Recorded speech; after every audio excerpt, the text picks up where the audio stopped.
Shanklin, ladies and gentlemen. I like that. Come on, make some noise for Carter, everybody. All right, Carter, do something. Put the mic right up to your mouth. Look out there and say something funny. Look out there and do it. Like I'm your arms. Yeah, hold the microphone, William. William, wait. Let me help you guys, or else he's gonna have 3 arms. Let William hold the microphone. Okay. Put your arms behind your back. Okay. Here we go. Okay. All right, ladies and gentlemen, make some fucking noise for Carter Shanklin with William Montgomery arms for the first time in the history of the show. We're up for an Emmy, by the way. Make sure you. Jeez, I didn't even have to say. Wait, make sure you wave to the people, Carter. Wave to the people. Okay. No, Carter. No. So Sorry. This is how they should give DUI tests. All right, sir. For this next one, I'm gonna put my arm. I need you to put your arms behind your back. I'm gonna be your arms. How many fingers is he holding up, Carter? Looks like 2. The question is, where are the other fingers? Whoa. Well, your fingers are on my dick, dude. Holy shit! Wait a second. Where'd that second head come from? Wait, go back. Yeah. Go back to them, Keno. Do you say something funny to the people, Carter? Well, the guy behind me is the one that's controlling this all. Nuh-uh. No, he's just your arms, dude. What are you talking about? The guy behind me is taking over power of my brain. He's certainly taken over a few things. Oh, Carter, look at you, the natural. Why are you doing that weird thing with your left arm, Carter? Well, close that, please. Whoa, all right. This is getting weird. Well, that feels better. William, do something with your left arm. If you're going to do it, you have to, do it. You're not supposed to just leave your arms there. Oh, it's got all sorts Try of to stuff react on to it. what he's doing with his arms, Carter. Look. Jeez, hold on a minute. I'm almost there. Okay, that was a horrible idea. I liked it. No, it was great. That was great. very funny. All right, Carter, Mercedes is going to help you down. How about a hand for the great and powerful Mercedes, everybody? She's got you, buddy. Don't try anything stupid, Carter. Oh, my God. Oh, Jesus. Did you guys feel that? You know he's strong when you make that. The whole ground shook there. Carter scared the fuck out of me. Oh, yeah. He's got shit in the basement. Yeah. He's a serial killer. When Shank is in your last name, you know you have a fucking long line of... Oh, Jesus Christ. All right. Yeah, my dick was touching his butt the whole time. That's what he's talking about. Bitch! You got the best of him. You got the best of that guy, William. That's the butts. All right. Your So DNA is going to be on a crime scene now. Just so you know. what else is going on, William? Have you been eating your Kellogg's Fiber Buds? Yeah, I ate some today. It had been a couple days. I didn't bring any to Chicago, but yeah, I ate some. You didn't bring your Kellogg's all fiber? You don't take them on the road with you? No, I tried with TSA last time. They took me into a room after they thought something was up with the buds. I've been eating a bunch of Kellogg's All-Brand buds, and yet TSA got me in one of their places in Chicago. Did you pre-mix it with milk or something like that? Why would they confiscate a box of cereal? I keep trying to figure that one out. I mean, it really messed up my entire trip. I was trapped in Chicago for. Is there anything you're passionate about right now in life? Anything new? Anything has you fired up a little bit, perhaps? I wish there was. Yeah, I have a real downer time recently, so I pray to the Lord above, Tony, that in the coming days I'll be able to cheer about something. But Tony, the past week, there's been nothing to cheer about. I mean, everything's falling apart. What about your massive victory making Carter Shanklin look stupid up here?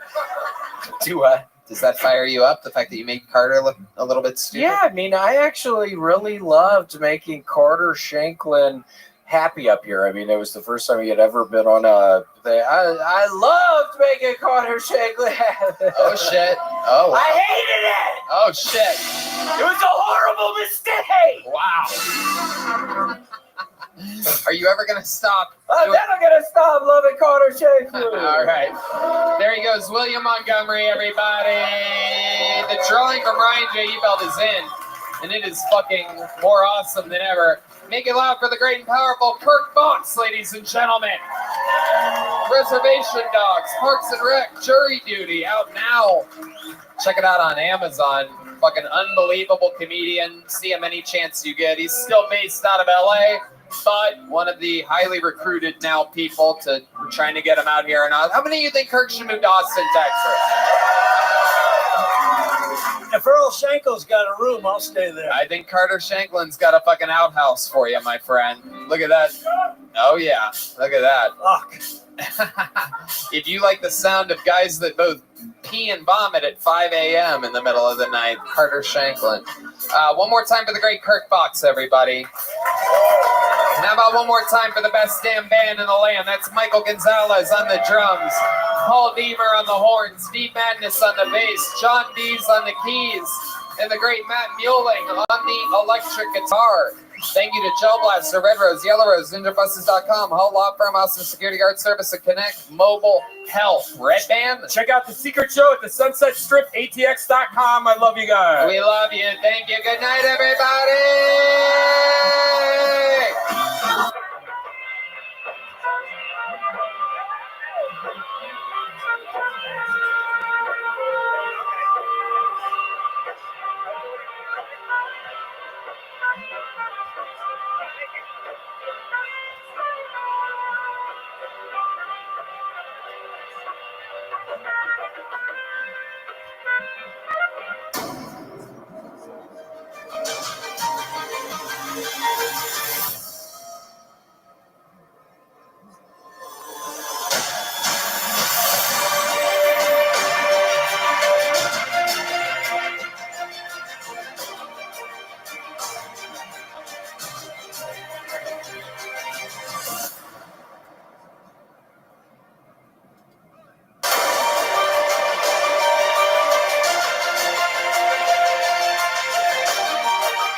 Back on my stand-up tour at the end of January, hitting all the spots that I didn't hit on the fully grown tour before this.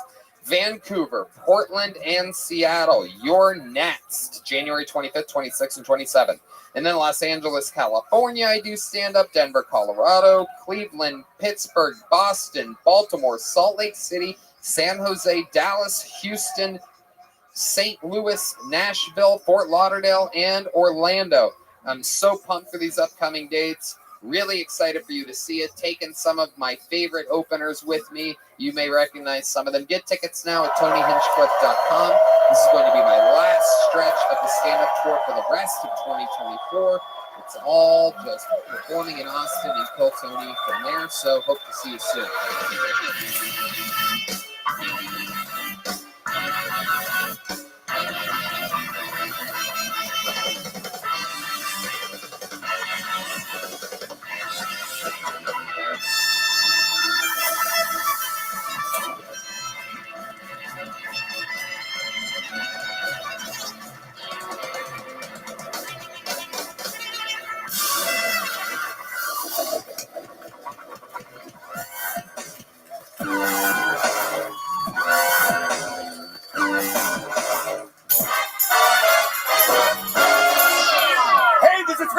to you live from the Comedy Mothership here in Austin, Texas, for a brand new episode of Kill Tony. Give it up for Tony Hinchcliffe!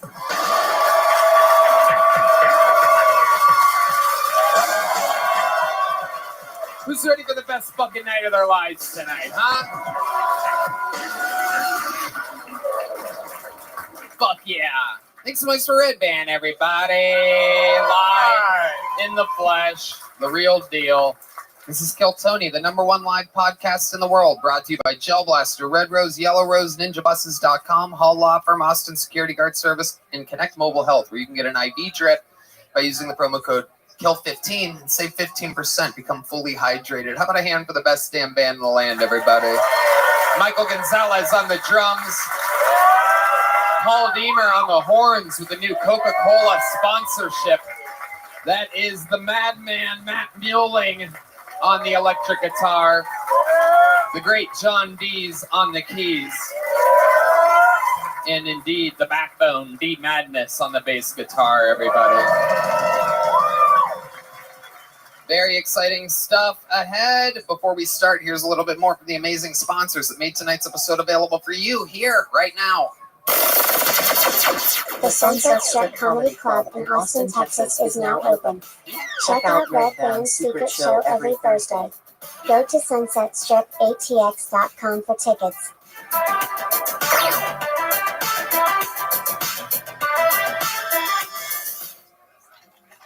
Hey everybody, whether your resolution is to save money, eat better, or stress less, HelloFresh is here to help you do all three. Say hello to your most delicious year yet with fresh ingredients and chef-crafted recipes at a price you'll like, delivered right to your door. Each HelloFresh box is packed with farm-fresh ingredients, and everything arrives pre-portioned right to your doorstep for less hassle and less wasted food. Don't let recipe boredom strike, because HelloFresh has more options than ever before. Dig into their biggest menu yet with over 45 dinner options to choose from weekly and even more market add-on items that suit any lifestyle. I absolutely love it. It makes it easy and convenient for me. If I'm in a hurry or it's late at night, it's super convenient to have HelloFresh in my corner and in my refrigerator. I love HelloFresh. I have a problem with always ordering to-go food, delivery, and stuff. And every time I go to the grocery store, I just buy way too much stuff, and it always goes bad. With HelloFresh, it's so great. You get a box, you get all the ingredients already portioned out for you. It's in the simple recipes. Next thing you know, you are a home chef, and it's only a short amount of time, and then you have a real meal. Go to HelloFresh.com/KTShowFree and use code KTShowFree for free breakfast for life. One breakfast item per box while subscription is active. That's free breakfast for life at HelloFresh.com/KTShowFree with code KTShowFree. HelloFresh, America's #1 meal kit. You guys ready to start tonight's episode or what? We're going to have a lot of fun. You know, we've had we have debuted a lot of guests on this show. I remember when it was Shane Gillis's first time. I remember Tim Dillon's first time. I remember Adam Ray's first time. A lot of the greatest guests in our history. It all starts with one appearance. This is this guy's first time on as a guest. One of the top young rising comedians out of New York, has a brand new special out on YouTube. Makes noise for the great Louis Katz, everybody. It's Louis, everyone. Not that Louis. It's another Louis. It's Louis Katz. Just sit here, Louis. Slide on down. Fuck yeah. Louis Katz. New special present tense at Louis Katz Comedy on YouTube. Welcome to the show, Louis. Thanks for having me. You know what? I did do it once before, but it was like 12 people in the Comedy Store. Really? Yeah, a long time ago. Yeah. Shit, I had no idea about Sorry. that. Sorry. Let's take it from the top. No, I'm kidding. Wow, that's amazing. Who else was on that episode? It was me and Full Strong. Okay. Yeah. Wow. All right. Okay. Well, here we are. This is big. This is there was no band. This is a whole nother thing. So, It's a whole nother fucking thing altogether. It turns out this is the #1 live podcast in the world. Wow. But Louis, you might remember how it works. An absolute buttload. We did the measurements. It was a buttload of comedians signed up for the chance to get 60 seconds on this stage tonight. Uninterrupted, you know their time is up and you hear the sound of a kitten. That means they have to wrap it up then, or else they bring out the angry West Hollywood bear, which interrupts them. And then I ask them a bunch of questions, and we find out more about them, and anything can happen. The whole thing is improvised. You guys ready to have some fucking fun tonight, huh? So I go into the bucket, and I pre-pull a name, and they go get them from next door, and we're going to start the show. Believe it or not, this might blow your fucking mind. We're going to start the show with one of our regulars, everybody. This guy blatantly lived in a van and barely had any money. He never hooked up with girls when we first met him. 2.5 years later, he's an international superstar, wears a Rolex, drives fast cars, has a hot white girlfriend. Ladies and gentlemen, you guys know the words? Sing it. Hans Kim, everybody. This is Hans Kim. This is Hans Kim. This is Hans Kim. What's up? I don't know if you guys have noticed, but the space between my eyebrows and my eyes is very large. You know, right here, and my eyes start right there. I'm one of the few people that can express anger and surprise with aviator sunglasses on. It almost got me a role on Top Gun 2. No, Goose. Damn Russians. Thank you. I think that the penis is the superior peeing mechanism. The only side effects are rape and murder. But other than that, the penis is superior.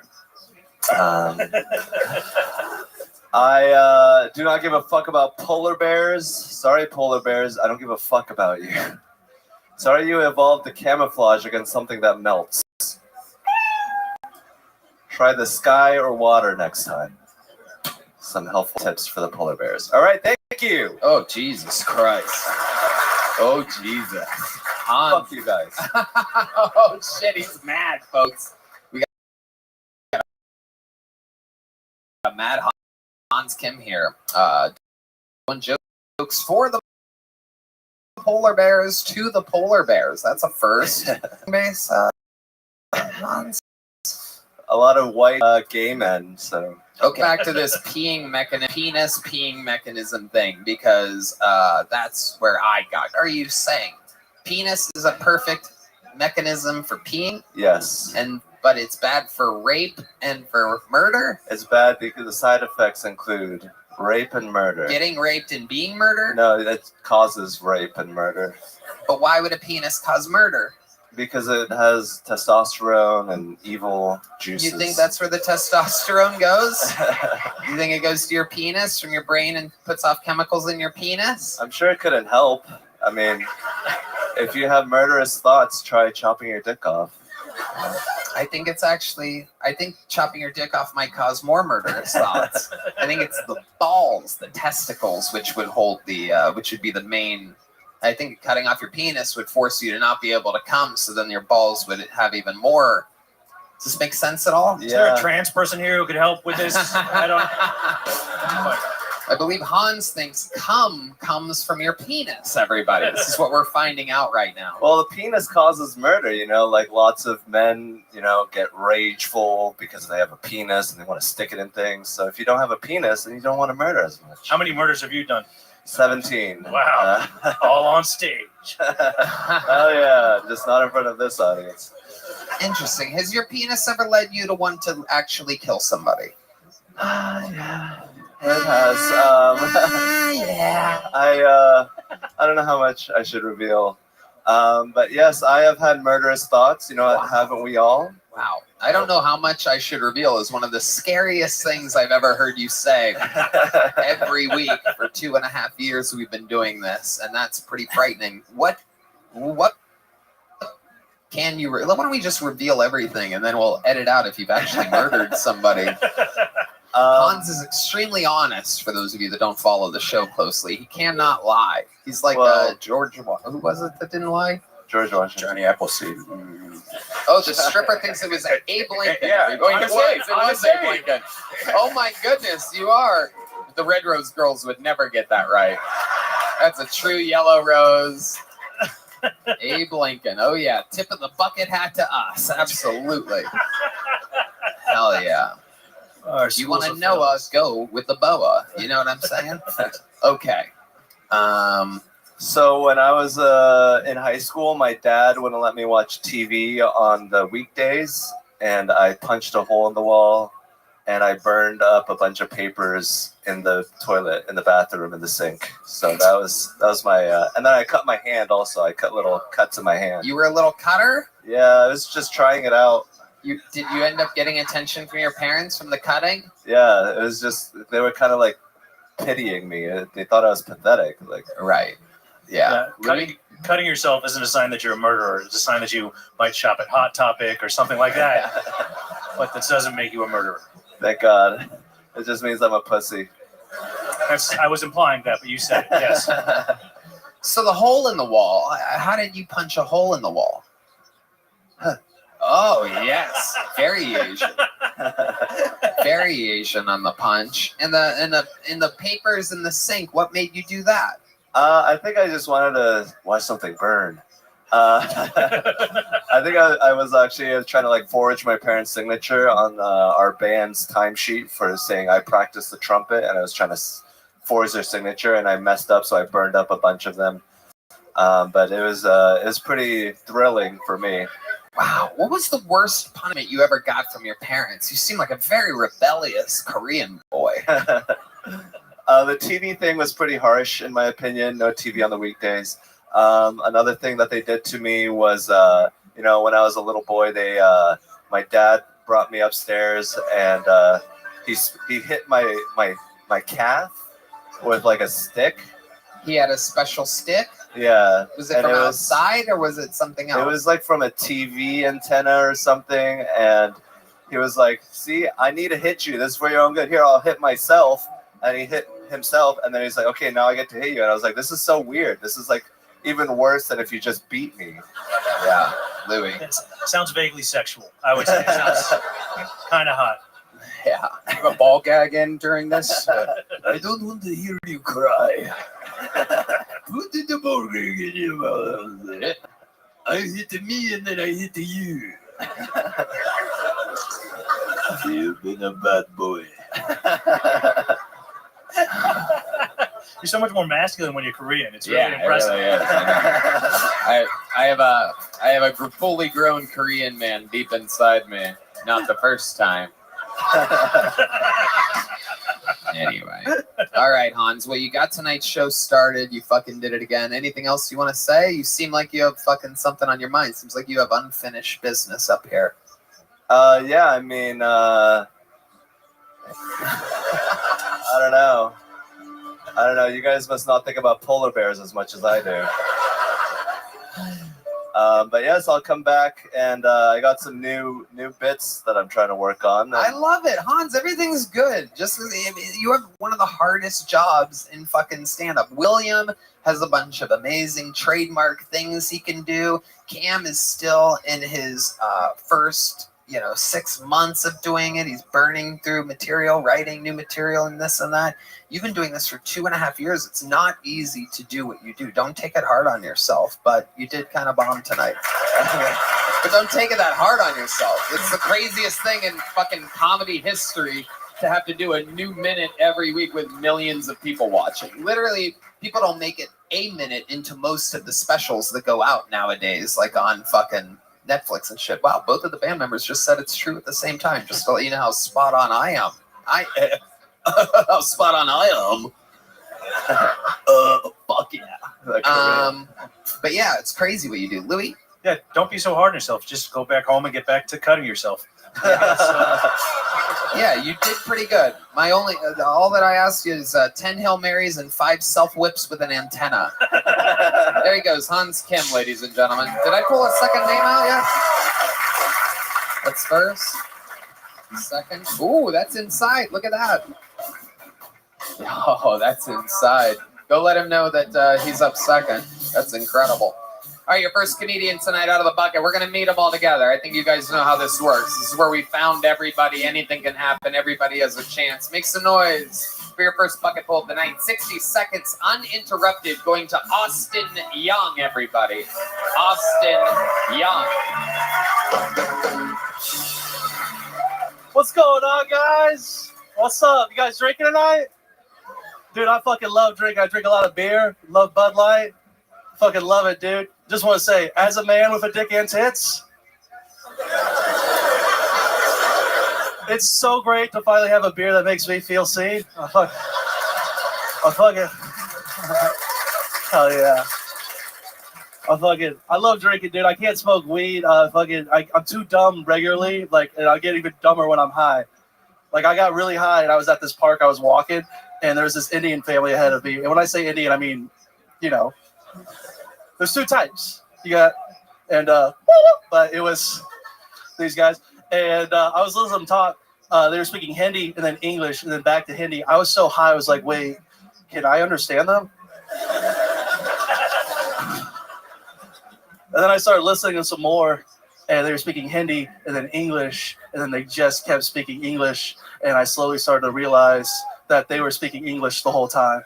And thank you, guys. That's my time. Thank you. Austin Young with his Kill Tony debut. Am I correct? This is your first time? Yes, Look at you. You're adorable. Oh, thank you. You look like if Kevin James ate Kevin James. That's all right. That's amazing. You got an applause break with your very first joke. We got word in immediately that Hans was so mad he lit papers on fire in the sink.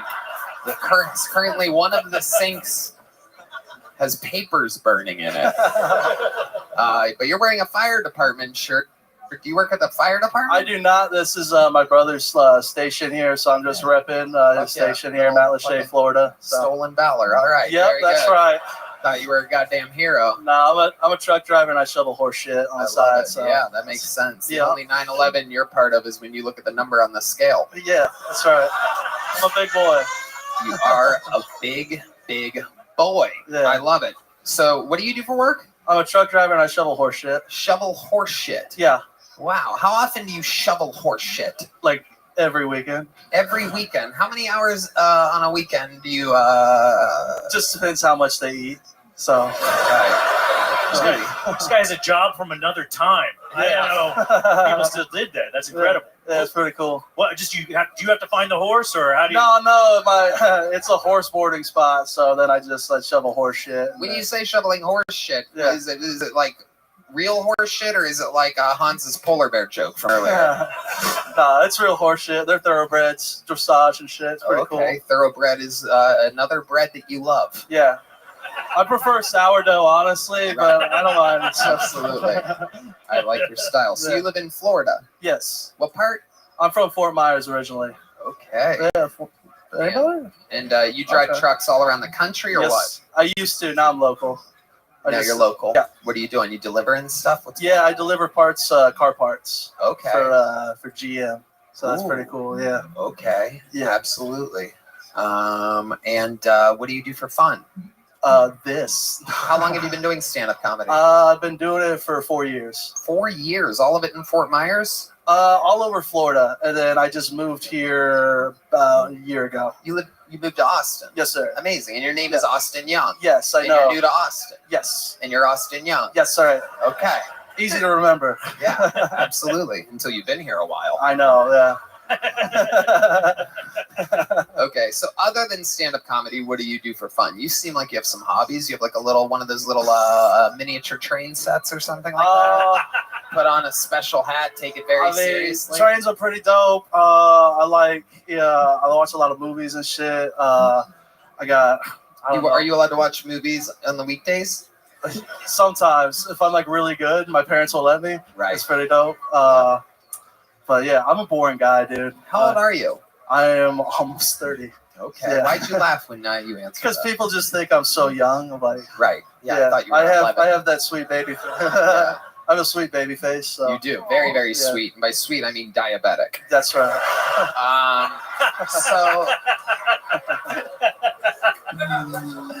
Austin, do you have any special skills or talents other than stand-up comedy? If I stand up too fast, I get dizzy. That's perfect. Full applause break by the crew. Look at that. I love it.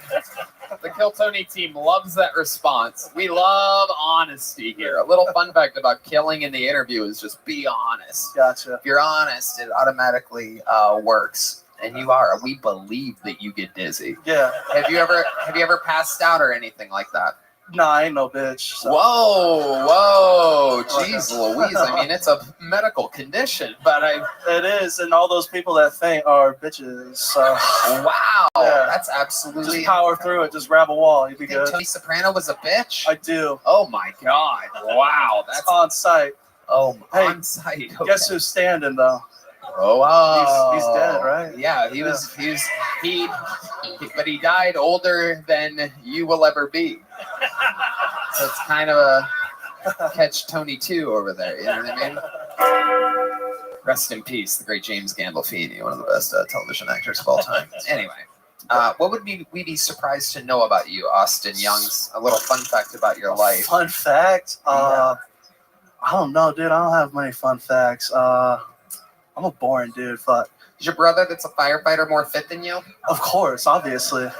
Well, I mean, I don't know. Yeah. You could be the guy that catches everybody when they come down the pole or something like that. Could be the guy in charge of feeding the Dalmatian or something. I'd eat all the Dalmatians' food. It's not good responsibility. But He could lie on the ground when they jump out the window, and they could just land on him. I love it. Austin, what's your love life like? My love life, too great. I get so much pussy, it's insane. I can't stop getting laid. It's a real problem. Are you being sarcastic? No, dude. Are you being sarcastic now? No, dude. Or how about now? No. You said honest. Remember when I said the honest part? I know. earlier? That's why I'm being honest. Tony. Okay, where do you get all this pussy from, you Tinder. fat fuck? Just tender, dude. Really? Yeah. So you really do get a ton of pussy? I do all right. And by a ton of pussy, I mean one of the girls you hook up with at a time Yeah. is they're heavily overweight. Yeah. You reverse catfish them? I do. They're never ready. They're And like they catfish you. They It's do. just always a double catfish. We're Every always hookup you surprised. have, you're like, yeah, I'm disappointed, and so are you. Let's fuck. just a couple cute Snorlaxes. It's pretty cool. I love it. So you really get them off Tinder? Like their most recent hookup, when was that? Last week. Explain to us how that goes down. This is a Oh, one night shit. stand. My You didn't meet the family's girl? watching this. They never even knew that I had sex before. You are correct. Everyone thinks you're a virgin. I know. It's so crazy. I'm not gonna believe it until I actually get through this story. I'm still not convinced. Oh, fuck. She was in an open relationship deal, so she just came over and Hold on, Yeah. slow it down. So someone messages you on Tinder, you swipe. How does this work? Take it from the beginning. I just keep swiping until I run out of swipes, and then I just see what the Lord blessed me with. And so Yeah. that's usually how I go. And It's called trolling for bottom feeders. That's Yeah. what that is. It's just that's right. Right. Yep. And so what happens? You invite her over? Yeah. So she came over. We Say, it smells like horse shit in here. yeah. She came. Oh, you have some audio from your living room right now because you're shoveling the horses that live with you. So she comes over. What happens She first? comes over. She wanted to smoke some weed, and I haven't smoked in a while. Ooh, And then- hell yeah. yeah! You get really dizzy when you stand up. Oh on that. yeah. Let's just say I didn't stand up that day. I just stayed on the seated. And I got too high, and then I really couldn't stand her, and I wanted her to leave. Why? What was so annoying about this Oh, lady? she's gonna hear this. Fuck. No one cares. You don't have to say that before every question. What was your school like? Well, my teachers might be listening, but Jesus, damn fucking answer the question. She just wouldn't shut the fuck up. I was trying to. We were watching a movie. I was into the movie. I liked it. What was the movie? Oh my god. Answer the questions. It was Storks. It's a cute ass movie on Netflix. Oh my god. It's animated. It's adorable. Did you say cute ass movie? It's a cute movie. Oh my god. She said she wanted to watch something animated. I said, let's watch Storks. It's the cutest fucking movie ever. you And- denied pussy for cartoons? What the fuck? No, I still got the pussy, All but right, I just. all right. All right. Hell I yeah. just- yeah. Storker and porker. You know what I mean? That's what I always say. I know what's going on. Hell yeah. yeah. Absolutely. Yeah. So, about how long through Storks do you make your move? I didn't. I was too high, and then she kind of made the first move, and I just let it happen. And and then it's like she just tried to go again, and I'm like, I'll be honest, I'm way too high, and I'm very sleepy. Do you watch Storks a lot? No, How many times do you think you've watched it? that was my second time, so that's why I was like, I really liked it the first time I watched it, and I was like really looking forward to seeing it again, and this bitch wouldn't shut the fuck up. So it's an adorable movie. Right. Yeah. Okay. Yeah. Okay. So then what happens? She's like, I can go if you want. And then what'd you say? Yes. Okay. No, before that, the sex part. Like, what happens first? She blew me. Okay. So what is it? You guys are sitting on a couch? Yeah. Okay. And she just starts doing that? Yeah. Okay. Pretty cool. Yeah. Yeah. Do you have to like scoot down so your belly isn't over your junk? Look, How does that work when you're morbidly obese? You've seen Peter Griffin when he was naked, right? No. Okay, you never watched Family Not Guy? all of us fuck the animated shit, dude. You can watch it and not Can you get hard but not a cartoon on in the background? No. It's got to be on, dude. Fuck. Okay, so she's blowing you, and then what happens? I come so hard. Oh, so that's it.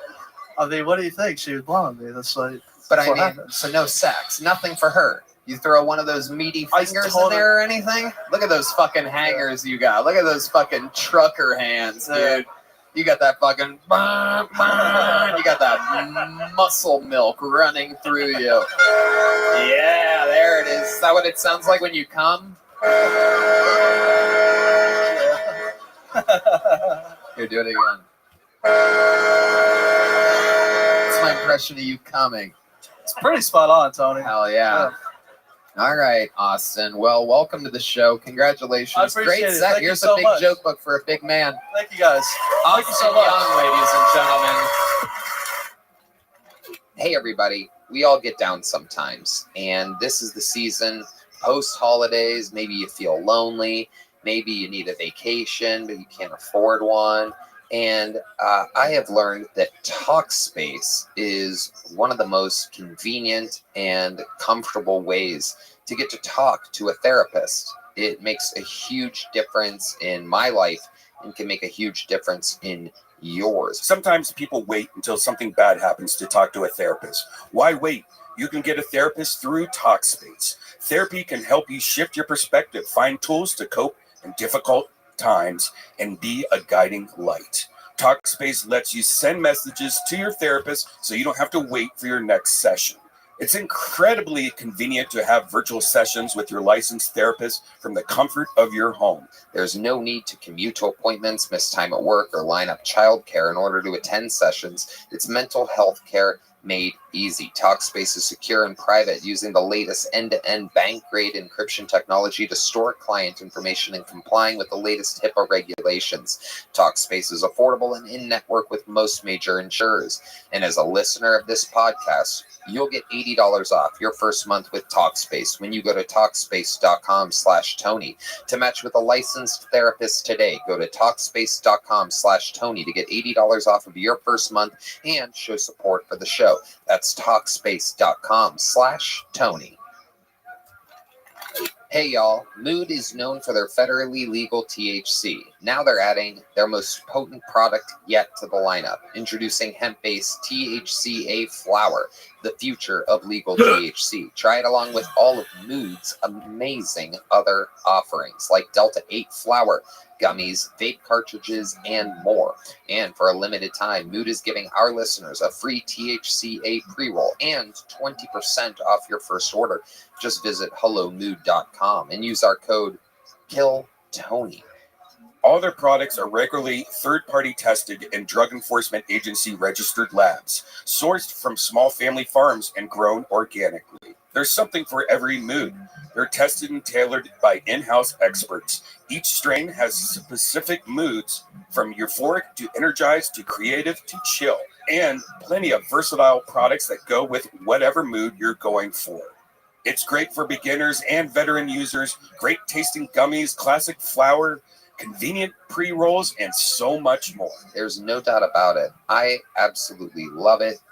Mood's products make me feel much more calm and relaxed. I tried it the other day watching a movie, and it was very, very, very chill. Made the colors a little bit brighter, made the funny parts a little bit funnier. You know what it is. It's amazing stuff. Since THCA converts into THC when you heat it, you get access to the classic marijuana high.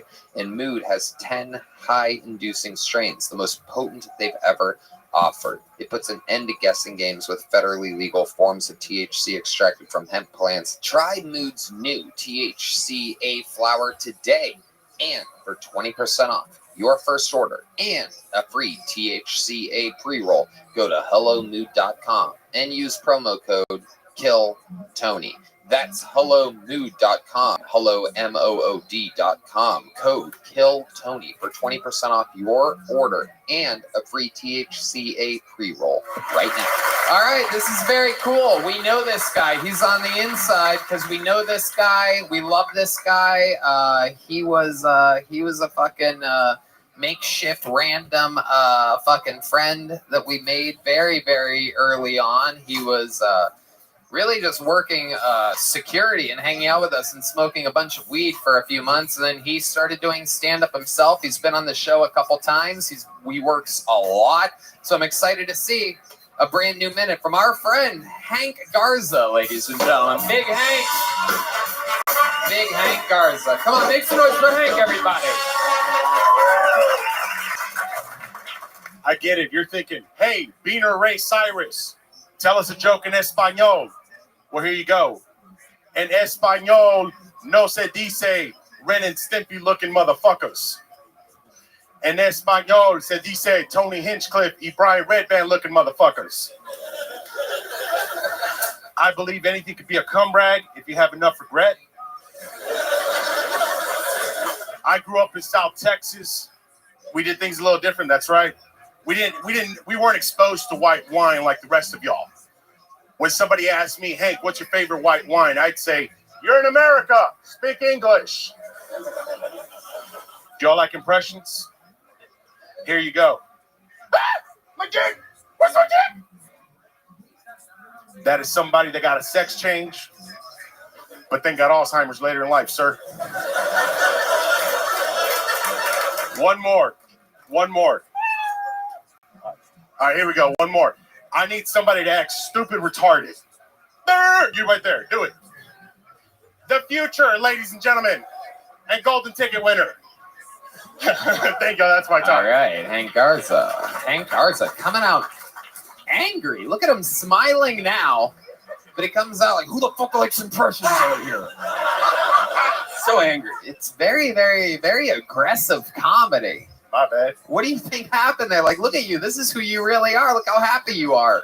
Why do you think you're scary when you're trying to be funny and funny when you're not? I don't know, man. It just comes out. That's just how it comes. That's nerves. Interpretation. Yeah, maybe nerves. I don't know. Yeah, maybe nerves. Yeah. And you're implying that we only have retarded golden ticket winners here on the show? I mean, the record speaks for itself. So. But you know none of them are retarded, right? You know cerebral palsy and being retarded are two different things. It's still the Special Olympics, so. Okay, well, okay. It's pretty incredible because, I mean, the one guy that is retarded, Jared Nathan, kills all the time. And he doesn't come out like, como se dice Ren and Stimpy. It's like, but meanwhile, you're trying to take digs at mentally challenged people. Came out swinging, dude. What do you expect, man? You should try it like mellow sometime. The same jokes, I bet it would work so much better. Yeah, do you perform like that when you're doing like the shows out in Timbuktu or whatever? No. As you could tell from the vest that he's wearing, he's a true Texan. He's got hard nipple or something like that. No, my glasses. I don't wear glasses on Thank stage. you, Red Band, for your observations. So Hank, tell us, how's it been going? How long have you been doing stand-up now? A year and a half. Year and a half, and you're a big man. Been doing it a year and a half. How's that going for you? Not bad. I mean, it could be best. It could be better, but I mean, it's all on me. Just out here fucking grinding. Uh-huh. That's it, dude. I mean, Yeah, no, I get it. And what else is going on in life? Tell us more about. It's fucking falling apart, dude. What the fuck you want me to say? Anybody else going through some shit? Holy shit! Tell us about it, Hank. I'm scared. Tell. What are you willing to talk about here? I'm going through addiction. I'm trying to get my family back. What the fuck, dude? I'm trying to get this comedy together, trying to make y'all laugh. That's how it's going, dog. That's how it's fucking going. So you wonder why somebody comes out here just swinging. It's edamame. Wow. Well, I don't want to end up being your cum rag tonight, so I'm a little bit nervous about what I'm going to say next here. Louis, you ever seen anything quite this scary before in your life? No, not that. No, he's pretty scary. I mean, during the act, I thought it was scary. You should say that you're Mexican. I didn't know you were Mexican when you came out, so that joke kind of went over my head. Okay. Yeah, I don't know. He could be Arab, which would be scarier to me. But why don't you talk about the addiction and the stuff that you're going through instead of making someone else do an impression for you? That is a good question. Why don't you talk about the serious stuff going on in your life? Do you have jokes about that? No, not yet. It's just, no, I don't have any jokes. I don't think it's that funny. Right. It seems like we do. It's pretty hilarious to us. Oh, I bet. Amazing. So you're trying to get your family back. What happened to your family? They get deported? Yeah, man. The guy here before, they were dreamers. I mean, just some stuff happens with the family, and sometimes, daddy just has to step away. That's it. That's what my dad did. Yeah. I'm around though, but yeah, it's a little complicated, but Okay. All right. Any other 10 years of marriage, dude. I mean, you're gonna have your ups and downs, dog. Jesus Christ. Are you sure? The addiction problems that you mentioned, did you perhaps do a little bit of blow before coming up here tonight? No. No. Any special skills or talents other than comedy?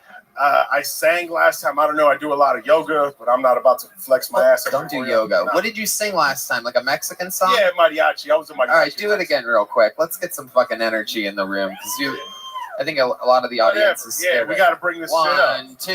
1, 2, 3, 4.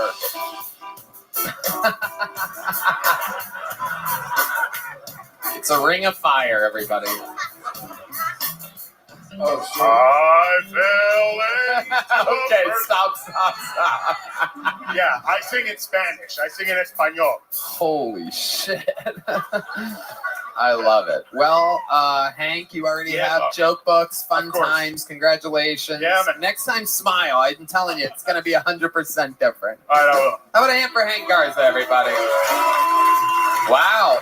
Over 2 for our insiders tonight. Hans and Hank. It's going to be an angry green room right now. A lot of tension in there. Austin Young is out there having the time of his life. So let's go back to the bucket again. Let's see what happens here. Make some noise for your next poll. 60 seconds for Tim Harris, everybody. Tim Harris.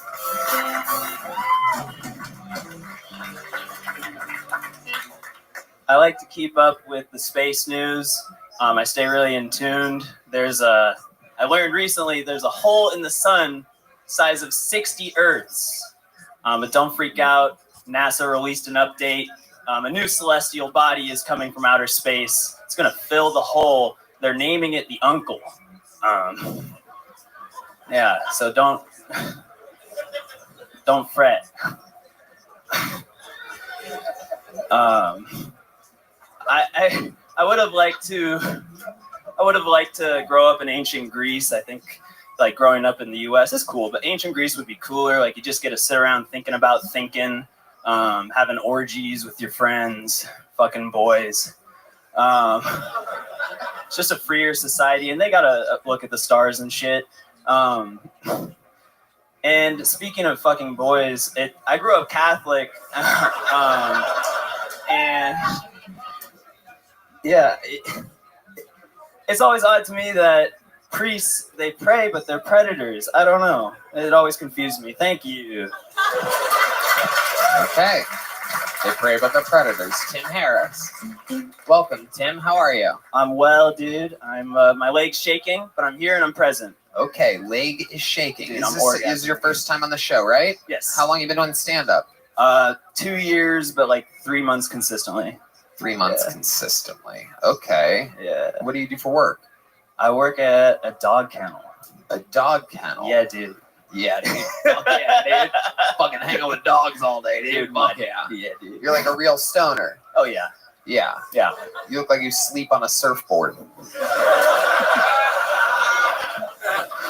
How long have you worked at a dog kennel? I got 2 weeks in.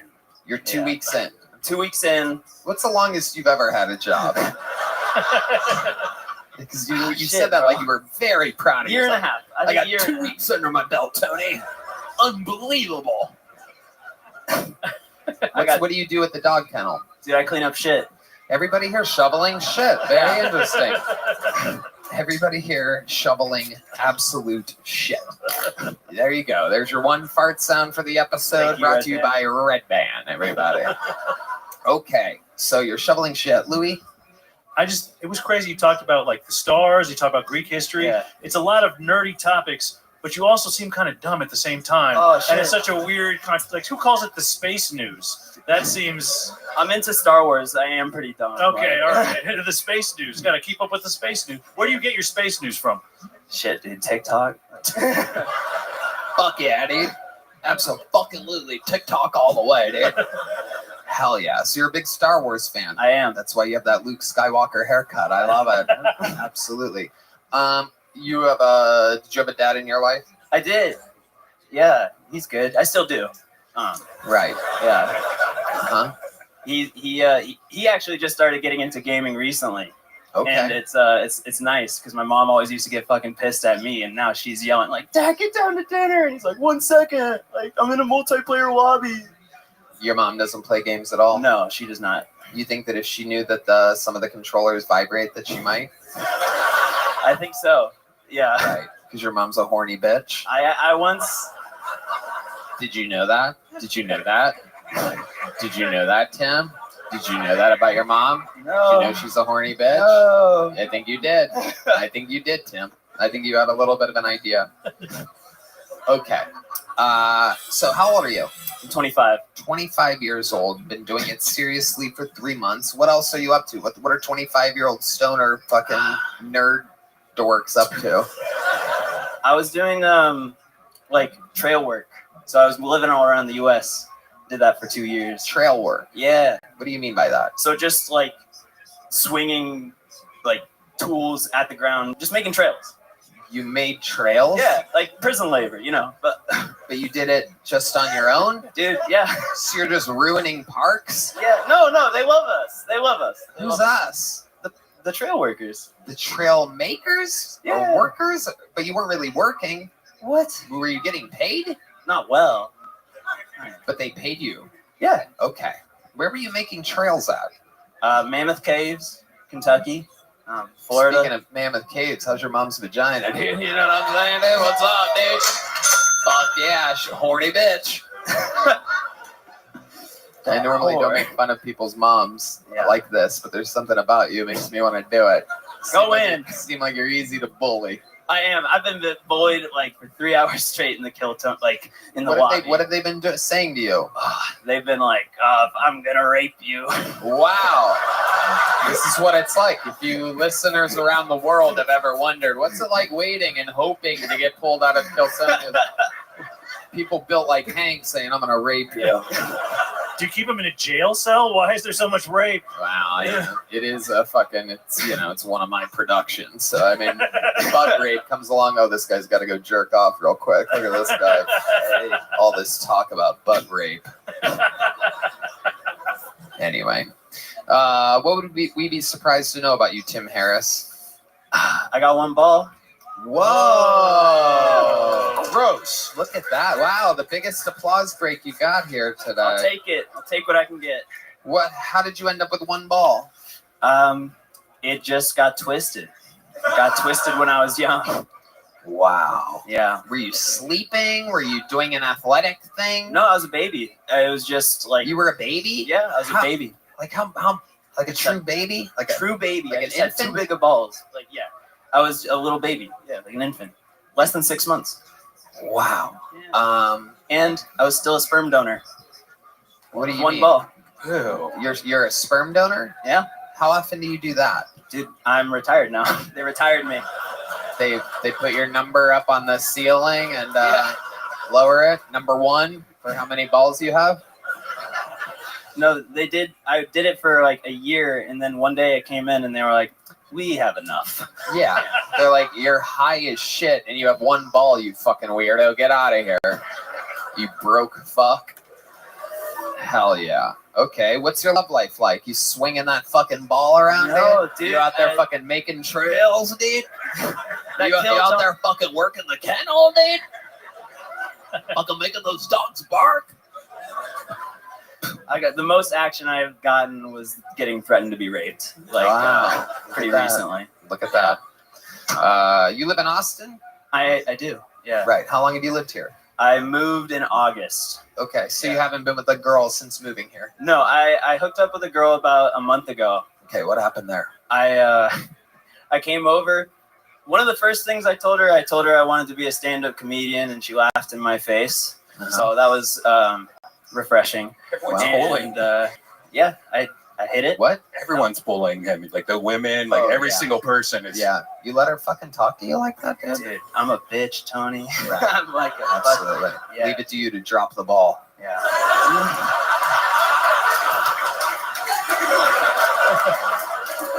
Got me. Fuck, dude. Okay. So, all right. Interesting. Very interesting. What scares you, Tim Harris? Bees. Ooh, Yeah. very fast Bees. answer there. Yeah. Absolutely. What happens? Were you like the kid from what's that Macaulay Culkin movie? Good girl, go girl. My girl. I don't know what happened in that movie. You young bitch. Yeah. It's legendary, dude. Macaulay Culkin got stung by bees and died. Oh shit, that's like my worst nightmare. So, no, I stepped on a ground hornet nest. Oh, there it is. Look out. All right. Interesting. So what do you think's going to happen here with the stand-up comedy stuff? What's the goal? The goal, honestly, right now is just to get paid for a show at some point. Uh-huh. Feel good about the time that I've spent doing it, but I'd like to go ahead of that. Right. Yeah. Well, you started. It takes a lot of ball to, but you got the ball rolling, so it's very good for you. Excited for New Year's Eve to drop the ball again? Yeah, I'll have my fingers crossed. It was a ball dropping performance here tonight. Here is, much like your ball sack, a tiny joke book. There you go. Tim Harris, everybody. Thank All right, let's get to that. Let's do one more of these. All right, make some noise for your next comedian. 60 seconds uninterrupted. Back to the bucket from Ivory Jones, everybody. Ivory Jones. Ooh, make some noise for Ivory Jones, everyone. Hey, I'm Ivory Jones, out here looking like a fucking Cypress Hill roadie right now. All right, I know what I fucking look like, y'all. I look like the Hobbit from the Hood, like Bilbo Baggins, but if he only sold weed and mixtapes out the Shire. All right. Now everybody's always telling me, Ivory, you got to wear pants on stage. Real comics wear pants on stage, Ivory. I'm 4 foot tall with a 48-inch waist. They don't make this goddamn pant size, okay? Any of y'all out there finds a 48-26 for sale? You buy them shits, mail them to me. I'll cash app your ass some money. Bet. Shit, man. You imagine some Asian sweatshop worker at the end of her shift? That 48-26 coming down the line? Who this for? Humpty Dumpty? I'm just trying to tell y'all, I'm too tall to be a dwarf. I'm not quite tall enough to be a real person. I can be the Andre the Giant of midget wrestling tomorrow, though, Tony. All right? Let's fucking go. All right, Ivory James. Taking the note that we gave Hank, coming out, a lot of smiles, Hey. seemed like a happy guy. I waited a long time to be here, man. I love appreciate it. I love it. I like your style. You put the low in Cholo. Hey. I'm not really Mexican, but I got a lot of jokes about that because everybody thinks I'm Mexican, bro. How are you not Mexican? I don't fucking know either, You look like bro. you could have gone under the wall. Hell yeah, man. Hell yeah, I like it. I What like are it, you man. then? Irish, Italian, Mexican in Texas, sir. Oh, wait, hold on. No, seriously, what are you? Irish, Italian, and Native American. Yeah, How my much great Native grandmother's American? full blood. My great grandmother's full blood Indian. Right. Right. And then what kind of Irish? Where does the how much Irish did your parents? Short, fat people that drink a lot. I don't really know. On my grandfather's side, though, they are Irish. Absolutely. Okay. For sure. For Right. sure. Short, round people. Not seeing it at all whatsoever. I look Mexican, bro. I know. I get it every day. Okay. What type of shit do you shovel for work? No, man, I tell you, no one's ever fucking answered it like this, man. I breed reticulated pythons for a living. Rare morphology of such. Make a full-time career selling snakes on the internet, man. Whoa, you sell snakes On the internet. And hot sauce that I make and grow the peppers for. I hustle all from the same bathtub. Yes, sir. This is incredible. I sell mini pigs out the back of an El Camino on Saturdays sometimes, sir. Out the back of an El Camino, and you swear you're not Mexican. I swear to fucking Christ, bro.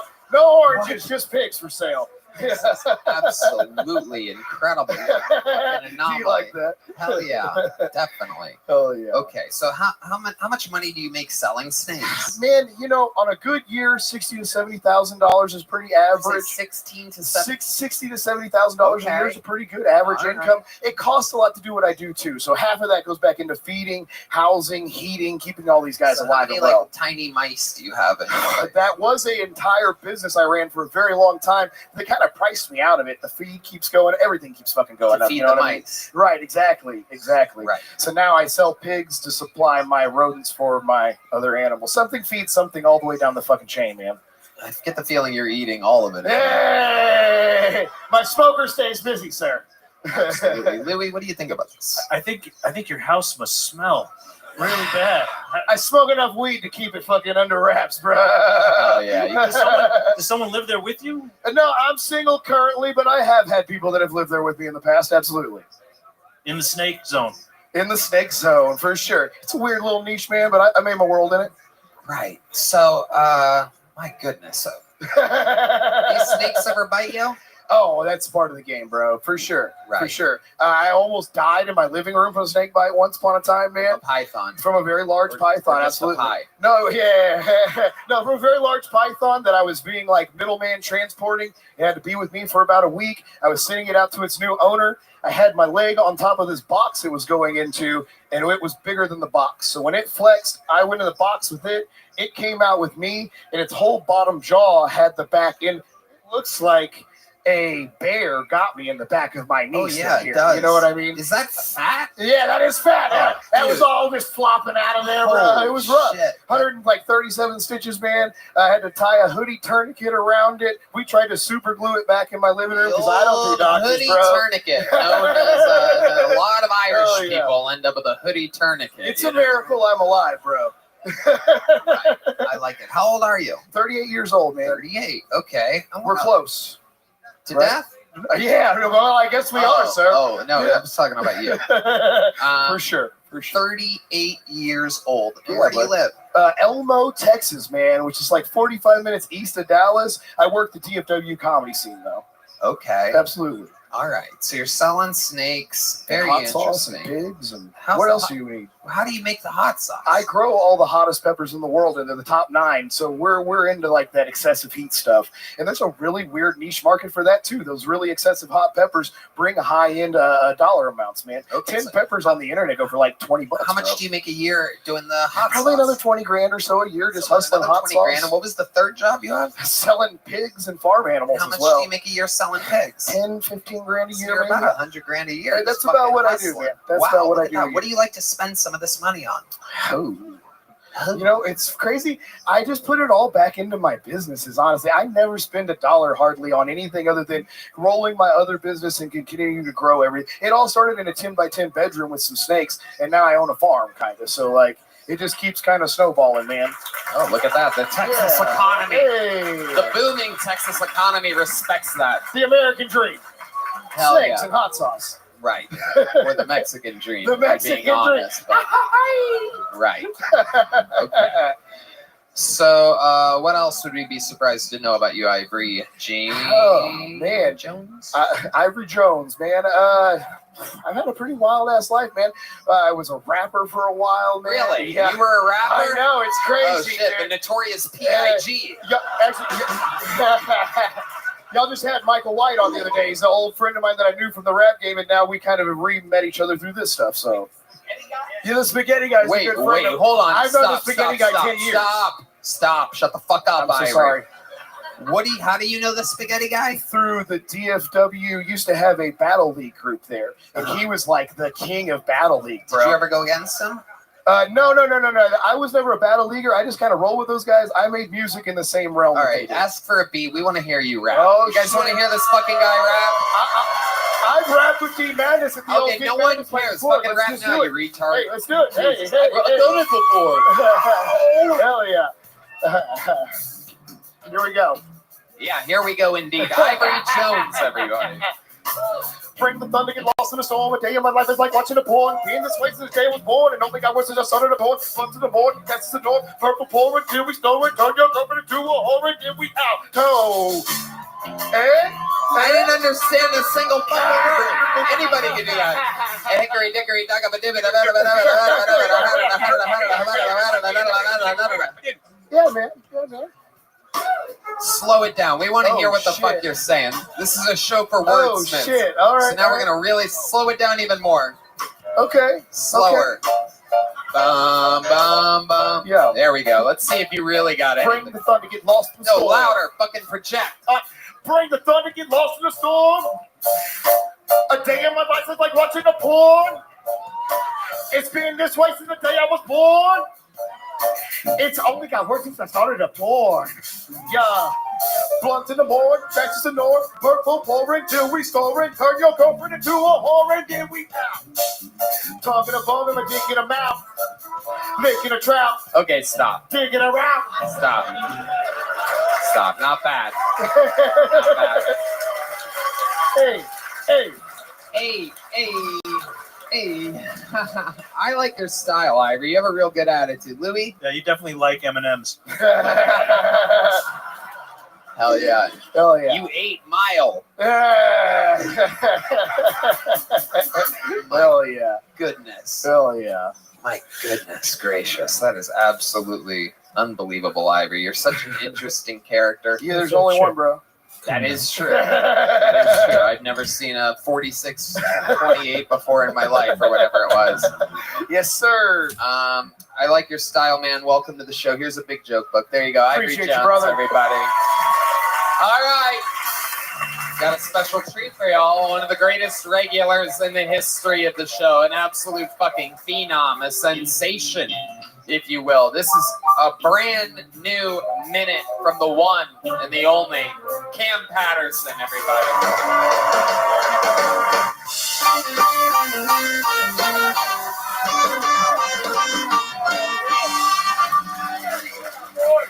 Yeah. So I'm living my dream right now, man. This shit, the best shit ever happened to me.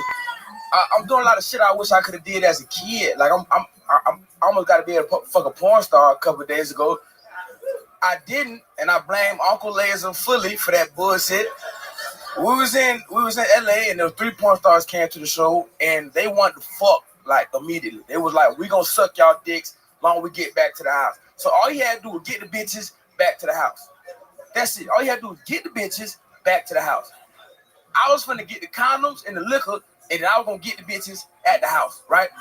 We get to the house, and Uncle Laser is there with no bitches, no hoes at all. It's an Uncle Laser in his deep ass voice, and his dick hard. He popped ecstasy for no reason. So he just ready to fuck something. He just hard as shit 3 niggas. It's me, him, and 3 other dudes around, right? No bitches. So I see the bitches drive up, and I'm naive. I'm a young guy. I said, "Oh shit, are they finna go park?" He was like, "No, they leaving. They're getting out of here." And I'm like, "Why are they leaving?"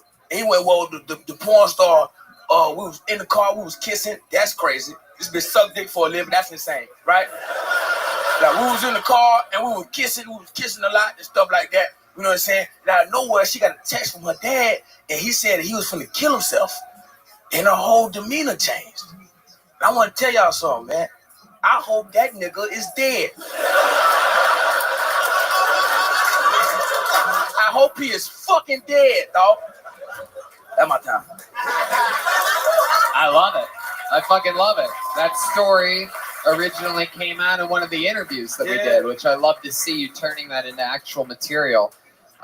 Incredible. How about another hand for the great Cam Patterson? Yeah. Rocking the vintage Cowboys starter jacket. That thing is one of a kind. I mean, how the fucking zipper is still on that thing. That's like This is ripped on the priceless. inside for real, like a Of motherfucker. course, it would have to be. Yeah. That, I mean, they only made those in the fucking very early 90s, right? I'm pretty sure Jolly is up there trying to buy it from me or steal it, whatever he trying to do. Right. Steal it. Let me hold that bit for a second. I wear that size too. Yeah.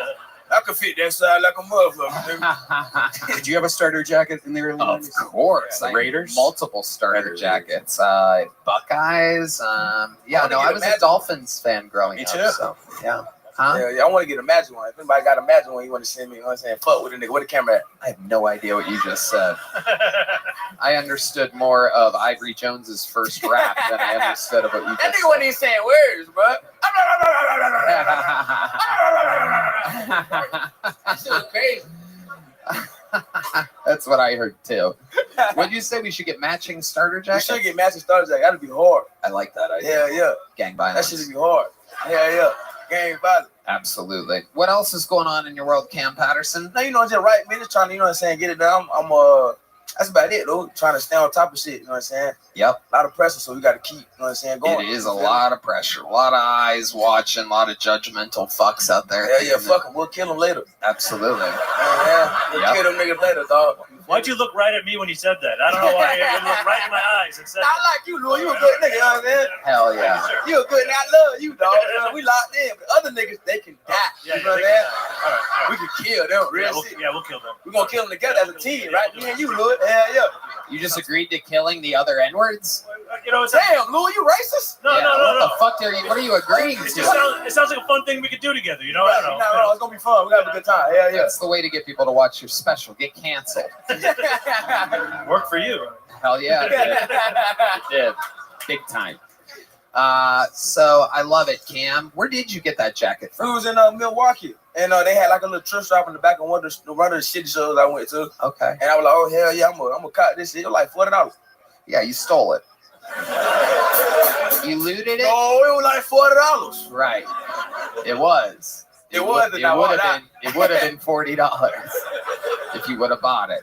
That's the tag that you had to rip off. Said $40. I I just wore it out. I been had this shit. You talking about stupid, dumbass? it. I came in with this goddamn jacket, damn it.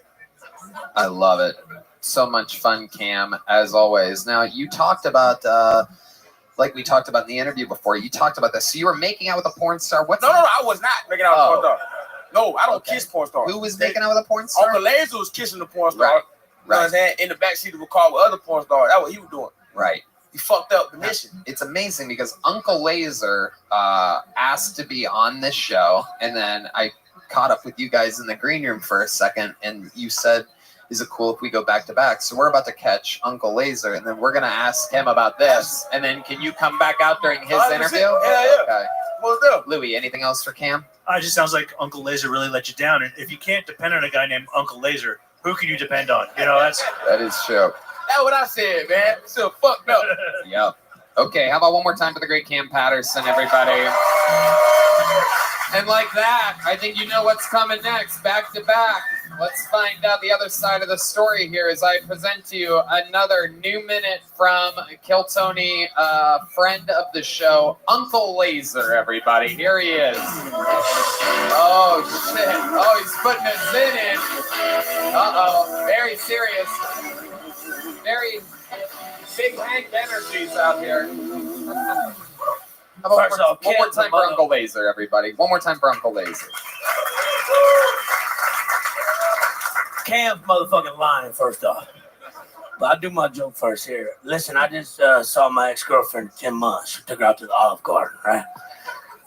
She said, come out, I'm better now. That was a trap. Shouldn't have went out, right? She said she's into this new hobby, domestic violence. She assaulted me with her eggplant parm in the middle of that fucking restaurant and then called me the N-word. Yeah, aggressive. Yeah, that's what I said too, right? My wiener's not that big. And my credit score's good, you know what I'm saying? Relax, right? But domestic violence is a weird thing. Look, I look like I hit women, but I don't. You can't hit them. They fall weird.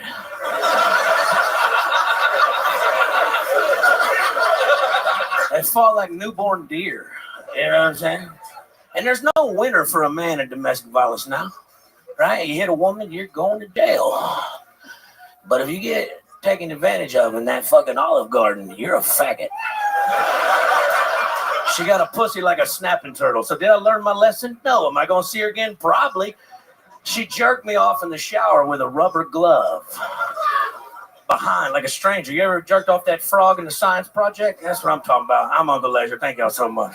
There you go. Why the rubber glove? Very interesting. It's really not a rubber glove. She had one of them exfoliating gloves, like women do on their skin and shit, and she put a little lotion on it and just beat me off from behind like a stranger would. It was fucking incredible. Is that true? No, I said that. I wish I was telling jokes. I'm just telling stories, man. Okay, Uncle Laser Louie. Yeah, that would fuck up your dick. I mean, Yeah, that would hurt. Well, no, I used to jerk off with antifreeze, so it lasts longer. You had an auntie named Freeze? Slam! I love how people keep reacting to my joke. Slam! You got it. He got me. A lot of those tonight. Okay. So let's talk about it. Explain to me more. Why would she jerk you off from behind with an exfoliant glove with lotion? It seems like very counteractive here. Why not use her bare hand? It's not the same. You would prefer it with the exfoliating hand mitt? It's like a pot mitt, kind of, right? Yeah, it's like an construction worker. So it's like a glove. The fingers go in the glove. It's a whole ass glove you put on your hand, Tony. Yes. I'm asking you though, is it like a mitten or is it like a finger? Right. You don't know the exfoliating glove? That shit. Exfoliating? I don't know that word. You know what I'm fucking talking about? Exfoliating. Yeah, with an F. Yeah. Exfoliating glove. Exfoliating. So are her fingers in each individual finger, or is it like? Well, she's got two of them on, right? One jerking me, the other one she picks me up like a bowling ball from the asshole. All right, Whoa, relax. Here he goes. He's lasering up, folks. He's lasering up. Lasering up. Go to your left. To your left. Go back. Okay, go back. Okay. There you go. There it is, Red Band. Worth it. Wouldn't be able to do it without you, Red Band. Always on the ball. But those gloves and mittens, they're rough. They hurt. Why would you even think that would be good? You like what you like. Come relax, guys. You know. All right. I've been beating off since 9. You know what I'm saying? I'm tethered. A lot of shocking things in your set, I noticed. You have a good credit score?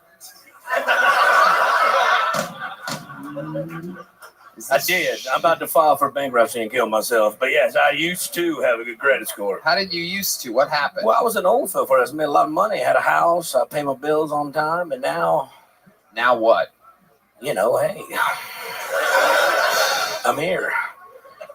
Right. Yeah. And you're really thinking about filing bank? No. Just scrubbing it all away like an exfoliating hand glove? It's not. Just go home and do it.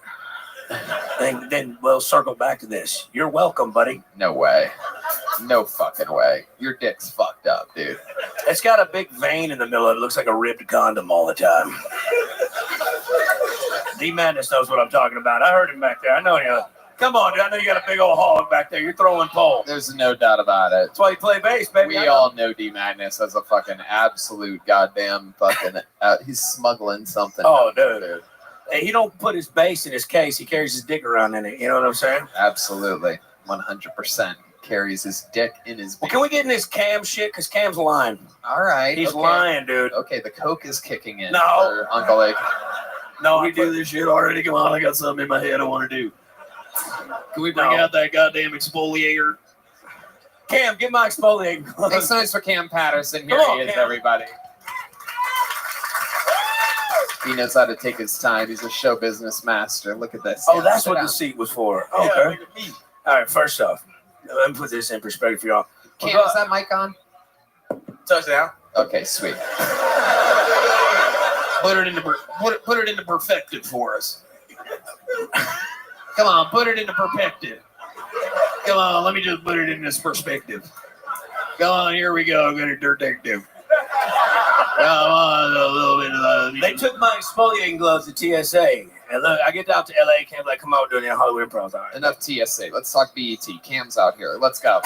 Get to your story. Damn, Tony, you're singing them, baby. Wow, who would have guessed? Nah, But we get out to LA, right, and we do the Hollywood Improv and shit. And the second night, Cam's like, "Yo, I got these like 4 porn stars here." And I'm like, "All right, bet." You know what I'm saying? I'll go one, no big deal. And Cam's on stage, like Tim and I come out of the bathroom, they're like sitting at the bar, like, "Oh, come up to us." Take and your time. Jesus Christ. What the? Fucking enunciate, you goddamn trash ball. Jesus Christ. We need to hear the story for it to be effective. All right, so I'm sitting at the bar with these porn stars. There you go. We're hanging out, we take a couple shots. Look, I'm a good wingman, like I'm good at this shit, been doing it. And I was like, let's go. I want to see LA a little bit. Like, let's go to the fucking Comedy Store and shit. Cam's like, no, we're going to the house, the Airbnb right now. I've never heard Cam talk All like right, that but you ain't never seen him press with porn stars, press them against the wall. And he said, I'm kissing him in the truck. And I was, right? That's crazy. No, it ain't. But you were fucking balls deep in that bitch with them fucking little bullshit fingers you got, dude. I mean, that's why your knuckles all fucked up. Show the camera, dude. Oh shit! You know what I'm saying, dude? That's not ass. That's ass. No, that's ass. That's ass that won't wash off. You know what I'm talking about? And so look, so I was like, Cam, look, we're gonna need liquor and we're gonna need condoms. And I don't ever wear condoms now, but I know we probably should, right? So Cam go get the condoms with it and the liquor. Who needs condoms when you're exfoliating your dick all the time? It's for them, not me. Okay? Your dick is indestructible, nigga. That shit. It's all starting to make sense now. And so he goes and gets that, and I ride back with him. And look, me and old girl, we're in the front seat making out. Look, I mean, it's a great old time, right? We pull up to the house. About 3 minutes, pull up to the house. I seen her on her phone typing a fucking paragraph. I go, that can't be good, right? And then we get there, we park. I said, all right, let's ride up here. She's like, guys, and they drove 2 hours to come to this show. So like, they're not right down the road. And she's like, I don't want to be here anymore. My dad just texted me, says he's about to commit suicide. And everybody goes, oh no. Right. And I look at the other girls, I'm like, well, y'all's daddy ain't gonna commit suicide. Y'all wanna come in? Like, what's up? You know? So then they're like, nah, we gotta go. And I'm like, thanks for the ride home, you know? And I'm walking up and I'm like, I gotta tell Cam and all his partners what just went down. They're gonna think I did this, all right? Now, look, these women are porn stars. They're not Academy Award-winning actresses. They didn't plan this, all right? She genuinely had disbelief on her face, and her friends are being good friends. But I walk up to Cam and tell him the situation. Goes, man, fuck that motherfucker, man. You know, like when black people get mad, they throw their hands down, they walk away, and they're like, fuck that motherfucker, man. I hope he dies, right? And I didn't take ecstasy. I took a Cialis, bro, because I was like, did you say Cialis? I thought you said ecstasy. But yeah, dude. But then she gave him a shirt the next day, and I just got to ride home. So, I mean, who won here? You know what I'm saying? Like, nobody, nigga. We didn't fuck porn stars. We lost. We all lost. Don't blame that on me. So you had pre-taken a Cialis, so you are basically, what are you guys, riding home together in your heart as a rock? Oh, well, I always take one. I take one every day when I work out and stuff to get a great pump. You know what I'm saying? So, like, I got that thing on me. You know what I'm saying? But, like, yeah, I took it just because what if? You know, I felt like it was a pretty win-win. Louis, did you try and comfort her with a boner? Because that doesn't work if you're just rubbing your boner. No, I was just jerking off in the back seat, like just waiting in there. Do you think her dad was going to kill himself because he accidentally jacked off to her porn? No, you know what I think it was? I think it was he wasn't worried about like the 3 black guys that were going to gangbang her. He was more worried about her fucking Uncle Laser. That's what it was. Yeah. That's what it was. Right, sure. Yeah. Sure it was. You didn't try any pickup lines with your boner, though? You weren't like, man, I'm as stiff as your dad's going to be in a few hours. I can picture you doing some real creepy, dirty talk. Yeah, I'm just like, look, all it's going to take is one shot to my head for this not to take off. I mean, at the end of it, Dad might kill himself, but I'm going to kill that pussy. At the end of it, I was just like, look, it's already hard. It's not going to exfoliate itself. You know what I'm saying? Cam? He was just eating pizza with a hard dick. Sad. Hey, no, hold on now. Hold on now, man. It's hard to have. It's 8 niggas in the room. We just eating sad as fuck, dog. Right. It was sad, bro. You know what was sad? Anybody order extra sausage? No. You know what was sad? This motherfucker gets pepperoni and olives, extra olives, black olives. Tasty treat. That shit tastes like Chernobyl. That shit was terrible. That shit was, I was like, Cam, that's why they didn't come. Then he was ordering these bullshit ass fucking pizzas, man. That's the pizza I get when I'm sad. That's my sad. That's your sad pizza. Hey, that's my hard pizza, dude. That's what I'm hard rocking, dude. Pepperoni and olive. The old sad pizza. But anyways, if they ever come back to Austin, What? well, no, I mean they might be coming back to Austin. We I don't know. think they coming soon. I know. I talked to them. Do you remember their porn names? Yeah, Ava Stone. Yeah, Ava Stone. Yeah. Let's look this up. Oh, Red Band's Ava already Stone on it. he's better than me. Who would have got? Remember her name. Yes, he got Yes, he got That's her. Tony. No, That's not her. Go to. That's her. That's Tony, her? That's her. What are you That's her. talking about? That's her. That wasn't planned either. That's her. What He are had you no talking idea. about? Yes, Everybody my- relax. Cam, you're about to. That's Michael Jordan. What is that? That's really. Oh my That's god. her. Wait a second. How planned was This this? wasn't planned. You're wearing a porn star shirt underneath a Michael Jordan shirt? She sent it to him. She sent it to you? We can all Is she like a fan of the show or something? Yeah, she's a fan of the show. We can all fuck her. That's crazy. Red Band, you suck. That's her sucking the dick. That's her. That's her sucking Wait, the that's dick. her right there? Yeah, that's her, bro. Oh, Jesus. Look, her knees are all beat up. Yeah, Oh, yeah, it looks like you're winning, Christ. man. Damn, it looks like you're winning. That could have been you, Cam. Holy shit. Wait a second. Is that a pepperoni and olive pizza in the background? God, I wish you Oh could show my that. That's God. incredible. Damn, he fucked it up. She I loves didn't do that, man. black.com. It looks like Cam would be a real front runner here. But and she was on you that night? Dude, it's so bad. Yeah, Which one were you gonna end up? I don't on? remember her name. You remember Bella her? Blue or some shit. Bella Blue, Bella Storm or some shit. Some Ooh, shit. Bella something. Let's look up. I actually have it on my phone. I looked her up because I was very sad that she died. But it's been a while back, so let's not do that. An actual storm named Bella came up. It's hitting Florida right now. That's not even a joke. That's Is that it? real. Oh, yeah, that's that it. her? Oh, yeah, maybe. Okay. All right. We just got to get through this ad real quick. Just skipping 5, 4, 3, 2. Do you want real girls in your area? Proof Red Band actually doesn't have a membership to all these things like we thought.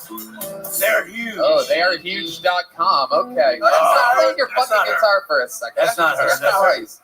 Okay. But Wait, who that's is that? not her? That's not her, but who is that? How do you guys know? It's just the back of her head. That's not her. Oh, because you saw her leaving. That's all you know is the back of her head. Absolutely incredible. You boys are out of control, but I really like you two together. There's a lot of chemistry with fucking Cam and fucking Uncle Laser. Extremely white meets extremely black in a battle of the Titans. No gray area to be found.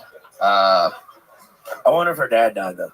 Oh, that nigga is dead. You saw it in the papers? Yeah, bitch, fuck that nigga, man. Well, it looks like she was buried under 6 feet in one of these videos, so it looks like the apple doesn't fall far from the fucking tree. We dodged a bullet, though. No, You know- we didn't. I wanted to get shot by that bullet. I want that bullet to shoot me. I wanted that bullet. I feel like these porn stars have the same talk on their sad drive home. I bet they think they dodged a bullet. What are you talking about, man? All right. What Tinder lover? Okay. All right, you guys are great. Thank you, Fantastic stuff. Cam Patterson and Uncle Laser, everybody. Uncle Laser and Cousin Cam, the real rabble-rousers. All right. Okay, another name out of the bucket. You guys having fun out there?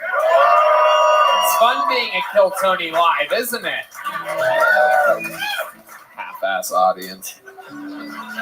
Make some noise for your next bucket bowl. 60 seconds uninterrupted. Going to Spencer Franco, everybody. Here we go. Spencer Franco. We're going to meet them all together. One more time for Spencer, everybody. What's up, Austin? It's great to be here on the low-budget version of American Idol for comics. Sorry, we're just talking now here. I, like many of the comics you've seen here tonight, decided to go into comedy in the mental health wing of a hospital. And while I was there, it was a lot of fun. I had a blast. I formed a band with my fellow patients. We formed a band, called ourselves the Looney Tunes. We're just getting silly, don't worry. And it was great. It was great, except it might have lengthened our stay there because we would practice, but we didn't have any instruments. So we'd just be like, Mark, I'm getting too much reverb. Turn it down, bud. Psychiatrist walks in. There's no one here named Mark. More lithium. All right. Well, yeah, dude. Low budget fucking show, huh? And 0 laughs for a minute. You diss the show and then just absolutely flatline for an entire minute. Worst set of the night here on the low budget American Idol for comedians. Incredible. Louis? Hey, I gotta get my YouTube shorts. I gotta get my shut the fuck up. All right. Consider me the Simon Cowell of this low budget American Idol for comics. You piece of shit. Louis Katz. Yeah, that's a no for me, dog. I think it's,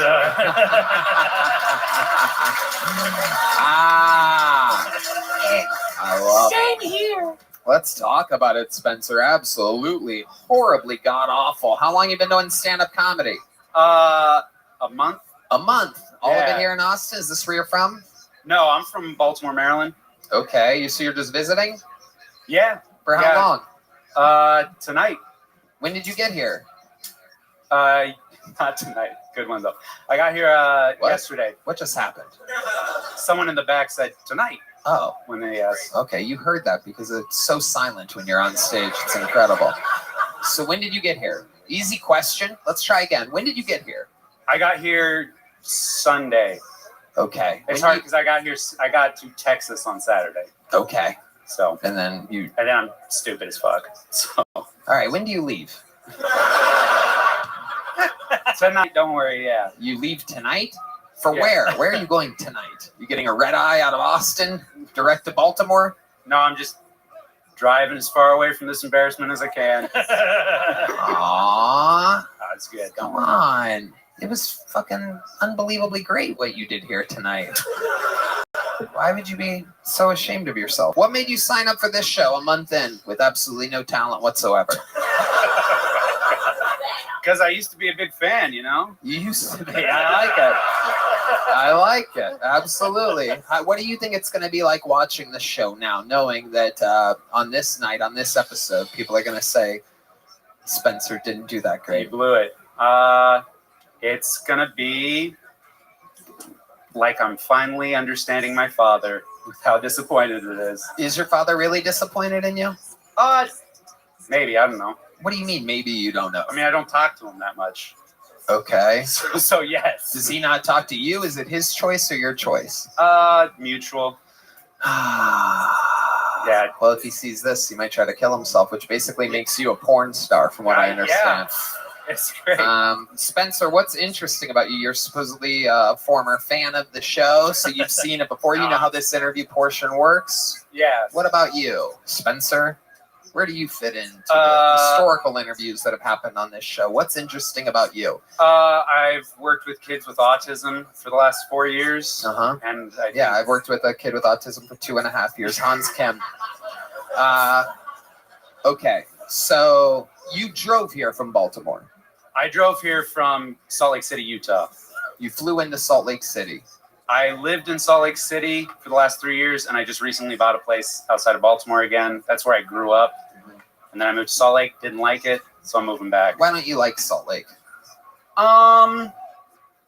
It's, you know how Mormons, you know how Austin is like weird? Guys, can you please stop yelling shit at this retard that's on stage? Literally, he can't help but to repeat back everything he hears because he has zero performance ability whatsoever. So yeah, that's just low budget American Idol talk I'm doing here. You know what I mean? I know, I love it, dude. Don't worry. Yeah, no, it's great. Austin's weird in like a fun artistic way. Utah's weird in a fun autistic way. You know, obviously, you know, basically me. So is stand-up something that you really want to do? It was, for sure. You're saying that after this, it's over? You might retire? No, of course not. I'm not giving up. Of course. But, yeah, I love performing in general. I did a lot of improv comedy. You did? Yeah. A lot? Yeah. Okay, what can you improvise now for us? I did. I used to do improvised music. So, yeah. Okay, like what? What would you do in the music? Can you explain to me what you would do when you say you'd improvise music? What does that mean? It means I'd ask people for a suggestion. And then you would sing a song about that suggestion? And then I usually have musicians with me. They would do Well, that. okay, perfect. Ask for a suggestion. Yes, sir. Any suggestions? Improv? What? Santa Claus? Hamas? Hamas and Santa Claus. All right. Hamas and Santa Claus. Hamas and Santa Claus. The Let's figure it out. suggestions. Hit that real quick. This is indeed low budget American Idol improv live on Kill Tony. One of the great bombing sets of the night, and he's going to bring it all together by spontaneously making a song about Hamas and Santa Claus. This is Kill Tony American Idol low budget edition live from Austin, Texas. This is a long intro song. Oh, here it comes. And here we go. It's Spencer Franco, everybody.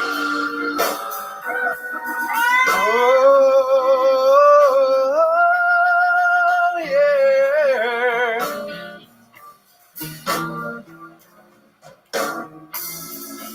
Thinking Saint Nick, he's really slick. He looks good and red, and baby gets me dead. But if there's one thing on my Christmas list, it's that he'd go meet Hamas, and I'd be in bliss, flying with Hamas, making them so grateful. Flying with Hamas, it'll bomb worse than they said. Well, flying with Hamas, and they will be so much fun. Israel is ready, 'cause the Christians have won. Oh! Thank you, Papa. Thank you, Saint Nick.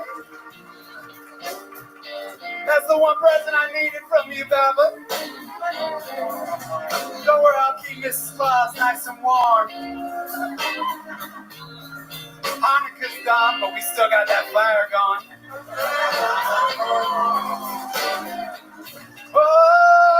Oh, flying with Hamas, 'cause when it's all said and done, here on Kill Tony, we have lots of fun. Wow, that's amazing. Wow. Look at that. You really fucking turned it around, buddy. You got a little something in there. There's a little fucking brain in there, deep. Obviously a lot more comfortable with improv. Only a month into stand-up. Fucking, there's a little fucking something in there. Congratulations. Here's a little joke book. That was a great ending.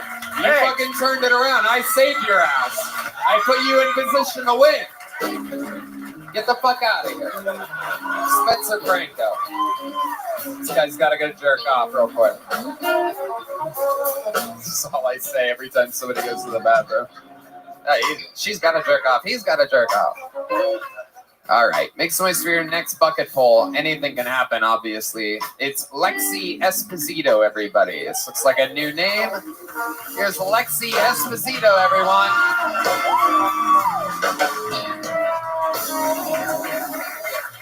Hello. I'm from Florida, where Ron DeSantis banned the word gay, but only because he prefers the term faggot instead. So he told me he liked. But I love being in Austin. I moved from Orlando. And I love being in Austin because when I walk to my car alone in Austin, I meet great people. They give me free drugs. It's wonderful. I walk to my car alone in Orlando, though. I get followed by a black man jacking off. But I wasn't even mad because I never thought a black man would masturbate to me. I'm like this little skinny white girl, you know? Huge compliment. I had to get a color TV, though, moving in, just to make sure the neighbors know I'm not racist, hanging up my blackout curtains. So silly. Oh, thank you, guys. Lexi Esposito. That's me. Fun. Welcome to the show. Is this your first time on? My second time. Okay. It's been a couple years. Welcome back. Was this the black guy that was jerking off to you by any chance? I can now see why he would be the one to jerk off to you. That makes sense. It's all coming together now. He's like, look at that big ass bitch over there. Those fat tits and the beautiful face. He had love no it. idea.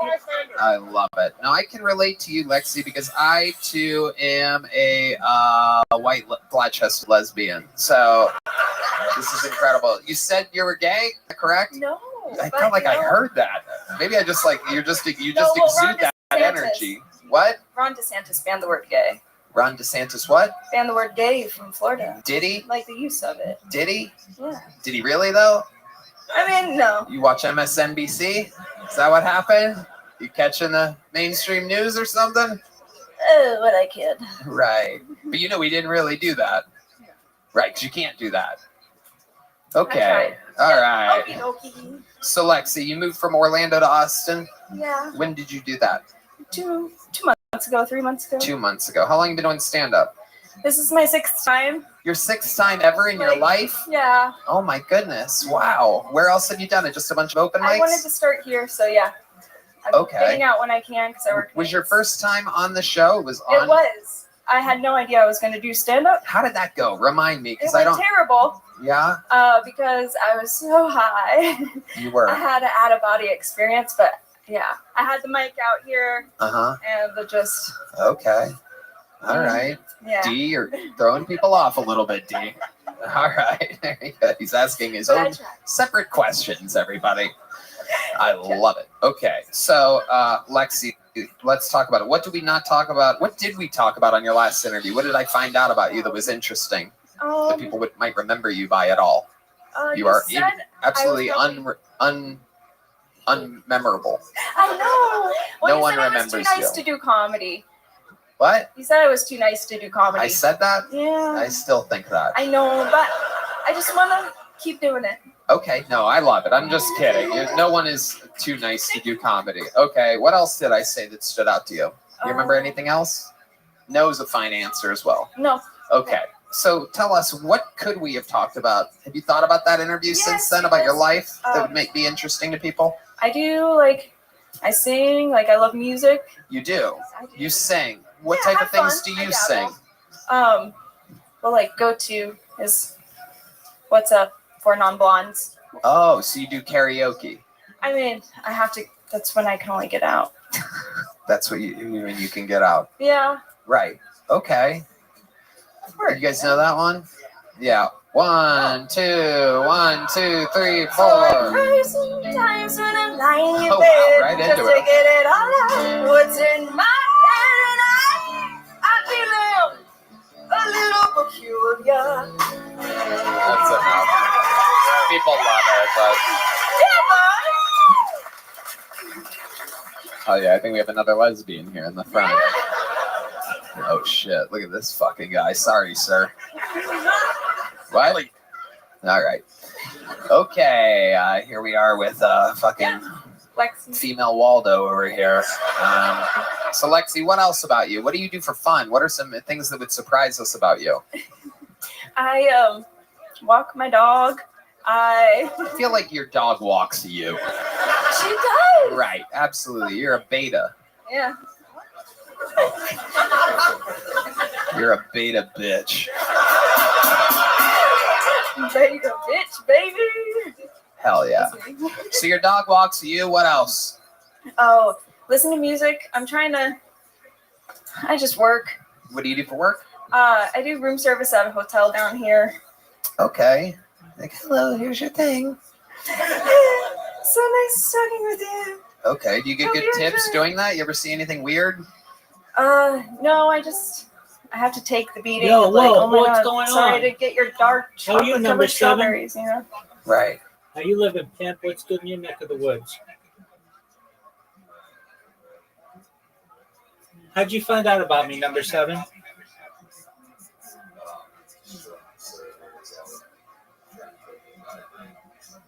Tight. Well, your friend's amazing. I'm just creating bots, watch you kill Tony. Feel free to enjoy, my friend. Word, dog. Picky people. People that want what they ordered. They paid for it. Yeah. Paid a lot of money for it. Chocolate covered strawberries at the hotel have to be at least $20, right? Yeah. Fucking yes, I know for a fact because I live that type of baller lifestyle. So I actually know that was a trick question.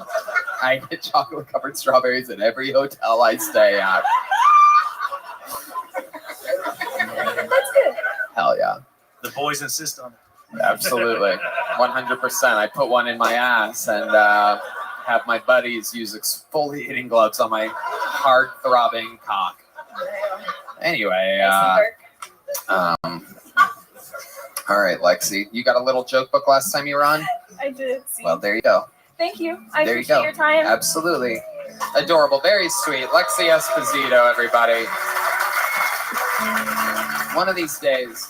Lexi, let me ask you something. Hold on. Stop. Let me ask you something.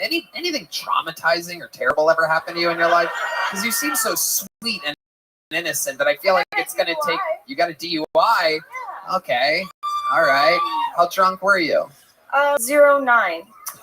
Barely over the legal limit. Just drunk enough to be like, oh, I'm sorry. I'm sorry. I can't believe the most interesting thing about you is not interesting. That is crazy. I mean, there was a pregnant girl. There was a pregnant girl, what? In my car, like, while it was all happening for some reason. Why? Why was there a pregnant girl I in your wasn't car? aware until I picked up. They're like, oh, hey, this girl's coming. She's pregnant. I'm like, oh, that's weird. But okay. Why were you driving a pregnant? What does that mean? Why were you driving a pregnant woman? Were you Ubering people? No, it was just like, you know, when you're in a group of friends and everyone wants to go out, but no one's going to drive. So I drove. And I was told that there was a pregnant girl. There she goes, everybody. Lexi Esposito, everyone. Jesus Christ. I barely got a DUI once. That's what you need. You need some trauma in your life, Lexi. You need a dead parent or something. Someone kill one of her parents. We're going to change her entire comedy career. All right. Last bucket pull of the night goes by the name of Busco Jones, everybody. Your final bucket pull of the night. Busco Jones, everyone. So they say hindsight's 20/20, right? And being 40 now, I can't say anything but I agree. Because if I would have known at 20 that at 40 I'd be here doing this, still waiting tables, married with children, living in my hometown, I would have taken my drug dealing career so much more seriously. Right? I mean, because like selling drugs is easy. It's like the hoeing of being a dude. You know, you don't have a lot to do. Like everybody loves drugs. Comedians love drugs. Service industry workers love drugs.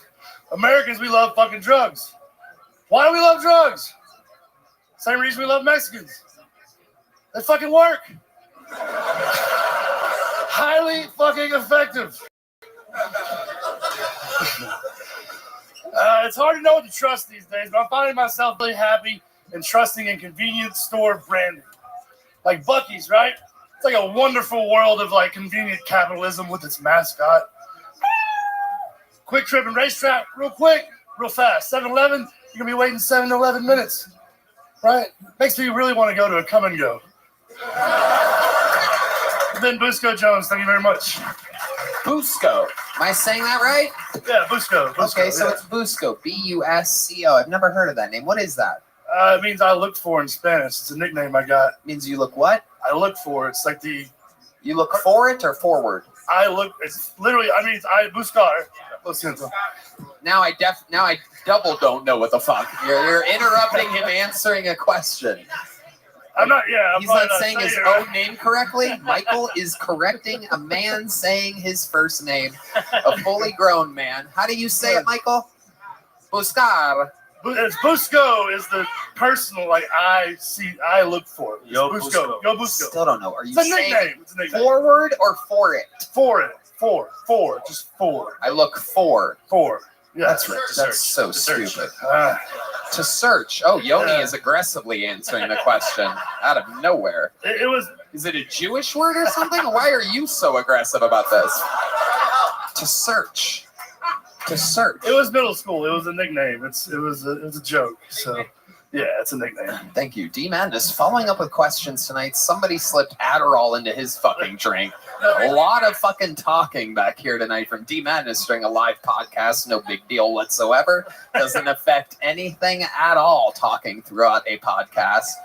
But I'll turn a blind eye to it. Anyway, so Buscaro, let's get back to you. Okie dokie. Thank you, D. Thank you so much. We're moving forward starting now. Thank you. So, Busco.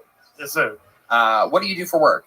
I manage a small restaurant. I'm a real estate broker. Okay, that's an interesting combination. Do you sell real estate? Yeah, I've been a broker for 15 years. You do good at it? I've done, yeah. So why do you manage a small restaurant? That's a long story short. I worked there 15 years ago when my daughter was born. Rolled in there about a year ago. Owner was slammed. She offered me a job on the spot. Real estate had just kind of changed, slowed down. So I was like, fuck it. I'll do it 3 nights a week. You know, get a little cardio. I need it. Right. It seems like you're getting high on your own supply there at the restaurant. It's a good pasta. Do you think you eat more than you burn calories at the restaurant? I'm an emotional eater, so yeah, I do stress eat pizza. Right. Sure. What stresses you out? What makes you want to eat a lot? Entitled people that live in neighborhoods that are very wealthy and get mad that their pizza is like 7 minutes late. Do you serve chocolate-covered strawberries at this joint?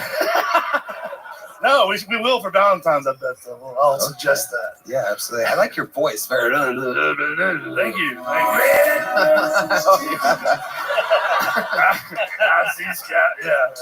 I can do it. Buckers is a wonderful world. Exactly. I've seen many pizzas. I could do that, yes, very easily. Wow. Do it. No. You're already doing it, dude. Thank you. Try it. Okay. Very interesting. And how long you been on stand-up? About 5-7 years. 5-7 Hobbying. My goodness, it's just a hobby. You take it seriously, you think? Nah, I got kids. No.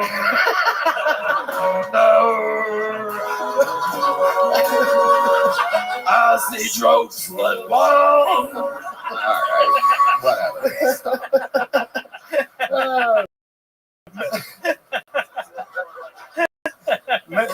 No, I don't take it too seriously. I enjoy it as something to do to get the fucking out.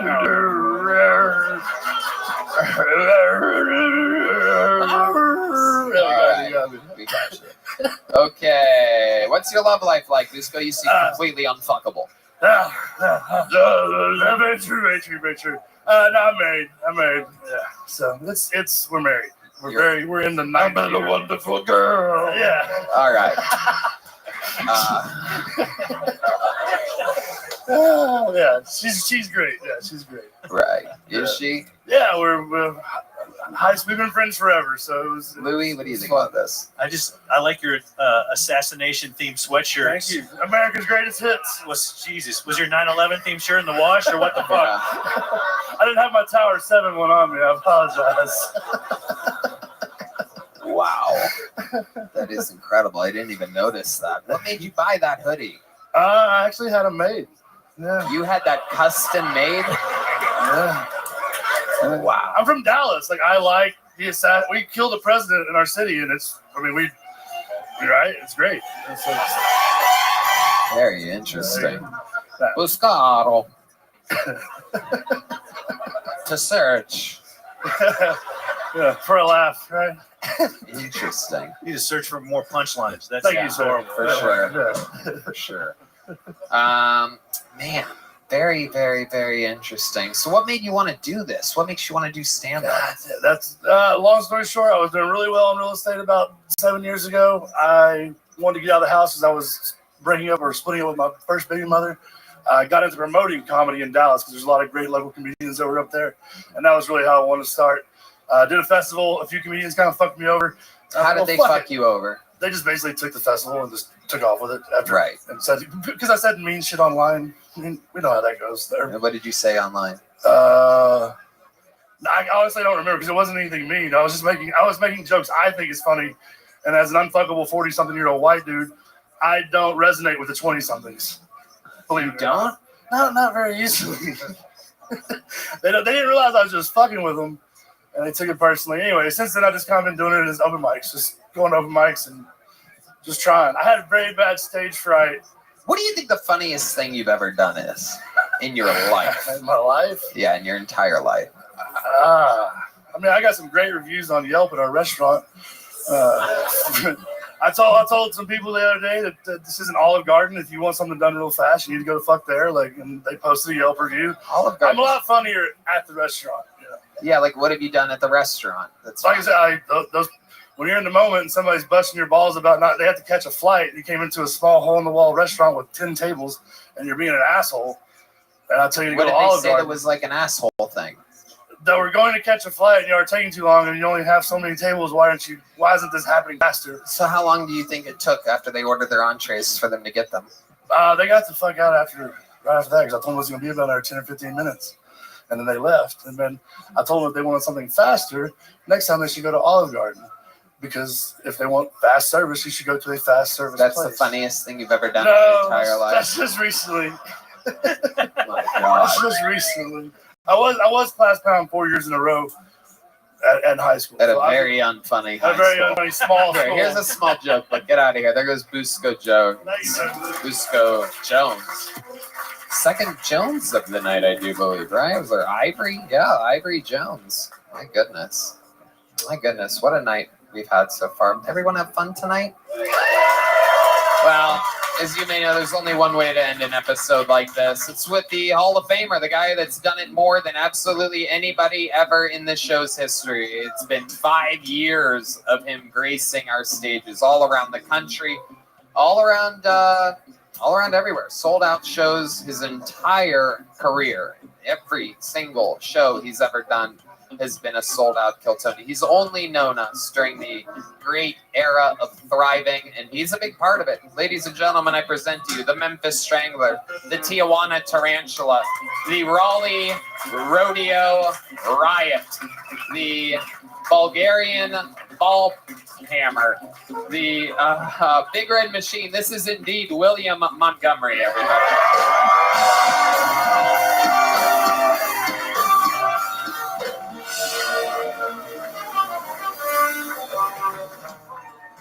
That dude needs to keep the fucking Olive Garden jokes in the restaurant, dumbass. What the fuck was he thinking?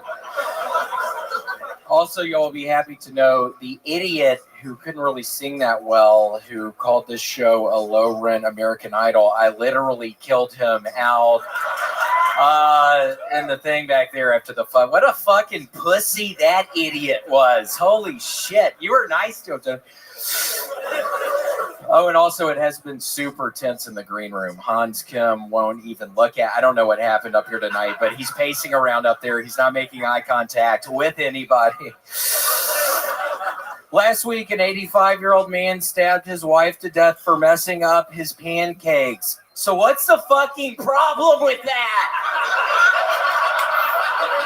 Stupid old bitch can't be messing up. I can't get pancakes. Fuck.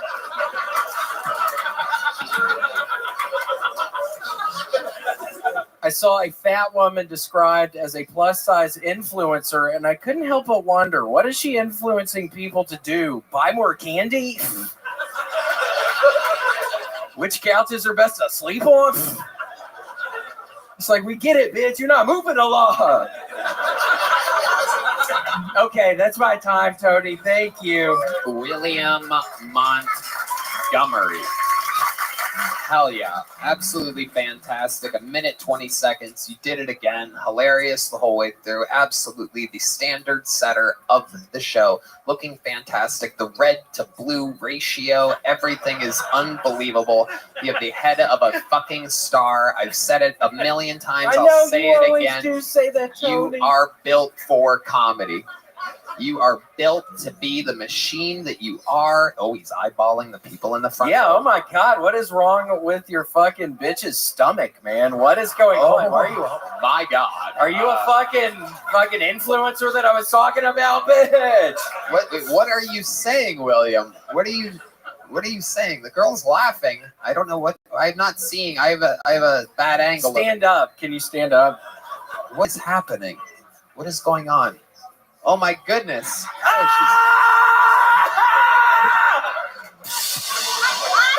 What is that? No, I'm really asking. Why does her stomach look like that? A what? Baby? She has a baby hidden underneath her shirt. Baby? Do you know where babies come from, William?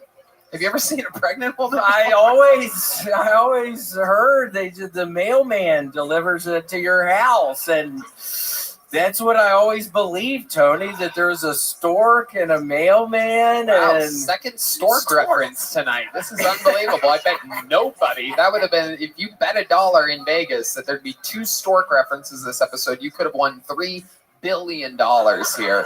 This is the first episode, maybe the second ever, in which one stork was ever mentioned. And here we are, our second stork reference of the night. Did you know? Were you aware that there was a stork I heard reference the earlier? first stork You've reference, been watching and the I show. have been, yes, I was watching the Meanwhile, show. a perfect opportunity fell on your plate right then to use a second stork reference. But when you come to a stork in the road, okay, so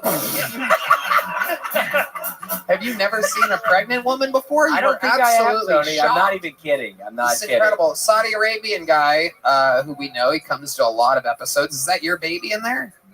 It is? You flew your plane into her tower? What? Little Muhammad. Hell yeah. All right. You gave her your Allah Akbar or whatever? What, are you Muslim as well? Yeah, what are you? Mexican? Uh-oh. We got a fucking jihad taco over here. Oh my goodness. So when's the baby gonna come out?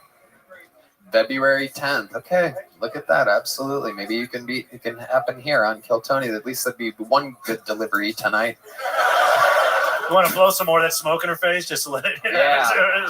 Fuck your baby. Do you have a name for it yet? Is it really going to be Muhammad? Mexican girl. You're letting this guy take full fucking control over here? Wow, that is incredible. Oh, really? 5 middle names? Oh, wow. Leave it to a fucking Saudi Arabian to have extra baggage. Just going to have to check these fucking names. All right. So it won't be... That's a long name to have on the no-fly list. That's incredible. Wow. So what are Allah the names? Yeah. Yeah. Somebody shot up with testosterone today. What are the names? Put the mic in front of his mouth, William. I want to hear this. Here, take that one. محمد ماجد سلطان يحيى مفرح سيد العليان العسيري. Garcia.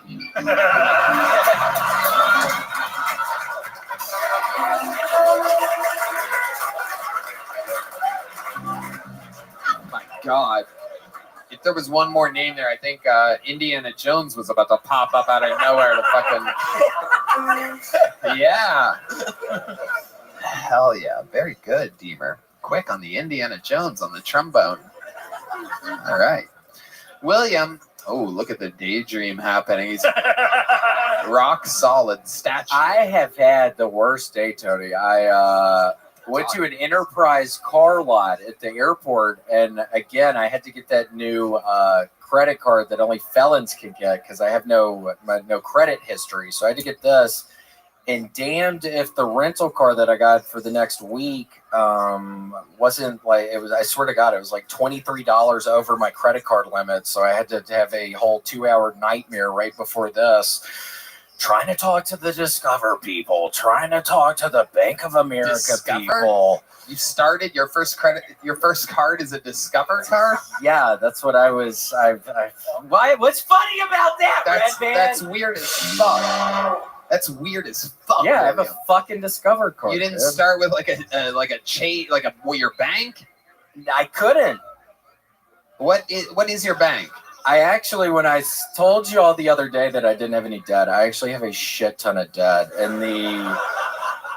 In the 5th grade, I took out all these loans. I had this one friend that was selling making a shit ton of money on these magazine sales. So I took out like $30,000 in loans, Tony, in the 5th grade. and I'm still paying that shit back. I mean, with it, it's ballooned to $300,000. You took out a $30,000 loan and then started buying magazines to try to help to alleviate the debt that I was hemorrhaging money. I mean, it was horrible. I'm buying all these magazines. My mom's getting pissed. I have a bunch of Mad magazines. I'm not even allowed to look at Mad magazines. And my mom's like, William, what are you doing with all these Mad magazines in your fucking bedroom? You're not even allowed to look at these things. I'm like, Mom, I'm hemorrhaging money right now. I have $30,000 worth of fucking stock of Mad magazine. Nobody's buying Mad magazine, Tony. I mean, this is mid-90s. Nobody's looking at Mad magazine anymore. When people were buying it. It was hot. Well, I couldn't find the people. Trust me, I was looking. But yeah, and God. I love it. I love it. So, what kind of car did you end up renting? A Volvo. Ooh. Safest kind of car there is. So. Oh, you like safety? For those of you that don't know, William is very, very lives in fear. A little fun fact about William. This part is one of the true sides of William Montgomery. He doesn't talk about it on stage, but he literally is truly one of the most scared people that we know. Refuses to fly on private jets. Yeah, he'd rather fly commercial. There's no way you could get me on another private jet. It scares the shit out of me. They crash. It's crazy. I have to yell up here, I think, y'all. If I'm really kind of getting down to it right now after this very mediocre set, I think I yell up here because I am really, as Tony has said, I'm the biggest coward you've ever met. That's why I look out of my apartment windows literally 24/7. I'm constantly scanning the fucking grounds of the parking lot. I'm the biggest pussy you've ever met. I swear to God. And then I have to, I think, compensate up here when I have to yell up here. I have to compensate. Hey, sir, you want to look at me when I'm fucking talking, you fucking idiot? And I got scared when I was talking about the plus size model, and then I looked down here and you're kind of plus size. Wow. But no, I was really scared about that. I come out here and I'm thinking, God, I have this plus size joke, and I look down and. Are you looking at the pregnant woman again? I am. What are you looking at? And I'm kidding, ma'am. Oh my goodness, you're talking to that woman? Yeah. William, what the fuck is wrong with you tonight? She's morbidly obese, if you can't oh see my her. God. I'm kidding! She is not. I'm scared right now! You stop it.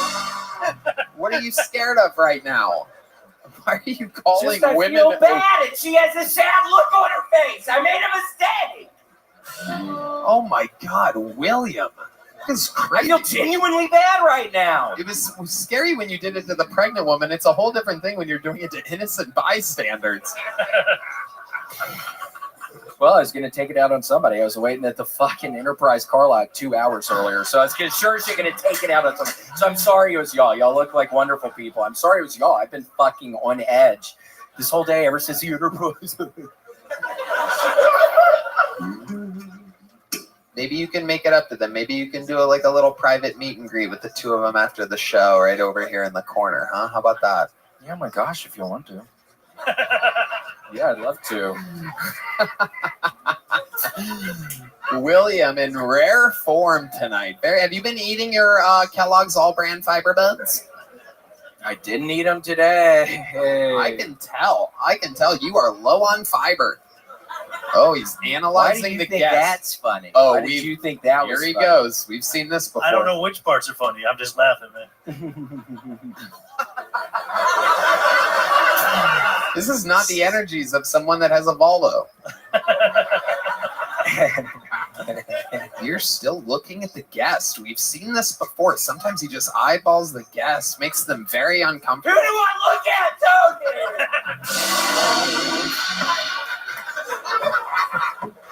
I don't know who to look at anymore. But I wish I did. William Montgomery, ladies and gentlemen. We did it again. Another episode of Kill Tony.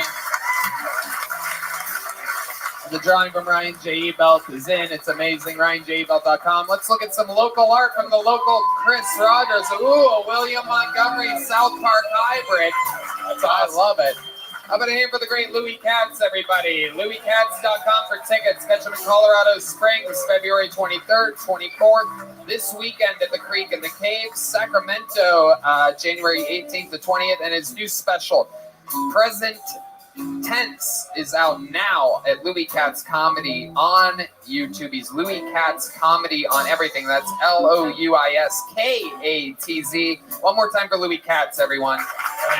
Thank you. Fantastic. Thanks for having me. How about one more time for the best damn band in the land? Michael Gonzalez on the drums, Paul Deemer on the horns, Steve Madness on the bass, John Deeds on the keys, and the Madman Matthew Fueling on the electric guitar.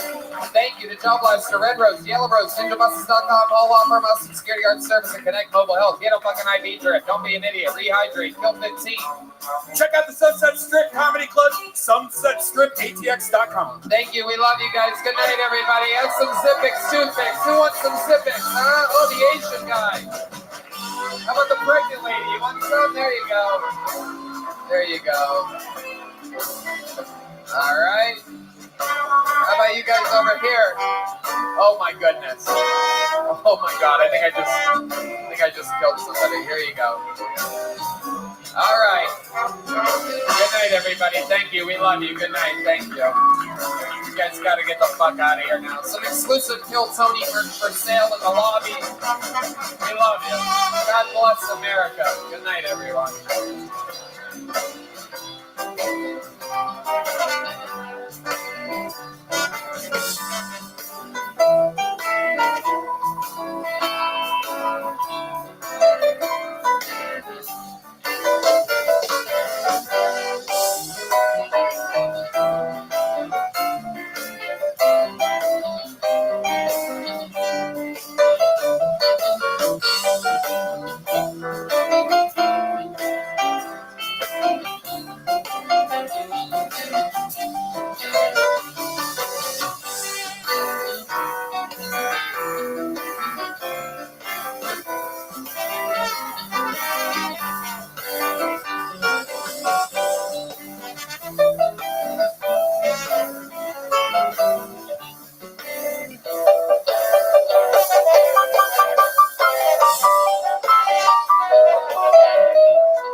Back on my stand-up tour at the end of January, hitting all the spots that I didn't hit on the fully grown tour before this.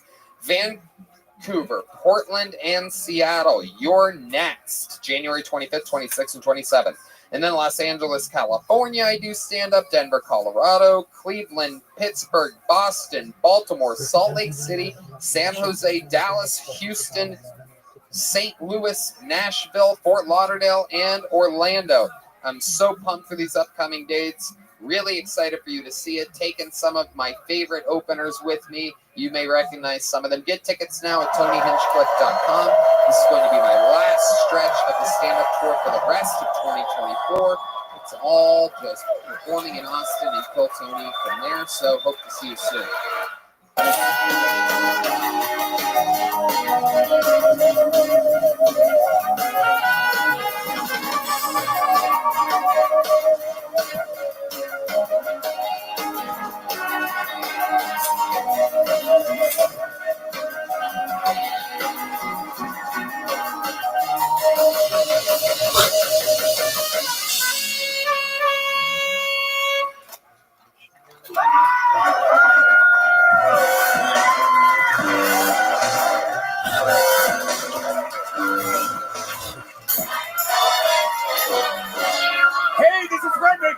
from the Comedy Mothership here in Austin, Texas, for a brand new episode of Kill Tony. Get up for Tony Hinchcliffe!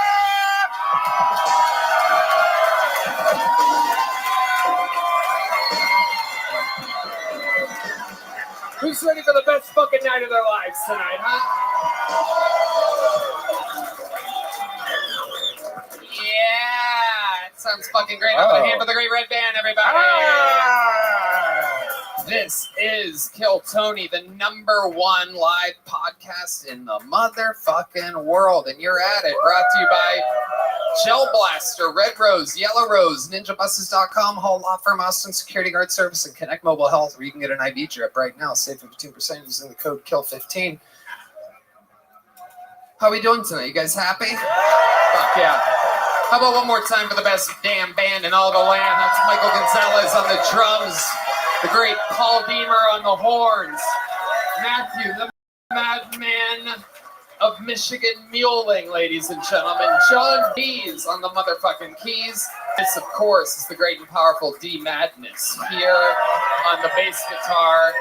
How about one more time for the special appearance you guys got to see by the great Tall Wilkenfeld? And here we go. A lot of fun stuff ahead. Before we start, here's a little bit more from the amazing sponsors that made tonight's episode available for you here right now. The Sunset Strip Comedy Club in Austin, Texas is now open. Check out Red Band's secret show every Thursday. Go to sunsetstripatx.com for tickets.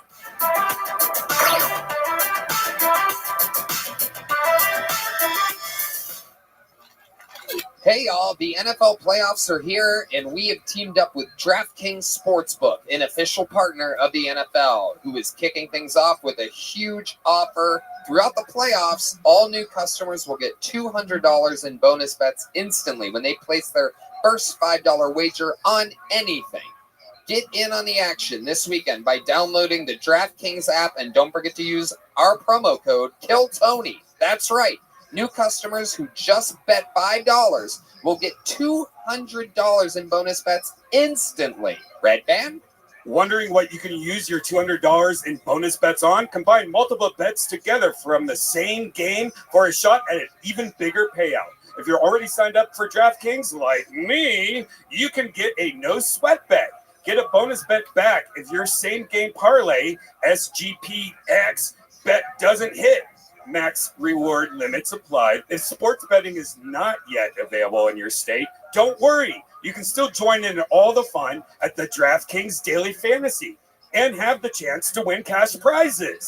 Thanks to DraftKings for sponsoring this episode of Kill Tony. I'm psyched that we're officially partnering with DraftKings Sportsbook because I love the NFL playoffs, and DraftKings is the perfect way to make them even better. Download the DraftKings Sportsbook app now. New customers use our promo code KILLTONY and bet just $5 on any wager and get $200 in bonus bets instantly. That's promo code KILLTONY, only at DraftKings Sportsbook. The crown is yours. We're going to have fun tonight. Are you guys ready to start tonight's episode? Are you guys ready to start tonight's fucking episode? That's what I'm talking about. You know, we have one of the best guests in the world in this show, and some of them I introduced to y'all before they are tremendously fucking famous. These are two guys that the entire world will know of. And if you don't already, they've been on the show multiple times, but these guys are about to blow the fuck up. Two guys that are a huge part of the Austin comedy scene on all the shows. Almost all the shows that we do around here with Rogan and Segura and Tim Dillon and Shane Gillis and everybody. Make some noise for two of the best in the world, two of my top young favorite rising comedians on planet Earth. It's Derek Poston and Asana Ahmad, ladies and gentlemen. Make some fucking noise for our guests. Derek Poston. You know him. He does arenas with Andrew Schultz. The greatest son of mine survived the 9/11 hijacking. He's a rare survivor. He was flying one of the planes and hit the eject button at the last second. Not a lot of people know that. He paraglided out of there. Didn't have a parachute. He paraglided out of the plane. Son, tell them about that. You were very young at the time. You know, Indian people, we achieve early. You know, so. How old were you during 9/11? Old enough to do it. Okay, I love it. I'll tell you that right now. I'll tell you that right now. The great Derek Poston, famous for Arenas with Schultz, the Flagrant podcast with Andrew Schultz, a huge member of the Schultz clan. How did you get to start working with Andrew Schultz? How does that go down exactly? Yo, my Tell nigga. these people just the types of things that I fucking do. Tony hooked it up. He said, he texted me and said, hey, bro, all you got to do is suck Andrew Schultz's dick one time, dog, and you on the tour. No, that's it. He set it up, though, bro. This is the big OG. He's the reason I'm doing a lot of the shit I'm doing, so I'm very thankful. Yeah, Schultz Good guy. texted me. He said, who do you think would be a good feature for me in Austin, Texas? I said, I got exactly the guy. They fell in love, and they worked together ever since. He famously talked about how you love trannies on the Flagrant podcast. Still do. Happily married, still do. Absolutely. He just got married. How about a hand for that, everybody? But you guys have done this show multiple times. You know how it works. A ton of people signed up for the chance to get 60 seconds uninterrupted on the stage. You know their time is up when you hear the sound of a kitten. That means they have to wrap it up then, or else they bring out the angry West Hollywood bear, which just interrupts them. And then I conduct an interview, and we talk to them. We find out more about them. The entire thing is crazy. Anything can happen, and we're all going to live it here together in the moment. Are you guys ready for this shit? Oh, let's go. I'm going to pre-pull a name. We're going to get them from the bar across the street. Sweet little, dirty little poor choices. A brand new adventure from our good friend Nick, who famously owned Vulcan Gas Company. He's got a new bar. Really small ceilings. They just started to take over. They are much lower ceilings than Sunset. Could be the second best comedy club on the street in no time whatsoever. They are a microphone away from having the second best comedy club on the street. Woo! Poor choices. That's right across the street. Our good friends own it. How about a hand for Nick and Kirk up here in the house? So while we go wrangle whoever that was that I just pulled out of the bucket, we're going to get one of our absolute historical regulars up here, a fucking legend of the game, an absolute Korean thug, if you will. Ladies and gentlemen, we found him absolutely doing nothing but open mics, making $0 a month doing stand-up comedy. Now he's got the Rolex, he's got the white girlfriend, he's got it all going for him, and he's rich. He sells out all over the world now.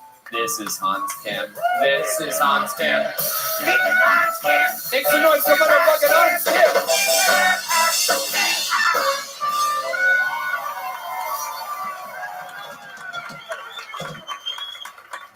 Thank you. I have a Bangladeshi roommate, and sometimes he cooks food so smelly I have to take a shit with the door open.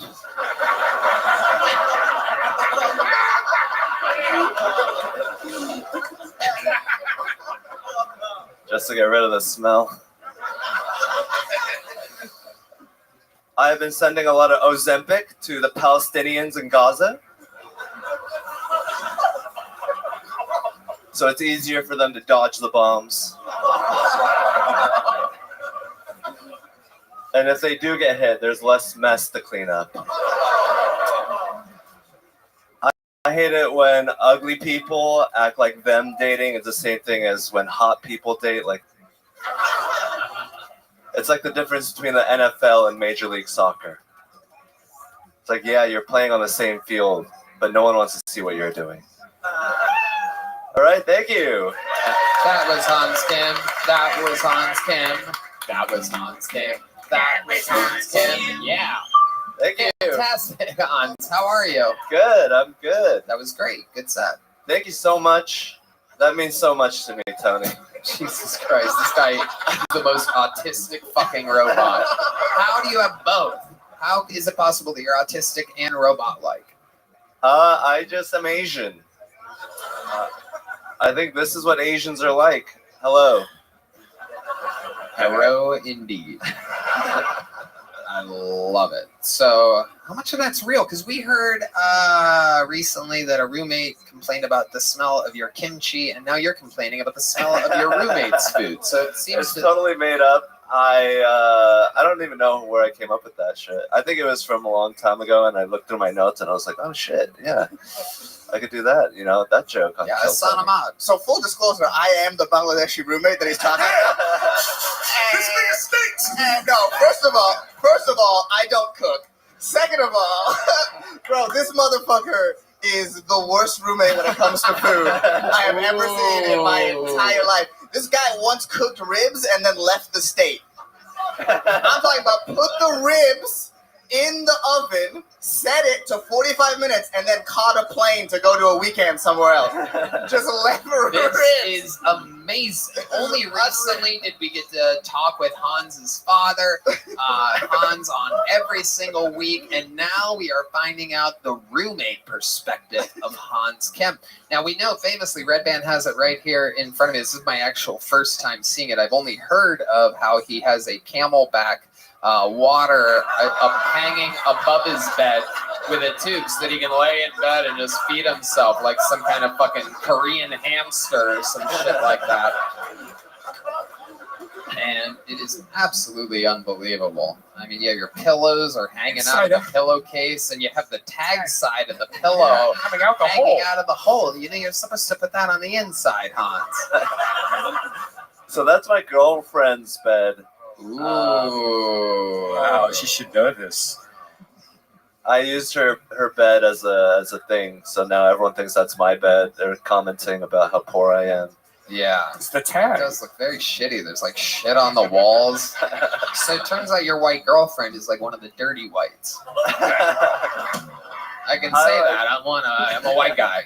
I like to think of her. If it was the other race, I'd have Derek say it.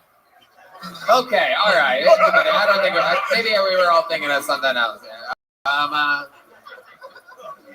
She's a dirty white. She's distracted. She's me being hot and pretty, and it's I think a lot of my job to like clean up after her. Really? Is that true? Guy that leaves ribs and leaves state? Yeah, I mean, I clean up her little whippets that she does.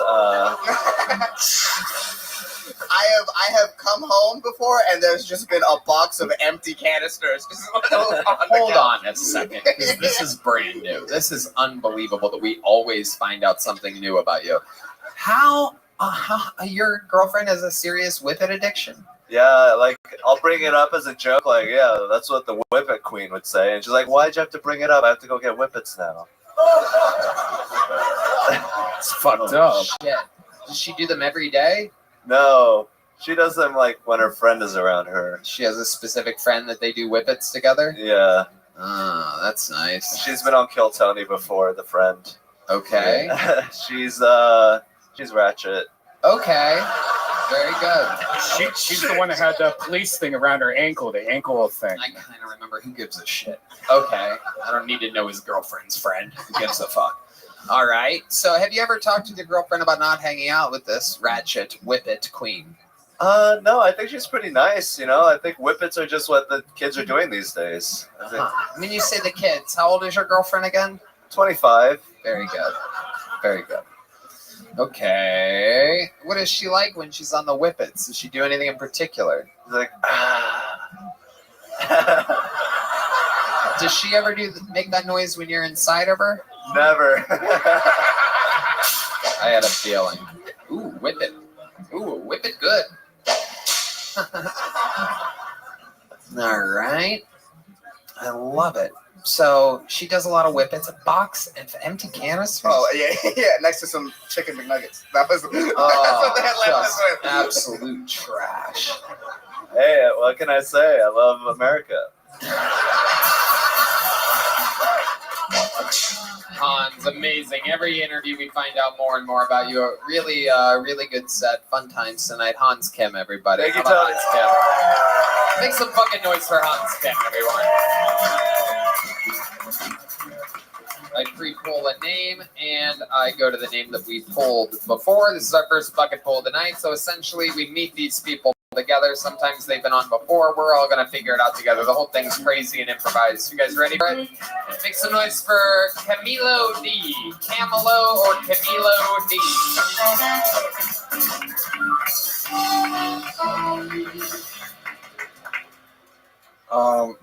think crystal collecting is just rock collecting for bitches. I think tarot cards are just poker night for dumb bitches. I think astrology is stargazing for stupid ass bitches. I don't know if you guys can tell by those jokes, but I'm a virgin. At least I consider myself a virgin because I only fuck with white women. Because I know that as soon as I touch a Latina, she's going to have a litter of 5. And I can't jump another border. Thank you. Okay, 40 gay seconds from Camilo D.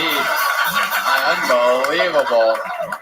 Oh, dude, I know what it's like, bro. Trust me, I get it, dude. I get it, bro. It's happened to me a billion times. Oh my God. Did you go by D because that's what you love? Oh, dude, that was a fucking Freudian slip. I feel like he just had a nightmare that you've had. Yeah. You call it a nightmare. That's a wet dream to me, man. Hey, yo, bitches be stupid. Women retarded. I be fucking dudes. I mean women. Fucking shit, man. I fucked up, dude. Yeah, that's not my nightmare, bro. That's his nightmare when this happened. Tonight, you're gonna wake up in the morning like, fuck. You were a fucking goddamn fucking syllable away from survival there. You were a woo away. Oh, woman. Woman. My second language. Hey, yo, I be fucking dudes. Oh, shit, dude, I fucked up, dude. Dog, I said I was fucking dudes. That's the only part anybody's gonna fucking remember, dog. Yo, I said the fucking astrology is stupid, crystals is stupid, and then I accidentally said I fucked dudes. I fucked up, dog. I fucked up.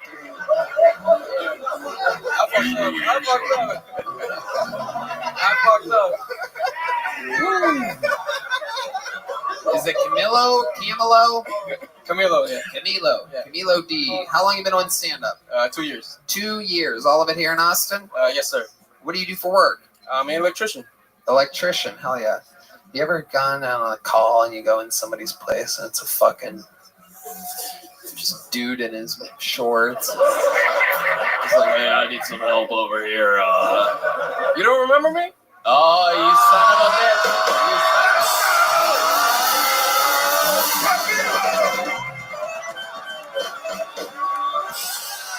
I do. I remember it well. I remember it well.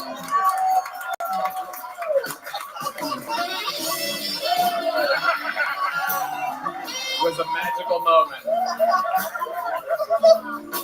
Put his little rocket in my socket, you know what I mean? The electricity was flowing.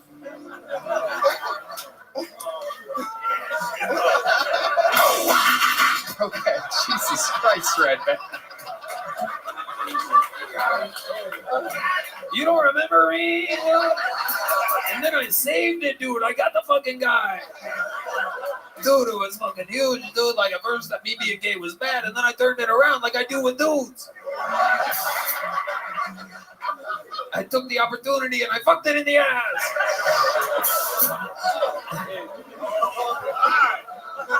Hey. How old are you, Camilo? I'm about to turn 26. 26. What do you do for fun in this crazy world when you're not doing For stand-up fun, comedy? stand-up, soccer. Soccer? Yeah, Fuck yeah. Damn, you are gay. Yeah, dude. I mean, I suck at.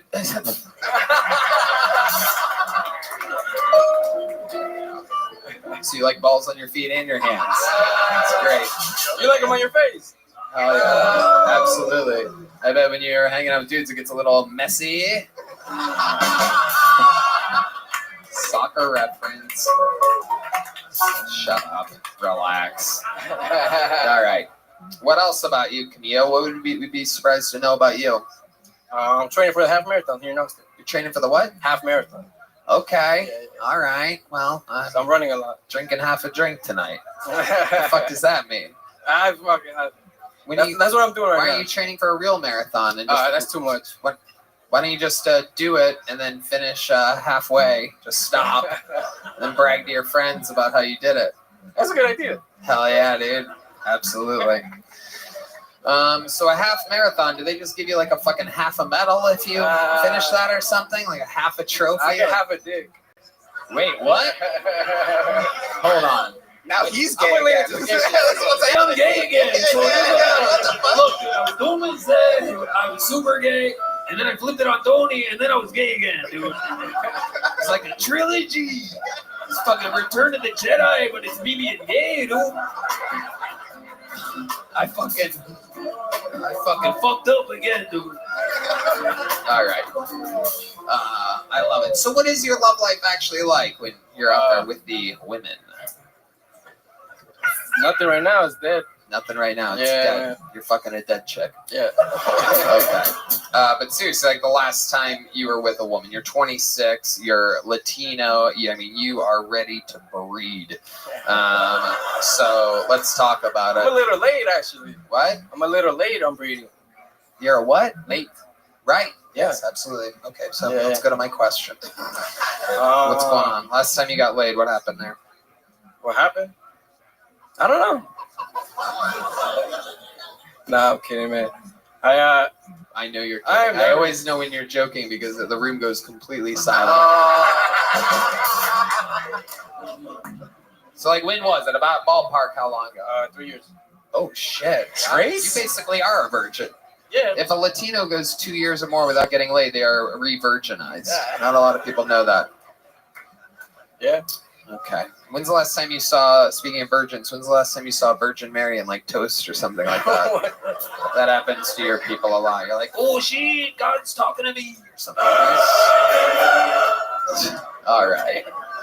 Maybe toast isn't the right. In your tortilla. Tortilla, there you go. Tostada. Tostada. Yeah. Absolutely. You've tostada is a couple dude salads from what I understand. All right, Camille D. Here's a little joke book. Thank you. Fun times. Welcome. There he goes. On to the next one. Dude. You so gay. Dude, I fucked up, dude. There was that one good part. Here you do that all night. Hey, y'all. You should not have to worry when you buy tickets to your next big event. Game Time is the fast and easy way to buy tickets for all the sports, music, comedy, and theater events near you. With killer last-minute deals, all-in prices, views from your seat, and their best price guarantee, Game Time takes the guesswork out of buying tickets. No doubt about it. As I look through the Game Time app right now, I see some of the amazing upcoming events in our area. I just went and saw Drake. Turns out he's playing again at the Frost Bank Center Thursday for a great, great price. There's also some comedians that we like on there. Bert Kreischer. Ooh, look at that. Beetlejuice live on Broadway. We love Beetlejuice. My mom loves Mark Anthony. Maybe I'll buy her tickets and fly her out with our new money that we made from doing arenas. You can get last-minute tickets, flash deals, zone deals. It's easy to find and buy tickets for any kind of event in your area. Red Band. Game Time is the only ticketing app that gives you complete peace of mind with your purchase. See the view from your seat before you buy, so you know exactly what to expect when you arrive. All-in prices show your total up front, so you know you're getting a great deal before you check out. Buy tickets in seconds with 2 taps. No doubt about it. Take the guesswork out of buying tickets with Game Time. Download the Game Time app, create an account, use code KILLTONY for $20 off your first purchase. Terms apply. Again, create an account, redeem code KILLTONY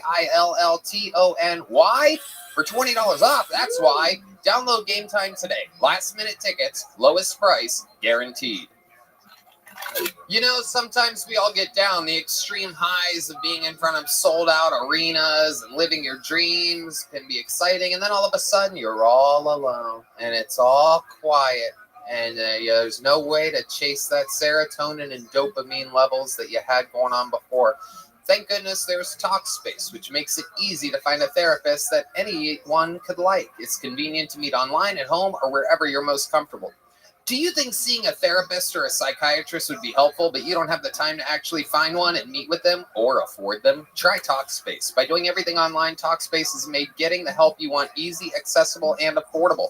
Sometimes people wait until something bad happens to talk to a therapist, but why wait? You can get a therapist right now through TalkSpace. Therapy can help you shift your perspective, find tools to cope in difficult times, and be a guiding light. Getting started is the most important part. TalkSpace makes it easy and affordable. They could even help you with eating addictions. A red band. With TalkSpace, you can sign up online and get a personalized match with a provider that's right for you, typically within 48 hours. It's incredibly convenient to have virtual sessions with your licensed therapist from the comfort of your home. There's no need to miss time at work or line up childcare in order to attend sessions. It's mental health care made easy. That's right. And as a listener of this podcast, you'll get $80 off your first month with TalkSpace when you go to TalkSpace.com/Tony. To match with a licensed therapist today, go to TalkSpace.com/Tony to get $80 off your first month and show your support for the show. That's TalkSpace.com/Tony. Make some noise for your next comedian, ZZ, everyone. ZZ. We believe. Okay, come on, one more time for ZZ, everyone.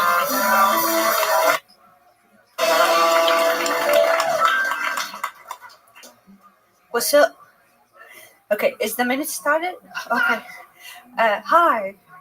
I grew up in Iraq. I moved to the US 2017. In my culture, we have a saying, when you want someone to leave and never come back, to throw 7 rocks behind them. Rocks. Not bombs, rocks. 1, 2, 3, 4, 5, 6, 7, 8, 9. No, 7, not 8. 7. So the day when I was moving, I turned to my family and said, demolish the house behind me. Rumor has it they found weapon of mass destructions beneath it. Well, no, this is bullshit. I just turned 37. Why are you fucking laughing? I'm allowed to brag about turning 37. I look fucking fly. My mom wants me to settle down and like find a good guy and marry. She doesn't know I live in Austin. There you go. ZZ, everybody. Jesus Christ. No, that's not how it works, ZZ. Nope. The man is talking, Iraqi woman. No, that's not how the show works. Please. You know better than anybody. I know your fucking father would never let you. Only talk if I ask you a question. No, stop talking. Don't fucking stop. You're gonna ruin this for everybody like you did fucking our economy. You Iraqi fucking people. It's absolutely incredible. There's your hackiest joke ever. You couldn't have bombed any harder, but Iraqi people don't really bomb. Turns out, like, the actual Iraqis. Okay, very good. That's great. Don't talk.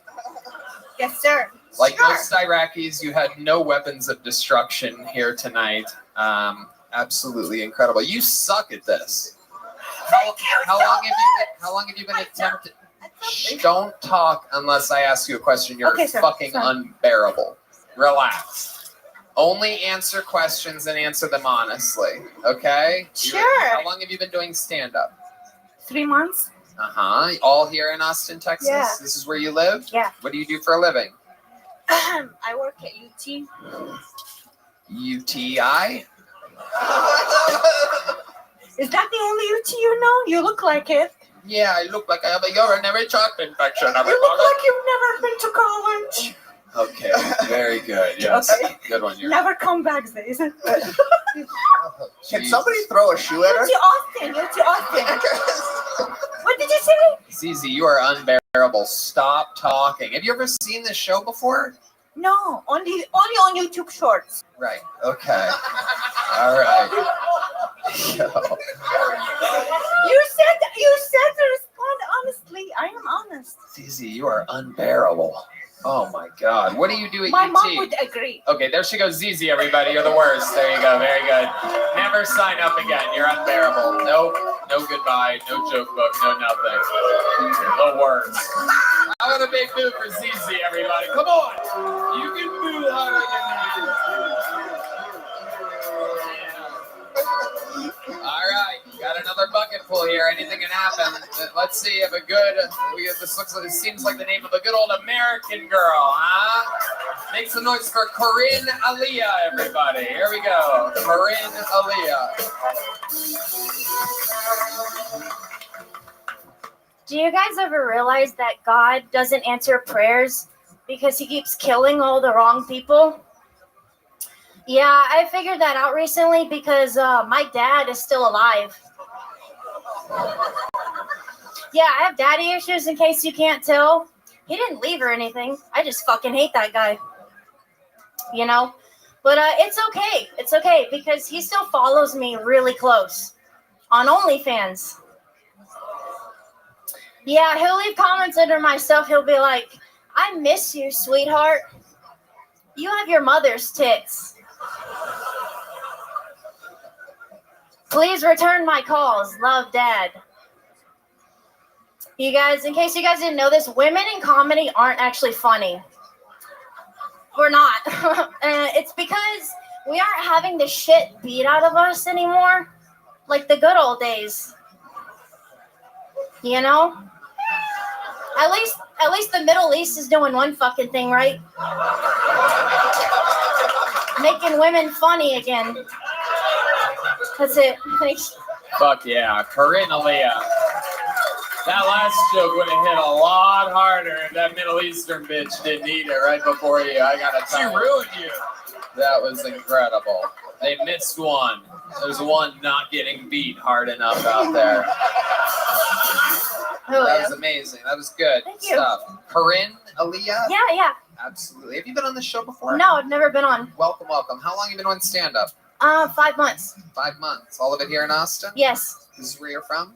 No. Where are you from? I'm originally from Louisiana. Okay. Yeah. All right. What's your ethnicity? I am a weird ethnicity. I'm actually Cajistani. It's a word that my friend coined. I'm actually half Pakistani and I'm half Cajun. Wow. Yeah. My mom's family's from Louisiana and my dad's Pakistani. Wow. Hassan's hard as a rock. Yeah. Pretty sure he wants to pack your standing. Yeah, dude. I was gonna say that food must make you shit something fierce. That's crazy, dude. Yeah. The old shrimp and hummus, you know what I mean? The old fucking. All right. There's not much you could do with Pakistani and Cajun. It's a hard combo. So your mom is the Pakistani? No, my dad. Okay. And he found your white, like Cajun mother? Mm-hmm. Uh-huh. In Louisiana. What does your dad do for a living? I don't know. I haven't talked to him in very years. How many years? Like 5. Really? 5 years not talking to your dad. The last time you guys talked, what was the context of that? What was that like? I don't even remember, to be honest. Okay, that doesn't make any sense. Right then. Cool. At least Sick. so stupid.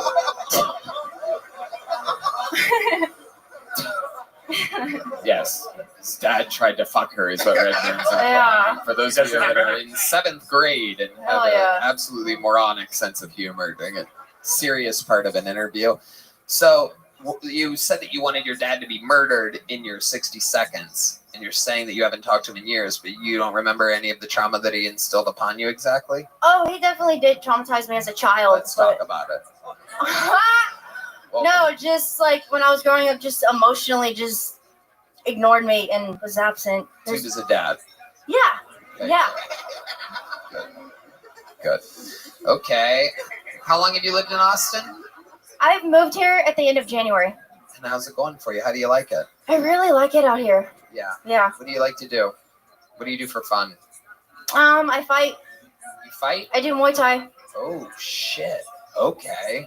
There goes Red Band's chances of a successful rape.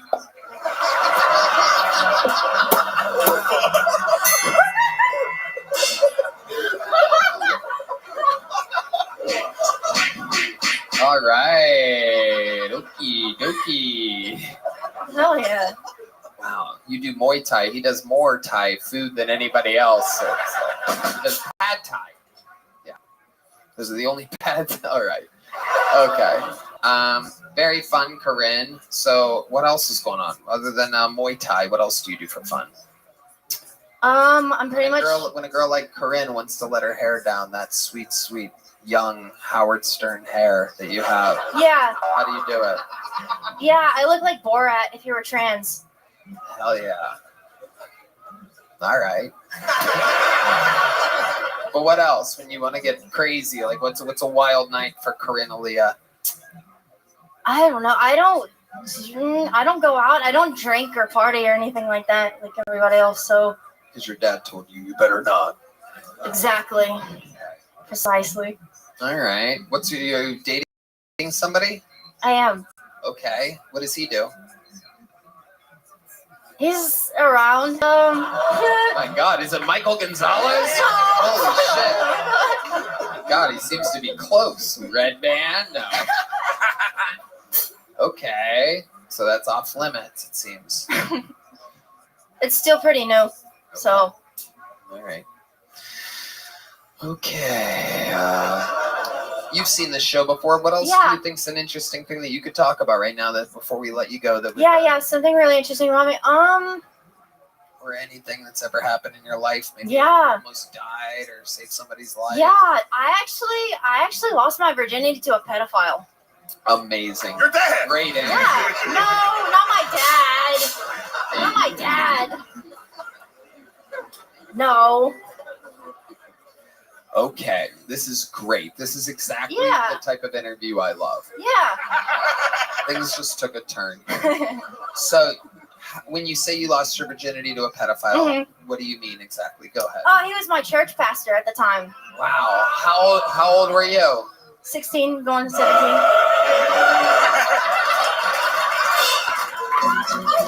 Hell yeah. How old was he? He was at least in his 30s. Oh, Jesus Christ. Oh, God. It just took another turn. A lot of these interviews go from like hero to villain to fucking... Okay, that's kind of depressing. Is he in jail now? He did go to jail. Right.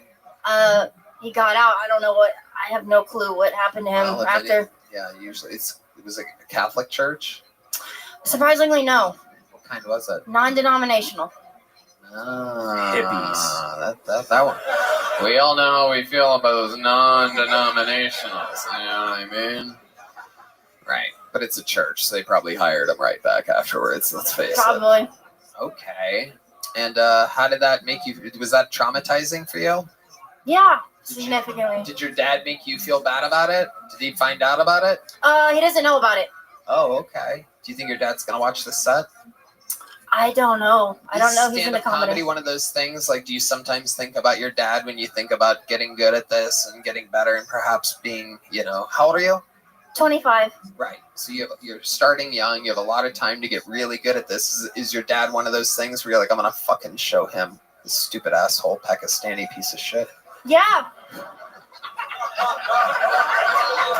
You think about this, right? Yeah. Because that's the thing. We don't really talk about that. But when you're starting, there's people. Like maybe a girl that broke your heart, or the dad that wasn't in your life, or teachers that did this. There's like images in your head where you're like, I'm gonna fucking show these people. But your dad's your number one?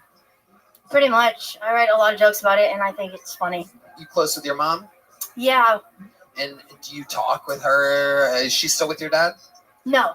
Okay. How long ago did they separate? Like when I was very, very little. Right. And I lived with my mom most of my life in Louisiana. So you and your mom just talk shit about him?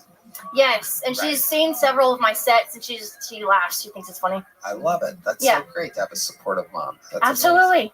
Amazing. So he Pakistani'd his bags and left? Hell yeah. just left a little trail of sand right out the door.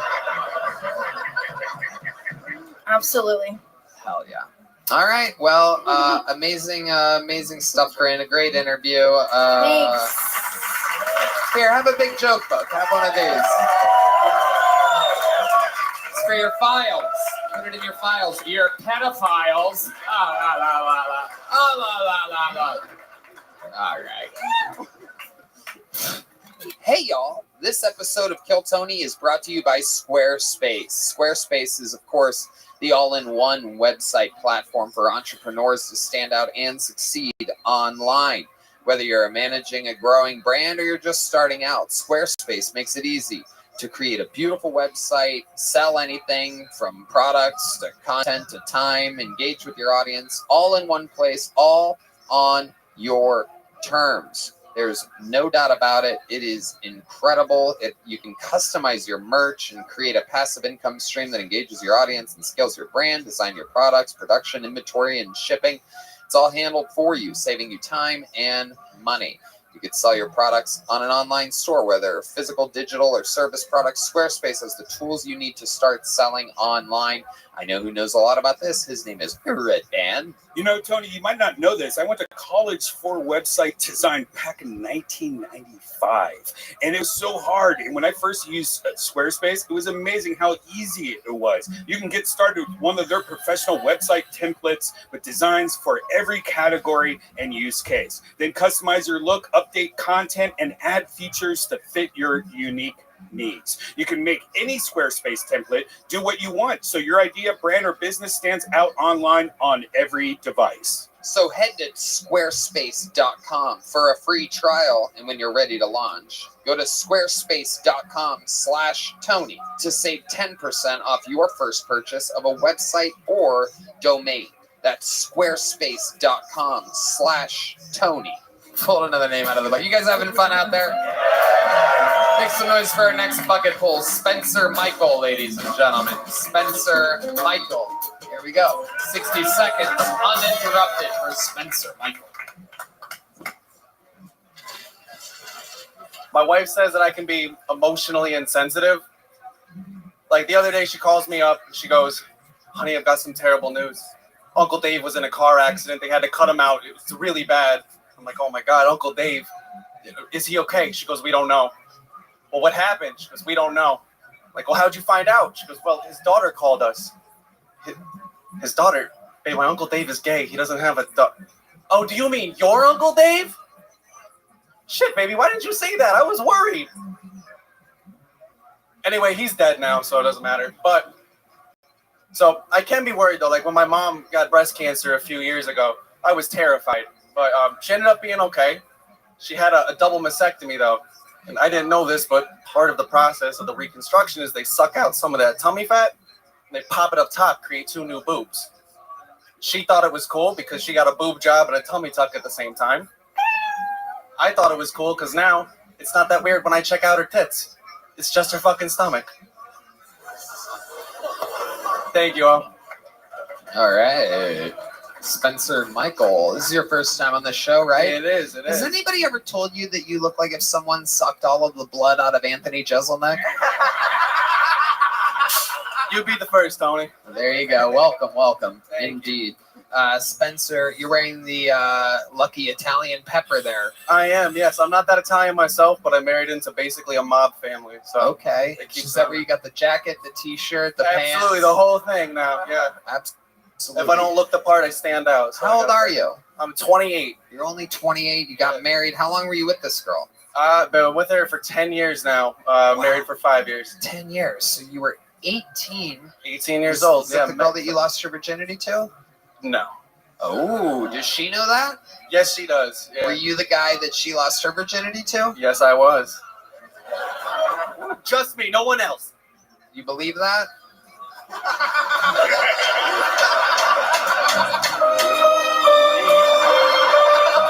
You are not the Godfather. All right. Spencer, how long have you been doing stand-up? Stand-up for about a month now. Okay. Only a month. Adorable. You started here in Austin? This is where you live? Yep, that is correct. Okay. What do you do for work? I market pharmaceutical drugs. Oh, wow. What a piece of shit you are. Hell yeah. The old Pfizer miser. Absolutely, yeah. Who got the jab? Everybody? He's like a young... Yeah, no, they're not here because they died, you faggot. He's like a young Buscemi. It looks like the sloth from Ice Age. That's what it looks like.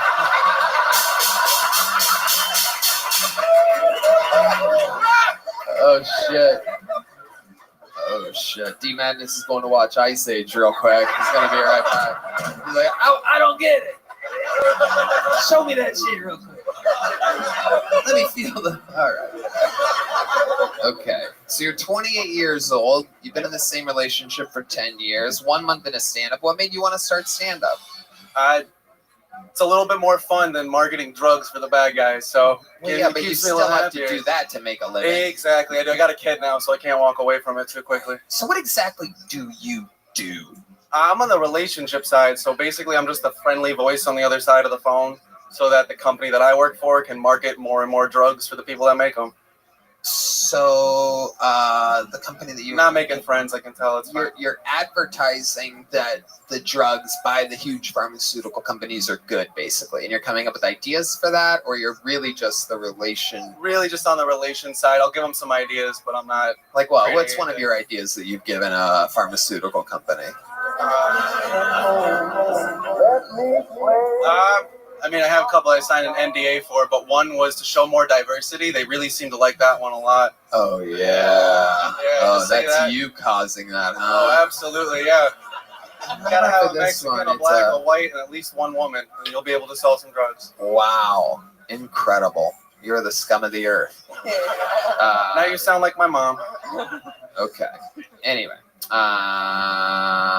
The girl you're with is Italian. What do you notice about Italian culture that you're not used to? What are some things that stand out to you? Gotta give them more room to talk. You can't stand too close, or you're gonna get smacked in the head. That's a pretty big one. That's true. You get that. She's got like 3 uncles that aren't related to her, so that was weird for me. She's got like Uncle Tony, Andy, and Vinny. Yep. They're cool guys, but yeah, they're not blood related at all. That is true. A fun fact is that Italians have uncles, black people have cousins. For those of you keeping track, it is a cultural thing. Don't ask too many questions. I might get slapped. You know what I mean? Yeah, I bet they bully you a lot. You have a vitamin D deficiency. That's the first time hearing of it. Have you?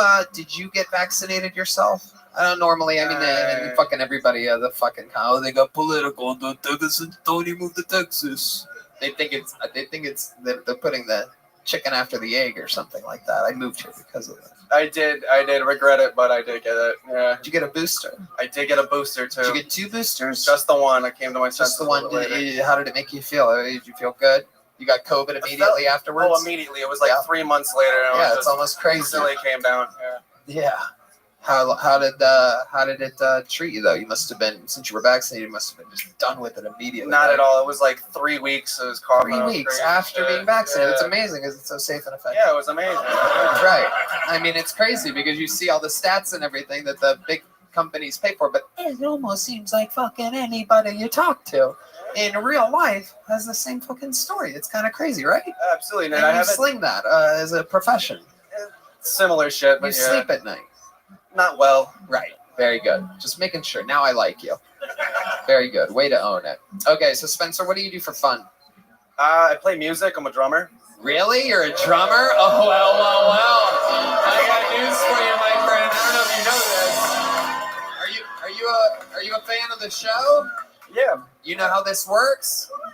We have a historical segment called A Mexican Drum Off, ladies and gentlemen, where you have a chance right now, even though you're only a month into comedy and we don't even know your drum skills whatsoever, but for the sake of history, we have a segment where you can become the full-time drummer of the show. If you beat Michael Gonzalez in a drum solo battle, which the audience, not even us, can't even make it up, but you guys get to decide who the better drummer was on this night.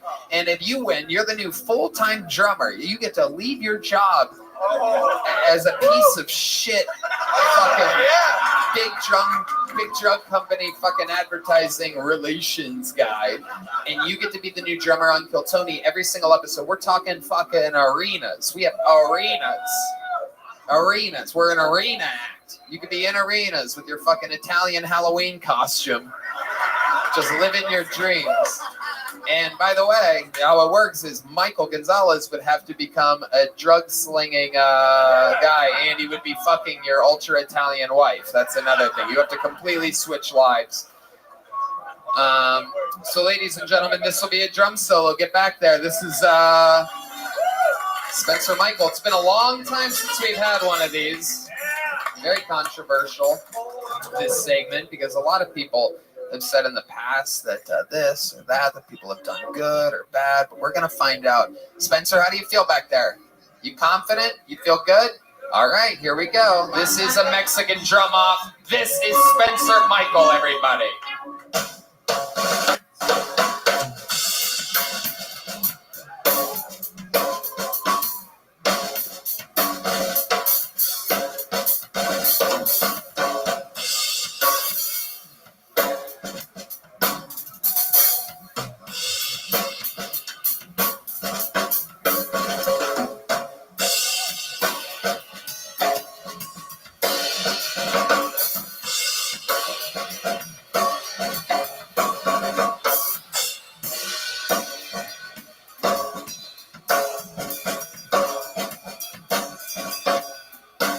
All right, put a ribbon on it, Michael. Bring it home. That's your big finishing move there? All right, come on, Michael. Play the fucking drums. I could beat you right now, but I'm not going to. I'm not going to. Ladies and gentlemen, defending his throne, Michael Gonzalez, everybody. You know I would, but I'm not going to do that. I want to be entertained. This is Michael's throne, Michael's job to lose. This is Michael Gonzalez.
Wow.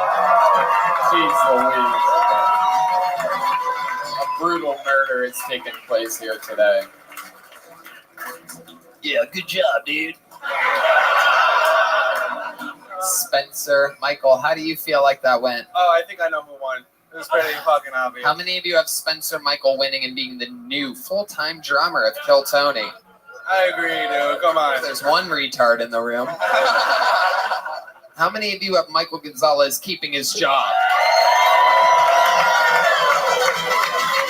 You tried, Spencer. You gave it your all. Wasan? Well, it was just nice to see the pharmaceutical drug pusher get his shit kicked in. That was nice. Yeah. Bro, I felt like Michael did that for America. That's how I felt. Yeah, for sure. Fucking, God bless you, Michael.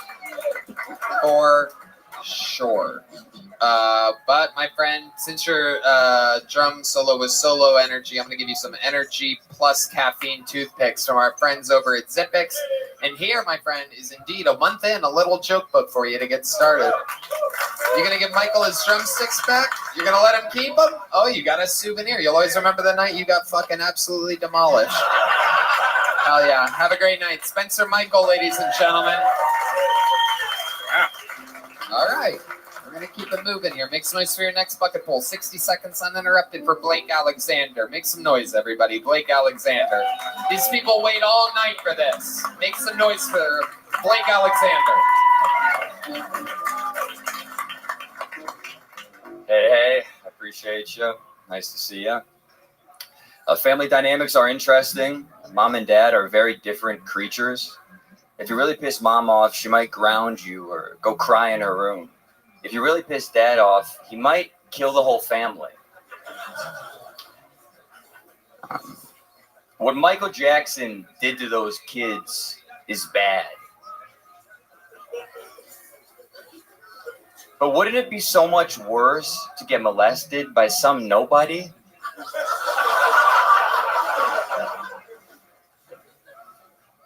about you folks, but I would let Caitlyn Jenner go down on me. I would, for sure. Because then I would have bragging rights for the rest of my life. Like, oh yeah? Well, I got head from one of the Jenner girls. People would be like, really? Which one? Nah, don't worry about it. I appreciate you. Thank you, folks. There you go. Okay, Blake Alexander, solid set. How's it going, Blake? Doing wonderful, brother. First time on the show? Second time. Okay, welcome back. How long you been on stand-up? 4 years. All of it here in Texas? No, I started in Colorado, like right around the beginning How of the long have you been in Austin? About 2 years now, coming up. Okay, what do you do for a living? I'm a bartender on 6th Street. Bartender on 6th Street, okay. Yeah. Starting to remember that. West 6th or this side of 6th? This side of 6th. Interesting. The boundary You of look- 30. Well, two put together to be on this side of 6th Street. Hell yeah. I creep. I'm a degenerate. Okay, tell us more about that. Yeah, I mean, I got sober recently, like 5 months sober of alcohol, so that was, beer's big for me. I definitely I appreciate you, of course. Not Yeah. projecting, please. Everyone drink, enjoy it. If you can enjoy it, please do. Like, again, having a couple cocktails, what a beautiful part of life if you can do that and not also almost kill yourself on a monthly, weekly basis. How Or- terrible did your drinking get? I mean, at a level, a lot of crazy shit. I would completely black out. Give us a quantity. Like, when would you start? What would you drink? I go into the plan. I'm like, yeah, maybe have a couple of shots and then, but mostly kind of just keep the beers or keep the individual drink cocktails. But once I get a couple of shots in, it's like the demon just, And what types of things would happen when the demon? Yeah, so I would do again, I would love to get sex work. Yeah, you would order prostitutes. Well, I didn't like actually fucking the prostitutes. That made me feel dirty. So I had to. Yeah. What kind of blackout drunk are you, dude? Hey, get over here. I want to talk with you. My fucking dad was so mean to me. Yeah. No, I definitely went there probably a couple of dozen times, or maybe a dozen or something. But I really settled on a massage and a hand job. That's for me the sweet spot. Like a legit massage? Yeah, I mean that's what's amazing about the service that exists. Asian massage parlors, but also private dealers online. It's unbelievable. Just an hour massage. I recommend everyone. So encourage an everyone. hour-long full-body massage? Just get a massage for your own healthcare, and you'll feel amazing. Thank you. Yes, we all get our advice from dirty 6th Street bartenders. Thank you. Hey, massage is self-care. That's objective. Right. Getting massages is good for mental health. Yeah. Thank you. No, again, you'll feel good. But hand job is the greatest thing to top off. You know you can do that to yourself.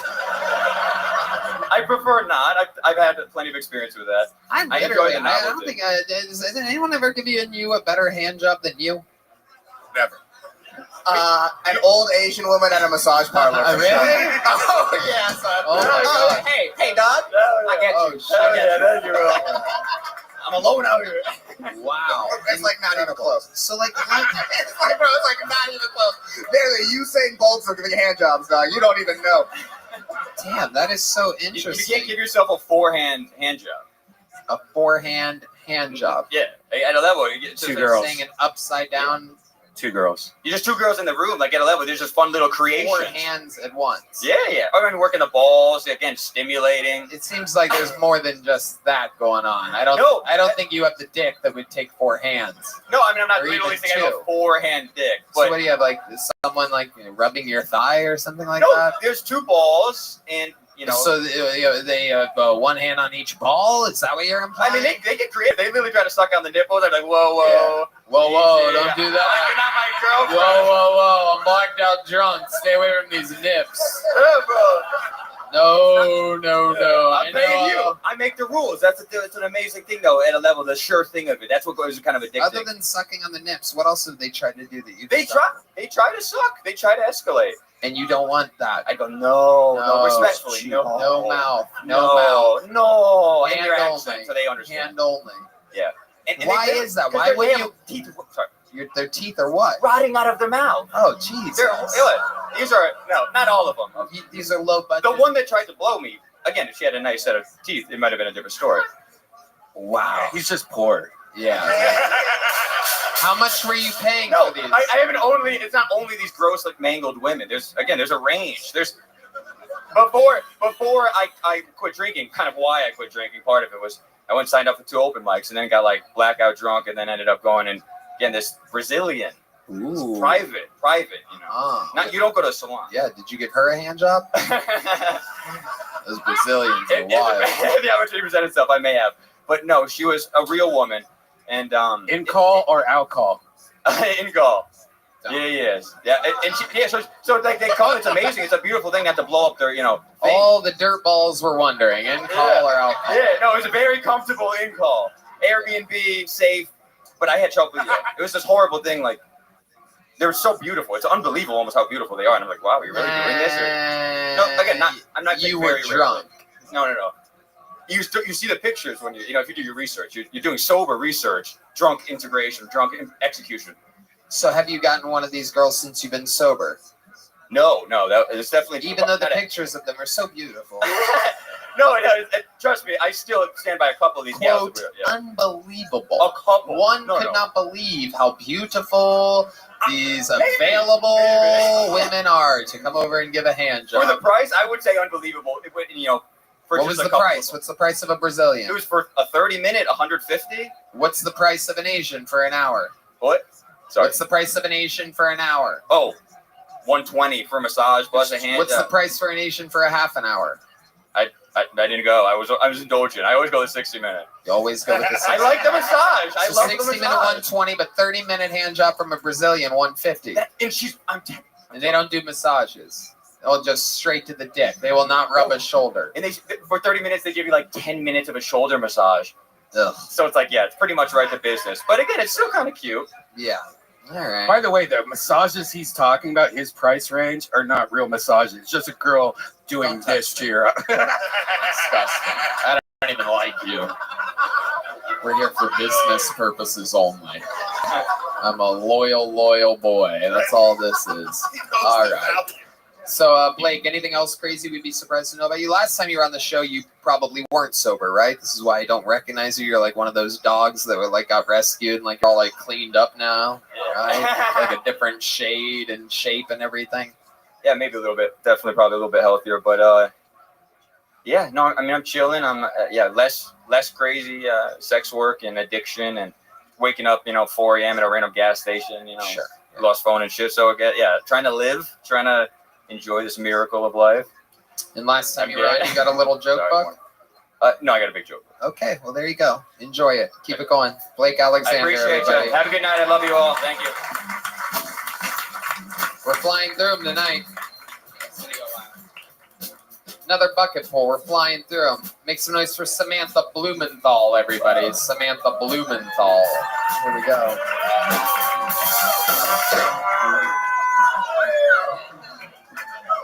Hey guys, I was a rhythmic gymnast for 12 years. Just wanted to show you that.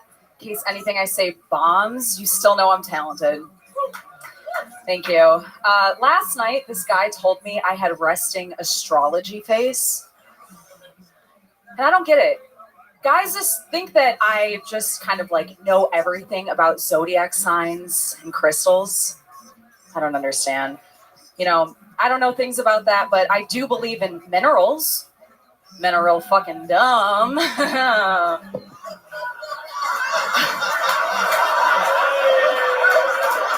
I'm so sorry. I think this is because of my dad. When I was growing up, my dad fucked my best friend, Diana Ray. Yeah, you can look her up on Facebook. She's really fucking hot. I want to be really clear. I love my dad, and he's not a pedophile. No. It's worse. He's a bar mitzvah DJ. Yeah. My friends tell me all the time, they're like, Sam, you have daddy issues. I'm like, how do I have daddy issues? I don't even fucking talk to him. Thank you. There you go. Samantha Blumenthal doing all of her time. Hello, how are you? I'm doing well. How are you? Great. How long have you been doing stand-up? 2 months. 2 months. Yeah. Okay. Thanks. Yeah. Very fun. Thank you. Resting astrology, men are all dumb. I don't know if you know this, but we found out earlier that women that are into astrology and stuff are fucking dumb bitches. According to Mexican gay guy that was on earlier. Okay. I missed So it. you're 2 months in. You live here in Austin? I do live in Austin. Yeah, I moved here 4.5 years ago. From Chicago. Chicago. Yeah. Absolutely. Good move. Get Yeah. out of there, especially this time of the year. An absolutely miserable fucking place, especially for a little Jewish girl. Thank you. Yeah. It's so cold I can't even walk. Right? Well, okay, I'll be honest. I have an autoimmune condition, and now I'm You going to have a sound an autoimmune condition. Okay. It's called cold urticaria. Ooh. So I get Cold hives. urticaria. Isn't that one of your cousins? Okay. I'm sorry. It's because you're black. All right, go ahead. I get hives in really cold temperatures, so that's why I moved to Austin. Okay. Yeah. Hell yeah. Yeah. Well, we're gonna see those hives when Red Band puts you in his freezer tonight. Okay, Samantha, what do you do for work? I'm a dietitian. I help people heal their relationship with food and body image. Let's talk about that. What are some ways that you can heal a relationship with food and body image? Well, you know, What are it's some of your secrets. I think one of the biggest things that I help with is kind of navigating emotional eating. So, any emotional eaters out in the crowd? You listening to this? This is your part. Not an emotional eater, Tony. It could save your life. This is your chance to really turn things around. Yeah. You're playing that for you. No, look over here. Keep it up. Keep it up. Keep it up. Look, lean over here. Let's listen to her. Put the mic down. Let's just listen to her. Go ahead. Keep that up. So, if you feel that you're eating from an emotional place, there's 2 questions we can ask ourselves. The first one, what am I feeling? The second, what do I need? Right. Because we only know what we need. Right. New when we know how we material feel. and lower ceilings. I ate so much tonight because you said that.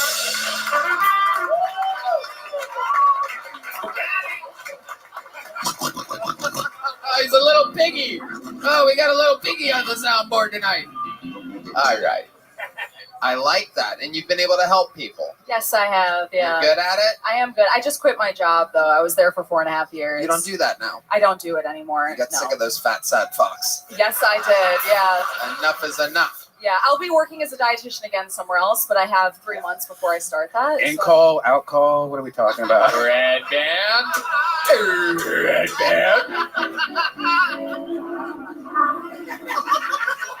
You're being a naughty boy, Red Band. Okay.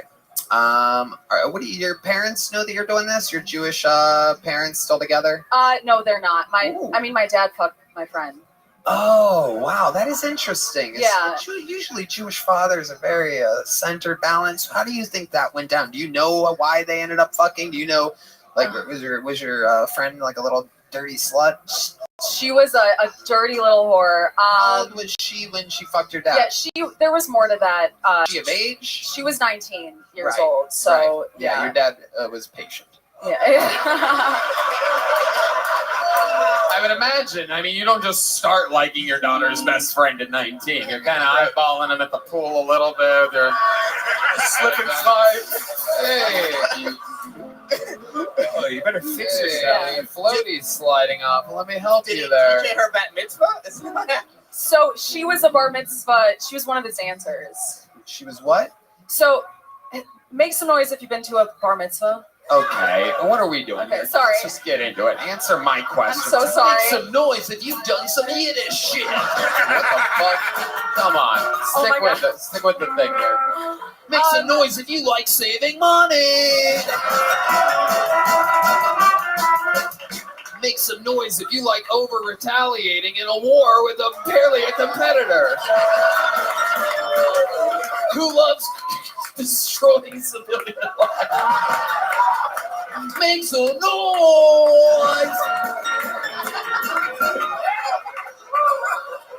Oh, yeah. You're in a little truth chamber tonight. Yeah, no, I feel that. Oh, God. Oh, God.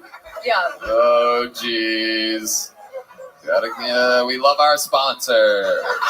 We love our sponsors. Oh, boy. It's all jokes. It's a comedy show. Jewish people would never do any of those things. It's a clown horn. All right. You guys would never do that to Palestine. All right. I think there's more interesting things about me than my dad. No, it's cool. Let's stick with your dad Okay. and stick with your dad fucking your best friend. You brought it up. Part of your minute. I'm just doing I knew my this job was here. We can happening. get to those other interesting things. You're a Okay. great interview. You're very present. Unbelievable for 2 months in. I'm Thank you. serious. Thank You're you. fucking great. Thank you. right now. But let's get back to the dad for a little bit. Then we'll find out more about you. Cool. So, what did you leave out of the story? What I leave out of the story? Well, I mean, it was like you technically are a woman once you turn 13. She was 19, so mazel tov, Dad. She's basically a fucking cougar at that point. Right, exactly. A juger. Yeah, a juger. A jaguar, I don't know. Yeah.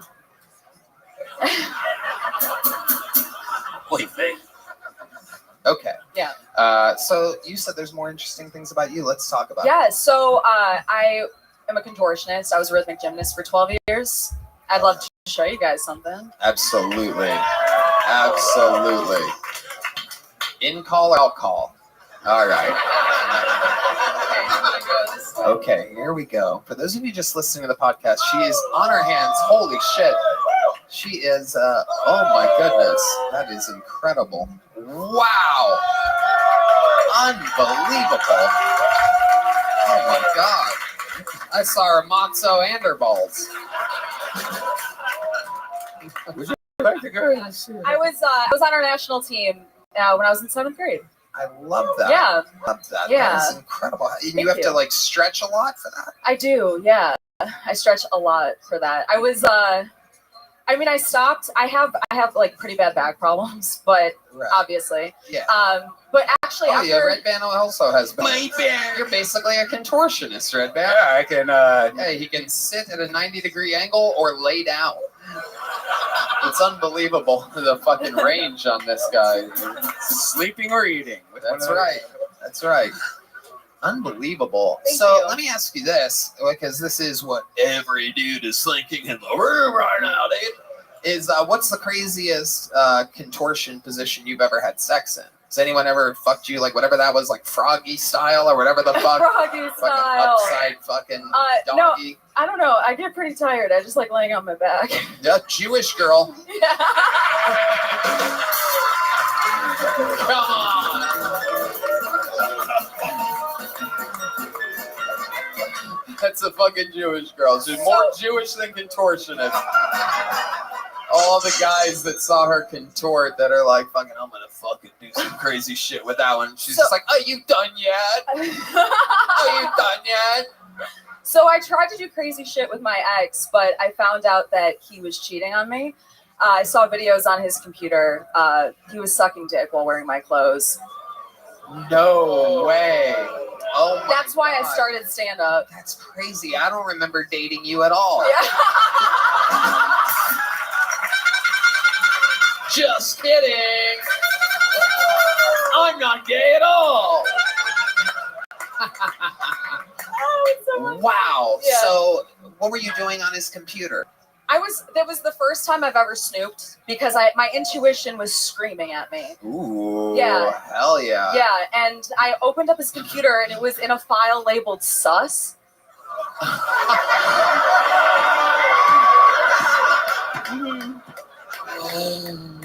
Oh, this is such a great interview. Thank you. That is unbelievable. Yeah, it was really traumatic. And funny. Sus. I guess Sus. sus. S-U-S. It Yeah. really said that? Yeah, and I didn't even have to open anything. Like I opened the computer and it was just up. Like you know when like you have like a virus and it's just like it was just like video of him sucking dick, video, and I'm like, holy fucking shit, you suck dick better than I do. Right. Obviously, Jewish girl. Jewish women are known for that. What types of articles of clothing of yours was he wearing? Just like a few of my favorite shirts, like pants like this. Right, like girly stuff. Girly stuff, you know, and I don't want to like shame his kinks, but like he fucking cheated on me, you know, and it's like, fuck that. It's okay, I'm over it. Right. That's amazing. Do you think you're a little bit perhaps prude, like you were not satisfying him? Or I mean, it seems like he's pretty much gay though. I so just it's didn't kinda- have a dick, you know? Right. So is he like happily gay now? I is don't he, know. Is he out of your closet? That's a fucking smart one. That's a smart and funny. That checks all the fucking boxes right there. He came out of your closet. That's great, yeah. Unbelievable. Yeah, He that's writes funny. this shit. Yeah. Okay. But is he like totally gay now? I have no idea. Like I had to just disconnect myself from that. Yeah. Right. For myself, you know. Right. Did you at least send yourself the videos? Oh, I have. I recorded it because I'm like, if he gets home and I'm like, what the fuck is this? And he's like, I don't know what you're fucking talking about. I'd be like, well, look, you know. Right. I still have it. You masturbate to that? Yeah, I masturbate to it every night, you know? Yeah. No, I don't. Right. don't. So have you been with another man since that happened? I have, yeah. Okay. Are you currently in a relationship? I am not. Right. So you're just dating? I'm just, yeah. Is it mostly just Jewish guys? Was he Never. a Jewish guy? No. What was he? Not religious. Just a goy? Yeah, he was Mexican and Egyptian. Ooh, wow. Yeah. Mexican and Egyptian, two different types of brown. Yeah. And Yeah. brown is what he was into. Yeah. Yeah. The assholes of men. Exactly. Okay. I saw that, yeah. All right. Well, an amazing, amazing time. I'm going to give you a big joke book, which is almost unprecedented for 2 months Thank in, you. but you're a fucking great interview. Fun times. There you go. Absolutely. There she goes. Samantha Blumenthal. Yeah. Okay. Another bucket hole. We're getting through it tonight. Make some noise for Holden DeShazo. Holden DeShazo, or perhaps DeShazo.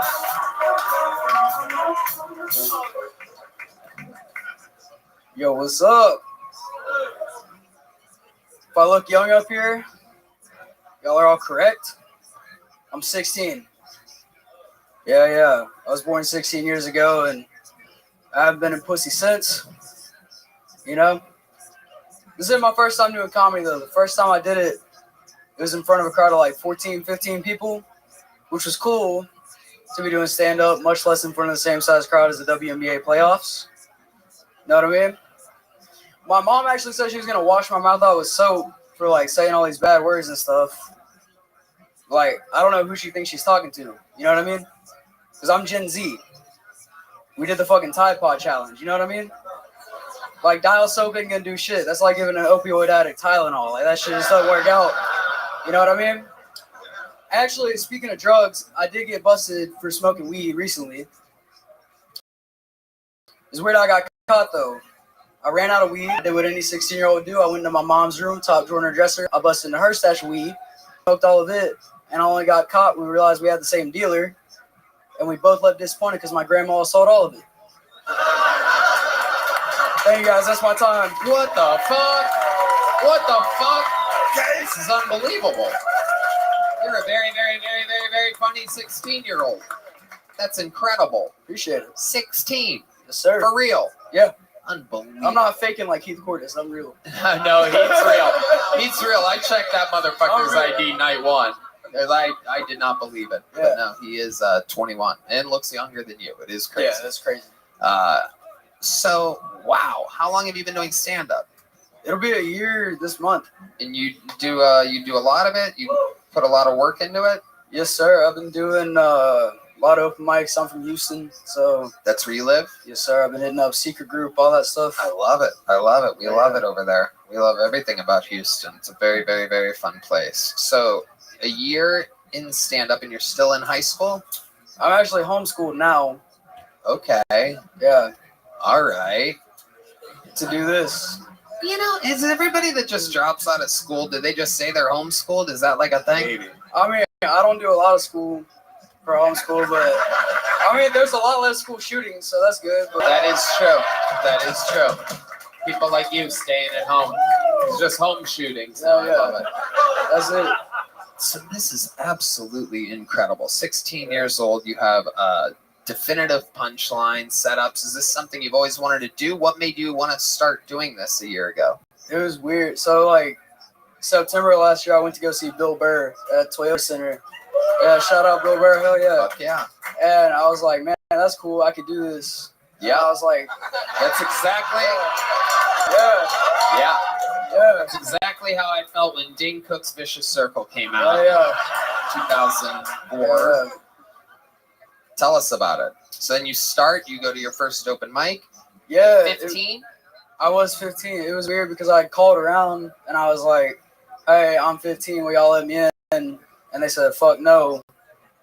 So I told my mom, they said yes. And we just showed up to the club. Right. For those of you listening from around the world, the interesting fun fact about Texas is they have an unbelievable amount of really cool laws for performers. You can smoke whatever you want. You can do whatever you want as long as you're on a stage performing of some kind. And also anyone under 21 in the state of Texas is allowed in any bar or club whatsoever as long as an actual parent is with you. Do you have an actual parent with you tonight? I do. Shout out my mom's here. Oh, Hell yeah. Hell yeah. Where's she at? Is she hiding out? Yeah, is your mom shy? Sir? Is your mom shy or is she cool? Oh, she's cool. Should we bring her out here? Should we say hi to her? You want to bring her up real quick? We can. Hell Let's yeah. do it. Hey! What's up? Hell yeah. Come on up here. Join your boy. It's my mama. Oh, hell yeah. Your mom does smoke weed. Look at those red eyes. Oh, shit. Busted. Oh, you guys smoke pot together sometimes? Hell yeah. Oh, hell yeah, dude. How come I didn't get to smoke pot with any of my high school teachers? This is crazy. Being homeschooled is the shit. Yeah, dude, it's cool. This is incredible. Mrs. DeShazo, am I saying that right? Mrs. DeShazo, are you super proud? Your kid seems to be on an absolute fast track to being a wild success. Talk right into the tip of that microphone there. Yes, I'm super proud. It's crazy, and I cannot even believe that we're standing right here. Yeah. This is it. Hell yeah. This is really fucking cool. So, Holden, this is amazing. Jesus, I don't even know exactly what to ask a 16-year-old. Yeah, well, I was trying to get on the mic here, and they wouldn't let me in. Right. And I ran into Cam Patterson. Shout out Cam, cool guy, one of the coolest motherfuckers I've ever met. He really is. And he got me on the Vulcan regular show over there. I did that, and then got invited back. I did that tonight, and then signed up for the second show. And here I am. So unbelievable. Yeah. Unbelievable. How cool is this? There's basically nothing that can really stop you from this point, from being a professional comedian. Starting at 16 is something that I only know of Eddie Murphy and Dave Chappelle, two of people that are recognized as two of the obviously all-time greats. So, what do you do for fun at 16 years old when you're not doing stand-up comedy? What do you do? You banging chicks yet, dude? Yes, Mrs. DeShazo, right in front of your mom. You got it. She's plugging her ears. I'll say I can't say anything like that.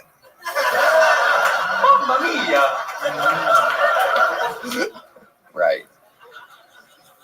Yeah, good job. He's banging, dude. Hold.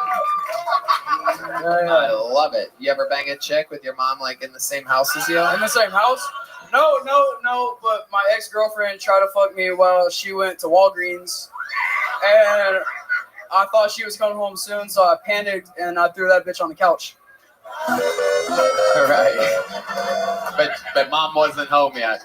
No, she wasn't home, but I was scared she was gonna come home and find come. So right. You know. Exactly. Exactly. Went from Walgreens to blue balls. Look at that. Exactly. Yeah. Incredible. Holden, what else would we be surprised to know about you? This is a 16-year-old living in Houston. Probably doesn't know about me. The home of Fat Pat Little. Oh, hell yeah. I'll be listening to Mike Jones and all that shit. Right. Yeah, definitely. Yeah. 100%. Back then, hoes didn't want you. Now you're hot. Hoes all all on me. you. Hell Right. yeah, hell yeah. Yeah. Just the streets. I have a lot of black friends. Oh, this guy's going to jerk off real quick. He's a big Mike Jones fan. Yeah. Look at this awkward moment. No way. Fuck yeah, dude. It's weird. It's weird he's going to jerk off. Now there's a kid on stage. That's kind of crazy. That is true. You just got housed by a 16-year-old, by the way, sir. Oh my goodness. Oh shit, you're a little fucking gangster, dude. 16 years old. How much time do you think you've accumulated? What's if you were to say you're comfortable and confident in the length of a set that you've accumulated in a year of doing this, how long would you say that set is? Well, I just did it. I don't know, like, I just did a 45-minute set on my own. Hell yeah! Wow. I did it on my own. I figured like it was just a free show. I wanted to do at a bar that I performed at before. And you know, I did it. That's how you do it. You got to throw yourself to the wolves. I tried to do an hour in fucking Town, Ohio, less than a year after starting. In retrospect, it was unbelievably terrible. But one day you're gonna look back at that set and remember. Mom, were you at that big 45-minute long set? How do you think he did? Talking to the mic. He did great. Like, you know, I wasn't a big fan of this comedy thing to start with. Yeah.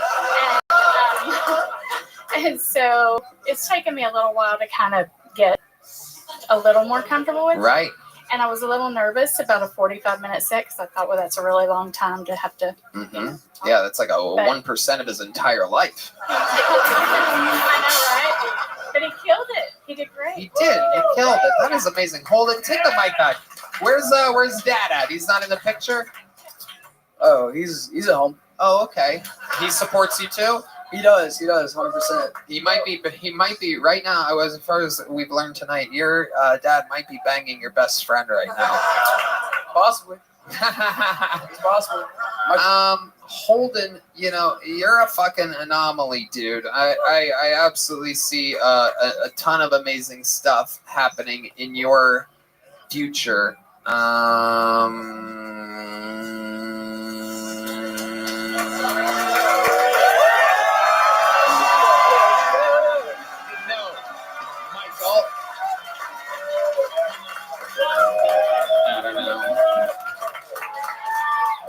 I don't know. So what?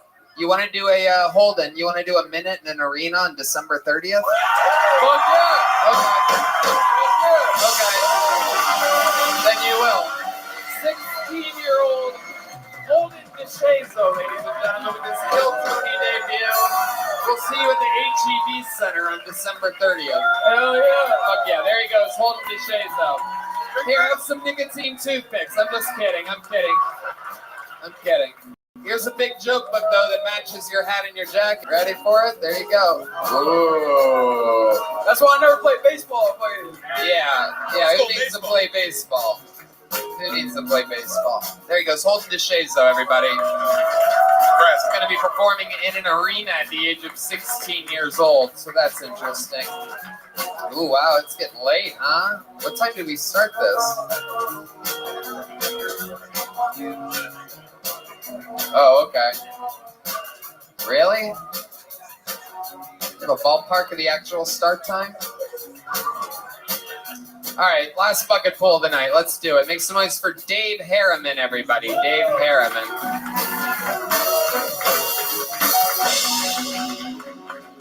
What's up, Austin, Texas? Have y'all ever smoked crack in a bush? My ex-wife said no more crack in the house. So I found a nice big thorn bush in my neighbor's backyard, and I made it my little crack bush. She tried to bring me out dinner and shit, but you know, the crack kind of kills the fucking appetite, all right? I do go to AA meetings still, not sober, all right? I do go for the crowd time, all right? I'm just saying you can hit about 5 meetings a day. That gives you about 5 minutes of sharing time. I'm just saying you knock out some sets, all right? And if you want to double up, you hit a couple of NA meetings while you're at it. I'm not gay. I'm just wearing my gay shirt. I'm not gay, but my boyfriend did give me pulmonary edema, which is fluid on the lungs. Okay, ladies? All right. I am a proud EBT. I'm a proud EBT member. Okay. I've had my card since 2006. And the 7th of every month, I do hold my EBT card up and say, hallelujah, another 250. All right. Thank y'all. Fuck yeah. Dave Harriman. How's it going, Dave? How are What's you? up, Tony? How long you been doing stand-up? 4 years. You been on this show before? First time. This is your first time? Yes. Absolutely. Cool. 4 years. Where at? Charlotte, North Carolina. Charlotte, North Carolina. Okay. And how did you get fluid on the lungs? Oh, the cum, the jizz. Is that true? No, it's not true. It's actually, I OD'd and I had pulmonary edema. Okay. What did you OD on? My own throw up. What? When you asphyxiate on yourself. Yeah. So you were drunk, you threw up, and choked on your own vomit. I wasn't drunk. You were sober? Let's clarify. No, I'm doing heroin. Okay, there we go. So you OD'd on heroin. There we go. We finally got there, everybody. Yes. What am I, a fucking cop or something? I don't know. Are you? I don't know. I'm fine. It was just my vomit. What? All right. How long have you been doing heroin? I quit about 3 years ago. You still think about it every day? You think about it every day? You want some? No. You want some? I know a 16-year-old with a hookup. All right. I'll take the acid or the 16-year-old. All right. No. All Okay. right. So are you really sober now, or you just no, don't do heroin? I drink. Right. How That's often do you drink? All the time. All the time. All the time? Periodically. Every morning. Every morning. Okay. What do you do for work? I work at Hooters. What? Holy shit! What? You're one of the weirdest Hooters waitress I've ever seen. Just imagine the disappointed table. Just like, what the fuck? I'll take the fucking wasted. Jesus Christ! You actually know Billy Ray. I actually took his job on accident. Who the fuck is Billy Ray? The fat guy. No, you got to fight at Hooters. No, okay. All right. How would I know a guy named Billy Ray at I Hooters? don't know. Are you serious? He's been on the show before. So there's a comedian named Billy Ray that worked at Hooters. Yeah, That's right. I don't know. All right, never mind. Sorry. We've been doing this a long time. Not my bad. What did Billy Ray do at Hooters? Was he a cook? He beat somebody up, and then got arrested. And then I went and checked on him. And that's How long ago was he on the show? If you had to guess. About a month ago. My God, I don't think we talked about this. Do you remember talking about a Hooters? I don't remember any of this. Yeah, Really? I don't think he talked about that. Did he tell you that he talked did. about it? Did Yeah, you he see did. it? I saw the show. Yeah. Okay. Yeah, you Wow. definitely did. You definitely did. Things move fast here. There's not enough. Yeah. Not enough energy in the world. Oh, I know that guy. Yeah, he's had a few jobs. That fucking guy. I think he works at a pizza place here on 6th Street now. Okay. Well, so what do you do with Hooters? I manage. You're the manager of the Hooters. I'm the hourly manager. Yes. Something for the guys to look at when their erections are out of control. You just the old erection destroyer over here, an erection denier, if you will. Hey, I like that. That was good. All right. Anything interesting about your life, Dave? So, yeah, I just recently moved here about 5 months ago, and I sold my girlfriend's house and took the money, and I moved down here. Did you bring her with you? No. Okay, so what do you mean? This is like a fucking riddle or something? What's going on here? I sold my girlfriend's house and came here without her. Figure it out. You have 30 minutes, or else the doors will not unlock. Come on, dude. Answer the fucking questions. Okay, all right, Jesus fucking Christ. I was a realtor back home, and I sold my girl's house, and I spent the money and moved down here without telling her. Have you talked to her since then? Yes. And what does she say about that? Well, she flew me out to Myrtle Beach. Uh-huh. And? For an AA conference. Uh-huh. And then what happened? We fucked. Right. And hung out all weekend. Uh-huh. Is she letting you keep the money from her house? Yeah. Why? Because I was a realtor. I got the commission. So she got all the money. Oh, she got all the money, yeah. Right. So this is just you're just like trying to trick us or something like that. I guess. Yeah, stupid. Sorry. There was literally a 16-year-old and a little Jewish girl that had better interviews than you tonight. Trick his honesty here. What do you guys think about this piece of heroin-filled trash? I'm not asking you. I'm not asking you. I think you might need to restart, dog. I think it's time to take you out. Nigga, you a crackhead. That was crazy. You sold your girl's house party back. I'll tell you what, we're doing an arena on December 30th, and if you want to shoot up heroin in the parking lot, you have full permission. Thank you. Full permission to tie one off. Appreciate that. We're going to keep it moving along. There goes Dave Harriman, everybody. Here's a little joke, but Last name was heroin? Harriman, not heroin, but it should be heroin, because it looks like he's still on it. Imagine how much heroin you have to do that after 3 years of sobriety, you look like you just shot up. All right, ladies and gentlemen. Well, I'm going to be honest with you. William Montgomery is out tonight, everybody. I know, a devastating blow. A devastating blow indeed. But he had a little bit of an emergency and could not make it. However, if you recognize the music coming from behind me, we do have another one of the regulars here. An absolute fucking sensation. Who destroys. I mean, this guy's been doing theaters with me all around the world, and I fucking love working with him. This is a brand new minute, again, from the great and powerful Cam Patterson,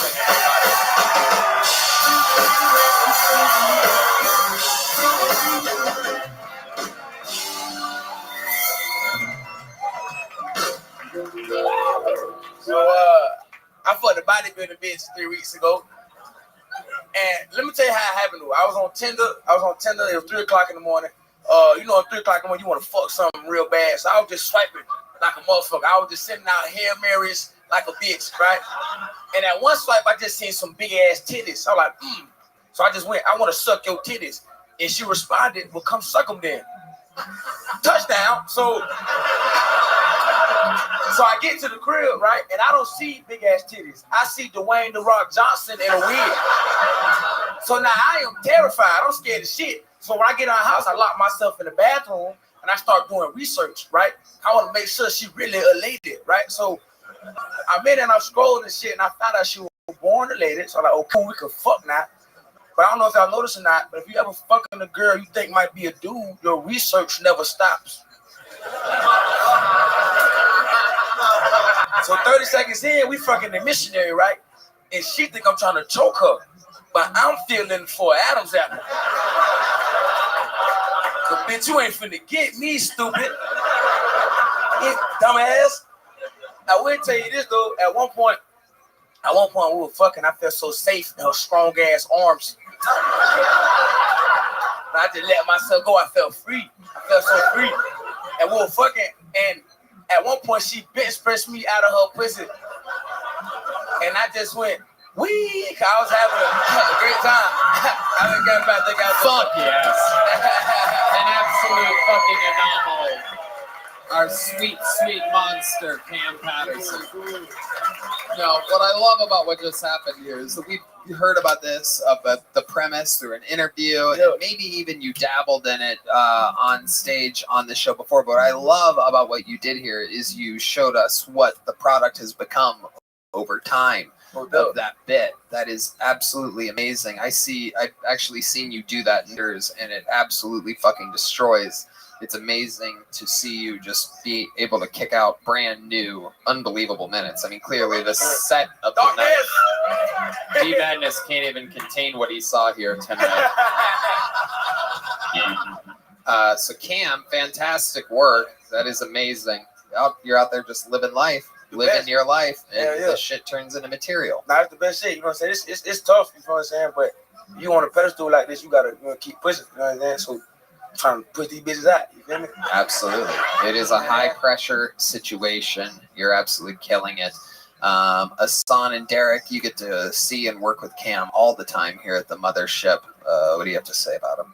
Well, usually when Cam and I talk, it's usually talking about how we can make the joke better. Yeah, what's up? And an angle you have there that you didn't use is that you could give her a voice. Like a really deep voice, you make her come and she goes, "Thank you, brother," or something like that. You know what I mean? Like, bro, if you give her the character, there's more routes for you to go. Yeah, 100%. Yeah, that's a good punch up Bro, right there. I knew you were retarded the day I met you, man. He's so fun. I took him to see Oppenheimer when it came out. Oppenheimer, him. And then we got to the theater. I said, "Hey, Cam, what you think of the movie?" He said, "Man, that motherfucker got bitches." I was like, wow. What a review of Oppenheimer. He did. Y'all seen the movie, he got bitches, dog. Bro, he was fucking the whole movie. They were like, yeah, I want you to know he made these bombs, but also he got bitches. Like, oh no, y'all know it's not. But he was fucking these hoes. Crazy. Oh, y'all niggas hate scientists? Well, this scientist got bitches. So that shit's crazy to say, bro. Absolutely. Amazing. What else is going on, Cam? Anything else we should know about? I almost cried back there because you got my young boy on. What's the name? You know that 16-year-old. That's my little nigga, bro. Okay. How do you know him? From the streets? You guys went to homeschool together? What is this? Nah, one day after kids You guys on the same grade right now? Yeah. Shut up. Cam didn't learn how to count to 10 until he was 12. So shut up. I'm allowed to make these jokes. I'm friends with his dad. Yeah. And my dad can't read, so be quiet. Yeah. That's true. Niggas fucking out. My whole family fucked up a little bit, alright? Tony changed my fucking life. Fuck you grown bitches, okay? That is true. That is true. So how do you know Holden DeShays though? Nah, I was out there one day after one of the shows and shit, and he was around. I fucked with his energy. He told me he was sitting here doing comedy. And these niggas done putting it on. You don't put it on, you know what I'm saying? So when I learned, what? You don't put me on like in such Right, bit, like, yes, you know what I'm saying? put you on, So I learned like being here is like, you know, you pass it forward. And I ain't never seen him stand up ever. But I fuck with his energy. You know what I'm saying? How he talk this shit. I like, man, come through the regular show on Tuesday. Yeah. He came out. He couldn't, his mom didn't want to come out. So I gave him $250 just to come back. He live in Houston. Right. You know what I'm saying? So I gave him $250 to come back. Cause these, you know what I'm saying? These niggas put me on. Y'all put me on. I see. I think I remember you telling me about that. That's crazy. Love to hear. That's amazing. I had no idea, but I think I remember that because I think I remember telling you shouldn't give somebody $250. Yeah, he was like, don't do that. That's I did, right? I think I remember that. That's fucking retarded. I was I'm like, you drunk. right. You right. I was drunk. It was late, but I remember. Right. I was drunk when I gave it to him. Like, here go $250. They go, I want you. You come back and you have a good show, okay? You go $250. I'm drunk as shit.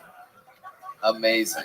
But now that made me tough a little bit, man. I like talking to him. He hit me up all the time about like advice and shit. And I just tell him to keep doing you. Well, you know what I'm saying? So that made me look. That's how small the world is, and how small Austin is, and how crazy. And I'm gonna fuck his mom. Oh shit! Oh shit! Oh shit! Her pussy's gonna be as red as her eyes are after you're done with her. Yeah, I'm gonna do that. I got ulterior motive. I'm sorry. Oh my goodness gracious! No, bro, you're good, dude. In call or out call? Huh? I love it. Cam, you're an absolute legend, and you will be performing with Holden DeShays at the HEB Center. There you go. Fun times. There he goes, the great and powerful Cam Patterson, ladies and gentlemen. How loud can this place get for our great guests, Derek Poston and Hassan Ahmad? They have a brand new podcast out called The Solid Show, available everywhere. YouTube, Spotify, iTunes, everywhere. The drawing from Ryan J. Belt is in, and it's unbelievable. Let's see the drawing from the great local artist, Chris Rogers. Oh, shit. Cam Patterson with White Bitches. Unbelievable. This South Park series has been doing is absolutely mind-boggling. How loud can this place get? One more final time for the best damn band alive. Michael Gonzalez on the drums. Winning a Mexican drum off tonight. The great Paul Deemer on the horns. D Madness on the bass guitar, everybody. John Dees on the keys. And the Memphis Mutator, Matt Mueling, everybody, on the electric guitar. Red Band. Check out the Sunset Strip Comedy Club next door with the blood all over the place. Go to sunsetstripdance.com. You son of a bitch. We love you guys. Thank you. Good night, everybody.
back on my stand-up tour at the end of January, hitting all the spots that I didn't hit on the fully grown tour before this. Vancouver, Portland, and Seattle. You're next. January 25th, 26th, and 27th. And then Los Angeles, California, I do stand-up. Denver, Colorado, Cleveland, Pittsburgh, Boston, Baltimore, Salt Lake City, San Jose, Dallas, Houston, St. Louis, Nashville, Fort Lauderdale, and Orlando. I'm so pumped for these upcoming dates. Really excited for you to see it. Taking some of my favorite openers with me. You may recognize some of them. Get tickets now at TonyHinchcliffe.com. This is going to be my last stretch of the stand-up tour for the rest of 2024. It's all just performing in Austin and Kill Tony from there. So hope to see you soon.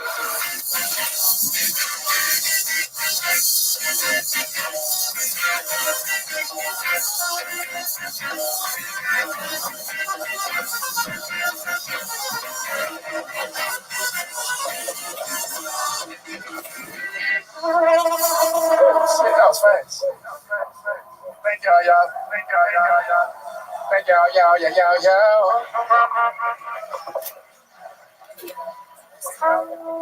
Yes, everyone. Here we go. Here comes. Oh, shit. Okay. Yes. Make some fucking noise for Heath Cortez. Sometimes tell people that I was never born.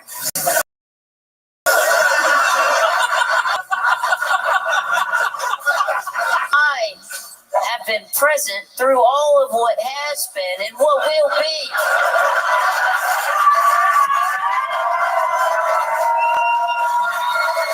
See, I came into existence before the earth and stars, and I will be here on the day they fall because I am ageless. But yet old enough to fuck your mother.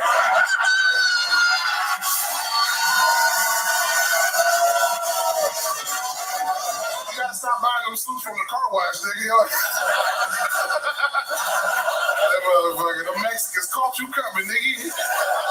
My friend, you want suits?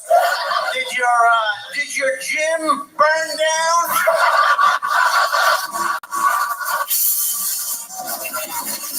Evidently, he doesn't give a fuck how fat he is. If y'all don't fuck with Kill Tony, you a pussy nigga. Gang violence. Another gang violence. If you don't fuck with Tony Hinchcliffe, you a pussy nigga.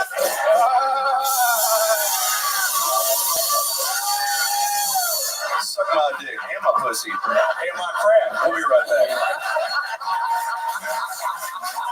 Oh my God, he's licking the dog. I'm her mama. Boy, you look like a useless X-Man, nigga. Yo. His special power is that his toenails get real long, nigga. We did not even get to the most interesting thing about. All right, stop playing music. Well, they accused me of leading the Pledge of Allegiance on the Capitol steps on January 6th. Were you there? I cannot confirm or deny.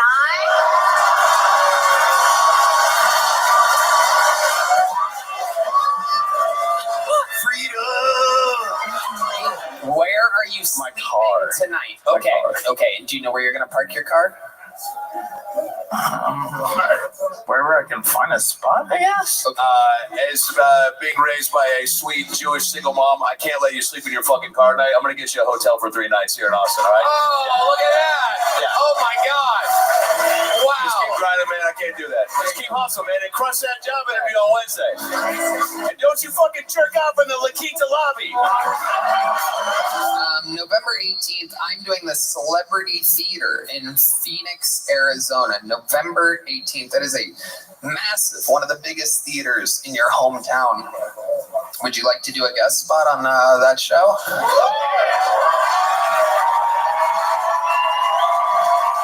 I'm going on tour in October to Florida to do 6 dates. You want to open for me?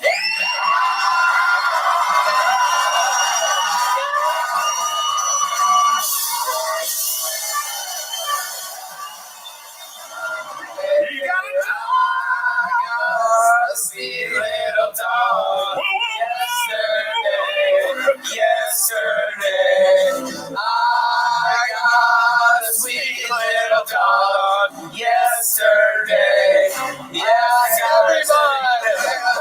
Kill Tony. Yeah. First of all, what a fuck. I've seen it on YouTube 1,000 times, but in person, unfucking real. It's such a great show. It's hard. It's like, it's really not scripted, but it feels like it because it gets so fucking out of hand at times. You're like, there's no way this wasn't rehearsed. I'm telling you, you're watching it unfold. Every week it happens like that. Tony's the man. He is so sharp. He's so sharp. He's so good at being a host of one of those shows.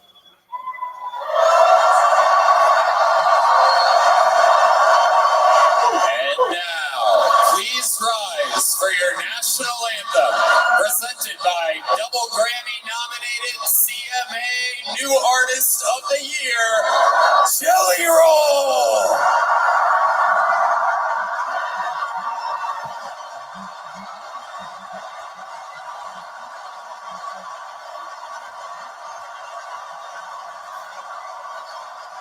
What's up, Austin, Texas?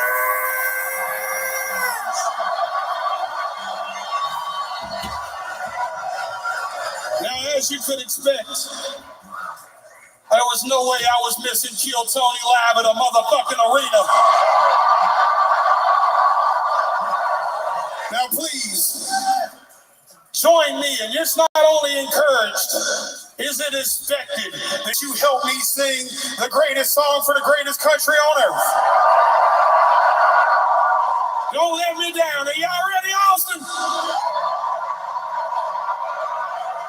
I still got music here. There we go. Thank you. I got scared. I'm already too high to be singing such an important song, so you're going to have to help me out. Oh, see, can you see, Father, what so proudly we hailed at the twilight's last, whose broad stripes and through the perilous order and we're so and come on, those bars, yeah.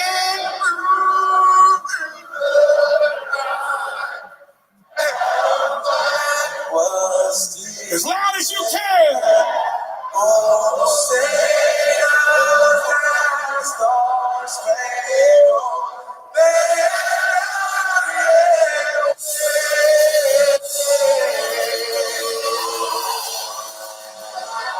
for the land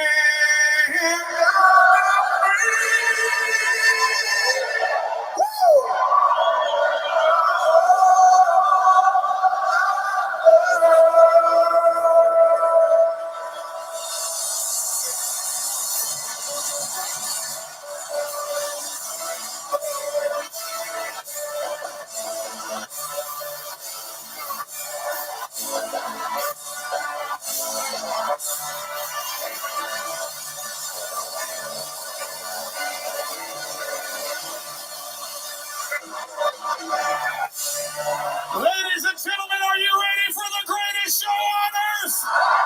Coming to you live, streaming around the world from Austin, Texas, and the HEB Center.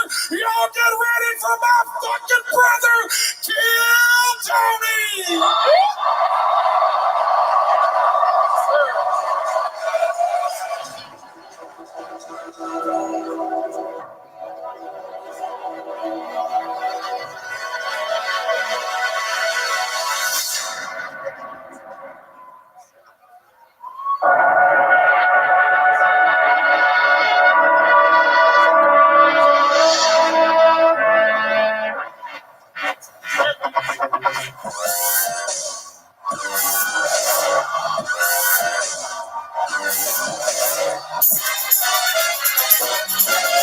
Hey, this is Rabbi coming to you live from the HEB Center in Austin, Texas, for a brand new episode of Kill Tony. Give it up for Tony Hinchcliffe!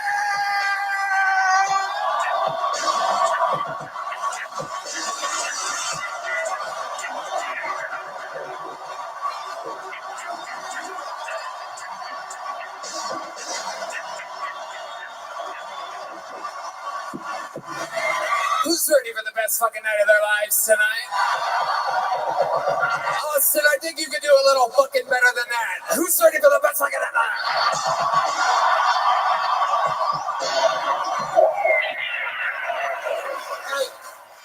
Yippee! Make some noise for Brian Redband. Live in the flesh. This is it. This is Kill Tony, the #1 live podcast in the world. We're in a fucking arena. We're doing it, people. The unthinkable. Absolutely unthinkable. From the belly room to the main room to the fucking everywhere in between. This is it. You're at the first ever Kill Tony in an arena. This is unbelievable. How about one more time for literally one of the greatest artists in the world, Jelly Roll, huh? Is that fucking something? Brought to you by Gel Blaster, the Red Rose, Yellow Rose, NinjaBuses.com, Austin Security Guard Service, Hall Law Firm, and Connect Mobile Health. We got IV drips today. We are in tip-top shape. Highly recommend it this weekend. ConnectMobileHealth.com. Use the promo code KILL15 for 15% off. Here's a little bit more from the amazing sponsors that made tonight's episode available for you here right now. The Sunset Strip Comedy Club in Austin, Texas is now open. Check out Red Band's secret show every Thursday. Go to SunsetStripATX.com for tickets.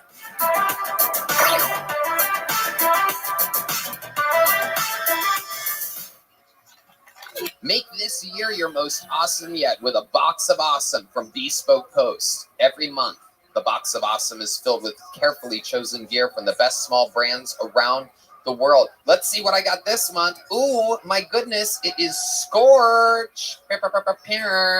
Scorch hot sauces are small brands from all over the country with some from Texas, Nevada, California, and more. My favorites are the ones from Texas. You know what I mean? Because I'm a man now. I'm filled with testosterone. Anyway, I absolutely love Bespoke Post, and whether you want to drink and eat more awesome stuff, dress, travel more awesome, or explore more awesome stuff, Box of Awesome has you covered this year. It's great. It's like getting a present once a month. This month I got a tushy, I got a bidet, and some fancy toilet paper. I love it. To get started, take the quiz at boxofawesome.com. Your answers will help them pick the right box of awesome for you. It's free to join, and they release new items every month across a ton of different categories. When you become a member, you'll have access to stellar discounts across a plethora. We're talking 30% off or more sometimes. Plus, with each box of awesome, you're supporting small businesses. 90% of everything in your box of awesome is from a up-and-coming brand. It's free to sign up, and you can skip a month or cancel anytime. You really got a new bidet? Yeah, it's awesome. Thought it smelled better around here. Get a free mystery gift with your first monthly shipment when you sign up at boxofawesome.com and enter the code KILLTONY at checkout. That's boxofawesome.com. Code KILLTONY for a free mystery gift with your first monthly shipment. Boxofawesome.com. Code KILLTONY. You guys ready for the best fucking night of your lives? How about one more time for the band, everybody? That is OG member Jet Ski Jessie Johnson on her trumpet. The great Paul Deemer on the horns. Michael Gonzalez on the drums. James Atkins on percussion. The great, absolutely amazing Dane Relaford on the keys. Madman Matt Mueling on the electric. The leader of the band, John Dees on the keyboard. And the absolute backbone and charisma, the one and only The Madness, ladies and gentlemen.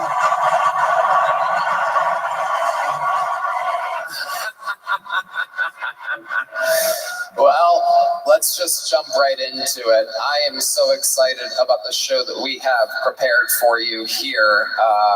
We're just going to get right into it. I booked this thing, and I decided, we could have gone one way, we could have gone another way. There was no doubt in my mind who I wanted for this show. One guest only. I said, who cares about hype or celebrity or this or that? I want funny. Do you guys like funny? Ladies and gentlemen, I present to you a guest. He's only been on this show one time before, but my God, he left an imprint like none other. I do believe a 100% approval rating. I present to you a man that I've worked with for 17 years, a renegade of show business. This is indeed the one and only Dr. Phil.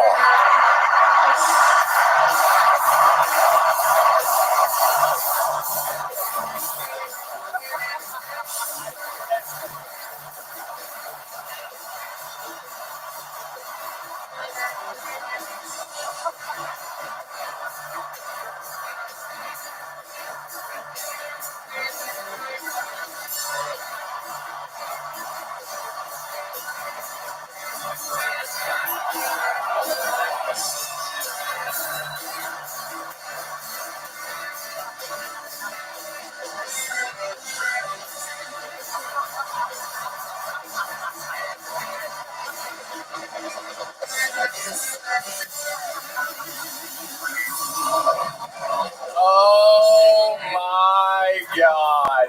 Austin, make some fucking noise if you're feeling good tonight. It's a good night to be alive. It's a good night to wear that hat. I lost my virginity here. I'm looking to lose it again tonight. We gonna have a good time or what? Let's fucking go. He is back, ladies and gentlemen. One of the greatest guests in the history of the show, Dr. Phil. He helps people. He leads their lives in the right direction, and is also absolutely hilarious. Well, I gotta be honest, Tony. The reception I received on YouTube, and I don't read the comments. I read the Pornhub comments. Which, by the way, my man, good to see you. Anal69 at yahoo.com up front. But, you know, and you're right, they don't have enough clit. But I just think that the Kill Tony fans have taken this relationship to another level, and I'm fucking here for it, baby. We're gonna keep it right here. We ain't going anywhere. Dr. Phil, you've done it before. We're in it again. Look at Red Band's mustache. Look at that AIDS mobile. I did it for you, Dr. Phil. You look good. You're paying homage. I dig it. Good to see you, brother. He looks great. He looks like Freddie Mercury. Stop. Here we go. Here we go. So, very exciting stuff, Dr. Phil. You know how it works. We actually have an entire... Can you light up the comics section? Do we have lights on that? There it is. We have that comics section light. There's an actually... There they are. Look at these motherfuckers. Wow. For those of you that have wondered what it looks like, that's what it is. A lot of people on the inside have signed up too. We're going to try to run it. This is our first arena, so it's practice for us too. We're going to see how it goes. Comedians, how you guys doing tonight? You good? Chaos. So they literally don't know. You're going to get to watch in real time someone go from sitting on their ass to having the opportunity of their lifetime. Tony, if they're there, who's working at Petco right now? You guys are fucking... I love that. You guys are killing it. Keep riding that magic school bus, player. A lot of characters and creatures in that fucking corner, I'll tell you that much. I'd buy Coke from probably 60% of them. You live a wild life, Dr. Phil. Well, it's 2023, about to be 2024. That's why I'm fired up to be at this table right now. I fucking love it. I'm excited. So you guys know how it works. If I pull one of these names out of the bucket, that means they get 60 seconds uninterrupted. You know their time is up when you hear the sound of a kitten. That means they have to wrap it up then, or else they bring out the angry West Hollywood bear, ladies and gentlemen. Which, oh shit, what is this? What the fuck? Uh-oh. Uh-oh. The actual West Hollywood bear is here, ladies and gentlemen. For the first time ever in his history, he's here. He's live in the flesh. He made it all the way out. Hey, get out of here. Hey, you forgot one. Get out of here. Here you go. You have to throw dildos at him to make him go away. Go ahead and put that last one in my green room, Bear. So there you have it. We're gonna start the fucking show. You guys ready? Let's fucking do it, baby. There's only one way to start an episode like this, ladies and gentlemen.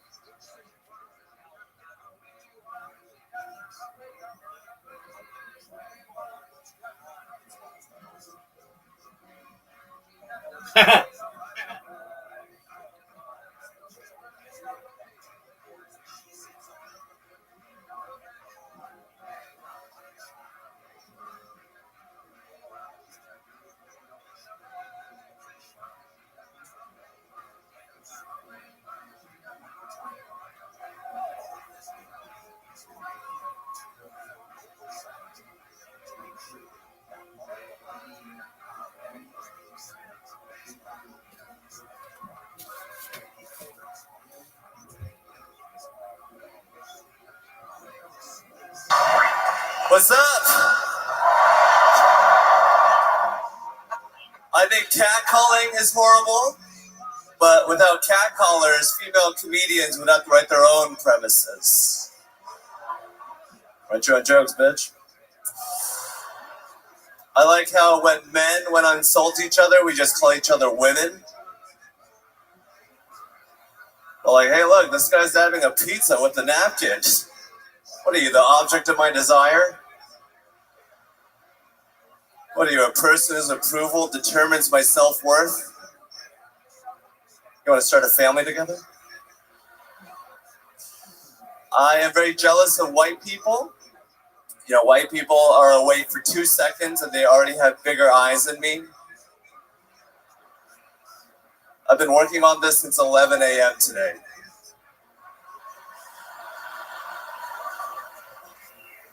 You know how scared I had to be just to be able to see?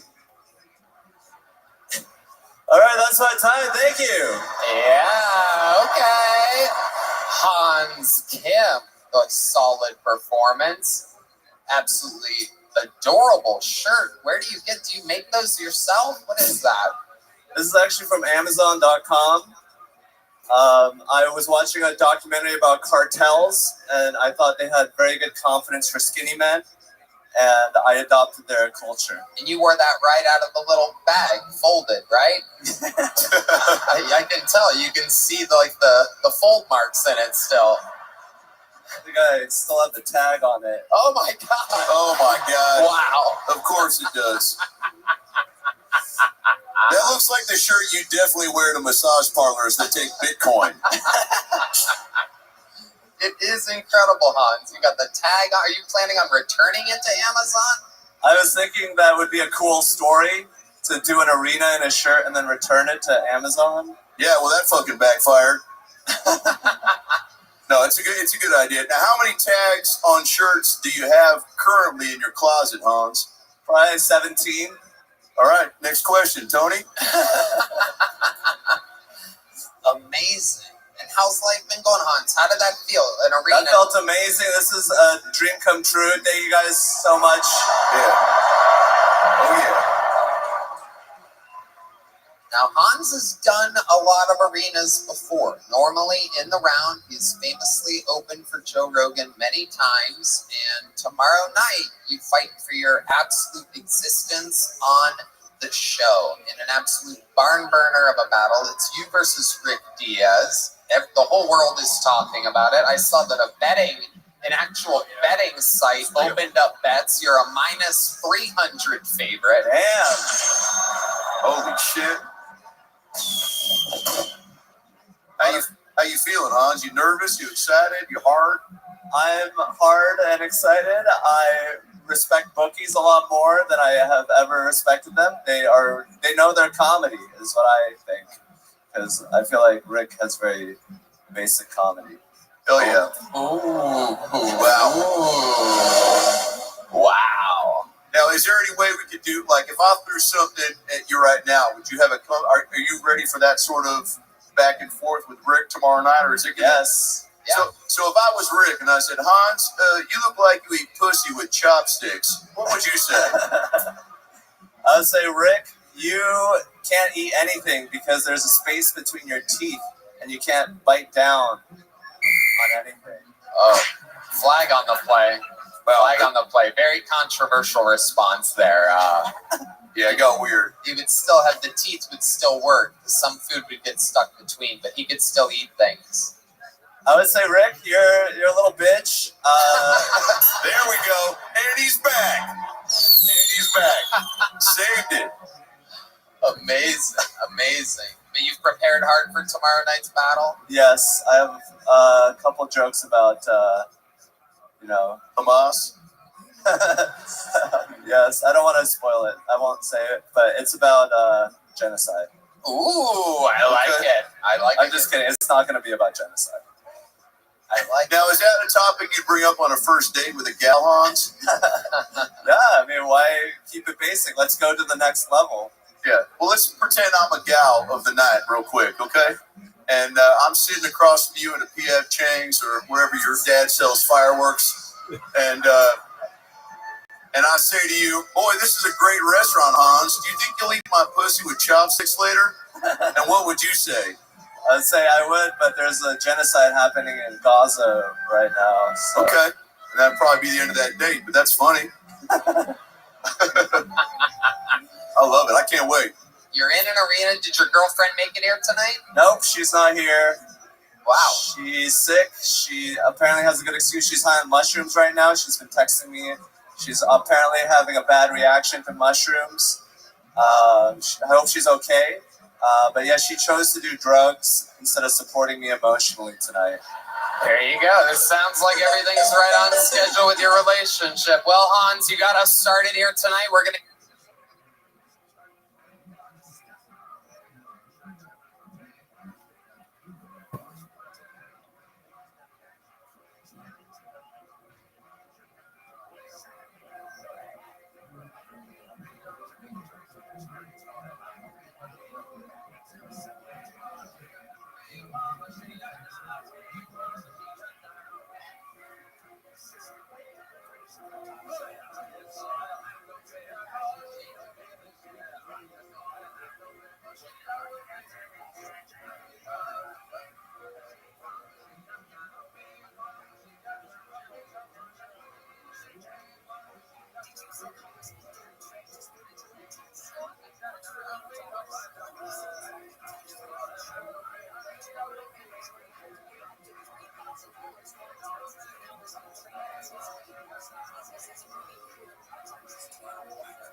What's up, Austin?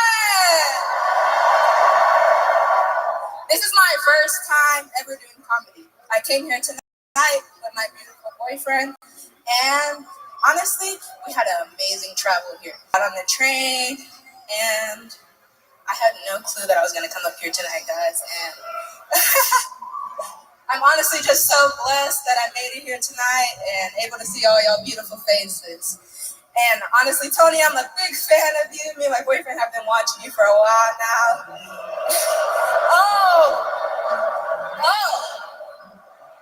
Okay, I'll keep going.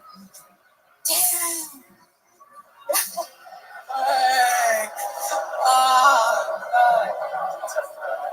Okay, I respect it.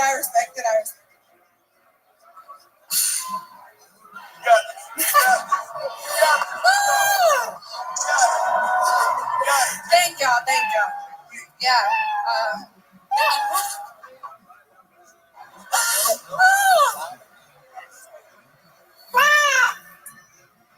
Yes. Okay, there you go. Yasmina Coker. Wow. Dr. Phil. Well, right off the bat, it's been a personal goal of mine to always meet the real life version of what if Willy Wonka fucked Jada Pinkett Smith? That being said, hey, fuck you. That was funny. That being, I'm big fan of both those people. Now I can tell you were a bit nervous, right? That's first time. It's we got 25,000 people here. I can't do math. Let's bring Hans back out to solve that properly. But what I dig about you is you took the stage with confidence and then you clenched up. Why? Honestly, my whole mind just went blank. I'm not even gonna lie to y'all. No, we saw that. Yeah. I had stuff, and then as soon as I got up here, I forgot it.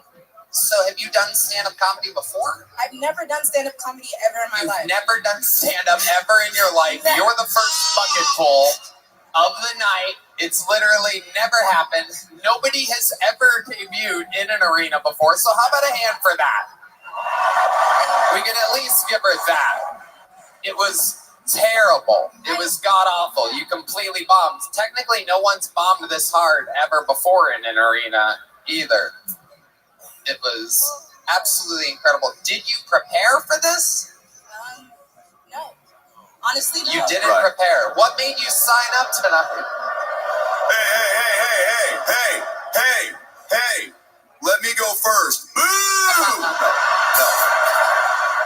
No, hey. I'm just joking, but also a little bit of truth. Yeah. What made you sign up for this tonight? I had the confidence that Right in the tip of that microphone. Talk into that. Oh, okay. Yeah. Okay. I had the confidence, and I was just being confident, and Confident? Yeah. But you didn't prepare anything. I did it. Go ahead. Do you do a lot of things with confidence that you're not prepared or built for at all? You ever take the field in an NFL game, throw out a jersey and just fucking get hit or anything like that? Actually, I joined my college soccer team, and I thought I was confident, and I thought I was gonna do good, and my coach told me no. So sometimes I try to be prepared. Today was one of those days I was not prepared. Wow. Unbelievable. What do you Jesus fucking Christ, right, man? Yeah, how about a slip and slide sound effect instead of a fucking AK-47, you psycho? All right. Now, what was your first name? Jasmine? It's Yasmina. Yeah, who is it? Yasmina. Tasmania. Yasmina. Yasmin. Yes, with a Y. Yasmina. Yasmin. So, was there, I heard Tasmania, but Yasmin, cool name, okay? So you got the cool name, you got the cool outfit, you had the confidence and the swagger, but you just fucking went blank man on us, Damon Wayans style, and you fucking forgot. But is there a topic or a genre of material that you had, somewhat been, farting around with up there? Farting around with? What would you talk about is my question, I guess. Is there anything interesting about? Are you a lesbian? Oh, I'm bisexual. You're a bisexual. Bisexual, okay, great. Okay. Well, I'm bi-interested in what that means to you. I like eating vagina and sucking dick, so... Okay, well, you got me on the first thing, yeah. Wow. Look at that. That's incredible. Okay. Now, I guess there's a lot more vagina being eaten, though. Am I correct here? I have a boyfriend that I've been with for 2 years now. Let's go. Okay. All right. Have you guys had threesomes and things like that? I plead the fifth. Okay, so yes, we also would have accepted. That's an interesting thing of all the things to avoid. What do you do for a living? I am self-employed. I am an entrepreneur. Okay, an entrepreneur. All right. Well, Yasmina, I mean, the people do not like you. Normally, if this was LA or New York, a little likable black girl with her head shaved would get a standing ovation. People would be wiping their tears away. but my sweet love, you're in the goddamn middle of Texas right now, and you done fucked up. I will say, I always try to empathize when someone eats a big pile of shit like she just did. No, because we've all been there, and you got to start somewhere. And what do I always say in my book? You got to start somewhere. And so, the edibles are kicking in, by the way. But I do want to say that my first show was not a success, Tony. We had a Siamese twin couple on, and they were hermaphrodite Siamese twins. Sounds like ratings gold. Nobody wanted to see it. Okay. And eventually I built my way up into a promising career. So there is time, but, maybe fucking, just all you got to do is think of stuff, Yeah, you have to plan for it. You have a good look. You have a good name, Yasmina, named after some allergy medication or something like that. It is good. You look like the funniest munchkin in all of Harlem. But here's a little joke book to go with your little everything else. Absolutely adorable. There she goes, Yasmina Coker, everybody. All right, and we're gonna keep it moving here. There we go. Wow, that's what people were afraid of. Are you really gonna have someone absolutely bomb in a fucking arena? But anything can happen. All right, let's light up the comedians. Sean Rice is next. John Rice. Is there a John Rice? I'm not seeing any movement there. There is movement. Oh, they're pointing this way. Oh my goodness, he's waving his arms. Oh yeah, section 118, row 0. I fucked that up. That's right. Holy shit. How about a hand for the yellow rose? That's Isabel, ladies and gentlemen. Jesus fucking Christ almighty. Put the dumper on. I don't know if I mentioned this, but the red rose and the yellow rose stuck with us through fucking everything. Loyal sponsors since our arrival in Austin, Texas. How many of you like it when people do good on the show? How many of you like it when people do bad on the show? Wow. Ladies and gentlemen, this is the Kill Tony debut, I do believe, of John Rice. Oh yeah, that last dude's gonna be hard to top. He was all right. Whew. Oh man, you guys got sexy cameramen up here distracting me. Hey, camera guy, you got a big dick? That's a no. I do have a big dick. Settle down, ladies, I'm gay. And settle down, gays, I'm a bottom. You know how ridiculous it is to have a big dick and be a bottom? It's like giving a Buddhist a gun.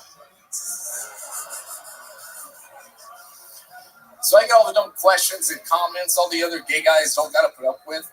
Like, hey John, you're gay? I had no idea you were gay. Welcome. I've never seen you do How are you? anything gay. So you've never seen me suck a dick or drive my Prius? What's good? Just chilling, dude. Just got invited to your server. I see you see all the time, so I was like, this guy dope. Oh yeah, absolutely. Do you mind if I tell you about myself? Yeah, go for it. Excellent. I'm Rabbi Rothschild. I stream my life 24 hours a day, 7 days a week, 365 days a year for world peace. I've been doing so now for more than 3.5 years, going back to the pandemic. I have more data archived online. Welcome. How are you? Oh, dude, it's H2. How you living, pimp? Excellent. I'm just telling our friend here, iPhone, about what I do. I just invited him over here. He didn't realize he could come talk to you. Absolutely. I did it, bro. I was like, no way. Absolutely. Yeah, so you probably are seeing me from that angle. But yeah, I have cameras 360 degrees. I stream my life for world peace. This goes back to the pandemic. We've seen the death of a queen, the birth of AI, the coronation of a king, and everything in between. I do this because I want world peace. I don't want war anymore anywhere.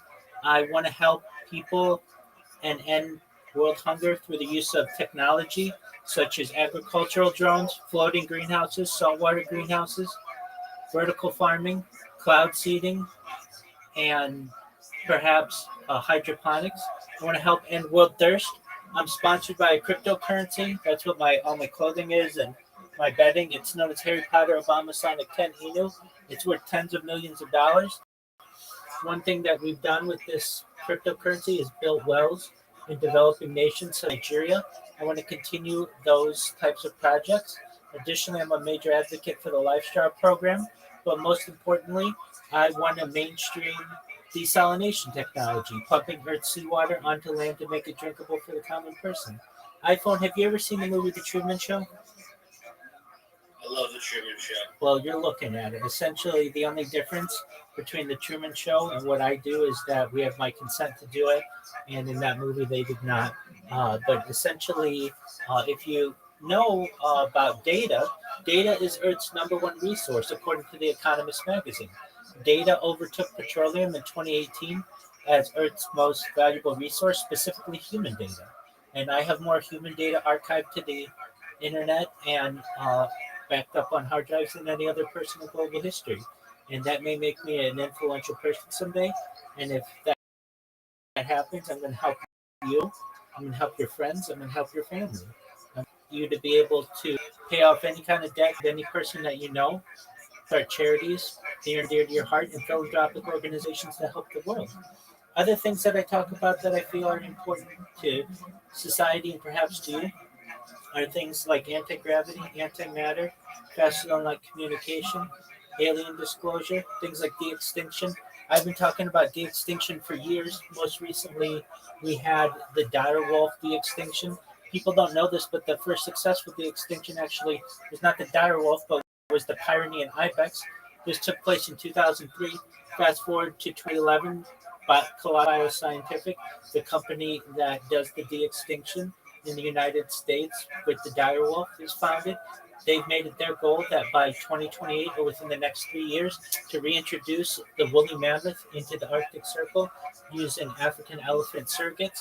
I just think this is mind-blowing information, and I've been talking about it for years now, and I want everybody to know about it. Following the reintroduction of the woolly mammoth, they want to reintroduce the Tasmanian tiger, followed by the dodo bird, which I just think is an amazing project.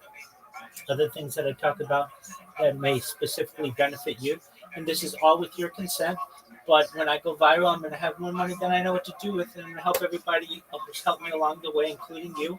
And I want you to be able to utilize something known as life extension technology if you want. When you were born, iPhone, the average life expectancy for you and those around you is probably about age 80 years old. I want to increase that to age 100, 120 for the use of technology such as oxygen therapy, stem cells, human growth hormone, nootropics, things like cryonics, cryogenics, perhaps ambrosia therapy, perhaps. Hey, Clarky, please hold on. Clarky, he's talking. Please let him talk. I want you to be able to utilize these types of technologies, and you never know. You may make it to 120 years old, and you may say, Rabbi, I remember having that first conversation with you, and you made all these dreams come true. My body's starting to break down. What's the next plan? And again, this is all with your consent. If you want, I don't want to do anything, and I don't want you to have to do anything that you don't want to do. But the next type of technology that I want to be able to utilize, or for you to utilize, is known as mind uploading technology, where, with your consent, again, we scan your brain into a computer like a CAT scan or an MRI, knowing where every atom is in your central nervous system and your peripheral nervous system for later download as an android, an avatar, a cyborg, a cybernetic being, a clone of yourself, a robot, an ethereal being, whatever you want to be. But essentially what I'm telling you, iPhone, what I'm sharing with you is that there may be an opportunity for you to experience digital immortality. And I think that's a very exciting premise. What are your thoughts? Digital immortality sounds pretty cool. Word, dog. The Truman Show thing. So let me ask you a question. You did this 365. What if you have to leave the house? I do IRL streaming. I've streamed as far north as Santa Barbara, as far south as San Diego. I've streamed as far west as the Pacific Ocean, as far east as the desert and mountains. I've streamed in Beverly Hills. I've streamed at Disneyland, streamed in Los Angeles, essentially anywhere in Southern California of importance I've streamed. Have you streamed outside of the state of California? No, not as of yet. Have you felt the need to leave the state of California in the last 3.5 years? No, California is the most beautiful state in the union. It's my favorite state. Okay. And how did you find the Fag C server? Great question. I don't know if you know who Music Biz Marty is or was, but he was a streamer, and someone who started that fish tank server saw me in the Music Biz Marty server and was curious what I was doing, just streaming in there all the time, and came in here and invited me to stream in the fish tank server whenever I wanted. And I thought that was a cool opportunity. And so I've been live streaming in there for several months now. And I've applied to be on Fish Tank. I think I'd be an excellent candidate. They haven't accepted me, but that's okay. I don't let that get me down. I know that I have more data than anybody ever, and when this eventually goes viral, and it's not just me live streaming that I use to promote myself. I have robots that I'm creating. I have tons of little devices that I'm using right now. Right here, I have 5 devices. Here, I've got another 7 devices. So basically, I use macros to create robots that automatically promote me. And I have social media. I have more social media than any person in global history, and more data on that social uploaded to that social media than any person in global. I have over 100 YouTube accounts, over 200 Instagram accounts, over 500 Twitch accounts, over 1,000 TikTok accounts, over 2,000 Twitter accounts, over 5,000 Blue Sky accounts, and over 10,000 Kick accounts. So do you buy these accounts or you just make them all day? I create them manually. Yeah, it's crazy. It is. So you got a lot of data. More data than any single individual in global history. Essentially, what are you using for storage? Servers, but I also have terabytes full of data as well. And I did additionally have SD cards, particularly when I do IRL streaming. A lot of times connectivity can be limited, so I make sure to have everything on a GoPro. Additionally, if I've ever lost wireless connectivity or anything, I just turn on a GoPro. I don't have the longest single continuous live stream in global history. I don't want that. That's a project for someone else for right now. I have more data. And what I mean by that is I could keep my streams going 24/7. Okay.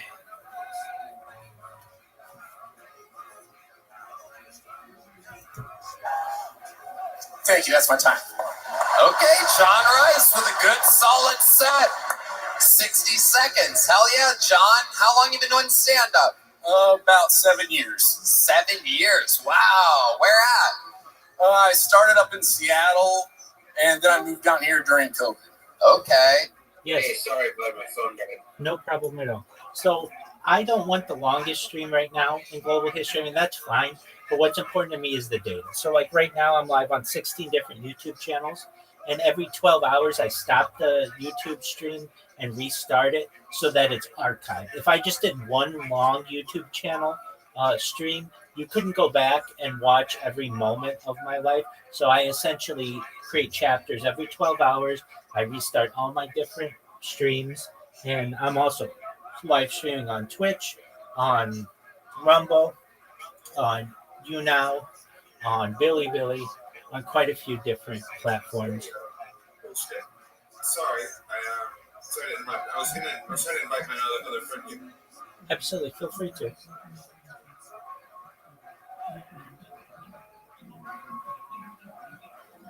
So it's essentially a compilation of the world's history. I always have a radio going in the background to capture every moment of the news, and I additionally ensure that I do my best to have a visual archive as well. I've got a projector behind me that I use to transmit major news events, major sporting events. We've seen everything from 3 different Super Bowls to the World Cup to the Women's World Cup to 3 different Olympic Games, including 2001, 2022, 2024. We've watched the NBA Finals, the WNBA Finals, the World Series, the Little League World Series, new sports like slam ball, really, you name it. We've watched March Madness, we've watched the college football playoff, you name it, I've likely archived it. Welcome. How are you, Wayne? This is my friend Nick. This is my good friend here. Hi. How are you? Excellent. Wink, do you mind if I tell you about myself? Yeah. Excellent. I'm Rabbi Rothschild. I stream my life 24 hours a day, 7 days a week, 365 days a year for world peace. I've been doing so now for more than 3.5 years. I have more data archived than any person in global history. This essentially is a time capsule for society, or timeline for society.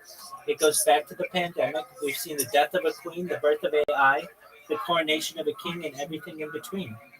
I stream my life because I am an advocate for world peace. I don't want war anywhere on earth anymore. I also want to help end world hunger through the use of technology, such as agricultural drones, floating greenhouses, saltwater greenhouses, hydroponics, vertical farming, cloud seeding. I want to help end world thirst. I am sponsored by a cryptocurrency known as Harry Potter Obama Sonic 10 Inu. That's where all my merch is and all of my betting and everything. It's a cryptocurrency that's worth tens of millions of dollars. And one of the projects that we've done is build wells in developing nations such as Nigeria. I'm also a major advocate for the LifeStraw program, but most importantly, I'd like to see desalination technology become mainstream, where we pump Earth's seawater onto land to make it drinkable for the common person. Other things that I talk about are the importance of data. Wink, have you ever seen the movie The Truman Show? Excellent. Well, that's essentially what I am, where my every movement, essentially, over the course of years has been on camera. The only difference is that we have my consent to do this, and in that movie, they did not have Truman Burbank's consent. I have more data online than any person ever, and according to The Economist magazine in 2018, data, specifically human data, overtook petroleum as Earth's top resource.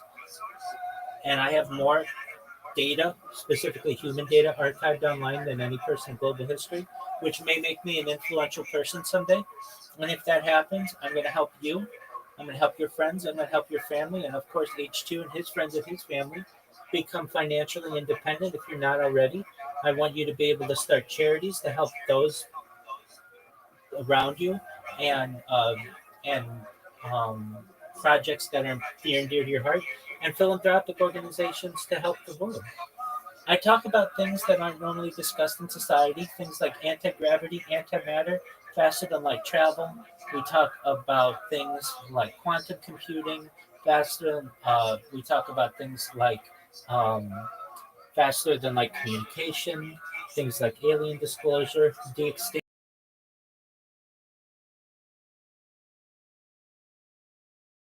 Recently, the de-extinction of first technical, excellent. The first technical de-extinction took place in 2003 with the Pyrenean ibex, which was located in northern Spain, southern France, that successfully de-extincted.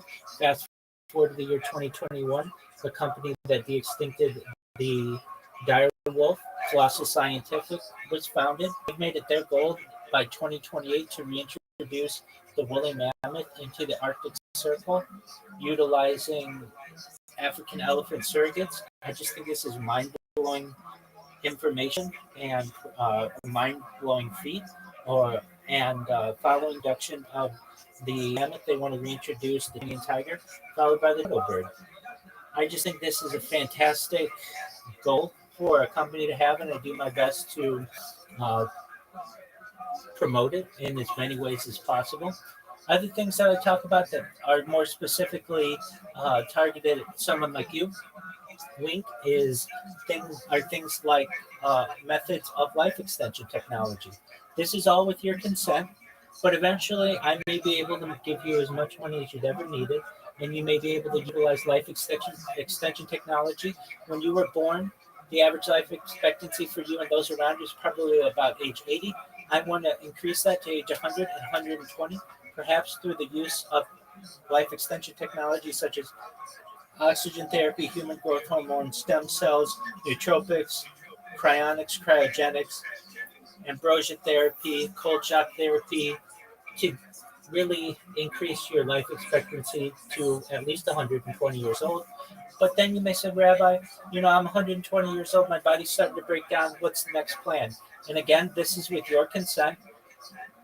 The next plan is mind uploading technology. If you want, we'd be able to scan your brain into a computer like a CAT scan or an MRI, knowing where every atom is in your central nervous system and your peripheral nervous system for later download as an android, an avatar, a cyborg, a cybernetic being, a clone of yourself, a robot, an ethereal being, whatever you want to be. But essentially what I'm saying to you, Link, is that you may have an opportunity at digital immortality, and that's quite an exciting future. What are your thoughts? I think it's all really cool. I think it's all really futuristic thinking type shit. I think that's really innovative. Thank you. I was really thinking today, so we were talking about some of this like mind thing where we have the I don't know if we can scan it. I was really thinking about like scanning and uploading, but I don't see how that was as feasible as like holding the actual brain in a way where we're stimulating these neurons or whatever to keep this state of happiness. But thinking about like if we were connected, we're like our minds are connected in this the infrastructure network that exists already, and like you can feel like all of this shit everywhere. Like I'm just thinking about like the infrastructure and the telecommunications or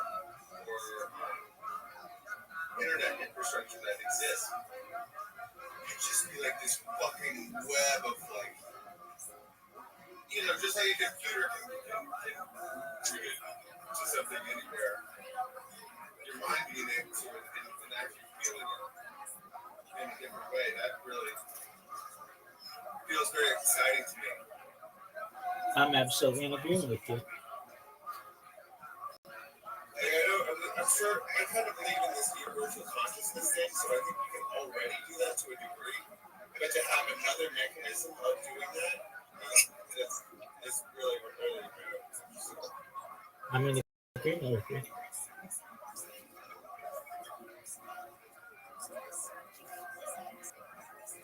So that's a little bit about me. I have more social media than any person in global history. I have over 100 YouTube accounts. Right now I'm live on 16 different simultaneous YouTube accounts. I'm live on, I have over 100 Instagram, over 200 Instagram accounts, over 500 Twitch accounts, over 1,000 TikTok accounts, over 2,000 Twitter accounts, over 5,000 Blue Sky accounts, and over 10,000 Kick accounts. So essentially, I'm the most archived person in global history.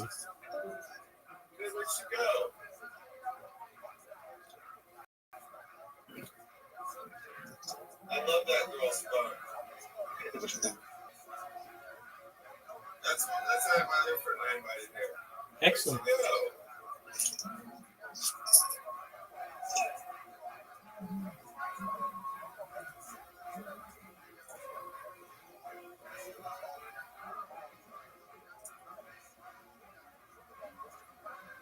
Rabbi, isn't it close to Passover? Passover just finished. What'd you say? Passover finished Sunday night. So, Are you familiar with the Old Testament story about heaven food or manna, and it's feasible or possible they got it from a robot from heaven? Well, I'm certainly aware of that it was potentially provided by a creator. What do you mean by robot? Yeah. In some statements in some Bibles, it describes a metallic type structure. I've only heard this like once or twice. I couldn't find out the internet, but it describes a metallic structure with like the buttons and lights that gave them the manner. Okay, like let's go to AI for this. Alright. Please tell me about the story of the Israelites and manna and potentially some type of source from a mechanical object.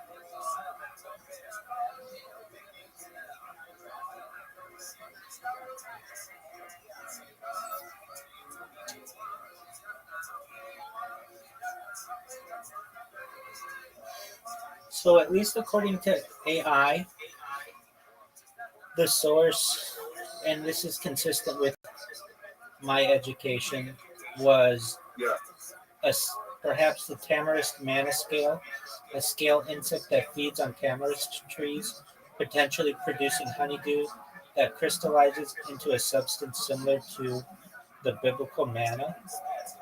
So that would be a natural source of it. I'm not finding anything from a That makes a lot more sense. That makes a lot more sense. certainly. And I utilize AI on a daily basis. I've been using ChatGPT since the day it launched, November 30th, 2022. So we've been able to see its development on camera from ChatGPT 1 to 1.5 to 2 to 2.53 to 5, now 4. We've been able to see the development of image creators such as Midjourney and Dolly, and now video creators. And I think it's a really exciting story that I've been able to archive thus far. There you go. So with that, I'm currently completing a marathon of Kill Tony. Do you know what Kill Tony is, Wink? Yeah, I do. Okay, excellent. So I've watched every Kill Tony since the beginning, and we're on number 650 or so of 710. And then once I'm done with this, I'm going to watch all the Lex Friedmans. And then after that, I'm going to watch all the Joe Rogans. And that takes about like 300 days or so to do. But I just keep them going 24/7 and learn from them. Yeah, it's just, yeah, definitely. So I just go through like huge podcasts and do my best to learn from them. You should know more than anything, more than all of the future that I talk about or the ideas of making you rich or whatever you may have heard me say. Most of all, I'm here to be a positive person in your life. If you ever need anybody, I'm generally always available. I'm here to be positive, to give you an optimistic view on the future, and to give you hope if you don't have it or you need it. So you should know, Wink, and I know H2 knows this, that I'm always here for you if you ever need anything, okay? I appreciate that. Absolutely. Well, with that, feel free to stay as long as you want. You can stay all day if you'd like. We're going to watch Kill Tony, and just feel free to chill if you'd like, okay? All right. Hey, how long were you in Seattle for? About 5 years. Right. Yeah. Talk about being a bottom. Seattle fucking sucks. Oh yeah, it sucks so much. Yeah. I mean, it's not that bad, but you know. Well, it's not that good either, Dr. Phil. Well, have you been to the Space Needle or sucked a dick under a bridge? Wait, I'm asking for a friend.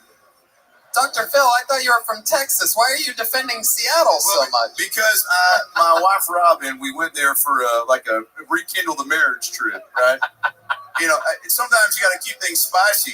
Just anal ain't enough sometimes. But now, so you started comedy 7 years ago, and have you always been gay, or when did that get going? That's a good question, Dr. Phil. I came out after about a year of doing stand-up. Okay. Because I'd written a couple of jokes about being gay, and I was like, well, I gotta come out and talk about it, So and then you can't just be gay and not come out. You can't. All right. We'll be right back. No, we're gonna keep it right here. All right. So now you don't always have a cameraman in the front row of your shows to accost. So how do you usually open your sets? A little bit of crowd work. Typically, a guy sitting with a girl, and I'll ask him if he's got a big dick. And typically, he'll take a half a second to respond, and she kind of will give it away. She gives away the game, so it's good to fuck with. Okay. No, just a basic answer. Yeah. No, I'm sorry, I just spaced out. But go ahead, Tony. It is surprising you don't seem gay. So when you came out, how did you do it? Okay, so I never have actually come out to anybody. It's just been telling a joke on stage about it. Wait, so are you coming out right now to your family? No. Funny you should say that, Dr. Phil, because the way that my mom found out I was gay was by watching one of my stand-up sets on YouTube. Holy shit. Honey, why are you saying that you're a bottom? Do you mean you like bottomless breadsticks? I had to explain to her what a glory hole was. Oh, shit. That's a weird Thanksgiving. Wow. That's potatoes. So the top hole is for butt stuff. Pass the carrots, Grandma. And the bottom hole is for penis and butt stuff, too. I'm just glad I'm not the only one that's been there, Dr. Phil. Now, have you used the glory hole? And that's the first time I've asked somebody that today. What was the question? Have you used... Don't act like you didn't fucking hear me. I'm 2 feet away with a fucking microphone. Have you used a glory hole? We'll cut to the tape if you don't want to tell the story. Yeah, 100%. You have? Yeah. Get the fuck out of here. Describe to us. First of all, ballpark, how many times have you used a glory hole? Lifetime, maybe... Hold on a second. The fact that you took a huff and a puff and a pause means bare minimum 52 times. Yeah. It's somewhere in the upper 30s, 40s, But that was back whenever I was in the closet and I was kind of, Hold on, I'm going to check in with Jet Ski Johnson here. Were you also a bottom in the glory hole? Yeah. Oh my God, you put your asshole up to the glory hole? Sometimes. God, disgusting. And I am hard as a rock right now. This is incredible.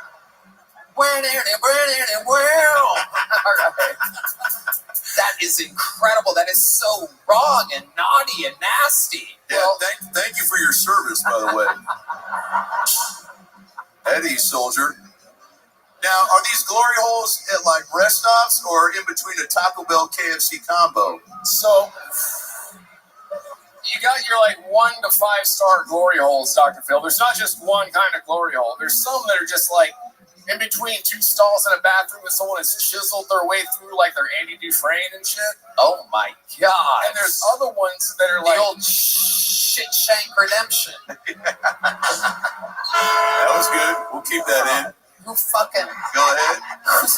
I'm going to be scared every time I hear tapping on the stall next to me. I'm like, oh no, it's coming. Just got to pinch it off and get the fuck out of here. But then you have other ones that are in sex shops, and there'll be stalls next to each other where you can watch porn in it, but there's a hole in between them, and they'll have padding all around the hole, a bar to the left, a bar to the right, and a bar above, so you can just... So wait a second. Okay. I have so many. Every time he answers a question, I have 5 more questions, by the way. I'm up to 27 questions right now. So let me start off by saying this. How do you know if someone's on the other side, especially as a bottom backing up your butt guy? Sound it out, Tony. We got this. Yeah. Bottom back, yeah. Are you hey, I'm over here? Or do you fart through the hole? Good question. You haven't. There you go. There it is. Okay, he's allowed 2 farts for the arena episode. There he goes. Now, is that the regular fart sound effect or the glory hole fart, Red That was what's called a squeeze fart. Oh. Oh. Okay, there it is. That feels like the one. Yeah. Oh, what's the 2-tone fart? Oh. Oh, that's kind of like rap music. Listen to that fucking. Yeah. It's the motherfucking remix. Glory hole. Yo. Yeah. Dr. Motherfucking Phil on the glory hole, the ones and twos. Wait.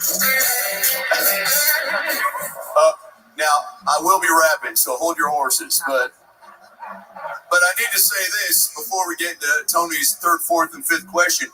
Why are you dressed like a guy who knows everything about glory holes? Dress for the job you want, not the job you have. Great answer. Great answer. And that, my friends, is how you come out to your mom over YouTube.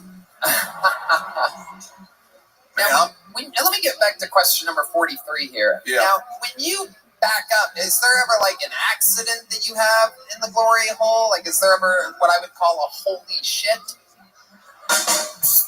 Like what? Like backing up to it and there's a woman on the other side or something? Oh, that would be terrible for you, right? She's just complaining about her day in the hole. And Becky said that I'm not good at cutting hair. And you're just like, shut up, take this. You're gonna make my mustache fall off, Tony. It's a holy war. It's a holy war. Okay, so you're a bottom, you're a big dick bottom. Are there things that you won't do? Will you fuck a guy in the ass? Okay, well, again, the long pause tells us everything we need to know, okay? Like it depends. What's the pay on that, Tony? I don't know, a spot on a Red Band Secret Show. For starters, and for closers, a bucket of KFC so you can bring back some old memories.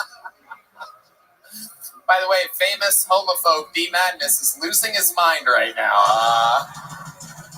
He's literally uncomfortable. No, stay away, stay away. Well, let me tell you this. It's admirable that you're owning who you are. I dig that, okay? Round of applause for that, because you shouldn't be afraid of who the fuck you are and what you want to do. That's true. You know? And yeah, you might have some friends reach out to you on Facebook once this episode is fully up and out to the world that say, hey, I didn't know you were into that. But you know what? That's their problem, okay? What other fun facts besides glory hole, shenanigans would you say define your day-to-day? Can you stop fucking pausing so much in between sentences? I want to think before I talk. I get it. Yeah, not really. Like, I used to drive Uber until a week ago when my Prius died and blew up. So if anyone's hiring out there, hey, this faggot needs a job. What is your work experience? Maybe we can get you a job right now. We're famous for doing this on the show. What type of resume do you have? I delivered pizza in Alaska for about a decade. Jesus Christ. Oh my God. You were really getting fucked in the ass then. You know, Tony, I saw a sign. They're hiring here at this arena. Okay, thank you. So, are they hiring for an icy road pizza delivery at the HEB Center? They have custodians here. I'm sure this guy's got enough going on with his Herbert Butts. You know what I'm saying? HEB Center doesn't need this fucking guy. What else other than delivering pizzas on icy roads? That's about it. I was a hitchhiking hippie for a few years and homeless, so that's coming up again here soon. You've really done it all, I've worked in a lot of kitchens, a lot of kitchen work. Good to know. Can you tell me what kitchens that I never eat there again? This is disgusting. This food tastes like shit. Wait, so you were a hitchhiking hippie. How long did that last? About 2.5 years. Holy fucking shit, that's crazier than the glory hole story. Yeah. What type of kitchens did you work in? Real hole in the walls?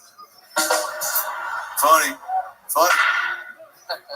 Real funny. You worked at Whole Foods. Wait, what'd you say? I think you worked at Whole Foods. Whole Foods, yeah. Whole Foods, or maybe Target.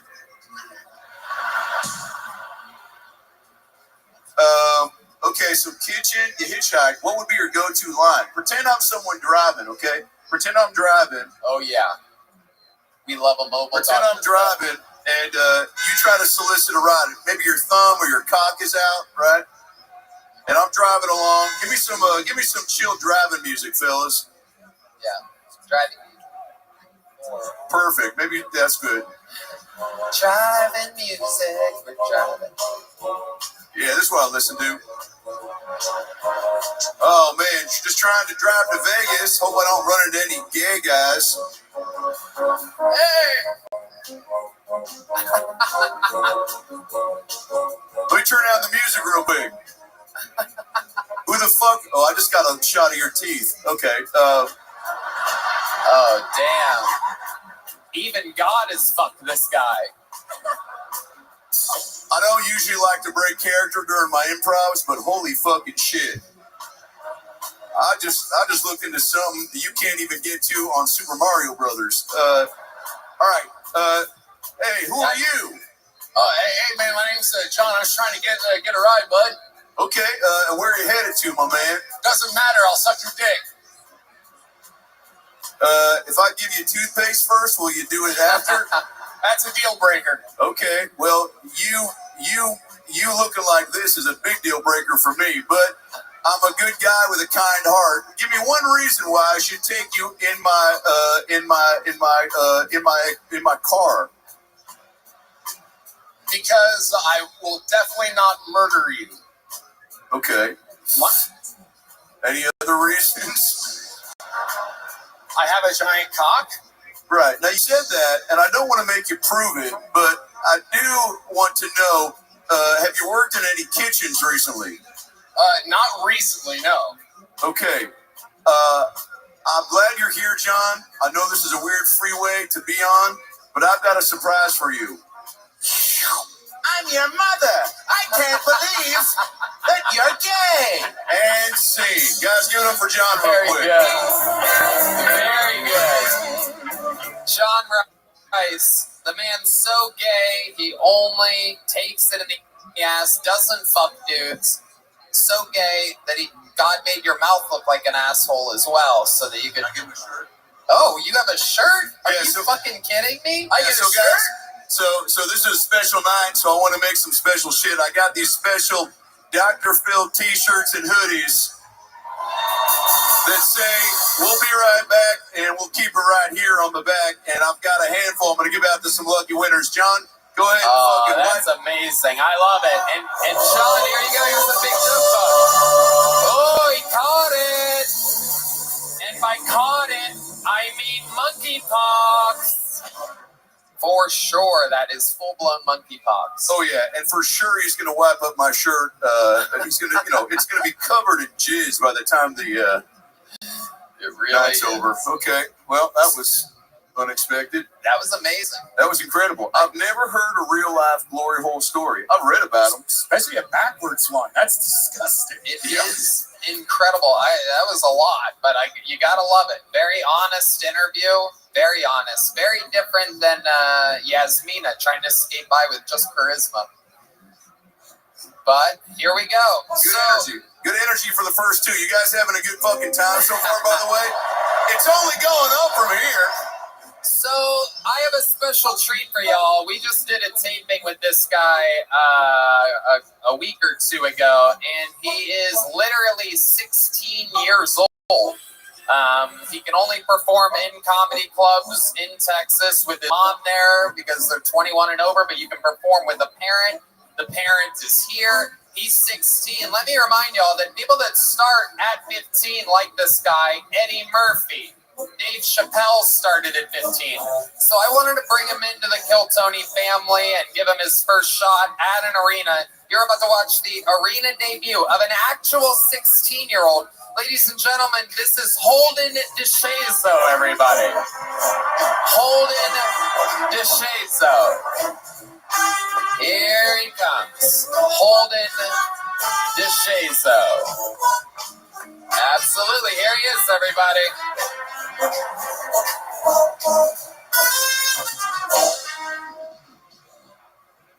Fuck yeah. Second time on Kill Tony, it's in a fucking arena. Hell yeah. Second time. The first time I did it, I was insanely nervous. So I told the Kill Tony staff the same thing that I told every girl I've ever been with. Probably not lasting the whole minute, you know? I don't know if you guys are good with dark humor or not. Alright, hold on. Let's kind of test it out. Let's see if y'all are as fucked up as me. Who here, like me, has been molested by their teacher? Well, homeschool's going good, I guess. The weird thing about homeschool is we don't get a homecoming, right? Luckily, the public school that I went to, they let me go. And I asked the girl out. She said yes, you know. There's one problem. Another guy already liked her. And she informed me that this guy happened to have Down syndrome. And I was unaware that she made me tell him that she wasn't going with him. So what I did is I invited him over to my house. I sat down. I was going to talk to him. And I looked. Oh, here he comes. Oh, shit. Look what we got here. Hold on. He's done, West Hollywood Bear. There you go. There you go. Okay, there it is. All right. Okay. Oh, he's cradling the dildos like a baby. There he goes. Hey, It's a weird show when there's a 16-year-old on stage and you're throwing dildos there. I got to admit, I know how stupid this show is. We are walking a fine line between child trafficking and comedy at some point here. Those are rubber massagers. That's all they are. They're just rubber massagers. Okay, our senior dildo correspondent, Brian Redband, describing the dildo, everybody. Holden DeShaza, welcome. You're in an arena right now. How do you feel? This is fucking crazy. Hell yeah. Wild. When's the last time you were in an arena? Last time I was in an arena? When I went to see Monster Jam. Fuck yeah. Monster Jam? Yeah, a bunch of monster trucks. Big ass trucks and shit. Oh my goodness. Yeah. Monster Jam. I'm pretty sure we had one of those monsters on stage right before you. Okay, Holden, it is creepy to go from a glory hole super faggot to a 16-year-old. It's kind of a creepy transition. We don't ever know who we're going to pull out of the bucket. But hopefully your mom plugged your ears back there while all of that was going on. She saw the dildos before I did backstage. That was wild. Shit. Yeah. Incredible. All right. Well, Holden, how's life been going for you? Tell us something we don't know about you. Shit. Okay, let's start with that. Oh, how about that gold chain? I was a pro wrestling fan like you, bro. You were what? Pro wrestling. I was a big fan. Okay. Big fan. Oh yeah. What happened? I don't know, bro. I grew out of it. Okay, good story. Now, Holden, as you get older, you'll realize you're only 16, right? Yeah. So you'll realize as you age and mature, if you're out at a social setting amongst friends, even strangers, if someone asks a question, try to fill the space for at least 12 to 25 seconds. But, that story probably has an ending, but your nerves clench up and cock block the finish of that tale. Just like the end of was it a Down syndrome joke that you were trying to close on? No. Oh, okay. Well, I wish it was. It's not. I got cut off right before the punchline. It was crazy. Yeah, that's a part of the show. What was the punchline? Well, the joke was that I looked deep into his eyes and I realized he didn't have Down syndrome at all. He was just Japanese. I knew he was good at math. I just didn't know how. What? Are Down syndrome kids good at math? That one was a faker, so he was. So it's just racist against Japanese. Pretty much, yeah. Okay. Have you ever made your own slime? Like my own slime? But yeah, no. Nah.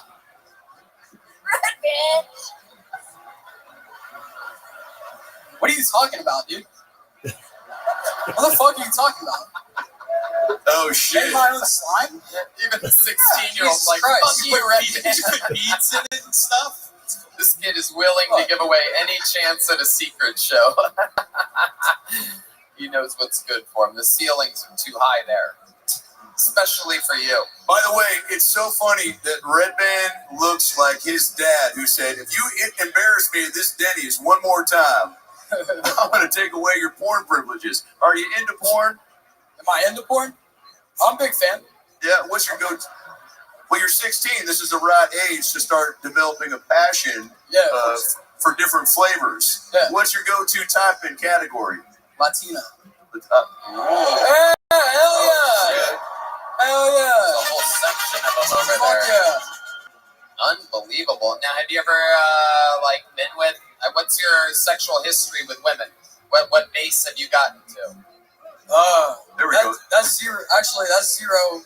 But I told you last time, my ex-girlfriend tried to fuck me on the couch while my mom went to Walgreens. Oh shit. Yeah. Okay, right, man. Okay. Jesus Christ. I love that you. What was your mom getting at Walgreens? Condoms for you? I don't know. Sorry, honey, I was late. I picked up a hitchhiker, tried to suck my dick. Okay. No son of mine is gonna raw dog in Austin. That's a sweet mom. Is your mom your biggest supporter? She's here tonight, you said, right? She is here tonight. Her, my dad, my grandma, everybody's here, bro. Hell yeah, dude.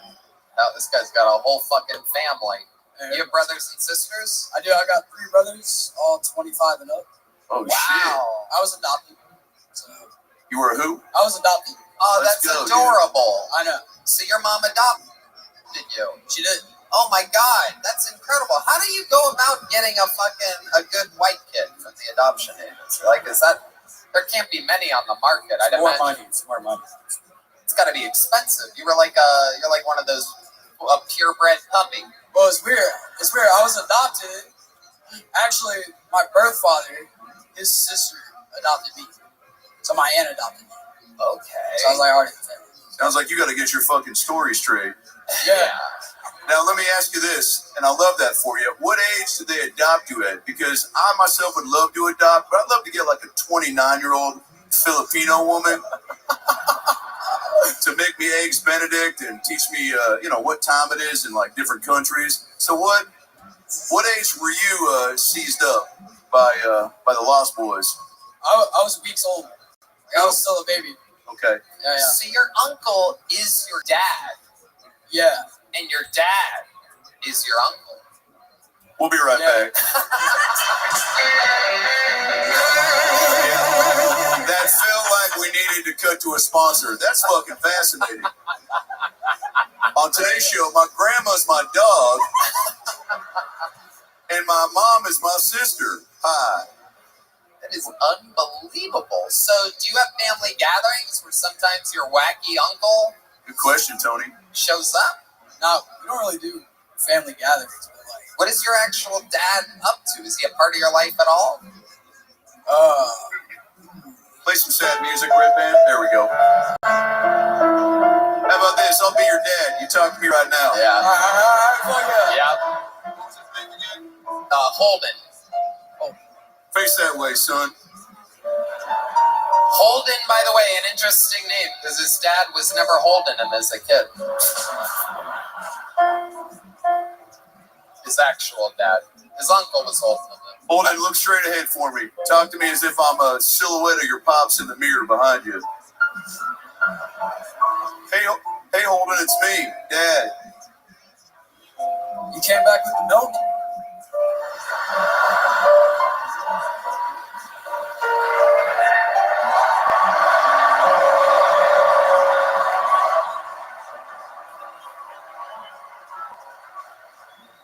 I want to see if you got any weed, son.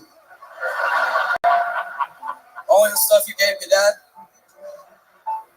Holden, I heard you're doing stand-up comedy. Your mom, your aunt, your brother, whoever's raising you, told me through Facebook that you're trying stand-up, and I love that. You're always a funny kid. I remember the first thing you said to me was, "Dad, don't go," and I thought how funny that was.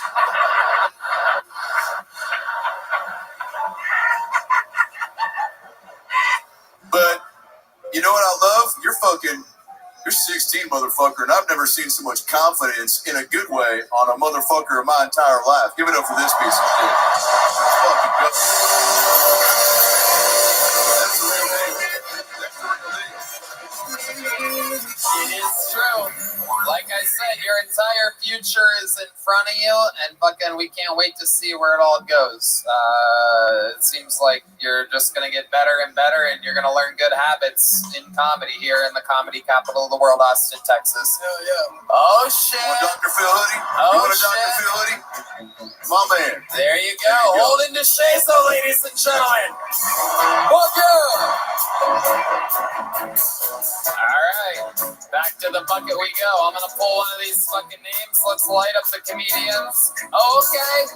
Destiny Lane, everybody. Section 103. Row Q.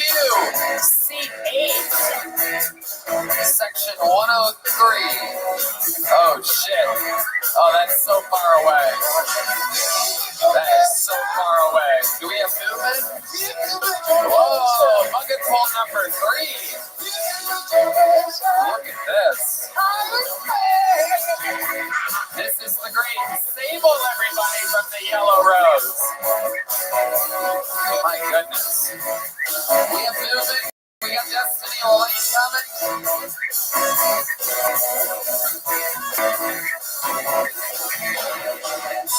Does anybody see Destiny? I think 103 is really far away.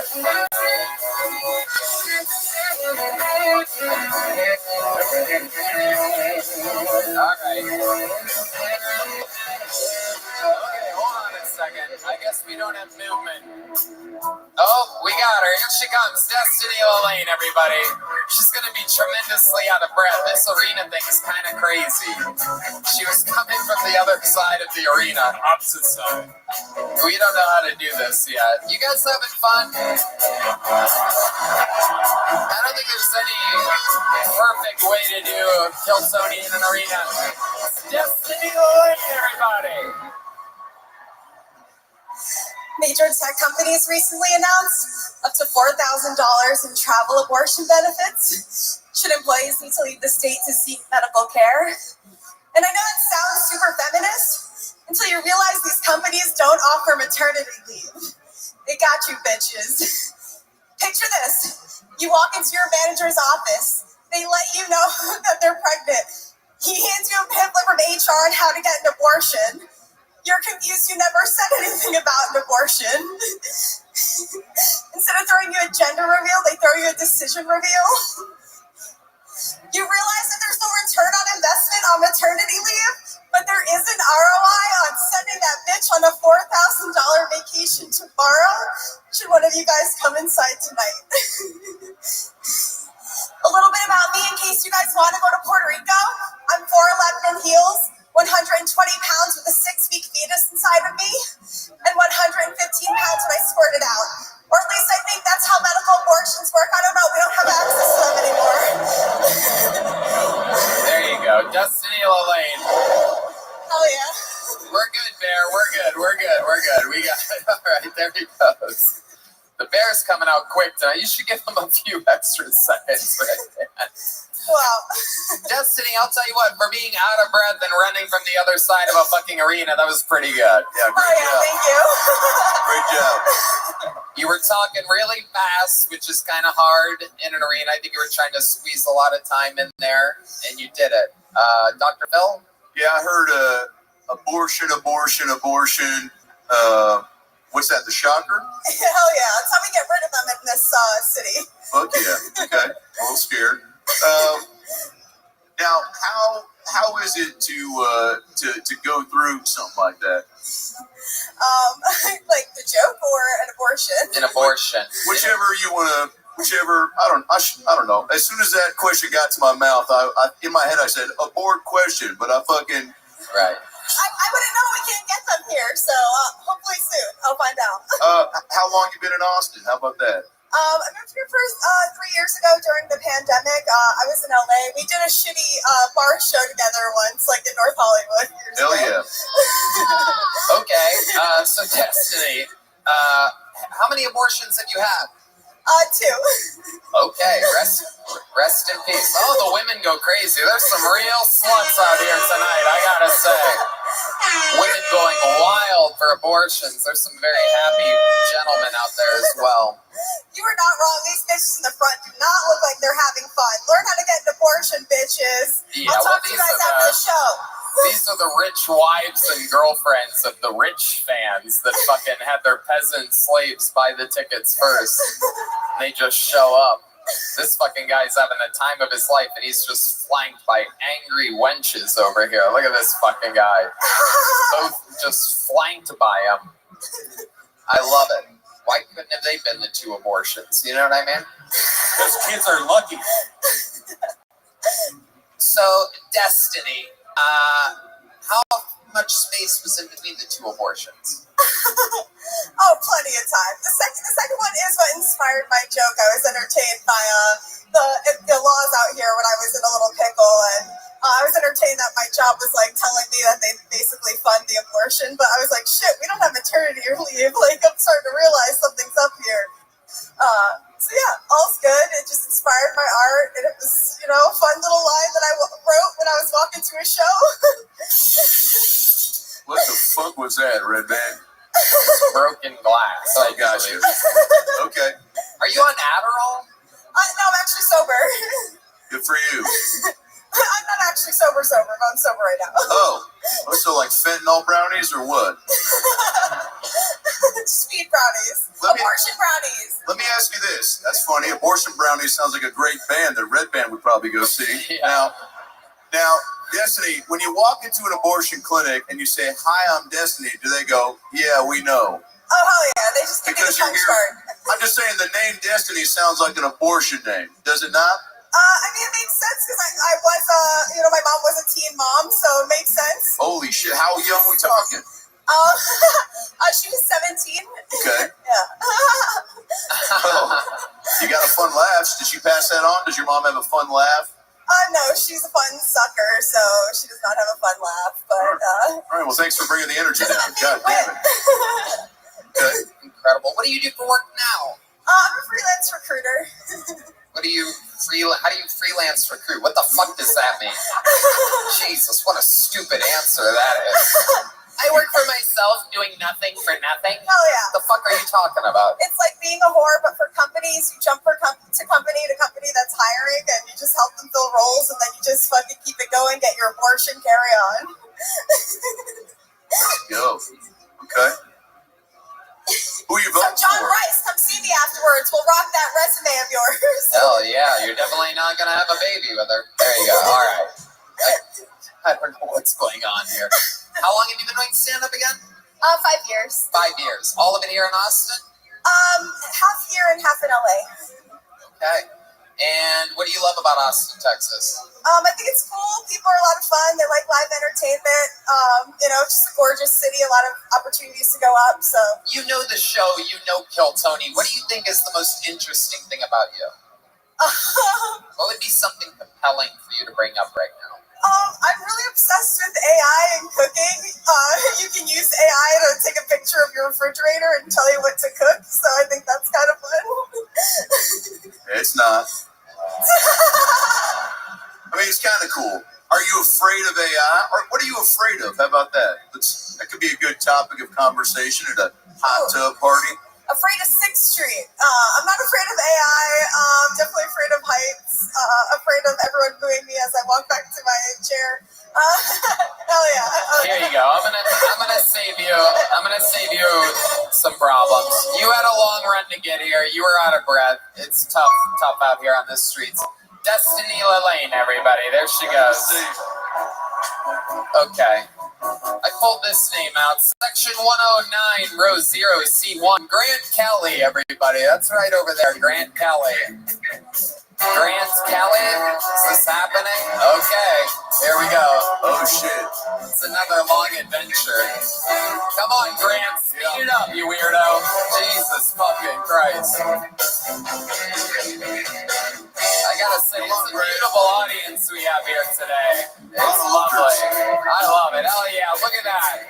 We got Amy Schumer dyed her hair brown tonight. Look at this, everybody. I love it. It's a real who's who out here. Holy shit. Oh, we know her. Whoa, the return of Kaylee. Red Rose legend. Oh, she microphone cleaner during the pandemic. Oh, right, she still got it, everybody. Look at that. My goodness. But yeah, there you go. Yeah, we could do that with the fucking pole girls. That's a smart move. Here he is, Grant Kelly, ladies and gentlemen. Come on, make some noise for him. Uh-oh. So I've been writing part of the Bro Bible. I really feel like every man is allowed to shit himself at least once a year. So let's take it back to 2007. I'm at a casino in Lake Charles, Louisiana. Got a lot of beer farts. We're getting close to this concert stage. Every time I fart, people moving out the way, we're getting close. Get all the way to the front. I shit myself. Guys, I gotta go. So I leave. Driving, walking back to the bathroom. Shit full of pants. Pants full of shit. My high school crush is walking up to me. Hey, Grant, how are you doing? Bitch, get out of the way! Give her a hug. Hey, I gotta go. Run to the bathroom. Shit's in my pants. All right, we gotta back the bear up a few seconds, Red Band. Red Band's very excited about this bear costume. Get out of here, bear. Get out. There it is, a sexy dildo. Go ahead and put that last dildo in my green room, please. I gotta be honest, this is my favorite comedian we've had so far tonight. He's got two catchphrases. He's got pants in my shit, shit in my pants. And he's got, get away from me, bitch!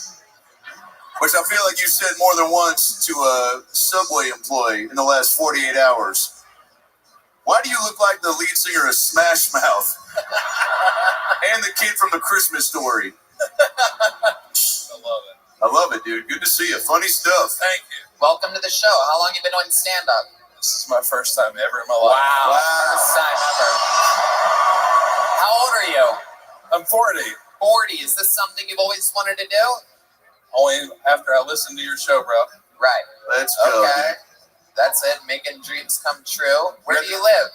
I live in Beaumont, Texas. Okay. We got some Beaumont fans in here. All right. What do you do for work? I'm a paramedic for an ambulance service.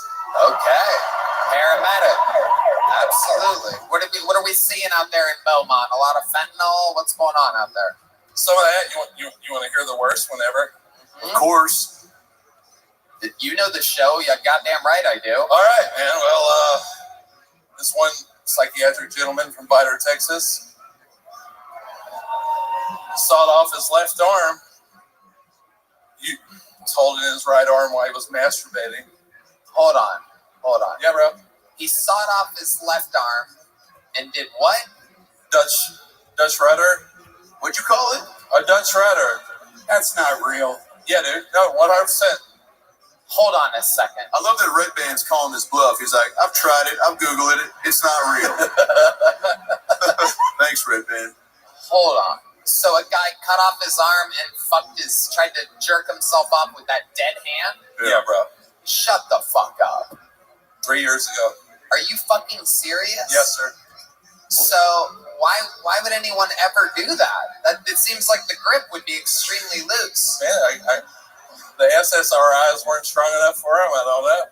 Oh my god! So he started fucking his left hand that with he his sawed right arm. off. Did he at least use a tourniquet or something like that? No, man. Actually, surprisingly, you don't need one if it's a straight cut. You're gonna stop bleeding. Straight cut. Oh my god! Our glory hole friend is masturbating right now in the darkness. This is the hottest shit I've heard of in my goddamn life. That is unbelievable. What part of Texas are you from? Beaumont. That's the biggest story in Belmont, right? That's the story that gets passed around, like somebody coming into Taco Bell in 1993. Okay, Red Band. Wow, in an arena, you really get to see how your shit flies, Well, bro. no, that's a real question. I think not real. Oh, okay, just yell. I just heard a bird chirp in section 113 after that fucking question. Unbelievable. Now, you said you're 40, right? Yes, sir. And correct me if I'm wrong, but I think I met you on January 6th. You were holding some sort of a tube. Okay, you're looking at me like you just saw Avatar. He was the guy holding somebody's left arm, like, we will not. There you go. Okay, that's a fun dance. Now, how many friends know that you have tried stand-up zilch times, and tonight's the pop of the cherry time? Now it's just one. He's up in the audience. Let's go, dude. Yeah. I'm sorry to cut you. Are your friends? Do they think you're funny? Are you the funny guy? Like, how often are you sitting around a campfire going, "You guys want to hear a crazy Beaumont, Texas story?" I do have a lot of drunk stories. Yes, sir. Say it again. I said I do have a lot of drunk stories. Absolutely. Right. Are they funny? I make people laugh close by. Yes, sir. In close quarters. So yeah. So you got enough confidence to go, "Why can't I do it in a fucking arena?" Right? Yeah, absolutely. Now, and your first name again? Grant. Greg. Yeah, Grant with a T. Grant. Yeah, Grant. What would be the thing about you that would probably be funny to us that you might not have told someone close to you yet? Like a fun fact, I guess. Like, remember the glory hole guy from earlier? Something like that, but not as relatable.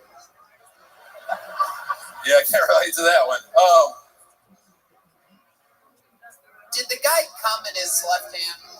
Good question, Tony. I think we stopped him from doing it, brother. To be honest. Wow, the ultimate cock block. I cut off my fucking arm for this. Yeah. Most interesting thing about your entire life, though? Honestly, being a paramedic, or I'm a father of triplets. Whoa, look at that. Oh, hell yeah. The drummers go crazy for triplets. They fucking love triplets. Look at that. Very weird. Oh, yeah, guys. Very weird. Drummers love triplets. Black guys love triplets, don't they? Hell yeah. Heck yeah. There we go. All right. Love that. I love it. So, any special skills or talents? You seem like a guy that has a couple tricks up his sleeve or something like that. Anything? You have anything about you? Speak a language or origami or? No, man. I work a lot of overtime. You're a real working class man. Yeah, I like your style. You made your Kill Tony debut. There's a joke book. Kiss. The great debut of Grant Kelly. 2 first-timers so far in a fucking arena. This is crazy. We're going to do something fun right now, ladies and gentlemen. A very special treat for you.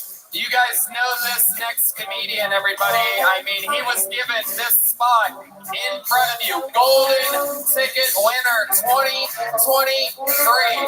We had a 16-year-old on earlier that looks like he's 21. This is a 21-year-old that looks like he's 13. I present to you the one and only arena debut of Heath Cordes.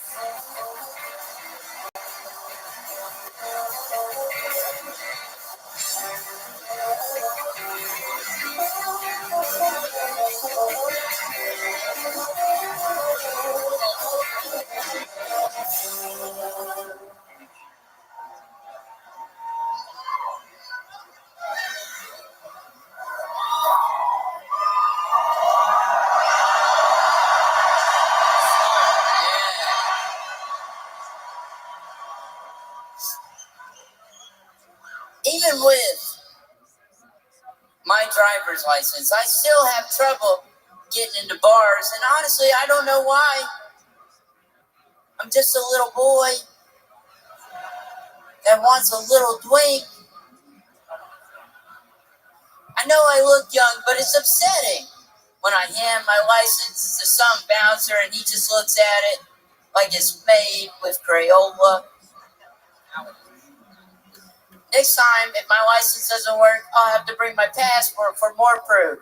Show it to the bouncer, throw it in his face. What now, detective? Getting fucked up whether you like it or not. Next time, I'm gonna bring my license, passport, social security, credit cards, birth certificate, and a knife. Because if all that doesn't work, someone's gonna die. Thank you, guys. Fuck yeah, Heath Cordes. Hell yeah, dude. Hell yeah. Living the fucking dream. Living the dream. We love you, Heath. I love you. I took Heath on the road with me, and he absolutely crushed opening in theaters. Crowd goes wild. He has a great fucking short set that he does. Heath, The Little Murder. Dr. Phil, you ever seen anything like this in your fucking life? You know, in my second season of the Dr. Phil show, we had on a kid just like you. You know what I'm saying? He was 45. He had some sort of condition where he looked like a young boy. And you cured him, right? You cured him. No, he passed away 6 days ago. But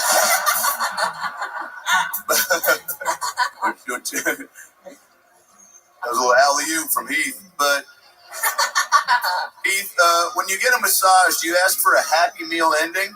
Yeah. No, I've never seen anything like what you're doing. You came out with confidence, but you backed it up. You seem like a guy that's just understands who he is and what he's fucking doing. And That's all I can do, Dr. Phil. Thank you so much. Well, you're doing it. God damn. I don't know what that little fucking creepy look was for, but I get it. Yeah. You look like the molestee and the molested in the same body. But you got jokes per minute, Heath. And how do you write? Can you let me in? Because I'm not a comedian myself. I'm a healer and a people pleaser, and not in that order. What the fuck? Yeah. Oh shit. Okay. Keith, what? How do you write? What do you just wake up and go? Oh, I'd love to fucking. I just wake up and I write whatever makes me giggle a little bit. But honestly, it's not that much. I'm just kind of sad all the time. So I just write whatever makes me sad. Well, can I tell you something real quick? That sadness is a great place to start. Yeah. Hit me with some sad music real quick. Here we go. There's a little sad music with the great John D. Heath, you know, if I woke up and looked in the mirror and saw the kid from Simon Birch, I'd be a little down in the dumps too. Yeah. But you know what you got going for yourself? What? A good attitude, a sweet pair of glasses, and a haircut that says, yeah, I'll get in your van, but I'm not eating the candy. Yeah. And what you figured out real early in life is that Keith is the best version of Keith he can be this time and all the time. So you keep fucking swimming up that fucking river. Yeah, it's true. Keith is a special man. Not a lot of people know this, but Heath was made, a guy cut off his left arm and jerked himself off with it. And he came inside of Jeffrey Dahmer's ass. And then Heath came out 9 months later. I read about that. Little baby Dahmer. Tony. Uh-oh. I got good news. Okay. Do you want to hear it? Of course I do. I got pussy! Oh my God. It finally happened.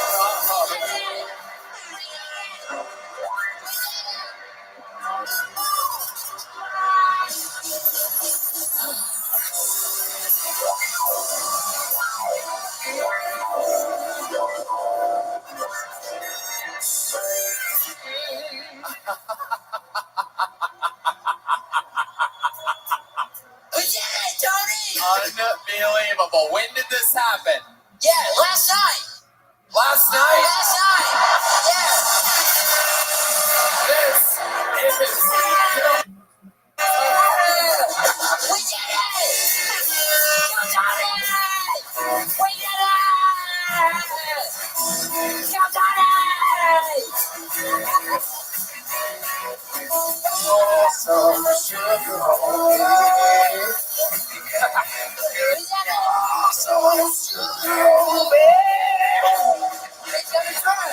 Oh my God, ladies and gentlemen, here we go. I got a whiff. Yeah. I got a whiff of his fist. I can confirm. Yeah. It was last night. So what happened last night?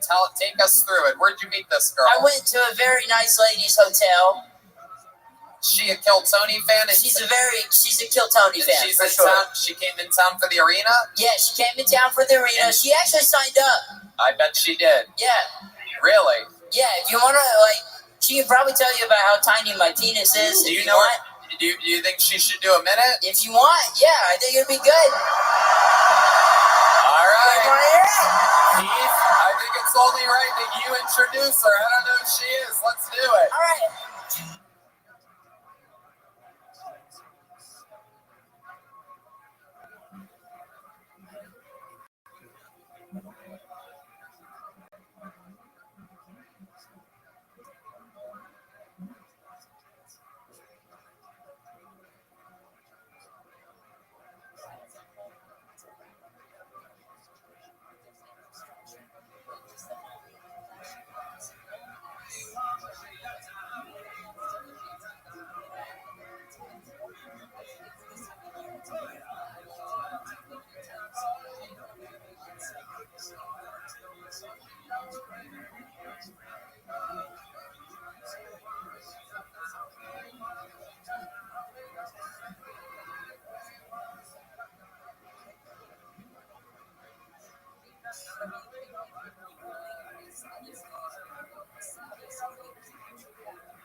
Hell yeah. Celia, welcome. You want to do a minute? My name is Cynthia.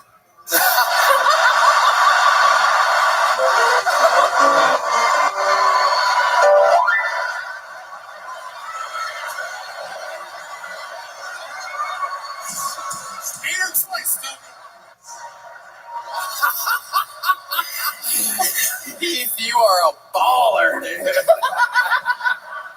By the way, did we not hear Heath screaming for her like it was at the end of Titanic? Celia!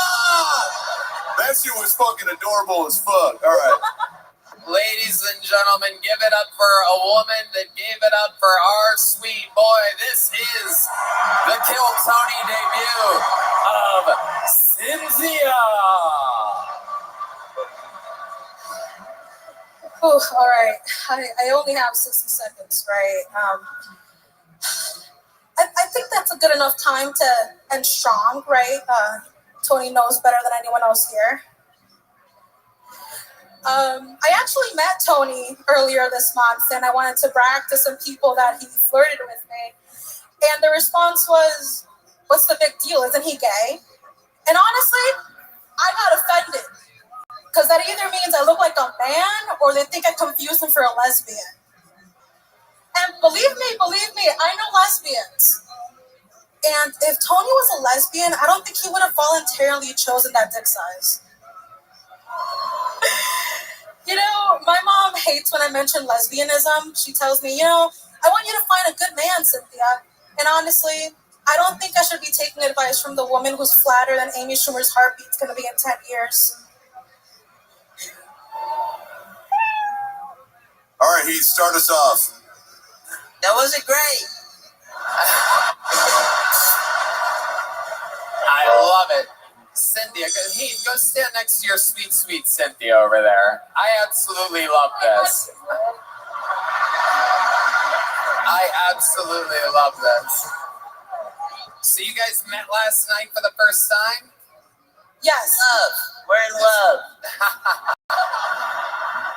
This is absolutely incredible. So Heath, what happened here? You went to a bar for a drink? Well, how does it go down? We banged immediately. Wow. Oh my God. I love it. What was your pickup line, Heath? What'd you say to Cynthia to get her juices flowing? I didn't even have to say anything. It was just immediate. It was amazing. You didn't, this show changes lives. Are you saying you didn't say, hey, have you seen my mom or dad anywhere nearby?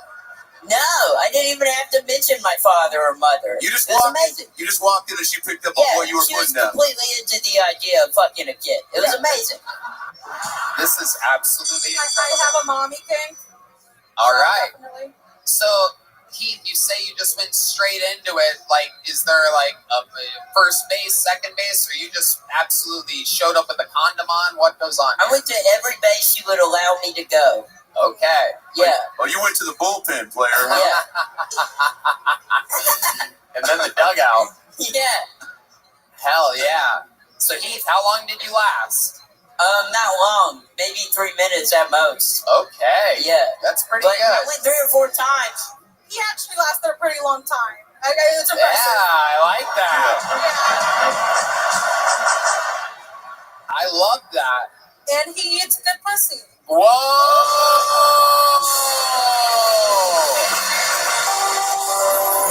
Wow. Fucking unbelievable. I absolutely fucking love it. Can I ask a question, Tony? Yeah. Heath, I'm trying to upgrade my pussy eating game, okay? Can you give me a couple quick tips? You just gotta nod. Like, you don't need anything else. No, okay, that's enough, Heath. Yeah. Wait, with your teeth? No. Yeah. No, Heath. I'm not a dog trying to open a UPS package, motherfucker. No, stop doing that. It's not a bowl of Captain Crunch, it's a vagina. Okay, so nod, is that what you said? Yeah, nod. So you lost your virginity last night? I did. Wow. Just for tonight. I needed a story. Did you use a condom? I did not. We might get pregnant. We might have babies. What the fuck is happening right now? I don't know. This child just said we might have babies. We might have babies. Wow. This Congrats. is incredible. Cynthia, are you on any kind of birth control? I'll take that one, Tony. No. No. Oh my goodness. This is incredible. But I live in New York, so it's legal to get an abortion. Yeah, there you go. All right. Well, I'll tell you what, Cynthia. Your set was just okay, but since you gave it up to Heath, here's a big joke bug. What a great alley-oop there. Oh my God. I love it. I fucking love it. Put that mic back in the mic stand there. Heath, can you fix the mic stand for us? How about one more time for the great and powerful Heath Cordis, everybody? And we're going to keep it rolling right the fuck along, just like that. How about a hand for Joe White here taking pictures? Yeah, baby. Shout out. There he is.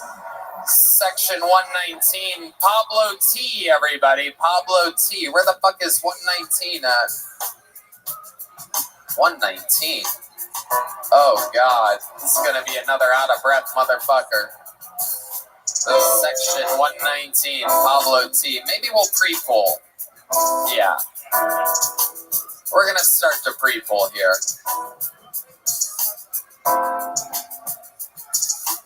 Okay.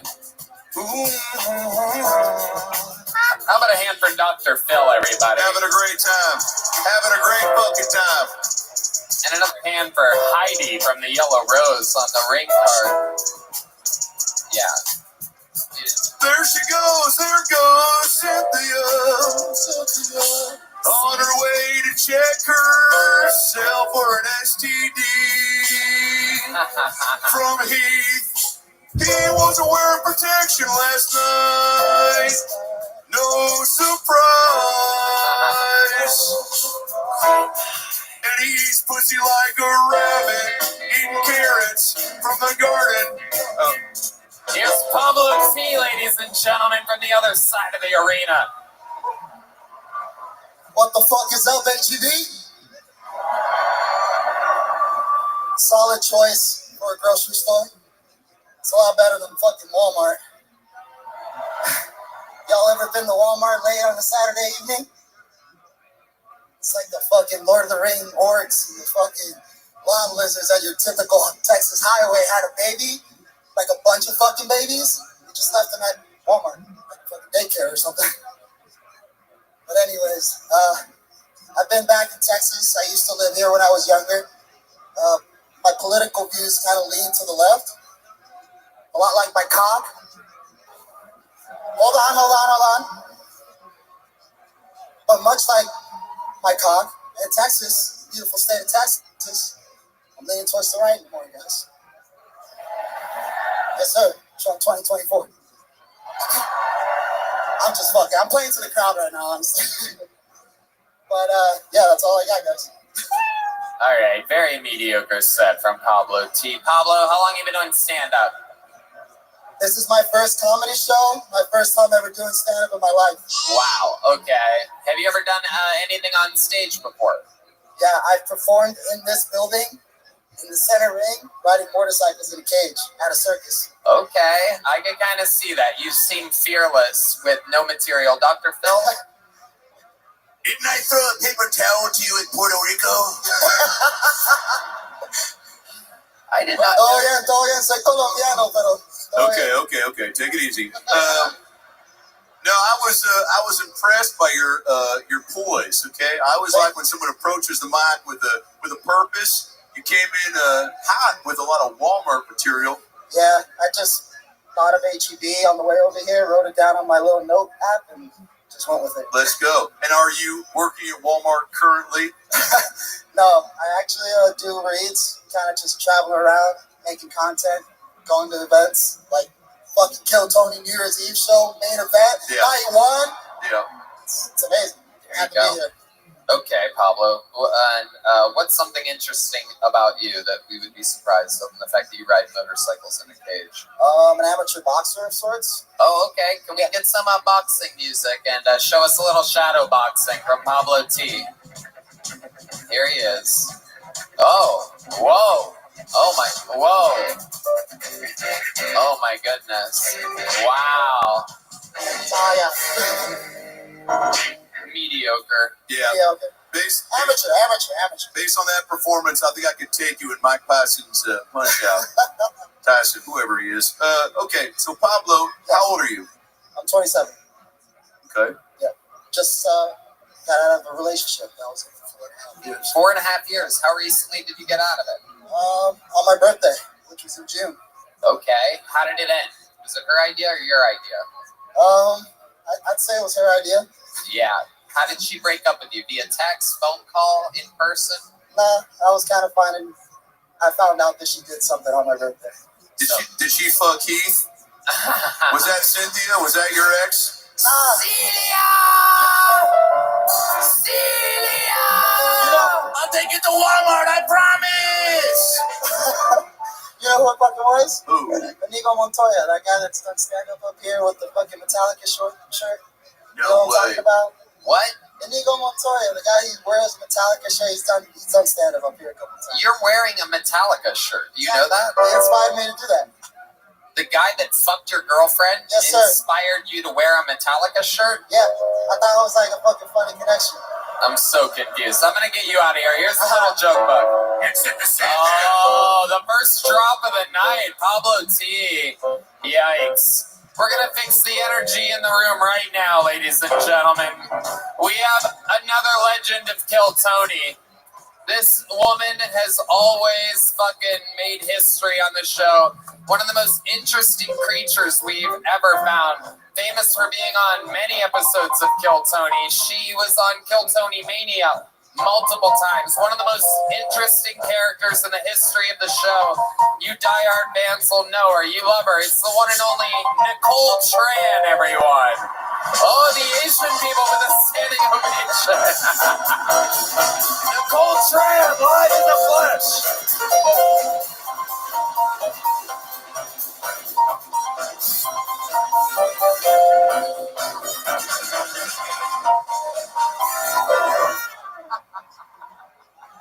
So happy to be back in Austin. Looks all of the good-looking people. People call Dallas the Big D, but nobody call Austin the Big A, because that name is already taken by Kim Kardashian. When I go to the hairdresser, I say, make me look like famous pop star, like Katy Perry, Taylor Swift, and this haircut is for Bob Honey. That's a pretty good joke. My My cousin Bing Bing, say hello to you, Tony. I have a cousin, her name is Bing Bing. My cousin Bing is only 5 feet tall, but she has a hairdresser who can make her look 5'8".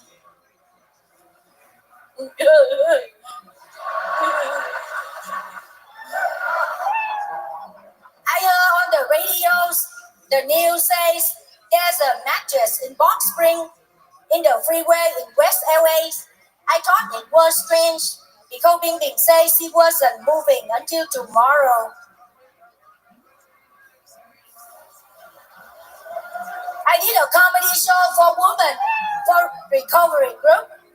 I murdered that crowd. I hope they recover.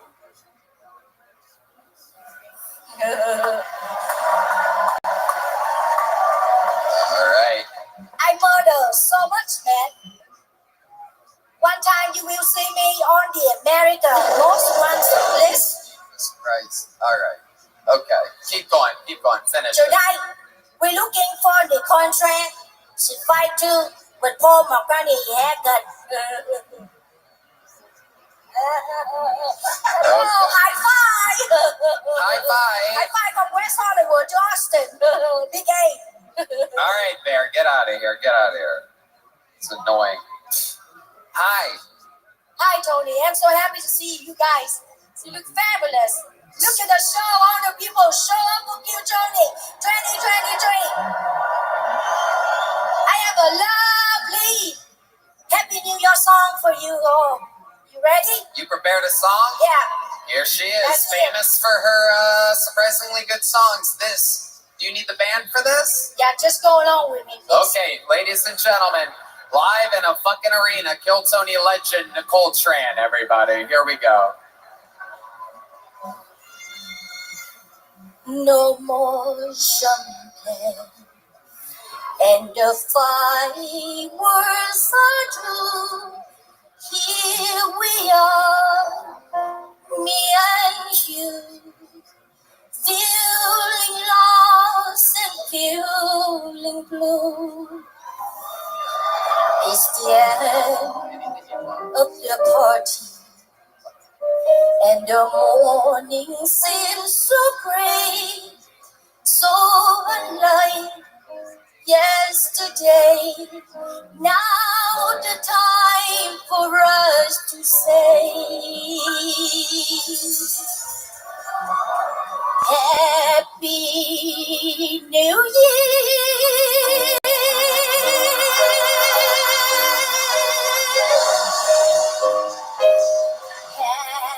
Happy New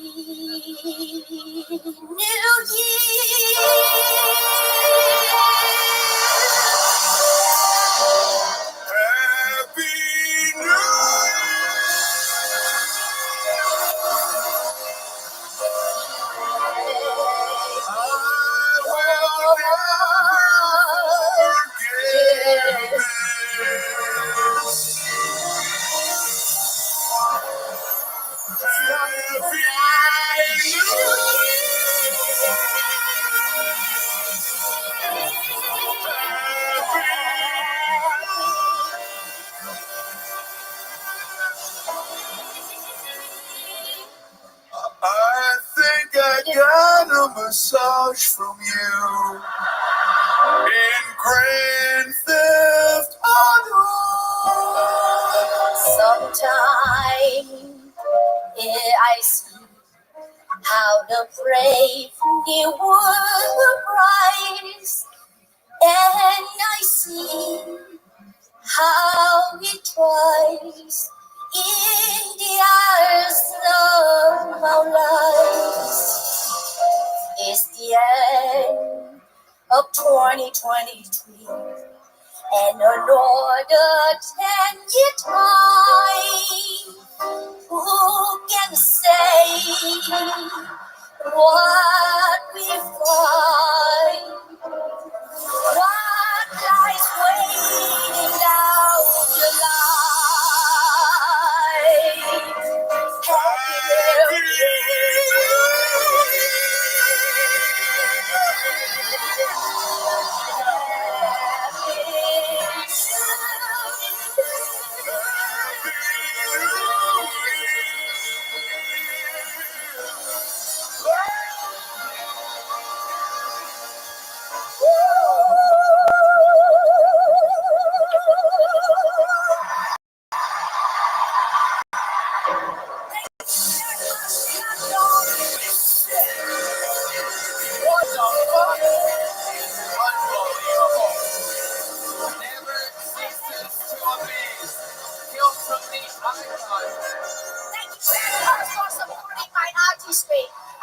created some merch for my cousin Bing Bing. Please support me at the show. I have some hoodies too for blue-eyed white guys and green-eyed white guys. Please help me to get an airplane ticket back.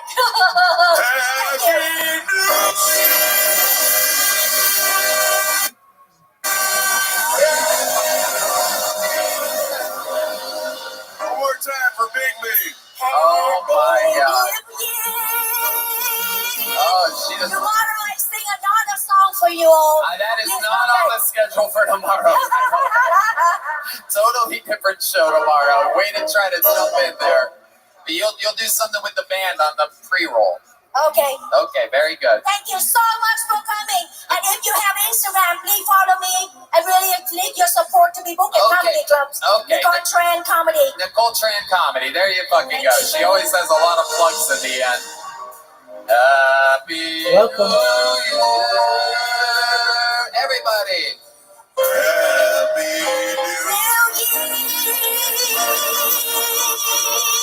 Look what you've done, Tony. Nicole, get the fuck out of here. Okay.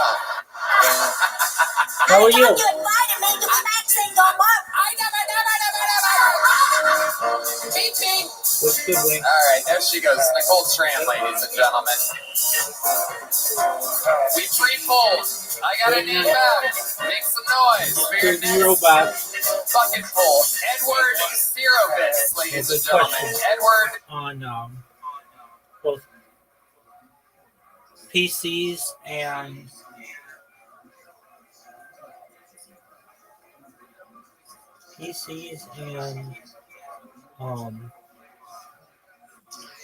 mobile phones on Blue Sky. Do you know what Blue Sky is? I do not. It's like the liberal equivalent to Twitter. It's got 35. It's got 35 million users, and it's growing quickly. But basically, it's so new that they don't have a lot of spam protections that Twitter has. So I'm taking advantage of those loopholes. Okay. What's on your agenda? I'm just going for a sec. And H2 went to another server, but I think he's dusting right now, so. That's okay. What's on your agenda aside from your? Go ahead. I was gonna say, I was just curious. Do you do any drugs or anything, or what's your take on that? All of them. I'm for the decriminalization of all drugs. Okay. What do you use personally? Well, my favorite drug is probably acid. I like psilocybin. I like cannabis. I like some types of amphetamines. I like cocaine. I like painkillers and fentanyl, and I like. I don't know if I said psilocybin, but what else do I like? Yeah. Do you like ketamine? You know, I haven't taken ketamine. I did it a couple. No. I did it like here and there. They say you pretty much get it from like a vial of liquid, and then they dry it out, and then you snort it. So it's pretty cool. How was that? It was. People look at me weird when I say this, but I think it's kind of like heroin. Okay. It kind of feels similar. I've also like new heroin. I've never done fentanyl, and I quit doing that before it got into fentanyl. I tried it though, and it's kind of.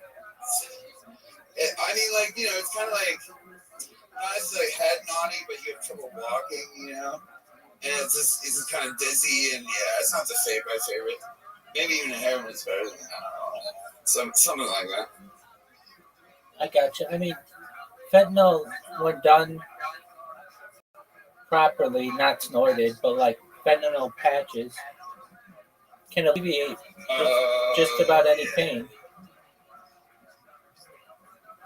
I was thinking you were coming from a medical standpoint. I didn't think you said something. Yeah, no, I've never done like off-brand fentanyl, or I've only done it through patches.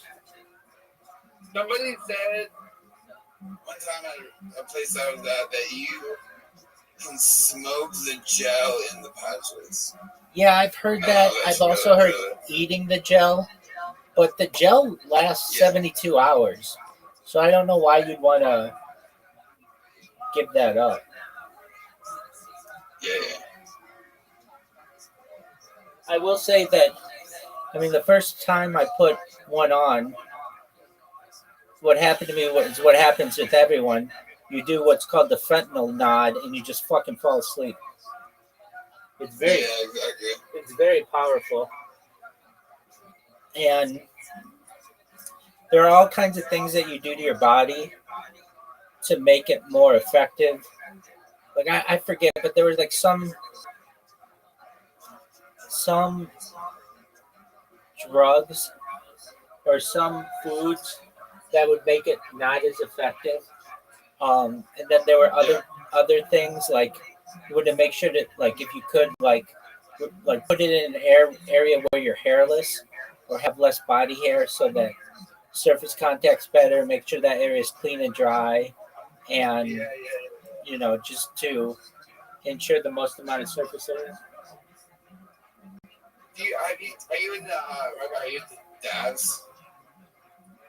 You know, I've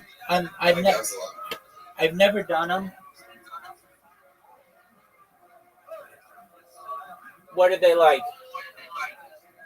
They are like, so it's like a common trope that you take a dab, forgot you taking a dab, and then don't know where you're at. You know, like it's like if you take a hot enough dab at the right temperature on a proper setup, through the roof hot, like it's really hot.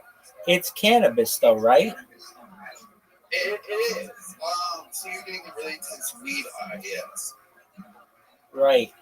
Is it different? And sometimes it's what I continue. Sorry, my bad. Is it a different feeling than like is it shared? It might be no. Well, it could be the TC crystal. It could be there's all kinds of dabs ranging from like the RSO, which is like black oily dabs, to like shatter BHO, and then you have like Shatter. crystal, That's what I mean. Shatter. TC crystal, which is like a clear crystal, and they call that diamond sometimes. But and that's like really like up there in the THC category. Okay, you really have. Have you ever done the, like, I don't know, whatever they call it, gas station marijuana? Yeah, I've done Delta 8, but I go to the dispensary nowadays. Yeah, what's Delta 8 like? Delta 8 is like, I got a good representation. Okay, have you ever done CBD? No, I mean, yeah, I have, but not like just whatever I would get at the dispensary. You can actually smoke CBD because like you get like CBD weed. So CBD weed is basically like a lesser version of Delta 8. Think of that in terms of high. Delta 8 high is like a more intense, but it's not. It's still not intense, but it's more. It's what's the right word? It's more power to it than CBD. So Delta 8's like a zhuzhed up CBD that doesn't really do much, but it gets you more than CBD. Okay. And it's legal. Right. So but the fact of the matter is, you're not really getting that high. Right. I mean, it's something like we people are a little confused. It's just confusing. Right. That's what I've heard. I really like medical. I have medical. I'm not part of my state. I really like medical CBD. Medical CBD is like an edible form, really good. And of course, at the dispensary, it kind of like hard to find just CBD, which is weird. Because in the gas stations, you can just get CBD. But at the dispensary, it seems to always be mixed with at least 5 milligrams of THC. So you're pretty much getting like a good combo. But they have like 5 to 10 whatever ratios where it's like you could be getting more CBD in like a very small amount of THC. So they do have something close to that. You can smoke it, eat it. They have, I think if you get RSO, that don't have CBD. So they technically have CBD dabs in a way. And you can vape it as CBD vapes. Yeah, I'm a huge advocate of vaping and cartridges and things. Do you have a dispensary in your state? Oh yeah, definitely, it's legal.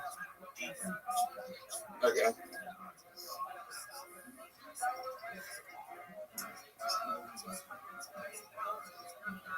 Yeah, it's been legal since 2018 in California. Ain't got one. Nice. Now we just got to work on psilocybin.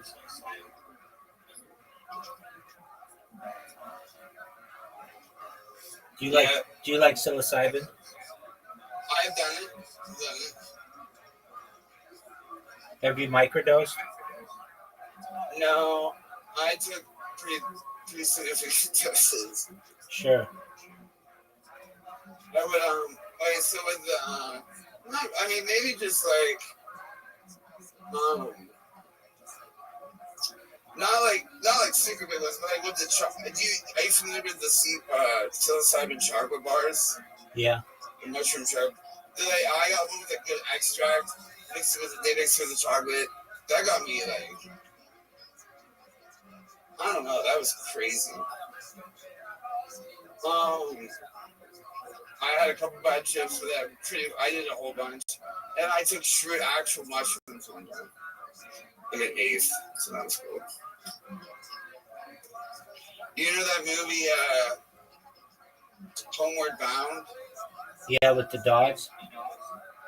We watched that. Real tripping. How was that? It was really good perspective. I've seen the movie 100 times. Never was that weird, but watching it on that had a very interesting perspective on it. What did it make you think? He was saying weird shit, like what? Like there was this one scene with this like older woman that was kind of acting like Victorian like style England. And I was like, I said something funny like, do they still have Victorian style in the 90s or something like that? And somebody said like, yeah. There's just funny thoughts like that, like like kind of nonsensical comments and shit. But it was funny. I like watching it. Very cool. What other drugs do you like? What do you think? What other drugs do you like? I do downs irregularly, like occasionally. I smoke weed on a daily basis, about 2 grams. I do copious amounts of tobacco out of my bong, which is a lot of Canadians do that. I mean, it's kind of few and far between with American people doing that. I know people in like other countries do that. And obviously in Europe they mix it with their joints and stuff like that. But that's pretty much it.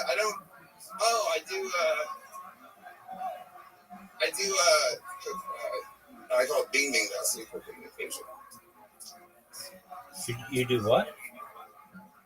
I do a cocaine occasion. Oh, good on you. Yeah, that rules. Yeah. Now that needs to be decriminalized. I think it does. I think it does. I think for a couple of reasons. Yeah, I think a huge one is the discriminatory nature of it, that generally African Americans use it in rock and crack form, and the punishment is like 10 years minimum for dealing or possession. But to have the powder, which is generally what white people have, it's much less. It's discriminatory.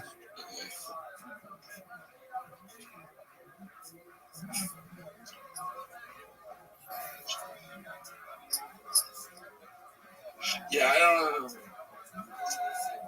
I'm a big dabber guy, so I wanted to try to find a way to vape or smoke cocaine, but people, and I have done, and I did do something. The closest I got to that was I took a dab, and I mixed it in the I did it. I called it a dirty snowball. I rolled it in the corner and I vaped it on a hot nail. And how? It was hard to say what I actually felt. Like, definitely felt something a little extra. However, I was already on it to the dabs, but like it was cool though. It was cool. I did like doing it. But that's really unhealthy, though. Yeah, I've heard that.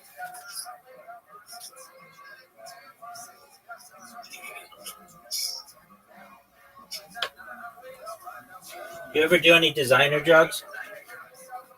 Yeah. What's your favorite? I don't really have a favorite. I don't really like them. I haven't the methadone. I haven't the fake Molly. But I haven't done that. But I used to be like a spice, but I didn't really like it. Did you say you're walking your dog? No. Oh, you're just going on a walk? Yeah. Very cool. I'm gonna have to stop him. You have to stop someone to my phone.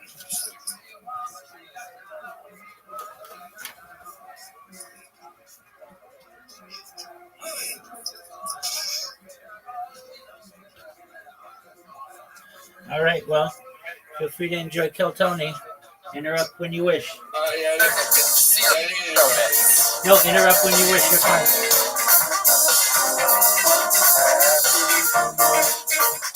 Edward, zero bet. We have Edward. I'm gonna hand for these ring card girls tonight. Jesus Christ Almighty! What the fuck? Make some noise for Edward, everybody! Hey, how's it going, Texas?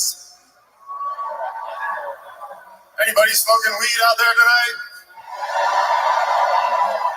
Yeah, it's not legal here, so I guess that means you still got to deal with an old-fashioned weed dealer. Anyways, I used to have a weed dealer. He sold weed on Instagram, which I thought was ironic, because if you wanted a gram, it was not instant. He would hit you back like 2-3 days later. Like, hey, you still need that? No. Alright, anyways, needless to say, he's not in business anymore. He got shot. But yeah, I don't smoke anymore, and I don't get the big hype about weed.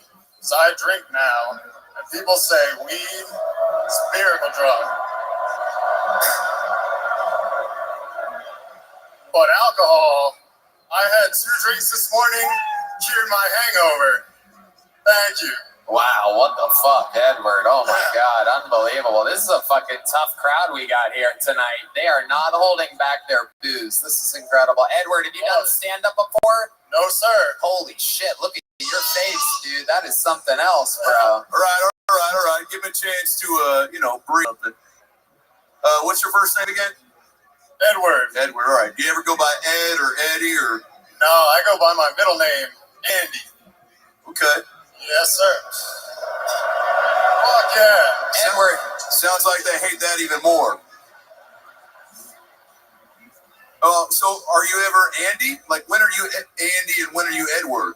Oh, I'm Andy always, just Edward by government name. Now, I love that. Andy always sounds like the name of your sitcom. Now, what would that be about? Andy. Drinking. Okay. You're a heavy drinker, huh? Little bit. So, like, what did you drink last night, for example? A lot of Jack Daniels. How much? Probably about half the bottle. About a liter? Half a liter? Or the 750. Okay, 750. Okay. You mix that with anything? Ice. Okay. And when did you start drinking like this? When I stopped smoking. When was that? About a year and a half ago. Okay. Oh, this crowd. It's ruthless. Edward, we're gonna get you out of here quick tonight. Ryan's here. Was they? The ones that suck always drop the book. It's incredible. You can send it to a fucking watch. We pre-polled. We have another name ready. Nikki Coleman, everybody. Tony, 60 seconds, Nikki Coleman. We fly through it sometimes. You guys like it when I move fast, right? Yeah. Nikki Coleman is next here on Kill Tony. Come on, when I say the name, fucking anybody, what's the point of pre-polling, goddammit? Nikki Coleman. Nikki fucking Coleman. Guys, I have a staff of 40 people. I swear to God, nobody does anything. Here's Nikki Coleman. Oh, fuck yeah, here we go. Oh, hell yeah. Make some noise for Nikki Coleman, everybody. How y'all doing? I'm Nikki, and I'm from Lorman, Mississippi. That means with a population of 1,500, and I'm related to 1,498 of them motherfuckers. I moved all the way to Texas because I had dick on railway, and I just made my last payment. So welcome Austin, Texas. I'm also a retired cougar. That means I used to like them before they fucked up their credit. I had to stop fucking with them young dudes because when I turned 40, I realized there's some shit that don't work no more, like my bladder. When I cough, laugh, and sneeze too hard, I pee a little bit. And I had this young dude roll me this fat ass loud blunt. And for everybody that's the police, I'm a comedian, and these are just fucking jokes. But anyways, he rolled this loud blunt trying to go downtown on me. And I said, stop, boy. He said, why, you can't handle it? I said, no. You don't think I squirted in your face till you smell that asparagus I had for lunch, boy? Then you don't want to kiss me, and I ain't gonna kiss your pissy ass face. I can smell that asparagus. But for all y'all women that got that problem, the pins like flowers and thorns. You can be pretty and pissy at the same time, bitch. Be proud. My name is Nikki Coleman. I'm from Mississippi. There you go. You guys. Bear, get out of here. Get the fuck out of here. Get out of here. Hell yeah, I liked your style, Nikki Coleman. You have grown so much since the beginning of the show. Thank you. I remember when your hair was much shorter, your arm wasn't broken. I know, that's from sucking dick too hard. Oh my God, I love your style. I'm looking for my first white man. I ain't never had a white man. You know why? Why? Because I think all white man penises look like boudin sausage. Oh. And I ain't racist. I just don't like boudin. It's nasty as fuck. Whoa. What you got, Dr. Phil? Whoa. What the fuck is a bourang? Oh, that's from, well, my Louisiana people in here that know what boudin sausage is. Okay.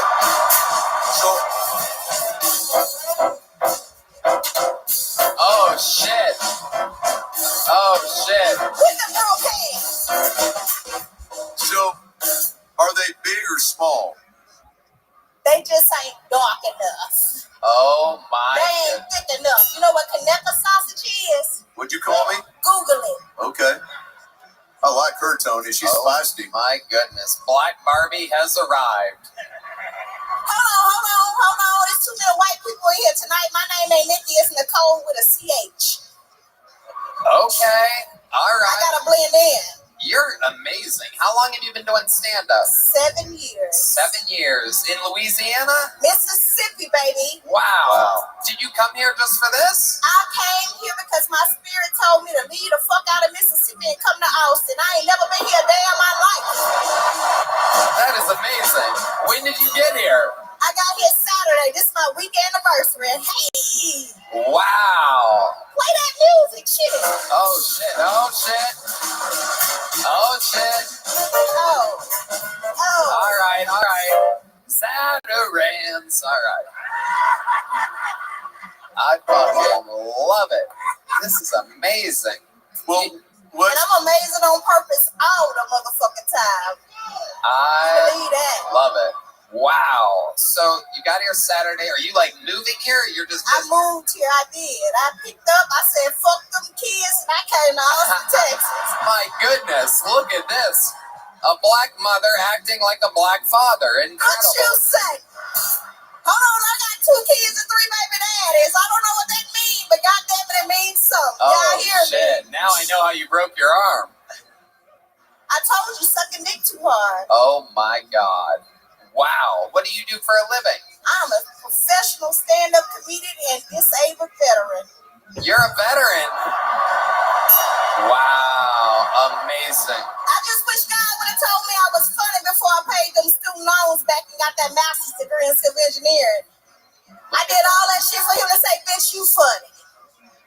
Look at that. You got a master's in Mississippi. Master's from the Mississippi State University, the best engineering school there is. Wow. People like you used to have masters in Mississippi. I know, right? I know. We are live, ladies and gentlemen. That's all right. Hold on. Hey. We'll be right back. You don't see these light color eyes and this light skin? I was in the house. Oh, I love it. I love it. Oh, Not to mention that beautiful blonde hair. I don't know how you got that. That's incredible. That came straight from Sally's, baby. Military discount. I love it. You've got fucking incredible energy. So your kids are experiencing what you're bringing to the table. Yeah, they must adore you. Do they know you're doing my kids and my grandkids? Yeah. Let's go. Play with Pussy got grandkids. Oh, yeah. I don't know if you should be doing that around the grandkids, but I digress. What about stand-up spoke to you?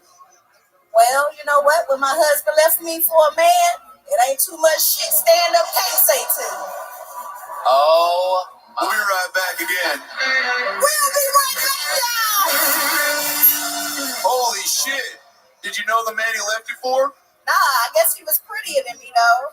How long ago was this? About 10 years. I'm a third husband. I'm toxic. Okay. I figured it ain't them, it's me. Your honesty is As beautiful. Honest as Oh my God. So let me ask you this. He was gay, but he was with you for a while. Was he the one that recommended you cut your hair short? Nah, I got the superpower. I like to make men into bitches overnight. Oh my God. Look at that. You are adorable. Look at you, you little fucking Mississippi fucking. Oh, whoa. Oh my God. Follow-up question. The husband that left you for a guy, was there something about the way you were, sucking him off that made him want a guy's mouth instead? Hell no, it ain't got shit to do with me. I just ain't have what he want because I can't grow a dick. Well, not with that attitude. So what kind of guy are you into? What's your current dream guy? Great question. My beautiful man left his job in Mississippi to follow me all the way here in Austin, Texas. Wow. He's right up there. Oh shit. Where's he at? Amazing. He said, fuck that job. She get benefits. Hell yeah. What's up, player? There, put a spotlight on. Use that GI Bill and earn the trade. Shit. Oh my God, that is one of the darkest human beings. Look. Yeah. Wait a second. Wait a second. Stand up again, sir. Stand up. He looks exactly like his shadow behind him. Look at that. Look at his shadow at 114. I can't tell which one's which. That motherfucker is dark. Oh my God. Oh shit, dude. Oh my God. Look at that. That's all right. He don't never need a flash when he take a picture when he next to me, though. There is nothing doodang about that sausage. Not a goddamn thing. Wow, you are something else. I've heard of a Doja Cat. I never heard of a Doja Cougar before. Shit, you better know it. Oh my. Oh damn. All right. Okay. And my name Nikki. Oh shit. But my name ain't Nicole. Wow. My goodness gracious. Have your kids heard you do jokes? Do they know you're funny, or are you just mom to them? Like, what do you say? Are you this edgy around kids? I'm this way all the time. All day, every day. Long, good for you. I was born like this. I look gay, but I don't do pussy. I just look like this. I'm one of them old-fashioned tomboys who just want to climb the trees. I ain't want to eat no pussy. Okay. Wow. And ride motorcycles and shit like that. Yeah, I was the same way. No pussy, just on trees. I can see it. Your headline tells a story that no one else knows. I appreciate you. Thanks for taking an interest. It's this type of respect, Nicole, that I think is going to set you apart from the rest of the comedians in the game, because you've got a savviness to you, but you're also a listener. You know what I'm saying? I watch your mouth. Okay. I'd love to have you on the Secret Show Thursday. That's what I'm talking about. Welcome to Austin, Texas. You got one in. You ready? It's all good. Thank you guys. I love you. Great job. Make some fucking noise for Nikki Coleman. She's the newest resident of Austin, Texas. Congrats. And it just keeps moving along. Ladies and gentlemen, it is that time for one of your most esteemed regulars in the history of the show. An absolute fucking sensation here with a brand new 60 seconds. Ladies and gentlemen, this is the one and only, one of the great regulars of the show's history, Cam Patterson.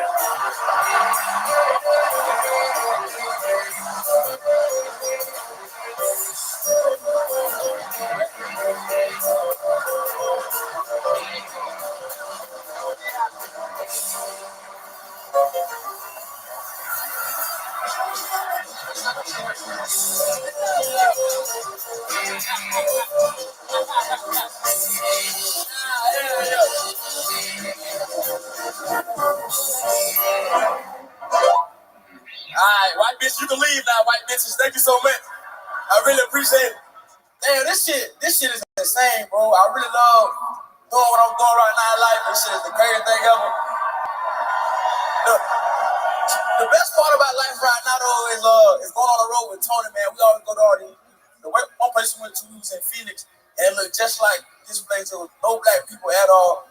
And I was like, where are all the black people? And they was like, welcome, nigga. We were looking for you. Welcome to the show, baby. And then somebody just went, you made it, nigga. And I don't know who said that, but he wasn't black, and that was scary. That was terrifying. I went to tell this before I became a comedian. I wanted to go to the NBA, and I knew I couldn't go to the NBA. One, because I'm too short, but two, because I played my uncle in basketball and he beat me. He was like 47 years old and I was 16. And after he beat me, he was like, you know, you just got beat by a former crackhead, right? And my dad, he was like, he not no former crackhead. He did crack before the game. That mean I got beat by a nigga on crack, dog. And I should have known he was on crack. Because I asked him, like, hey, man, pass the rock. He was like, what rock is you talking about, nigga? That's it. Fuck yeah, minute 18 from the great Cam Patterson. Unbelievable. Hell yeah. So good. How's it going, Cam? How does this feel? This shit is crazy. I need to pick my money up, goddamn. This shit is insane, nigga. A hell of an entrance. A true showman. Absolutely incredible. This shit don't feel real, nigga. What the fuck? Yeah. Soak it in, motherfucker. Soak it in. How long you been traveling with white bitches? You said what? How long you been traveling with white bitches? Oh, since I've been on the road with Tony, I bring two with me every time I go somewhere. Okay. That's what's up. It's part of the It's on my rider. Yeah. So did you trade in the rocks for bitches, or do you still have those? Oh, let's go. Come on, baby. Shit. Come on, player. Let's go. Shit. Come on, don't stop, baby. Come on, man. Come on, bro. Come on, man. I love it. That was me who screamed welcome N-word at the Phoenix show, by the way. Thanks for letting me get away with it. Tony? Amazing, yeah. No, what's going on, Cam? Tell us more. Anything else going on this week? What else has happened in your life? Man, hell no, this it. Nigga, that's all all my life is trying to prepare for this goddamn show. You know what I'm saying? Yep. And make sure, you know what I'm saying, they like when I'm talking about this shit like that. Because this shit is crazy, bro. You're doing good, my friend. God damn. You're doing great. They love you, dude. They fucking love you. Listen to that. Man. Yeah, baby. So started something right there. It is amazing. It must have been exciting to watch your mom kill before you came out here. That was fun. And that shit was hard as fuck. My mom and my dad just cried. Now that hard as hell. Yeah, that guy is That's something cool else. shit. That guy could be your dad for sure. That is my dad. That's the other one. I love it, Cam. I mean, you're fucking doing it. You're living the dream. Sold out shows. Everything you do turns to fucking gold. You're killing it. I don't know what else to fucking say. I mean, you know, I saw you were in Hollywood a few weeks back selling out the Improv just on a whim. What was that like? Had you been to Los Angeles before? That was my second time there, but that shit was crazy, you know what I'm saying? To be able to go there and do some shit like that, it's a story, you know what I'm saying? But I thank y'all, you feel me? I love all you crackers, real shit. Well, we love you. Y'all my favorite, nigga to talk to, man. Yep. The old crackers, the old boudin sausages. That's what I like to call them. I've always called them that, the old boudins. You know what I mean? Did you go to Disneyland while you were there, Cam? Nah, I got Disneyland where I'm from. Nigga, why would I go there? Why would I go to the fake one? Yeah, okay, come on, just a simple question, player. What you got going on, man? You good? Well, Disneyland's, it's the original. Nah, fuck Disneyland, man. Disney World, what it called? Yeah, Disney World, nigga, fuck Disneyland, man. Okay. Hey, everyone, shut the fuck up. What does Disney World have that Disneyland doesn't? I ain't been there in a long time, but it's better because I'm from there. Fuck that place. Okay.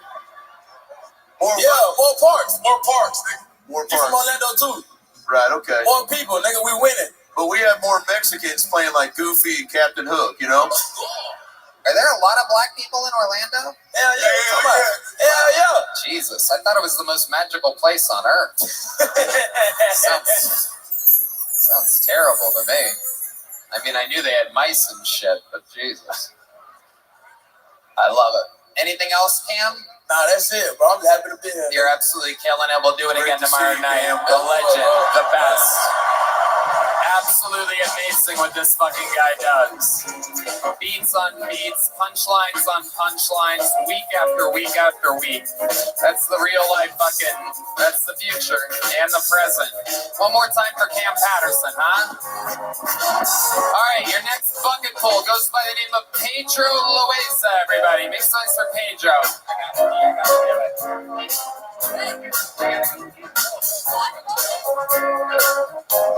There you go. Guys, give it up for Pedro Loaiza!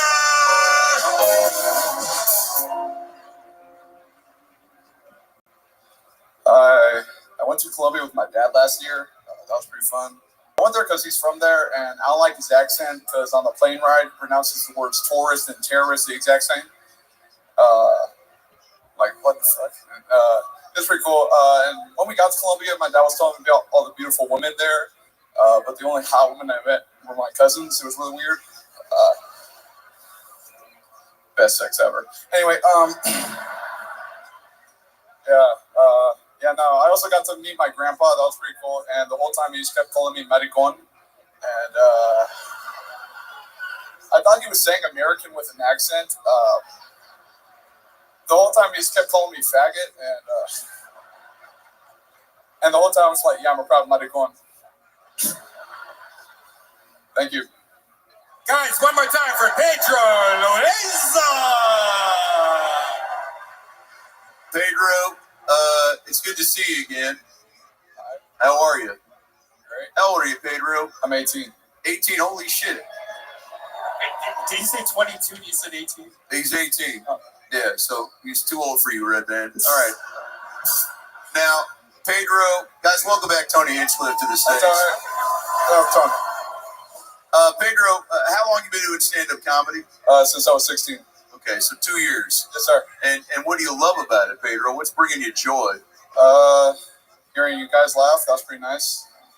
He did good. 18 years old, he did good. A lot of laughs, Tony. I had to pee. I got one of those fucking IV drips. They don't fuck around. Ultra hydration. He had a classic Kill Tony set. He made fun of himself. He said the word faggot. Then he talked about his family. Hell yeah. Look at you. It's been a long time since we had a boy on that looks like Rosie O'Donnell. This is incredible. That's right. What ethnicity are you? Colombian. Oh, okay. That explains the fucking fatty Escobar look you got going on. My goodness. What do you do for work? I'm a loader at Lowe's. You're a what? A loader at Lowe's. A Lowe's loader, Tony. Oh, yeah. What are you loading, Pedro? A lot of illegal immigrants most of the time. Oh, shit. That was funny. We'll keep that in. Now, it's interesting you work at Lowe's. You look like you have downs. It's like a low downs. All right, I'm bombing in an arena. Good, okay. This is what it feels like. All right. Oh. Hey, chill. Whoa. I was going to throw you guys Civics toothpicks, but I'm not going to. You guys keep this up. I'm bringing out Bing Bong for another New Year's Eve song. Now, Pedro, I love your Happy New Year. If she bursted through the screen right now, Kool-Aid style, I'd shit my pants. Happy New Year. Pedro, what's your New Year's resolution? Happy New Year. Oh, it's not on me. Okay. I want to get laid with a white chick. That's You do? Have you ever been with a white woman in any way? Yeah. In what way? Like, just like middle school. We were just like, yeah, we're boyfriend and girlfriend, but no kissing. She wasn't ready for No that. kissing. Any heavy Is there a white woman out there that wants to kiss this fucking guy, huh? Kill Tony fans are the absolute best. Do we have a white woman out there? Anyone willing to give this 18-year-old a kiss on the lips, huh? Anyone? You'll be a legend in comedy history. Anyone? You gotta want to do it. This gal right here in the red glasses and the frizzy hair. Oh, that would be the best. Even on the hand or the cheek. Oh, here she comes. Holy fucking shit. Oh, my Holy God. fucking shit. Please. Wow. Colt, get her. Yeah. How about a hand for the great bonsai right there in the flesh? That's him. There he is. Adrian Cavazos. Oh, look at little job. Heath going in for. Oh, shit.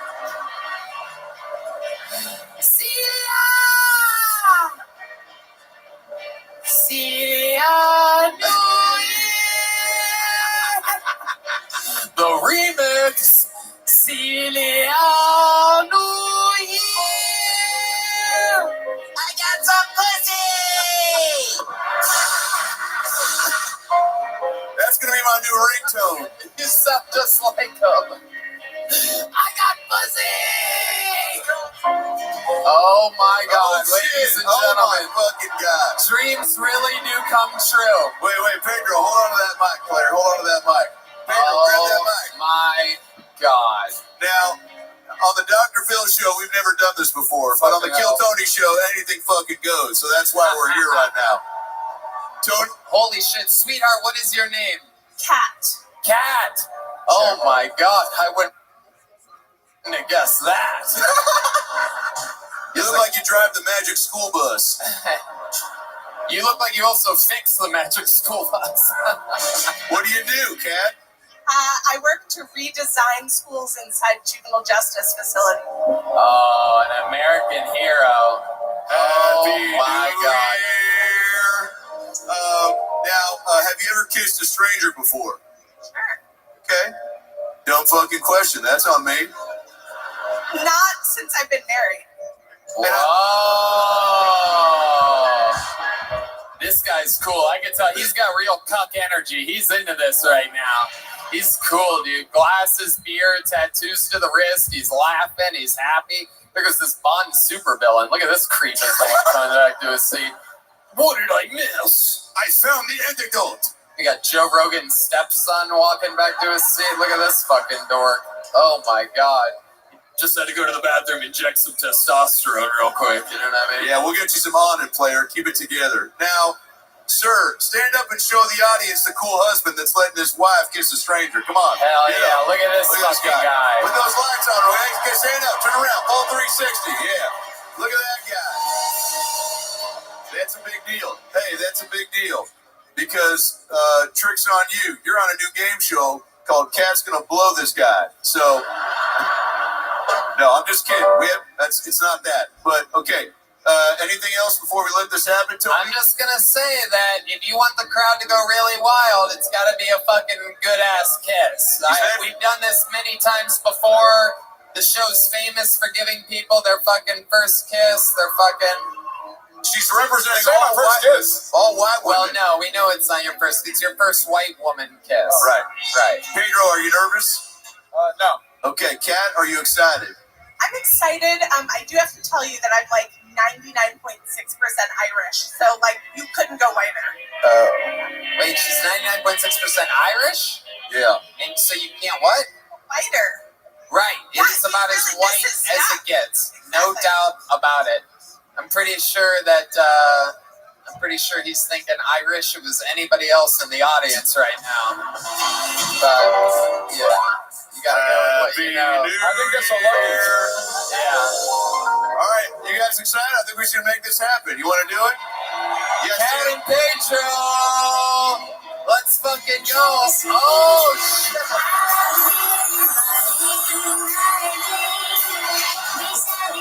Wow! A magical moment. Guys, one more time for Cat and Pedro, huh? Holy fucking shit! Hell yeah! I was wondering what I spent 20 grand on pyro for. We really blew our load on that one. It's ridiculous. Just for two people with big hair to kiss for a second. Oh my God. How do you feel right now, Pedro? The same.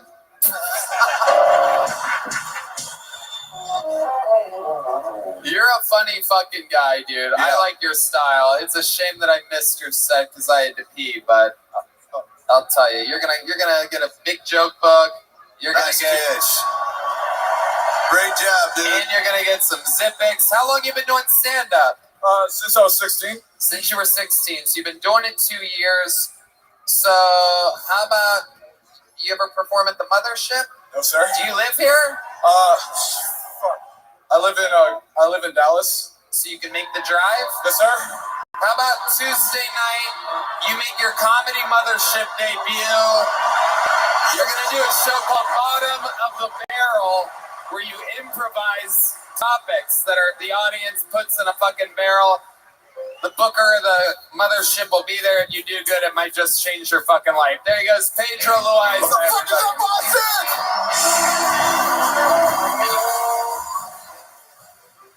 He was almost gonna cry, Tony.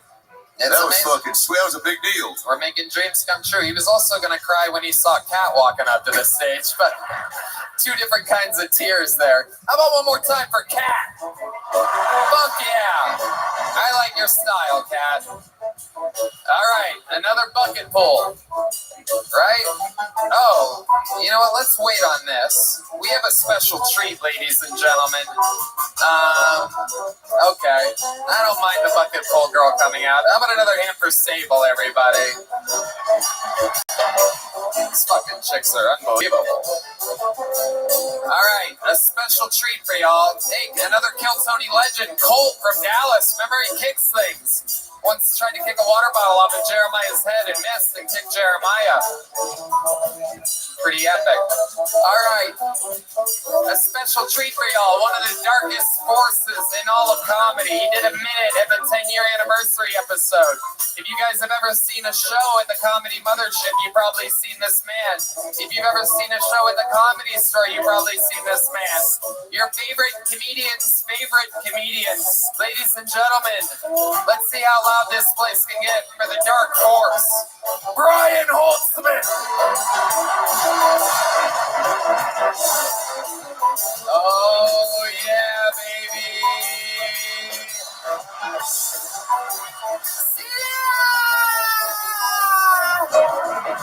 Make some fucking noise for Holtzman.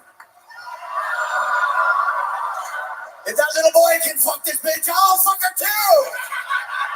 It's a good bitch, good bitch.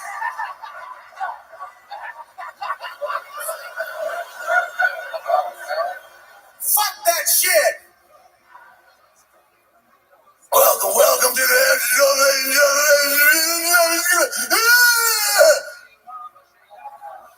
yeah, the retards knew what I said. I want to loosen you up before I start, so if you're a guy out there, just pull out your dick, and all you bitches get on your knees and suck it. Suck that dick. It'll be your last blowjob.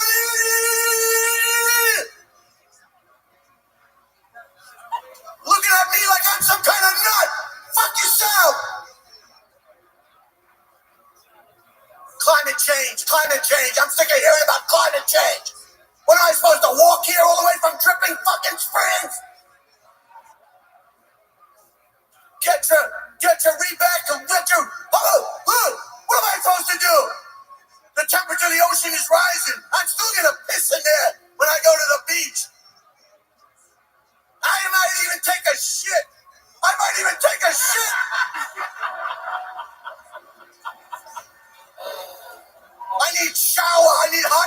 I need a gasoline. I need electricity. I need condoms, bitch. You ever fuck a sheep without a condom? I don't recommend it. I can't do anything about the climate. Stop telling me about the climate.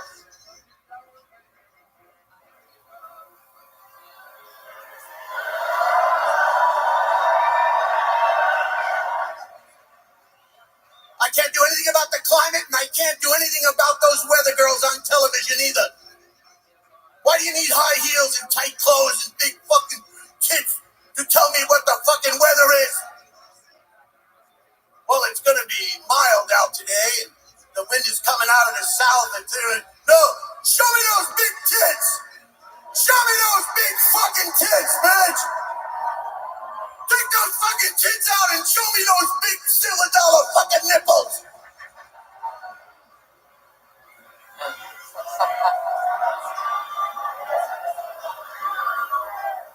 Fuck you. Then they go into the wind direction, and they show this. You say, "Oh, please, please, please, just pull up your skirt, and show me where the shit goes out of your hole. Show me your fucking hole, bitch. Show me your fucking hole."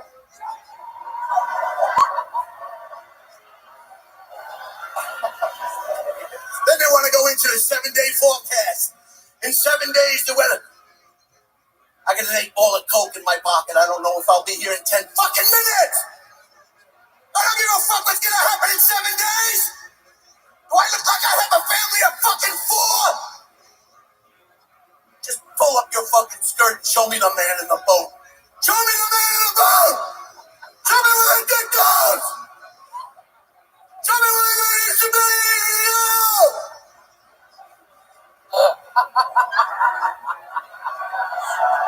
Some of you don't know how to react. Why?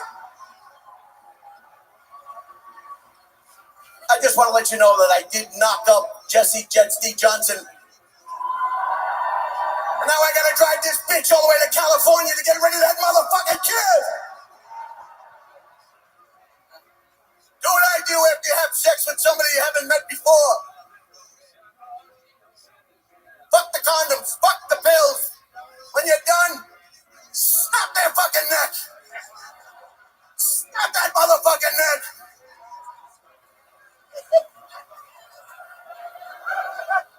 Hey, fuck you. Hey, fuck you. Stupid motherfuckers taking it serious. Fuck yourself.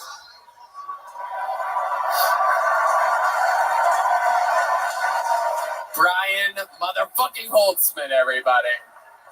I don't know where the booze are coming from. You people in the back. I don't know. Hey, thank you, sir. What are you fucking raising me up?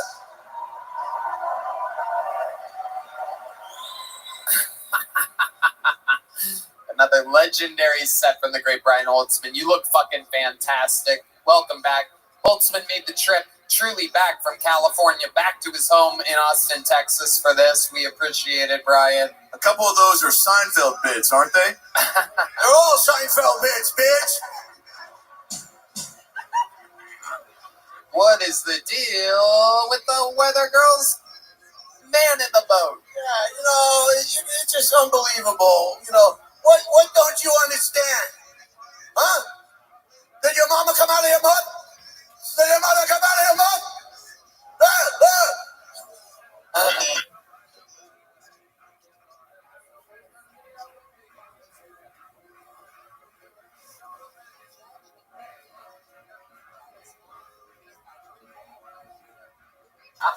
And sometimes those little socks get caught in big clothing, and when you take it out, they get lost. That's how you lose a fucking sock in it.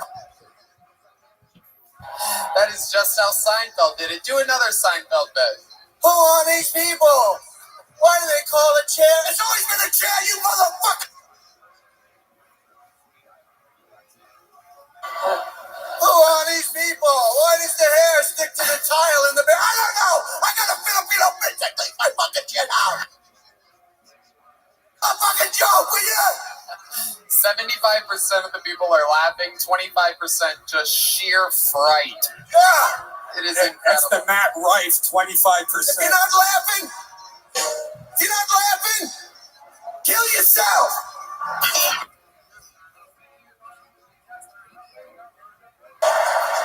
Kill your family first, then kill your fucking self. That's a good T-shirt, Brian. It's a great T-shirt idea. Get all dressed up now. You look at me like I'm a nut. No, you're fine. You're good. You're good. Great man. Great blind guy. Oh, it's... Oh, he doesn't have a sense of humor, you fucking assholes. Holtzman is... You're not laughing for him, you fucking woke cocksuckers. It's a new year. The woke is over. The woke is fucking over. It is true. It is true. We love you, Brian. Thank you so much. You're Great the job. fucking best. How do you feel? I feel like I've been betrayed by the people that I thought loved me.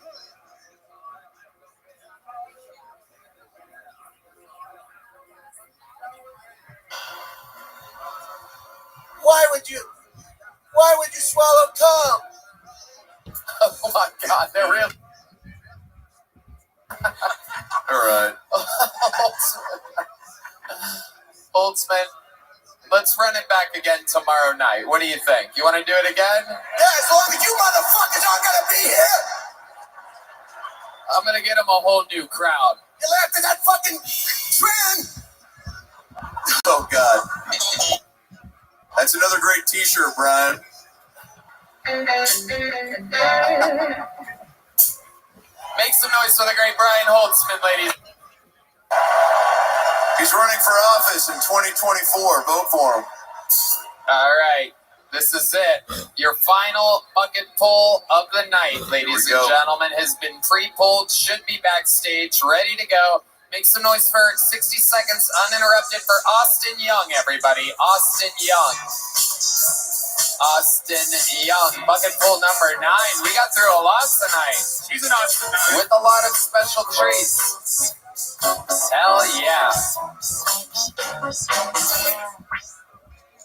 What's going on, guys? What's up? A little bit about myself. I grew up super religious, went to Christian school, and I was too Christian for the Christian school. I used to fail science class on purpose because that's what I thought we were supposed to do. I thought they were testing our faith. So the teacher, she'd be teaching, she'd be like, dinosaurs used to walk around the earth billions of years ago, and I'd be like, blasphemy. And she'd be like, you're being very disruptive. And I'm like, and you're being a false prophet. Trying to lead the flock of the righteous astray. She's like, I'm going to call your parents. I'm like, and tell them what? I'm defending my faith? You got nothing on me, bitch. All right.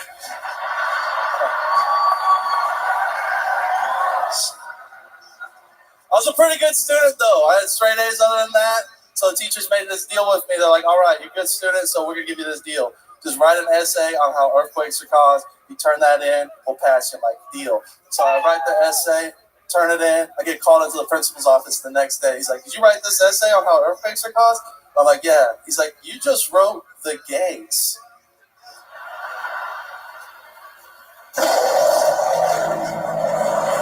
Fuck yes, Austin Young, pushing it to the limit. He's done, Bear. He's done. He's done. Get back. That was a fucking great set, Austin. Thank you. I appreciate it. Very funny. Absolutely. Thank you. You were just on the show recently, right? I was on the show recently, and you accused me of celibacy, and I did not appreciate that. What made me say that? I don't know. I'm a very handsome boy. What did I say that makes you think that I accused you of celibacy? You were shocked that I get pussy. So. Yeah. I could see that. You get a lot of pussy? I mean, I take down a lot of pigs, but it's all good. Oh my goodness. They're called cats now. They're called cats. Get a lot of big girls. Pigs are people too. What's the biggest you've been with? Woo! I like that noise. What did that mean? She's pretty big. And I'd grab a handful of forehead like that fucking. A handful of forehead? Yeah. Wow. Yeah, she a big. Damn. Is that a euphemism or like an actual? No. You know, when you get that big, they just got nowhere else to go but here. So. Was she on Dr. Pimple Popper or what? No. Okay. I met her on Facebook dating. Good for you. That was cool. Yeah. Good for you. How long you been doing stand-up, player? This will be year 4 coming up. Okay. Yeah. Yes, sir. Fantastic set. You've only been on the show once before? Yes, sir. What else did we find out about you there? What do you do for work? I work with horses and I'm a truck driver. Okay. I quit that though. We got a stud, and I never worked with studs before, and I was told when you go in a stall, like, don't turn your back to them, and I accidentally did, and and he's like, look at that fat ass on this one. Yeah. Look at this celibate fat boy. Let me grab some of that forehead. Yeah. There's fucking.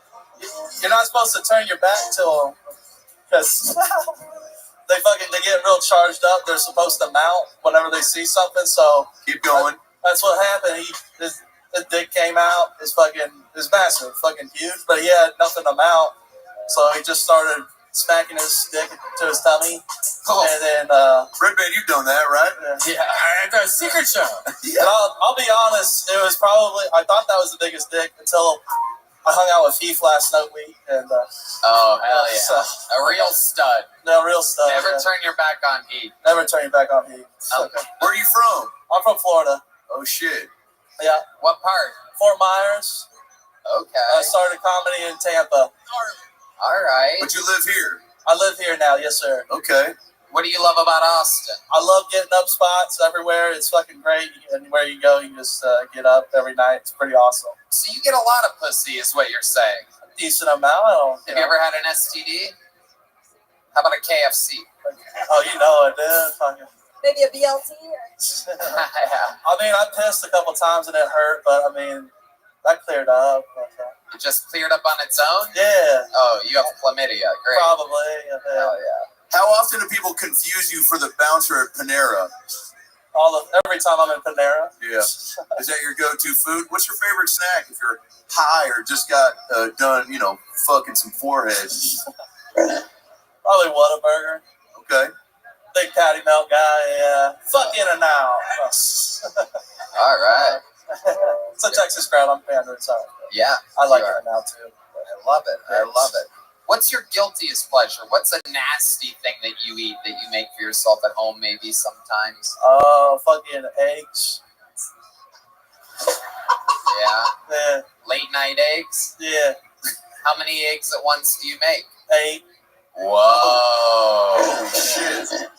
Damn, dude. Even cats that sounds like a lot of eggs. Yeah, it's a lot. Yeah. Now, have you ever been to Dallas? I have not. Okay, where's the craziest place you've been to? Well, I used to be a truck driver, but I mean, I've been all over the country, so. You love to drop that truck driver shit, don't you? I guess. I mean, it's the most interesting thing about me. I would disagree. Okay. I would disagree. I feel like you got some secret skills like sign language or, I can drink beer really fast. That's about it. You can? I Like can, a can? I can do like the pint glass or something. Can we get a beer up Can here? we get a giant bucket of beer? This sounds exciting. Let me tell you that. Well, give me your first name again. Austin. Austin. So my good friend Adam Ray is going to be headlining in Dallas the end of February. If you can drink this beer in under 5 seconds, you can feature for the motherfucker. How about that? How about that? How about them apples? All right. That's a that's a fucking paid gig. And I want the secret show on top of that. Oh shit, secret show on top of that. Okay. And Joe Rogan's going to let you shoot his bow and arrow. You need it in a bucket or something like that? I'd rather in a glass, yeah. How about a bucket? Bucket? Yeah. How about a condom from Heath? Let's make history. The first time the bucket of destiny has ever been used as a fucking gullet before. Holy shit. That's a lot of fucking bucket beer. You gonna pour a couple in there? What are we talking about? You just going one? Yeah, let's go 2, baby. Yeah, 2. Yeah. The great Bonsai, ladies and gentlemen. He makes all the joke books. From the producers of 2 Girls, 1 Cup. You guys like joke books, right? No, two's good. 2 cans, 1 bucket. Here we go. All right, Austin. This is way. Hey, oh, shit. There he goes. Go for it, motherfucker. There we go. Come on. 5, 4, 3, 2, 1. Wait a minute. He did it, baby. Let's go. He did it. Unbelievable. He just got an entire weekend to work with Adam Ray. And I'll have you on the Secret Show Thursday if you can. Wow. And you're on the Secret Show on Thursday. Thank you so much. Appreciate it. You got work in Austin, Dallas, the full Texas fucking run. Austin Young, ladies and gentlemen. Great there job. he goes. You already have a big joke book, right? I do, yeah. There you go. There he goes. Austin Young. Thank you guys so much. Keeping it moving. I think I bought sandals from him at Lady Foot Locker once. Funny guy right there. Funny guy. I love it. Ladies and gentlemen, we've come to that part of the show. Your final comedian of the night. His parents are here, who we love. Legendary guest. Some people say guest of the year 2022. I mean, what can I say about him? You know him. He has the record for all-time appearances on the show. The record for the most interviews on the show. He is currently the only living member of the Kill Tony Hall of Fame. The Tijuana Tarantula. The Des Moines Dealer. The Syracuse Sultan. The Memphis Strangler. The Vanilla Gorilla. This is the Big Red Machine, William Montgomery.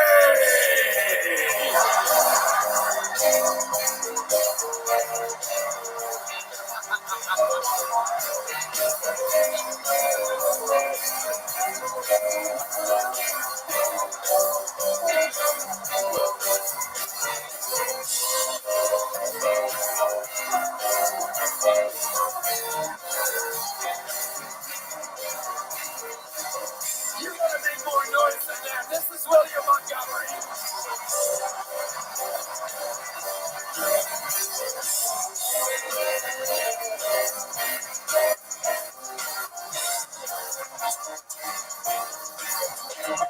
Okay, stop playing! Stop playing already!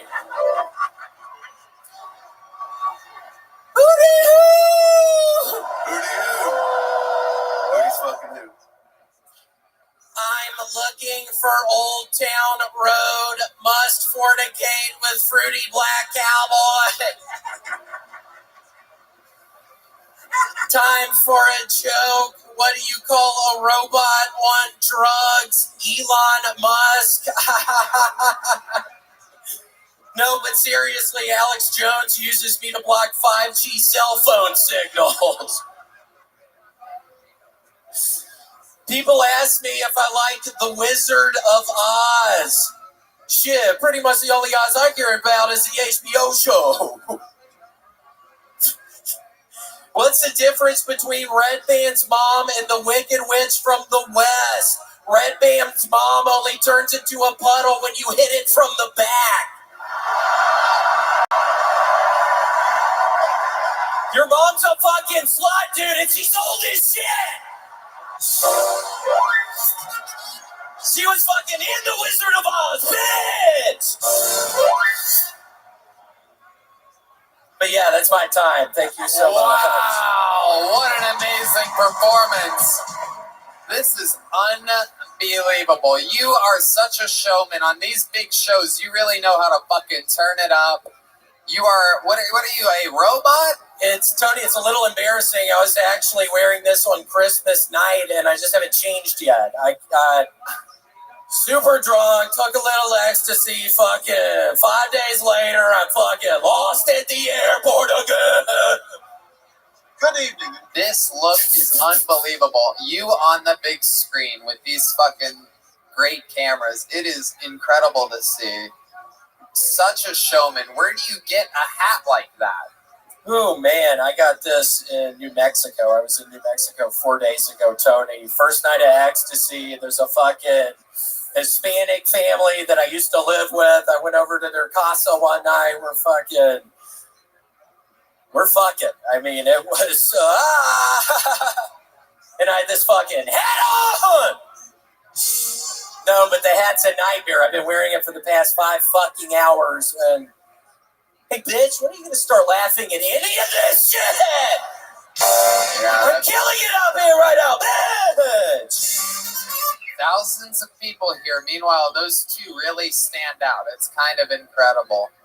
Yo, what is that? A father-daughter situation? What the a father-daughter situation? Shit. Oh, it is. Yeah, they are father and daughter.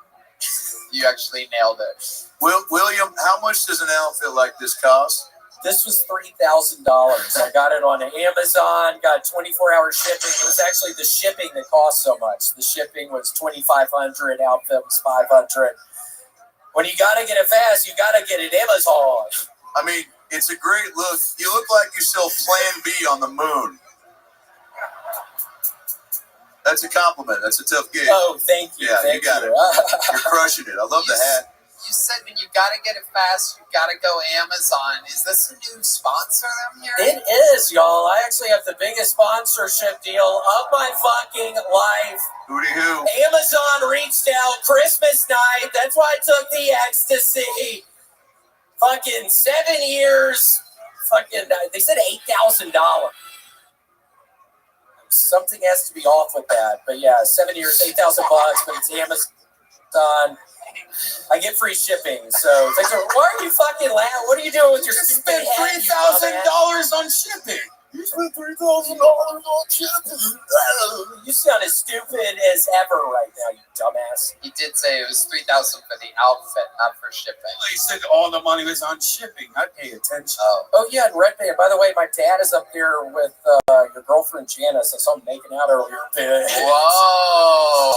And my dad's sick as shit right now. Oh shit! Finally, a white guy getting an Asian sick for a change. That's different. Yeah. You remember the lab leak? No? All right, forget it. He's talking about Wuhan, and I got a big problem with Wuhan. Tell us what your problem is. I ain't ever gonna go back to Wuhan. How many times have you been there? Shit, like 7 times. Oh my God, what did you used to do in Wuhan? I worked at a factory, Tony. It was a factory. We dealt with a bunch of tires. It was a fucking nightmare. I didn't know how to speak fucking Spanish. I don't give a shit no more. By the way, I would love to see a headline tour of Brian Holtzman and William Montgomery. I mean, I'd pay top dollar for that. That's good money. $10. Yeah, maybe we should do it. One of the balls rolled on top of your hat. That's what she said. So a Red Band's mom said the other night. Oh, shit. And is that just glitter on your belly? Am I seeing this correctly? Because there's a hole in the middle. Is that your belly button? Yeah, I actually ate some of that sparkly stuff in thermometers at my parents' house. I got into some of those things, and yeah, drank the sparkly silver stuff. And Tony, it's been like this for a couple of days now. My tummy's hurting so bad. I ate it's like mercury or something. I was drinking the mercury out of these thermometers. My mom was like, "Oh, you had to stop doing that. You're turning silver." And Wait, what accent is that? You're turning silver, William. Yeah, my mom sounds really weird. Is she the teacher? Is she the teacher from the Muppet Babies? Who was that? Yeah, William, you're turning silver. Your mom sounds like that? Yeah, William, what's going on with your tummy? It's turning silver. William, your tummy is really silver right now. And I'm like, Mom, get the fuck out of my room, man! I'm gonna eat the mercury, Mom!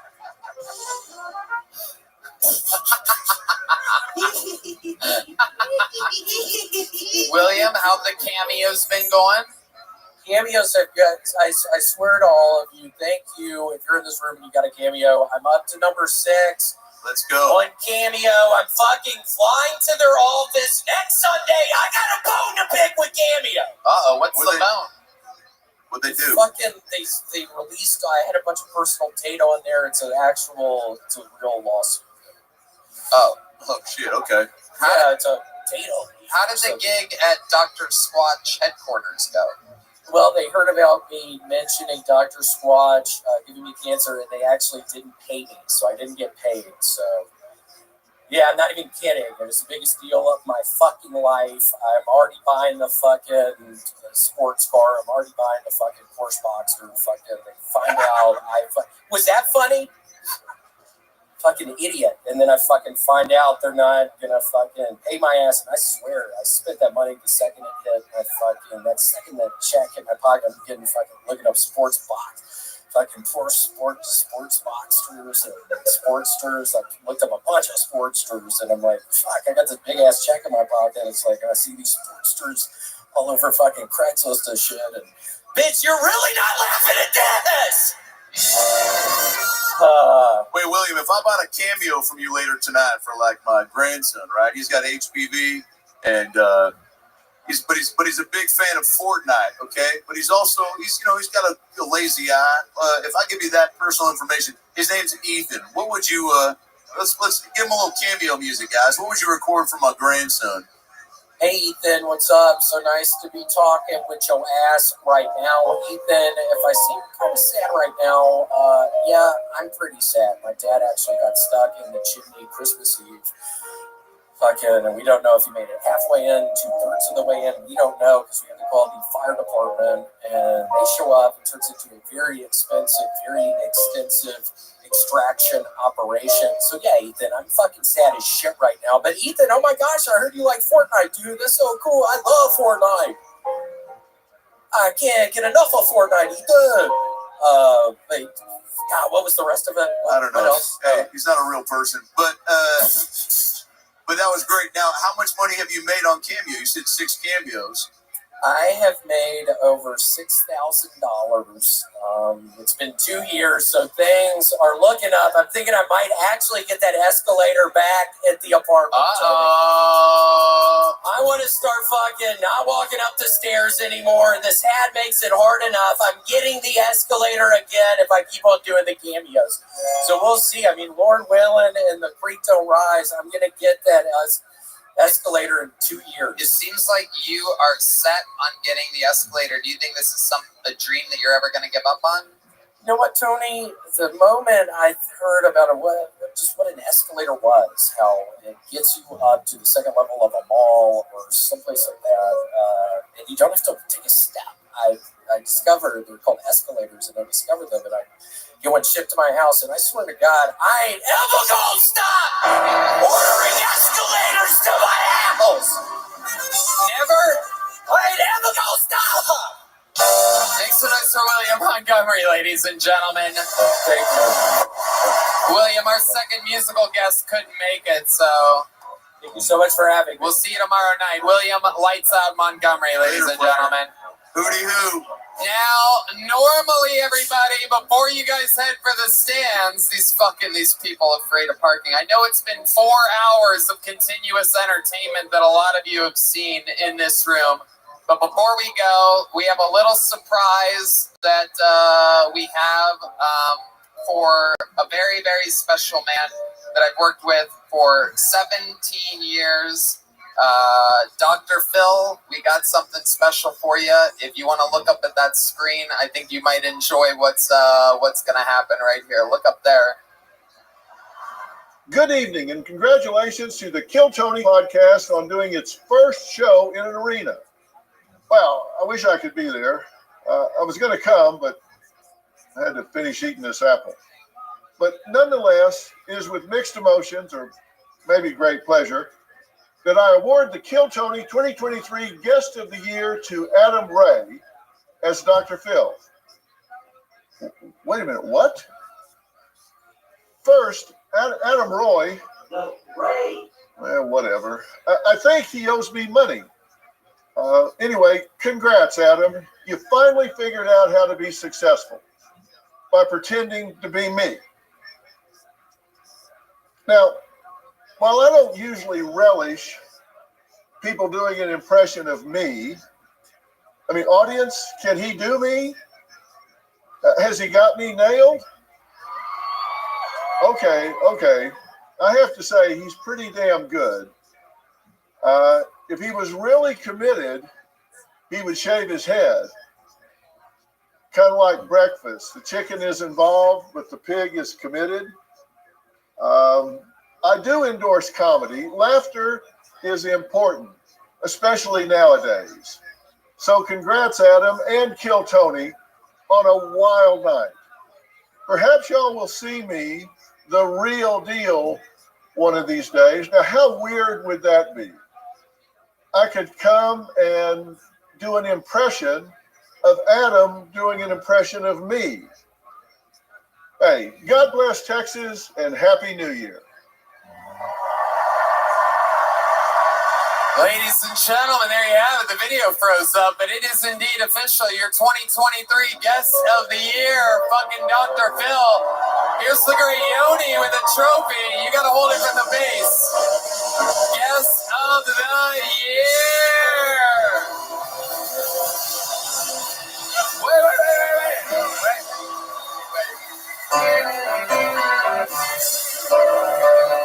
Guest of the Year, Adam Ray. Fucking Dr. Phil. Follow him on everything. Instagram, Twitter. Hell yeah. Make some fucking noise for Dr. Phil, everybody.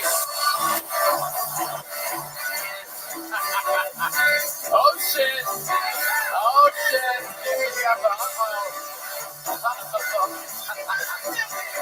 Dr. Phil's famous head. Oh my goodness. Yeah. We love you guys. Thank you so much. Night one in the books. You're not gonna fucking believe what happens tomorrow night. We love you guys. How about a hand for the artist? Let's see what Ryan J. built. The great Ryan J. with a little fucking Dr. Phil. Look at that, Adam. Look at that shit up on the Jumbotron there. Look at, oh, there it was. There was another Guest of the Year thing. There's Dr. Phil. That's fucking fantastic. Let's see what Austin's own Chris Rogers has here up his sleeve. Kicking off night one of Kill Tony Mania. Oh, that's the shit. A little Wish You Were Here homage with me and Red Band. I fucking love that. God damn it. You do this, I might have to fucking buy that too. God, you son of a bitch. Oh, we're gonna have an auction off. Yo, let me say one thing real quick. This is the greatest fucking live comedy show in the history of comedy. I gotta say that real quick. Keep it going for Tony motherfucking Hinchcliffe and Brian Redband. This show's been going, started the fucking Comedy Store, and they are just climbing and climbing, all because of you guys. Give it up for yourselves real quick. Let's go. We love you guys so much. Thank you for coming to this, our added show. You guys are in for a real... How many of you are coming back tomorrow night? We love it. We fucking love you guys. You guys giving me the finger over there. I love it. I was going to throw you a little joke book, you angry little shit. Look at him. He got off his chair and he disappeared. Look at you. Look at your tiny little fingers. I love you guys. Thank you so much.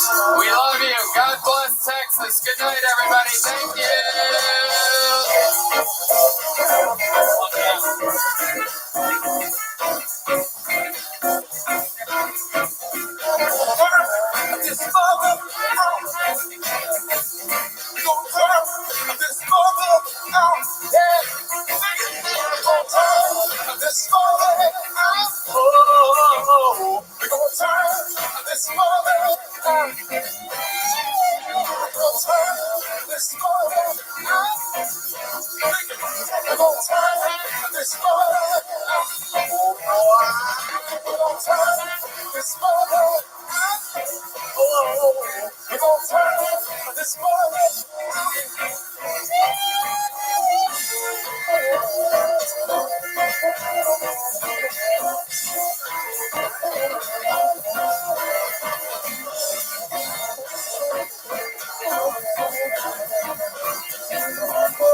gonna turn this mother out. We gonna turn this mother. Oh, we gonna turn this mother.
Back on my stand-up tour at the end of January, hitting all the spots that I didn't hit on the fully grown tour before this.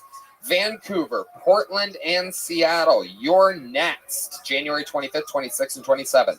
And then Los Angeles, California, I do stand-up. Denver, Colorado, Cleveland, Pittsburgh, Boston, Baltimore, Salt Lake City, San Jose, Dallas, Houston, St. Louis, Nashville, Fort Lauderdale, and Orlando. I'm so pumped for these upcoming dates. Really excited for you to see it. Taking some of my favorite openers with me. You may recognize some of them. Get tickets now at TonyHinchcliffe.com. This is going to be my last stretch of the stand-up tour for the rest of 2024. It's all just performing in Austin and Kill Tony from there. So hope to see you soon.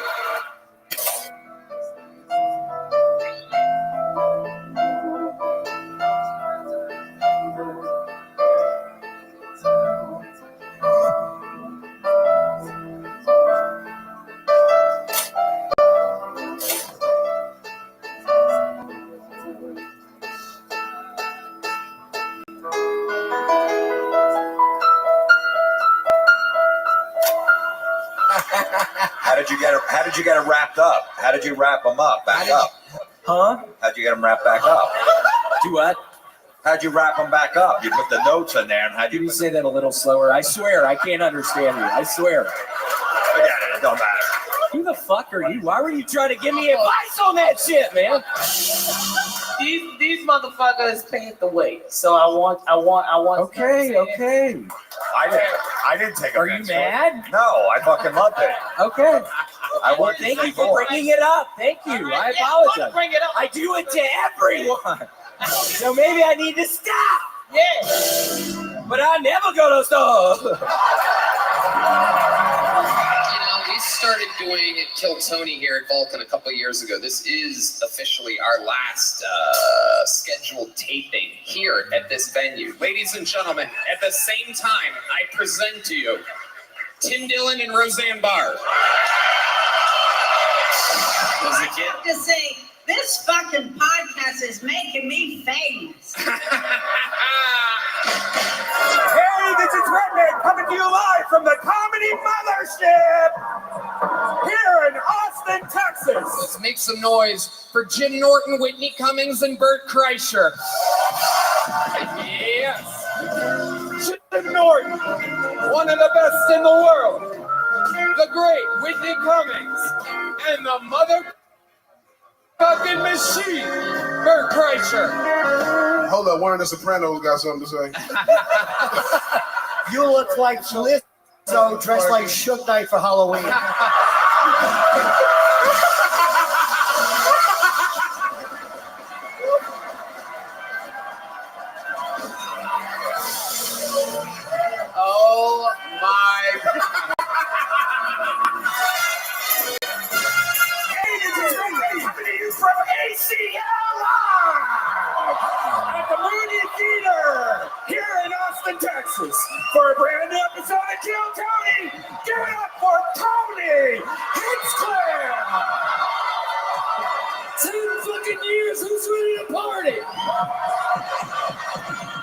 retarded, but I like rocks.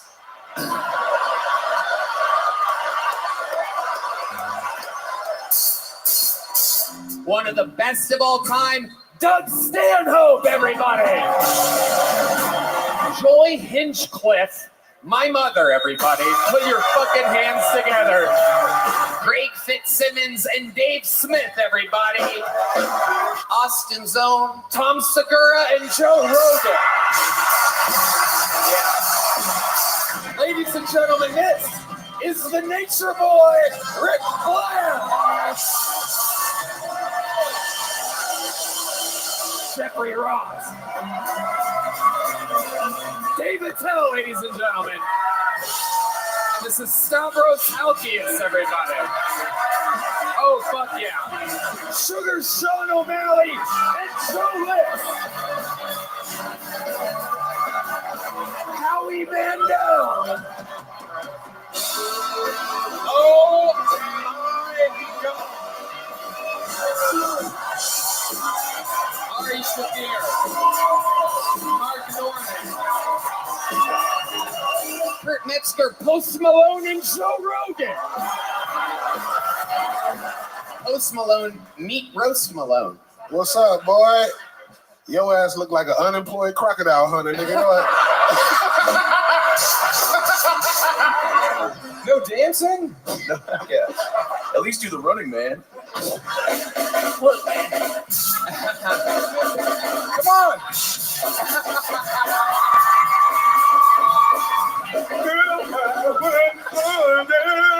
That's right. Dr. Phil is out of control, and I love it. You can call me the N-word.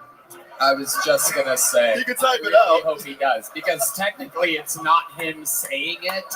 I've always wanted to meet a white black guy.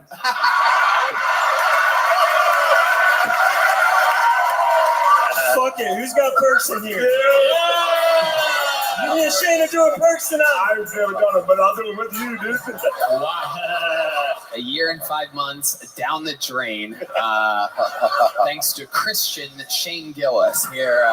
God invented perks. That is true. On the 8th day. That's why he was sleeping, dude. We're working on a Tony Hinchcliffe impression. Would you like to hear it? I would love to hear your Tony Hinchcliffe impression. Okay, here we go. I've been spending a lot of time thinking about some of the things I've said, and I now realize words can hurt, even kill. Going forward, I intend to donate 50% of everything I make to Black Lives Matter. Thank you. Thank you. Yahoo!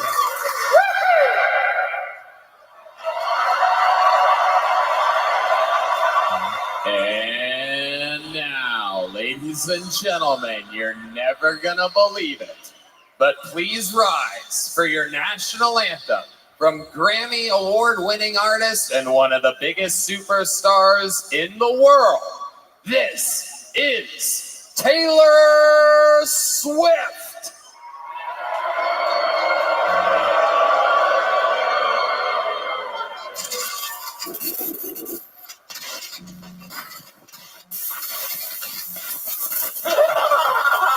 Oh, sweet, how you sing o'er the clouds really like what's so proudly veiled at the twilight's last gleam, whose broad stripes and bright stars through the perilous fight o'er the ramparts we watch, were so gallantly streaming in rockets rumble, their bombs bursting in air, give proof through the night that our flag was still there.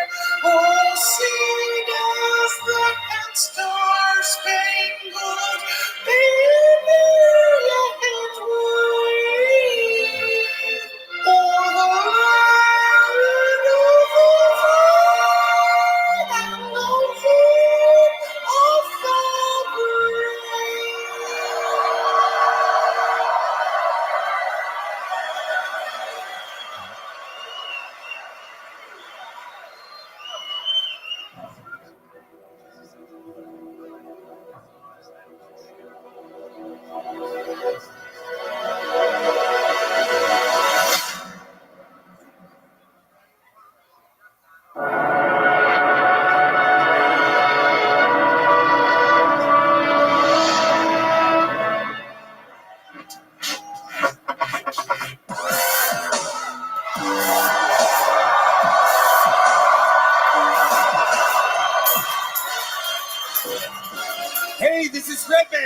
you live from an arena here at the HEB Center in Austin, Texas, for a brand new episode of Kill Tony. Give it up for Tony Hinchcliffe!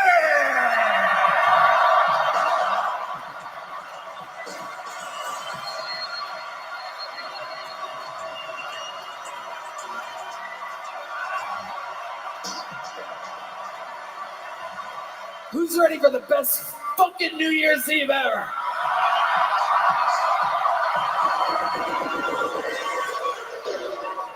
Yeah! Big so much for Brian Red Band, ladies and gentlemen. Hi! Yippee doo dah fucking day. The #1 live podcast in the fucking world. Look at that. Amazing. Holy shit. Here in beautiful Austin, Texas. How we feeling tonight, everybody? You ready for this shit?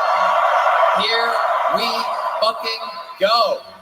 How about one more time for the best goddamn band in the land, everybody? OG band member, the great jet ski Jesse Johnson on the fucking trumpet. On the trombone, Paul Deemer, everybody. Michael Gonzalez on the drums. The great James Atkins on percussion. Big noise for Dane on the keyboards, everybody. Matt Muelling on the electric guitar. John Dees on the keys. And the great and powerful D Motherfucking Madness on his bass guitar. Oh my Lord. Everybody is in position. Make some noise for the great Ryan J. Ebelt. Been drawing every episode since the very beginning. Originally from Texas. Back for tonight with a blank fucking palette. And Austin's own Chris Rogers with a big, bright, white board of nothing. They draw throughout the episode. Everything is in position. We're fucking pumped. Before we start tonight's episode, oh yeah, shout out to the Red Rose, the Yellow Rose, Connect Mobile Health, IV Drips, Austin Security Guard Service, ninjabuses.com, and all of our other amazing sponsors, including the great people over at Gel Blaster. Here's a little bit more from the other sponsors that made tonight's episode available for you here, right now. The Sunset Strip Comedy Club in Austin, Texas is now open. Check out Red Band's secret show every Thursday. Go to sunsetstripatx.com for tickets.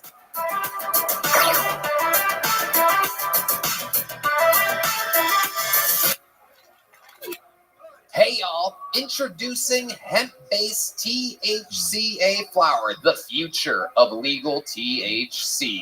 Try it along with all of Mood's other amazing offerings like Delta 8 flower, gummies, vape cartridges, and more. And for a limited time, Mood is giving our listeners a free THCA pre-roll and 20% off your first order.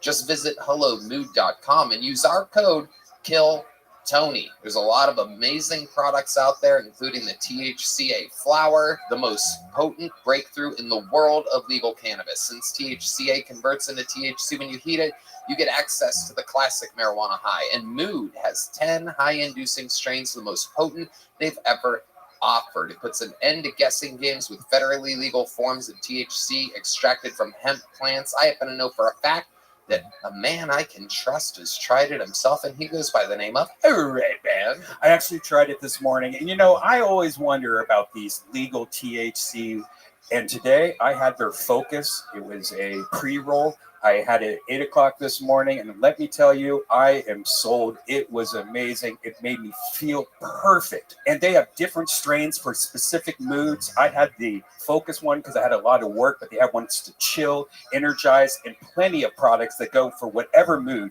you're going for. It's great for beginners and veteran users, has great tasting gummies, classic flowers, and of course, what I recommend, the convenient pre-rolls. So try Mood's new THCA flower today, and for 20% off your first order and a free THCA pre-roll, go to hellomood.com and use the promo code KILLTONY. That's hello, MOOD.com. Code KILLTONY for 20% off your order and a free THCA pre-roll right now. Well. Our friends at ZipRecruiter conducted a recent survey and found that the top hiring challenge employers face for 2024 is a lack of qualified candidates. But if you're an employer and need to hire, here's good news. ZipRecruiter has smart tools and features that help you find more qualified candidates fast. And right now, you could try it for free at ZipRecruiter.com/KillTony. Here's how ZipRecruiter's tools and features help you find the best people for your roles. As soon as you post your job, ZipRecruiter's powerful matching technology shows you the candidates whose skills and experience match it. We have an unbelievable team here over at Kill Tony, from sound people to band members to absolute security guards, production assistants, food makers. What are they called? Chefs, indeed. The food maker people. We have an unbelievable team, and we use ZipRecruiter for all these things. Red Band. You can use ZipRecruiter's invite to apply feature to send top candidates a personalized invite to encourage them to respond to your job post. When you use ZipRecruiter's rating tool to rate your candidates, they send you more matches from new profiles that are created on the site. Let ZipRecruiter help you conquer the biggest hiring challenge, finding qualified candidates. See why 4 out of 5 employers who post on ZipRecruiter get a quality candidate within the first day. Just go to this exclusive web address right now to try ZipRecruiter for free. ZipRecruiter.com/KillTony. Again, that's ZipRecruiter.com/KILLTONY. Because ZipRecruiter, the smartest way to hire. Ladies and gentlemen, your guests tonight. Literally, the most requested guest duo ever in the history of the show, and they've never been on together before. I present to you the best booking I could possibly do. Make some noise for Matt McCusker and Shane Gillis.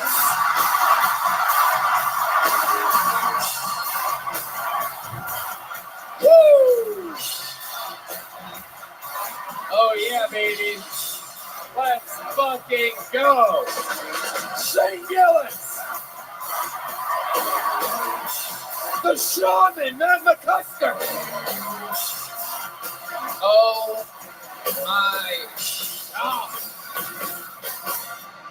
And here we go. The hell? Your bucket's behind it. You guys fucking excited? Shane Gillis, welcome back, my friend. Austin's own Shane Gillis. Hey.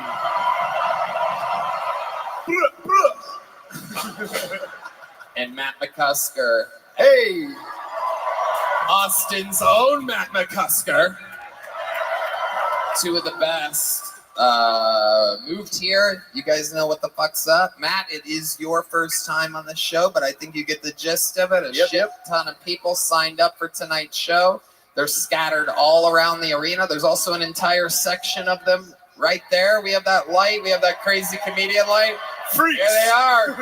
Look at them. There's some familiar faces. Look at Jolly Mike Eaton up there. There's some fucking celebrities up there. Some ugly ass motherfuckers too. Holy shit. Yeah. Unbelievable. What a bunch of fucking section of rapists. Look at the fucking vitamin D deficiency going on up there. Holy shit. Anyway, if I pull their name out of the bucket, they get 60 seconds uninterrupted. You know their time is up and you hear the sound of a kitten. That's Red Band's first fuck up of the night, everybody. Mark it on your bingo card. Mark it on your fucking bingo card. We are 4 minutes into the episode, and he has failed at a job in which he's done for 10.5 years. Right in front of you. Biggest episode of our lives. Literally the first fucking button he had to hit. Oh my God. It's unbelievable. But they have to wrap it up after that 60 seconds. And by the way, last night was a little bit chaotic. Audiences were starting to boo throughout some people's terrible sets. My recommendation for tonight is save the booing for when the 60 seconds is up, when they're done. And then let's hear you pop in your fucking thoughts and beliefs. Because it kind of fucks some shit up. Turns out if 400 out of fucking 8,000 people hate somebody, it kind of fucks everything up. Anyway, they have to wrap it up after the kitten, or they bring out the angry West Hollywood bear, who is real tonight, everybody. It's a real thing. He's live in the flesh. Oh no, I have no dildos to throw at him. Normally I have to throw a dildo to get him away. I shoved them all up my ass. That's Joe Rogan. No, you know who it actually is? Take off the helmet. Show yourself.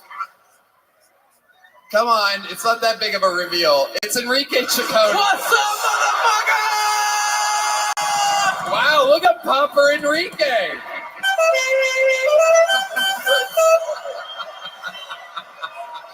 Fuck yeah. All right, get back there. There he goes. Enrique Chacon. Okay, we're going to pre-pull a name. Right? Yeah, that's on the other side of the fucking arena, section 107. No, they're going to get them. That's good. We're going to start the show with a fucking bang, shall we, everybody? Now, normally, how many of you guys are diehard fans of the show? Okay. All right. So normally, you may know that normally we start the show with the great and powerful Hans Kim, but if you're following along, you know that tonight is that fucking night. So we have decided to slide the battle, obviously, between Hans and Rick to a little bit later in the show, but we're going to start it with a fucking powerful force, one of the greatest regulars in the history of the show. An absolute fucking sensation. Ladies and gentlemen, this is the one and only Cam Patterson.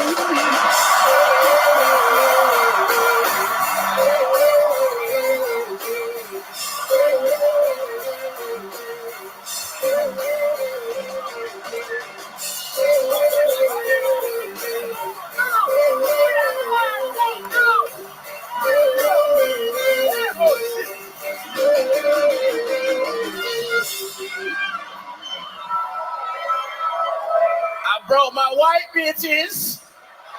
Hell yeah, fuck, nigga, we outside, baby. Hell yeah. I want them to twerk on me, but my dick's soft and I ain't want to feel that gummy worm, so I ain't do that. Well, I could tell y'all, my dick not that big and that upsets me. I asked my girlfriend all the time, like, hey, baby, do you think my dick is big? And she be like, it's perfect for me. I ain't asking that, bitch. That wasn't the goddamn question, dumbass. I don't want it to be perfect. I want that bitch to be dangerous. I'm trying to fuck your ecosystem up, bitch. What upset me the most is, that's like me going, I hate good pussy. I like dry pussy. Well, that went not the way I was expecting it to go. That's it. The ending was bad, but the beginning was strong with the white bitches. Absolutely. No, it was great. Cam Patterson, everybody. Fuck yeah. Hell yeah. We outside, baby. Hell yeah, nigga. I love it, Cam. How do you feel tonight? I feel great. There's 7,000 people in front of me. This shit crazy as fuck, nigga. This shit insane, bro. You know what I mean? Rocking a brand new pair of white Nikes. Come on. I stole these earlier. Hell yeah. From a fucking power line.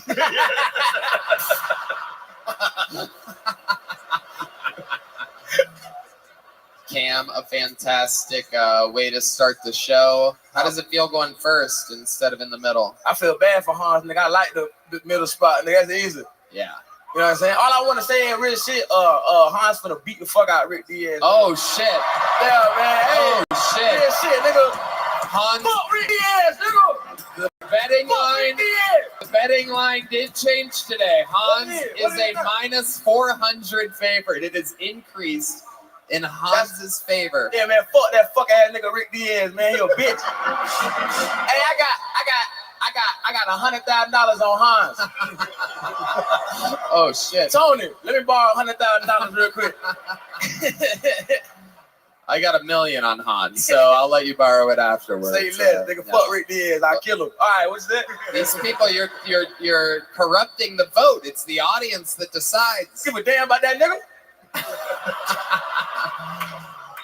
Oh shit! I fucking love it. Gang violence, nigga. Yeah. Just the black vote ruining another election.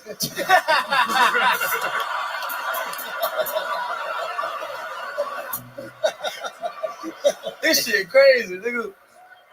What the fuck? That's you up there, buddy. Man, that's insane, bro. Oh shit. Fuck, man. It's like when I hold my cat up to the mirror. Like, can you see yourself? Do you believe this? This shit crazy, nigga. I love it. It look like I sold coke in the 80s. You do. It is incredible. You look like some kind of ghetto teddy bear or something. Not exactly sure. Where do you get a jogging suit like that? Oh fuck! They would have loved if I remember what it was called. Yeah. I got that shit today, and I'm like, I don't know where that shit from. I like it though. Send me some more, please. They gave it to you for free? Yeah. Okay. They ain't know what I was doing today. They had no idea. Hell yeah. I think it's from Rainbow. No, bad one. Dumb. No, it's not from Rainbow? First remark, stupid. Bad as hell. They don't like it. They don't like me either right now, so we even, nigga. You're doing just fine. You're doing just fine, Cam. Anything else? What else is going on? Man, shit, just running around doing shit like that. My mama here. What's up, Ma? How you doing? Hell yeah. My mama here, motherfucker. Yeah, my mama here. You know what I'm saying? Is your dad here? Nah, he ain't getting to make it, but he watching somewhere and shit. That is the blackest thing possible.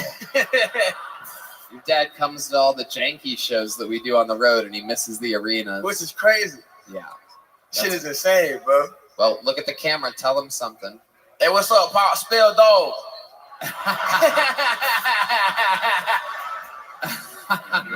Oh, that's too easy. I'm going to pass on that one. I love it, Cam. I love it.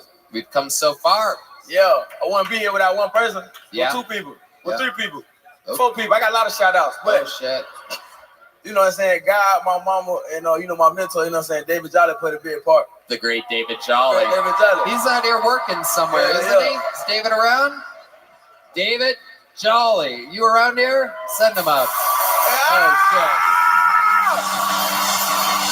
shit. You guys want 60 seconds from David Jolly? Let's go, David. How y'all doing tonight, white people in Puerto Rico?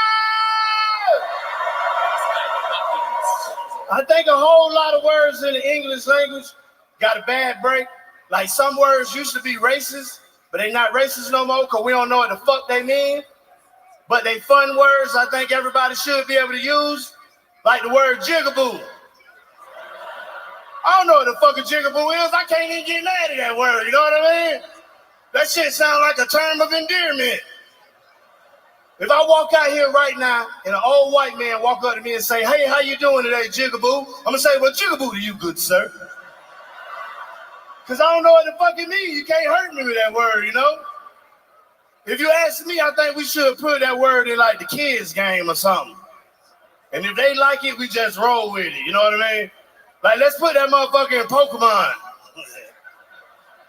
I choose you, jigaboo. Some big black motherfucker come out crip walking and shit. Fucking throwing gang signs. Hey, y'all shut the fuck up. I got 1 minute, motherfucker. God damn, let me finish the joke. So, y'all good white people, when y'all go to work on Tuesday and you eat your cheese sandwich. Keep going, keep going. And you eat your cheese sandwich. I know about the fucking cheese sandwich, Mike. You thought I ain't know about the cheese sandwich. Oh, shit. Oh, shit. Just wanted to...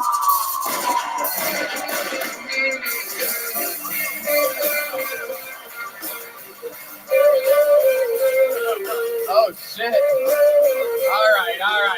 All right. This is chaos. David, how do you feel? That was fantastic. Hell yeah, I feel good. Appreciate that. You feel me? You ever perform? We outside, gang violence, bitch.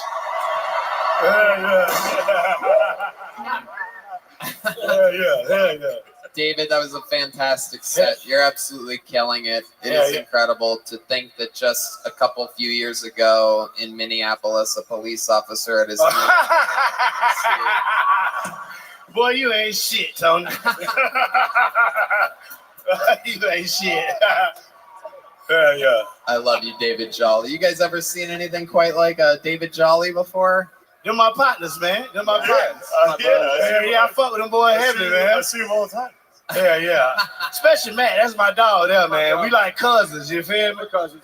You guys It's a family thing. You don't look alike at Yeah, all. we do. We both like, you know. I'm light skinned. Hell yeah. Tell him to pull his pants down. Yeah, man. Well, a great way to get the fucking show started. Yeah, I love I it. appreciate David that. Jolly and Cam Patterson, everybody. And now the bucket begins. It's fury. Last night, the first bucket pull was a young lady that had never done stand-up before and did not prepare whatsoever. She got lit the fuck up. How many of you were here last night? Amazing. Well, here we go. Your first bucket pull of the night from section 107, row B, seat 8. We wrangled them. Oh, wait, make some noise for the fucking bucket pull girls tonight. The yellow rose. Hell yeah. I love you. Shane is in love. I love you. I care about you. Look at. I can treat you so well. Come here. Come here.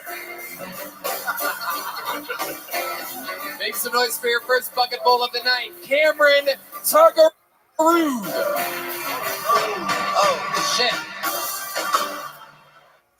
Hey, what the fuck is up, Austin? Brian Holtzby sold me a shirt in the parking lot, but he didn't have any fucking pants. I drove here from Minnesota, saw a lot of weird signs that kept saying, watch for ice on bridge, watch for ice on bridge. Why are there so many Mexicans on the fucking bridge?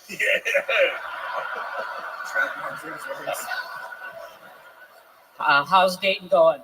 Dayton's weird. There's only two types of girls that are into me. There's the ones that drive a minivan, and there's the ones that drive a hearse.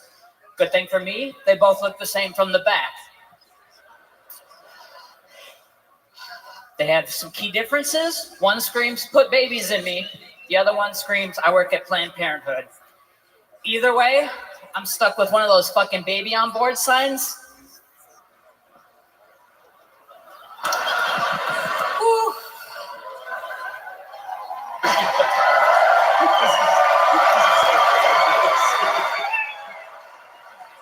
Still hot, but no pants. Thank you. Wow, what the fuck? First time comedian ever. I love it. That was my next question.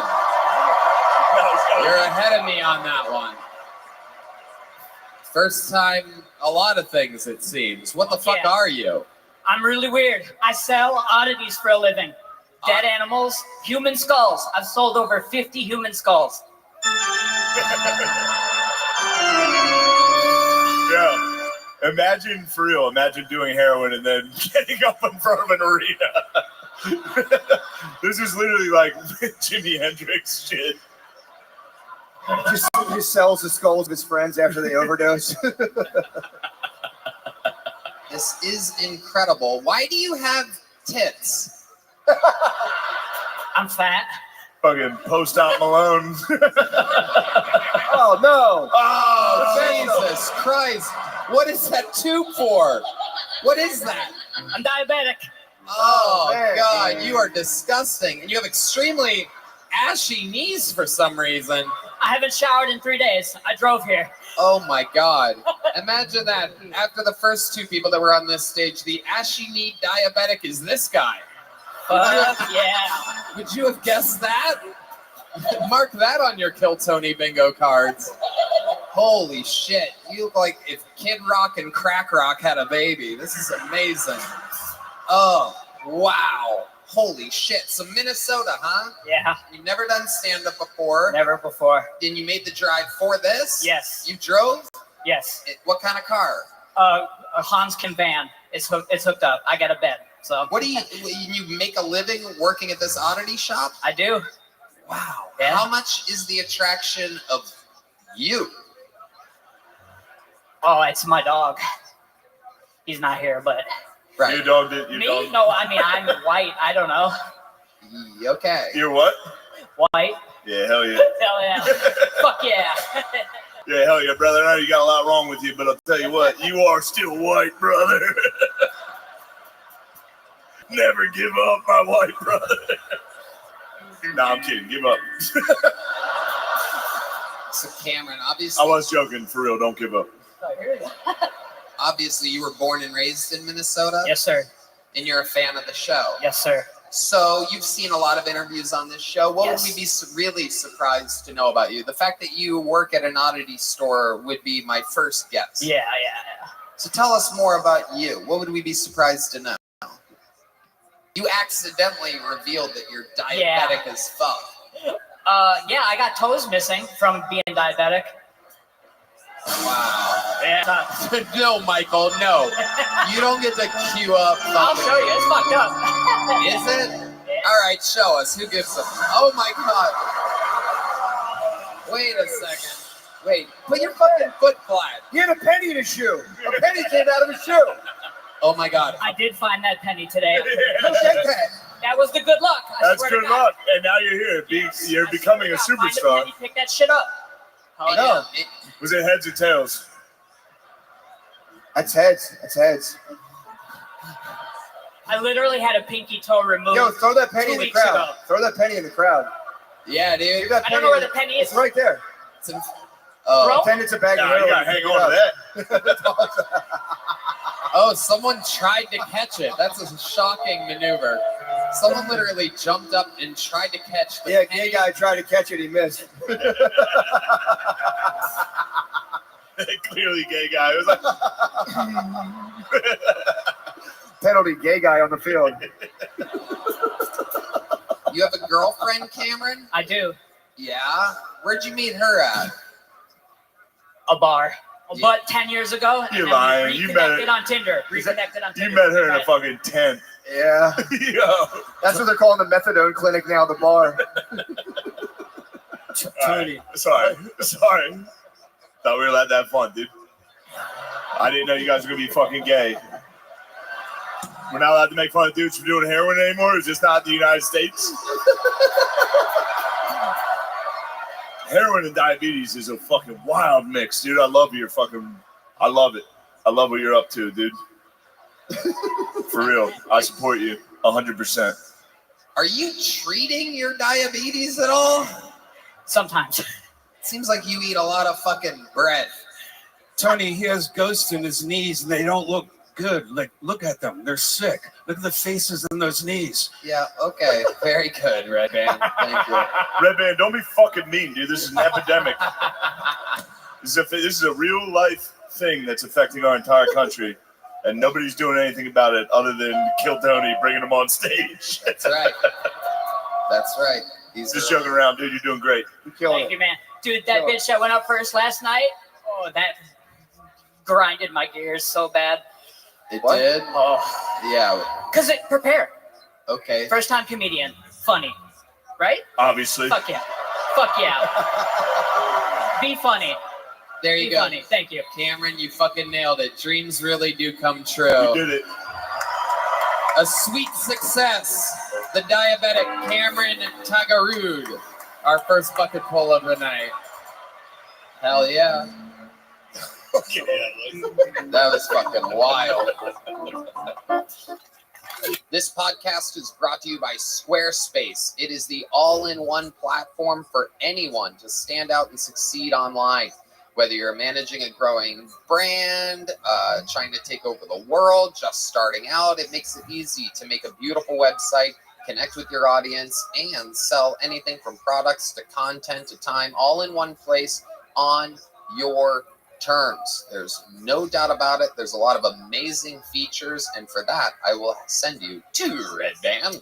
Man, I've used Squarespace before, and let me tell you, it is easy. They have custom merch. You can easily sell merch and create a passive income stream that engages your audience and scales your brand. You can design your products, and production, inventory, and shipping are all handled for you, saving you time and money. And that makes it so you can have an online store where you could sell your products, which is so easy to do. Whether you sell physical, digital, or service products, Squarespace has the tools you need to start selling online. Also, you can host video content, organize your video library, and showcase your content on beautiful video pages and sell access to your videos with member areas. That's right, Red Band. We love Squarespace and we use it all the time, and you should too. So head to squarespace.com for a free trial, and when you're ready to launch, go to squarespace.com/Tony to save 10% off your first purchase of a website or domain. No doubt about it. One more time, that's squarespace.com/Tony for 10% off your first purchase of a website or domain. Okay, you guys having fun yet? It's time for your second bucket pull of the night, representing section 122, row G. Make some noise for Jefe Flores. Hep, ladies and gentlemen. Jefe Flores. Hep. Oh la la. Oh shit, I'm a big Tony. I'm finding out I'm not the smart father. I'm dumb. My daughter called me sped the other day. I looked at her like, sped? What the fuck does that mean? Walked away. Next day I asked her, you need any help for homework? She goes, no, I'm good. She goes, you're sped. And I go, sped? I looked at her like, walked away again. I went back to her, I said, what does sped mean? I'm fast, I know I'm fast. She goes, nah. She walks away. I look at her, I go, look, I'm fast. I try to run. She goes, nah. Means you're retarded. I was, oh shit. You might be right. That's my time. Wow. Oh yeah. No, you cocksuckers. Keep going. Another one. You got any more bangers in the chamber? That sucked, dude. Welcome to another episode of Big Tony. Do you know where you're at? No, I know. I watch your show all the time. I was just being silly. It was like okay, for sure. Little throwaway. It's crazy. I thought that was funny, and then it all went downhill from there. Okay, relax, comedian section. Have you done stand-up before? My first time. What made you choose tonight to start? Well, been a big fan of your show for the longest time. Thought, hell, I'm not gonna be no pussy. Just put my hand in the bucket. What? Oh yeah. Throw my name in the bucket. Hey, good call. Told you, she calls me sped. Okay. Yeah. And how old are you? 37. Yo, you might be retarded. You might be retarded. I told you. You're 37? 37. You're joking. Not lying. Seriously. Seriously. No. Promise you. You have your ID on you? Yes. Let me see that fucking thing. What year were you born? 86. Oh my God, I believe All you. right. Stop. Put it away. Put it away. Put it away. Oh my God. You are the oldest looking 36-year-old. Camera guy, can you zoom in on this guy's fucking demented face? Look at this. Why are you so gray? Yeah, you look like Red Band's grandfather. You look the same. Can't say nothing.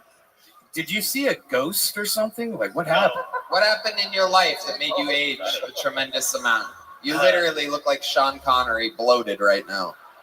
I've been through some shit. Tell us about it. Big fan of the show. Nervous. I bet you. Well, I had a daughter at 23 years old, so time wasn't really on my shit. And then just having a kid. God damn, dude. Keep going. Keep going. Fuck all these people, don't dude. worry Tell about us that, your man. story. Just wasn't on my shit, so just had a lot of stress. You just were Stress, baby. You had a bad life. Yeah, kind of. That's all right. It's gonna turn around, definitely. How about now? Is it still stressful?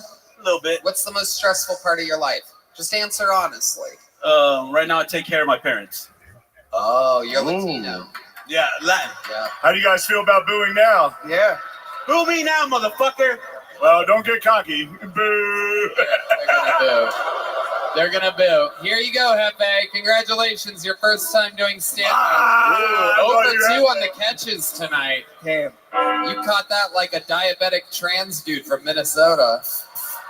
There he goes, Hefe, everybody. Well, it's time for one of the special treats, ladies and gentlemen. Doing a minute tonight. You're not gonna fucking believe it, but this man is coming fresh off of being awarded the 2023 Guest of the Year.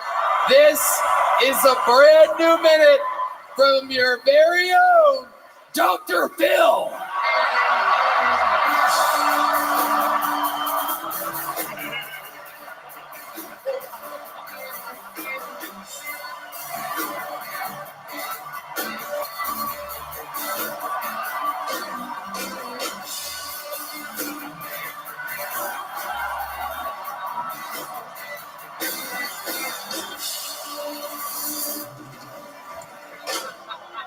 Austin, how we feel? Make some motherfucking noise if you're having a good time. I know I am. I'm fired up. Clap, you piece of shit. Thanks for coming out. Happy New Year. I've never done stand-up before, so bear with me.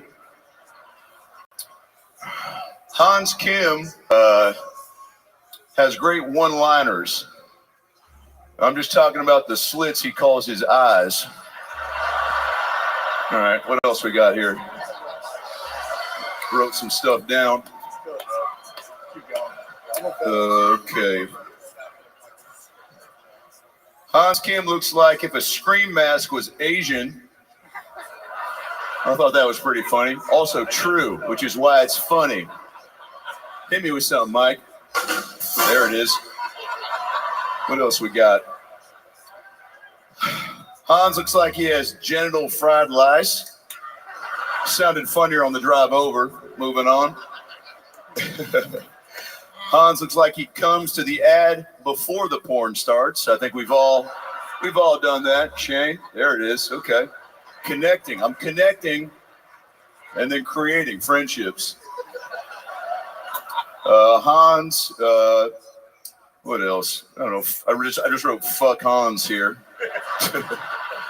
Ran out of ink. I still haven't forgiven Hans for breaking up the Beatles. I think we all, yeah. One more time, Mike. Thank you so much. Let's move on to Rick Diaz. Rick is also here tonight. Are you guys excited for that showdown, by the way? Good motherfucking God. I can't fucking wait. Rick, you know, his delivery is so dry. I'm always like, what style of comedy is that? Hans' girlfriend's pussy? Like what? Why is it so dry? It's got to be a pussy, is what I mean by that. Rick looks like he has cerebral palsy light, which means it's all the looks with none of the parking spots. That's funny. Rick, you're so frail, you look like what happens when a woman gets pregnant by pre-cum. All right, that made me laugh. That was good. I'm a fan of that one. I'll probably say that again to myself tonight. Most people don't know I played college football, but it wasn't that impressive. It was before blacks were allowed in the league. So, okay, that one split the audience. That's on me. What else? What else? Oh, I asked AI to write a joke for me. Do you guys want to hear it? I thought, because look, life is all about choices, and sometimes we don't back up the choices we make, and we need a little help. So I thought I'd ask AI, and this is what AI came up with. This is AI, not me, Dr. Phil. AI wrote, Backstreet Boy Nick Carter's sister was just found dead. Only 1 year after his brother Aaron's death. When asked how he felt about the situation, Nick said, I want it that way. So that's what AI said. That's an AI joke. You can Google it. Suck my dick and fuck my butt. All right. I wrote that. That wasn't AI. I added that just in case it didn't go over well. But it did. Moving on. David Lucas looks like he fucks with his shirt on to cover his sports bra. That's pretty funny. David Lucas. What can I say about David Lucas? That his downstairs neighbors haven't screamed at their ceiling already. N-word, N-word, N-word. David looks like he sniffs a girl's underwear just to see what she ate last. That's funny. Mike, there it is, right on cue, Mike. A couple more, then I'll go brush my teeth or, I don't know, suck my own dick. All right, what else we got? David looks like a police sketch that was drawn with coal. I think we've all seen what coal is, so we know why that one works. David looks like his favorite position is front of the buffet line.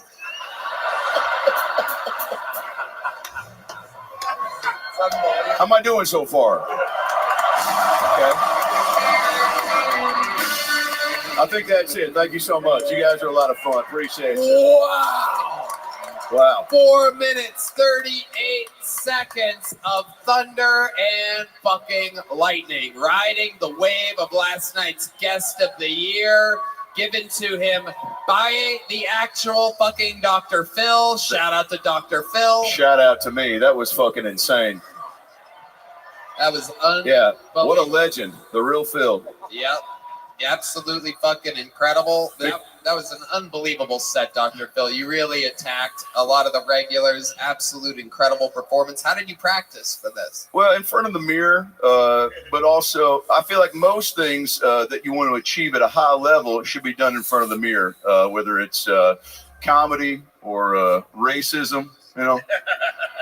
I do want to say I couldn't have done it without the support of the Kill Tony fans. You guys are maybe the best fans in all of comedy. And I mean that. That's why I said it. And I want to say something real quick. It's an honor to be on this stage for a variety of reasons, but I'm a big fucking fan of Shane and Madge. So one more time for those fucking legends. Shane is a great example of overcoming adversity. SNL said no, but guess what? The people said, let's fucking go. That's right. Let's fucking go.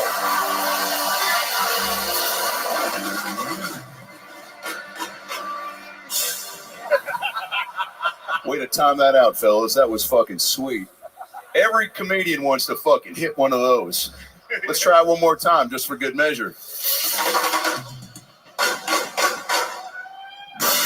Okay. Little late. We'll get it. 6. Dr. Phil, how are you enjoying Austin, Texas? Austin's fun. You know, I went to college at Midwestern State, got my BA there, got my master's at another college I just fucking forgot. But, University of North Texas is what it says on my Wikipedia. Yeah. Mean Green. Who? Mean Green. Yep, there it is. That's right. Anybody go to University of North Texas? Look, yeah, home of the fucking retards. Yeah, you fucking losers. That was a joke. You fell right into our trap, you fucking dumb fucks. Where are you going, sir? To get a drink? Okay. Yeah, wrong way. We're all gonna watch you as you leave. I haven't seen somebody do that move in a while, you know? He gave me that, and then he turned it into a beverage and fucking... Oh, okay. Where'd that come from? Okay. I do need to tell you, the edibles have kicked in. So if you do that again, I'm going to fucking have a seizure salad. By the way, okay, little scenario for you. My wife and I, we like to mix it up, okay? We'll do things a little differently sexually sometimes. Was that you, Red Band? Somebody else has their own sound effects in the audience, I think. That guy hitting his head against one of these rails. That was funny. Yeah, that guy fucking sucks. No, but Robin and I, we try to do something different. I'll try to surprise her in the bedroom. I think after 30 plus years, you got to just make it exciting, right? So now when I come, I play. Give it to me. Ready? Well, I'll set it up. So I'll be getting ready to come, and then you hit that when you feel like when I'm done come. Does this make sense? All right, here we go. Oh, fuck yeah. Here we go. It's about to happen, and it's happening. Okay, we'll probably edit this off the YouTube stream. Happy to be here, Tony. He's behind.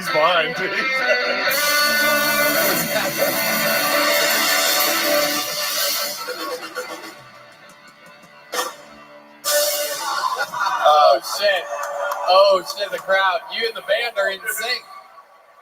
So it's been a dream of mine.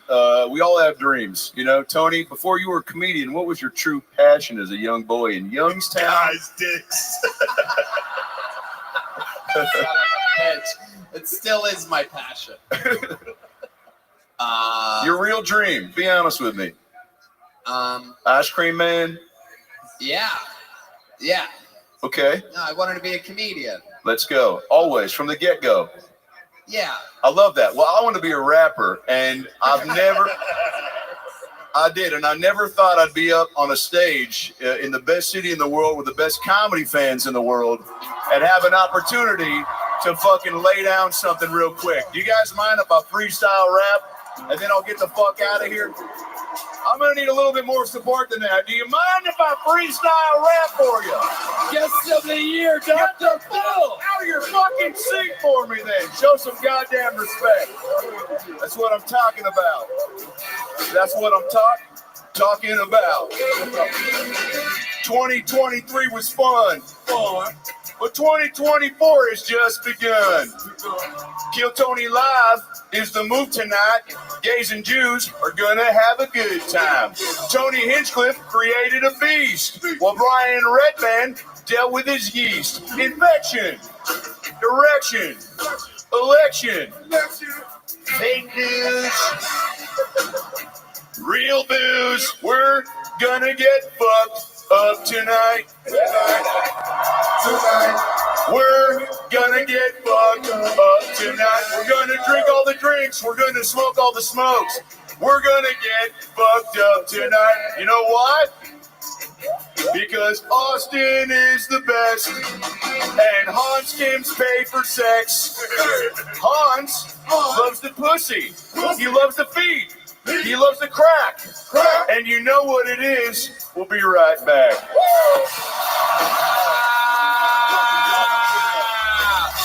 Oh my God. Oh my God. He's in the zone. Oh shit. Oh shit. Oh yeah, baby. Holy shit. Wow. Thank you so much, Austin. I love you so much. Enjoy the rest of the show. Kill Tony till I die. I love you so much. Oh, Robin, turn on the microwave. I got mashed potatoes in the car. Good night, everybody.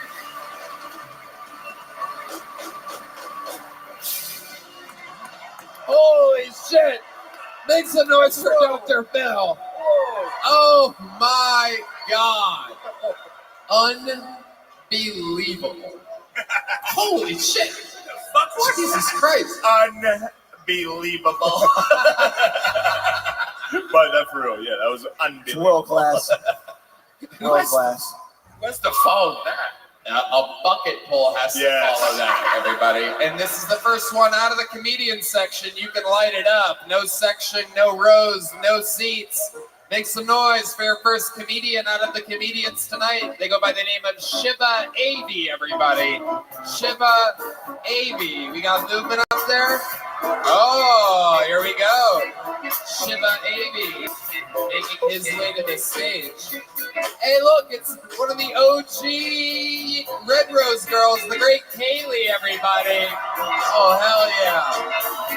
From back in the day, she used to clean the microphone during the pandemic at Antone's because they used to think that wiping the microphone was going to help prevent the spread of an airborne disease, everybody. The great people over at Antone's, everyone. Literally. If you've been there this year, kill yourself. Do me a favor. Absolute virtue signaling garbage people. Except for Gary Clark Jr., he's cool. Make some noise for Shiva Avi, everybody. Hey! A little bit about myself. I am Indian. That's why I got that just waterboarded look. Do we have any Indians here today? No. Never enough. Billion of us and not a single can come to this show. I like it.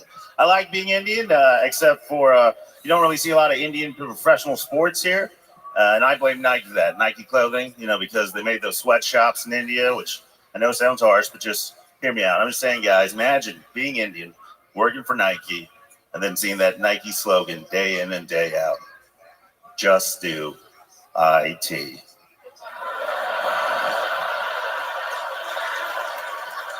It's a good joke. Yeah, it's a good joke. Yeah, because if you don't know the Nike slogan, it's just do it with a period at the end. And what makes that joke just extra funny is that it just takes one more dot. All right, guys.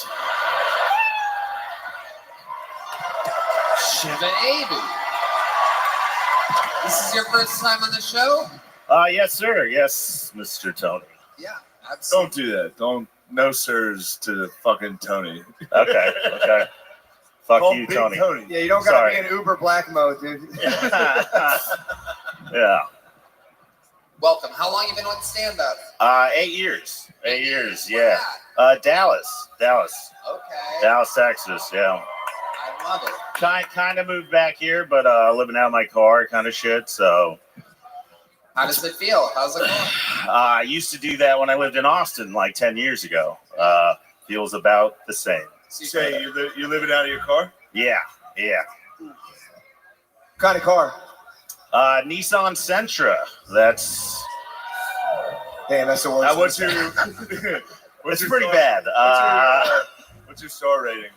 My star rating Yeah. for Uber? I don't do it anymore, but Why it was. is that not It was pretty good. It was pretty good. I gotta You be don't honest. shit where you eat. Say again? You don't shit where you eat. Yeah, definitely. I've ate where I shat. That's more my style.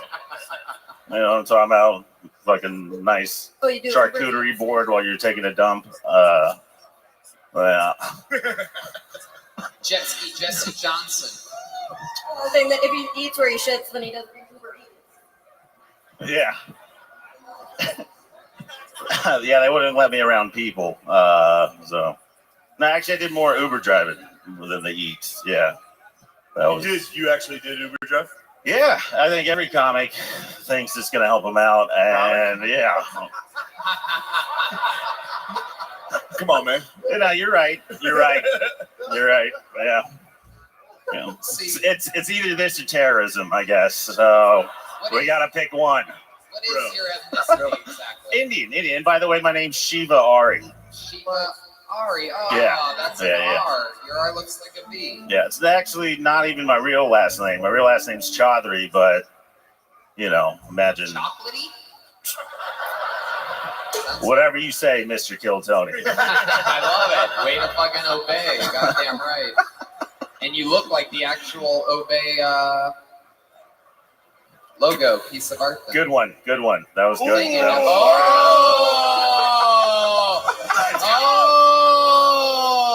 Oh, you got me. No. Pakistan is in the bag. When I grow up, I will be pilot for Pakistan. Grape. I totally got what you're saying, man. Yeah. Oh, you couldn't hear it? Say again? You couldn't hear what I said? No, I had no. It was it's a YouTube video of Pakistani kids getting fired up. I don't want to do it. Don't make me do it. Do what? No, I don't want you to do that. Okay. I thought that's what you're trying to make me do. No. I don't want you to do anything. Okay. Don't detonate. I think for real. I think for real. You were very great, and you've been very funny so far. Thanks. For real. Where do you park your car at? There's places I get around. A lot of east of 7th Street. There's some places. Go further up. I also live in Dallas, so if things get too hairy, 3-hour drive. It's not insane. And does anyone have a place? Anyone? There's a lot of people here. I could use a job also. What are you qualified in? What could you possibly do? What's your work history other than? I did a little audio engineering, but it's been mainly stand-up for the past 8 years. I used to work at a comedy club and stuff, Yeah. What club? Hyenas. Oh, I love Yeah, Hyenas. yeah. Great club. Great I club. love Yeah, Hyenas. yeah. Absolutely. You Yeah. probably worked with the guy that once tried to cancel me. Pung Dung? Yeah, I fucking know him. Is Yeah. that how you say his name? No one will ever need to know All right, that. don't fucking prove him right. You hit the fucking goal. That was respect. That was a respectful gong. Yeah, yeah. We were kind of part of the same class. Yeah. I was in the. I saw all of that Do you shit. hate him or do you love him? I don't. I hate him. I hate him. You coward, you sell out. I don't really care. Classic Sino-Indian conflict. Say again? Classic Sino-Indian conflict. Yeah. You guys are fighting over the border right now. Yeah, in that case, I don't like him. Yeah. In that, yeah. You know, they're fighting each other with like fucking not weapons. The China-Indian border. Yeah, they're no like, shit. They're like, fighting each other with Happy Meal toys. yeah. Well, they got like electric tridents that they're fucking stabbing with each other. It's crazy.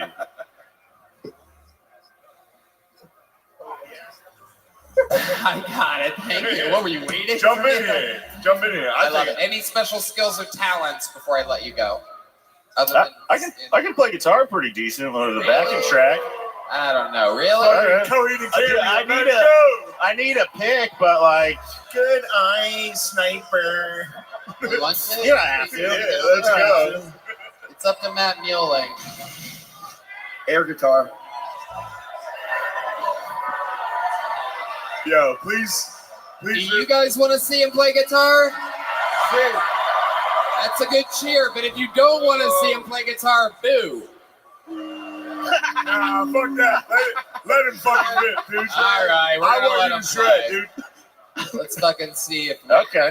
Reggie, what the fuck is he gonna do with his life? You better shred. You better.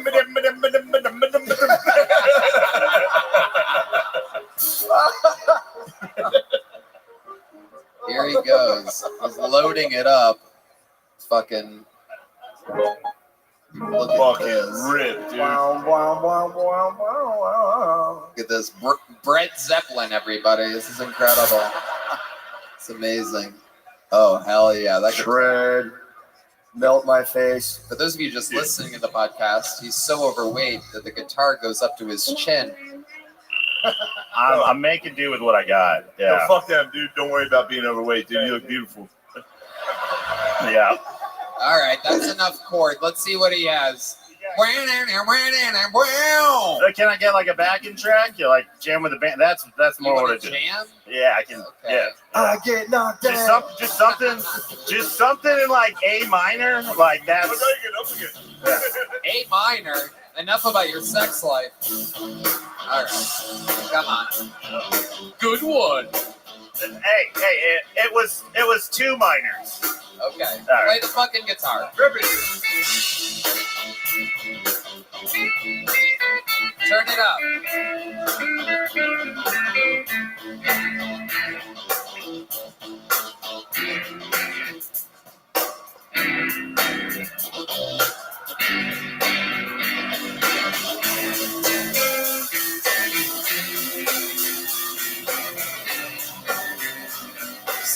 Sing. You gotta sing. Yeah, sing something. I don't wanna fucking do this anymore. You're done. This shit now. You're done. Get the fuck out of here. Fuck you guys. He did good at stand up.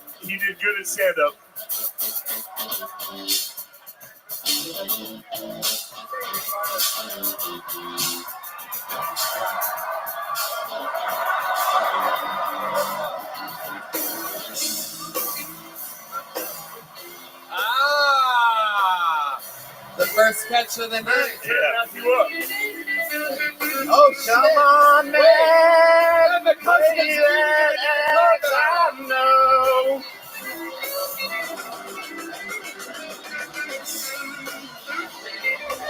Nice. shit.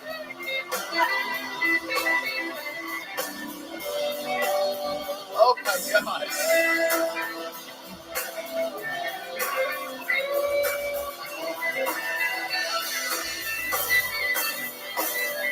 Watch. Yeah. Stand there and watch. Oh, my God.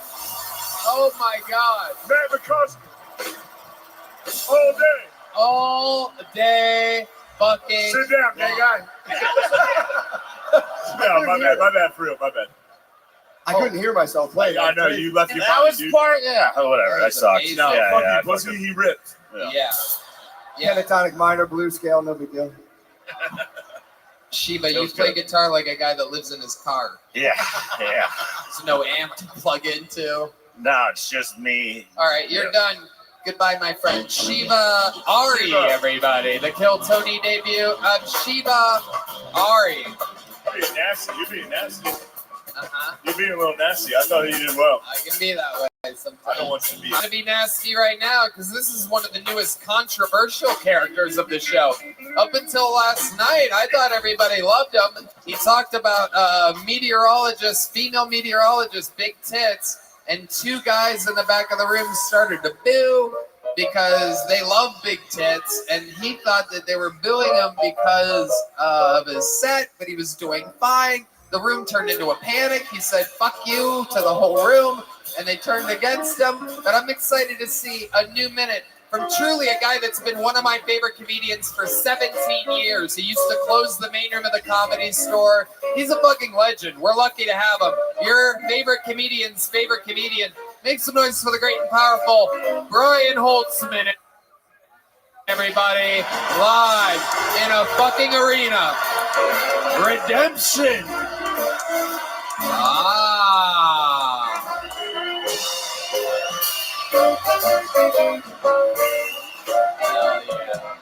Hell yeah. Put it up for Heidi, ladies and gentlemen. Let her hear it. She can eat all the crackers she wants in bed. I'm not going to kick her the fuck out of bed. Happy New Year. No, we got a new year coming up, 2024. And I'm just hoping you ladies out there will stay in your fucking lane this year. Stop doing men shit, bitch. Why are you even in the fucking gym lifting fucking weights? Get out of the gym, you fucking bitch. What are you doing, some kind of vagina push-up? Get the fuck out of the gym.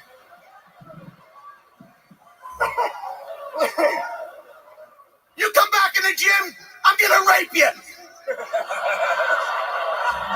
I'm not gonna rape anybody. I don't even have a knife. But I'm thinking what's the worst thing I could say to a woman, right? If she comes back in the gym, I guess she wants to be raped. Why do you want to do men shit? If I had to turn on the television one more time and see some dyke, 40-ish fucking dyke, telling me about the football game, I'm up to here with it. What the fuck do you know about football, bitch? They're moving chains, they're fucking up in the booth, they're on the field.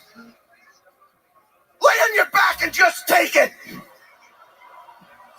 Get your hair done, get your nails done, lay on your back and get fucked. What's wrong with that?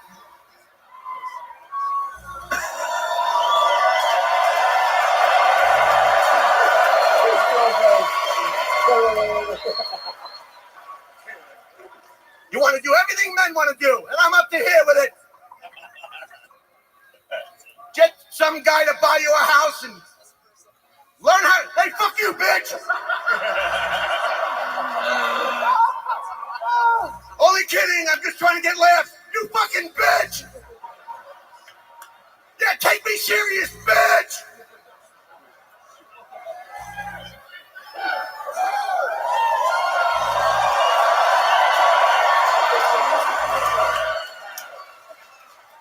They all want to be police chiefs.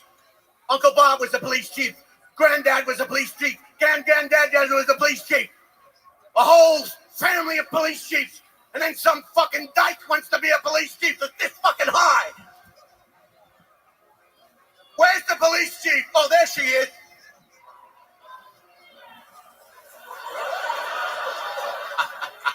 You want to be firemen? We used to measure our dick in the firehouse on Tuesday nights.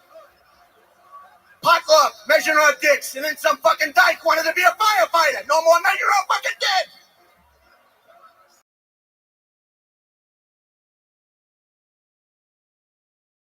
You fucking nut.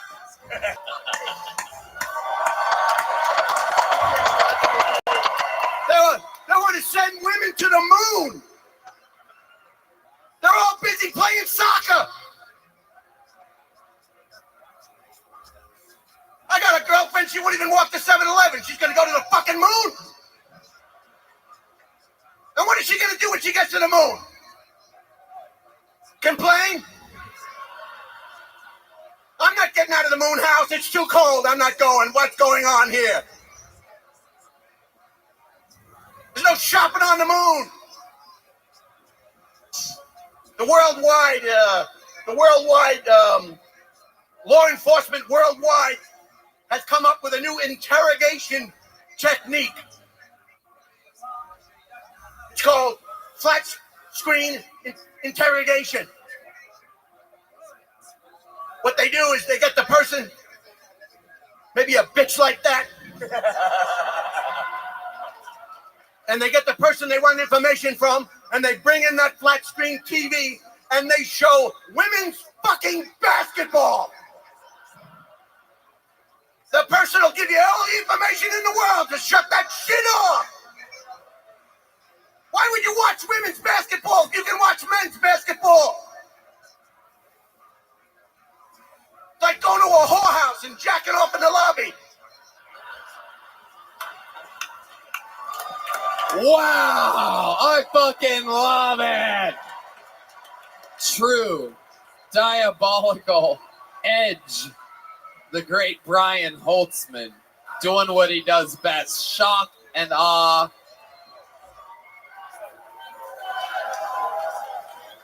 I love it. Brian, do you have like nieces and nephews and stuff? Do you have like kids in your family? Or it's like, that's my uncle.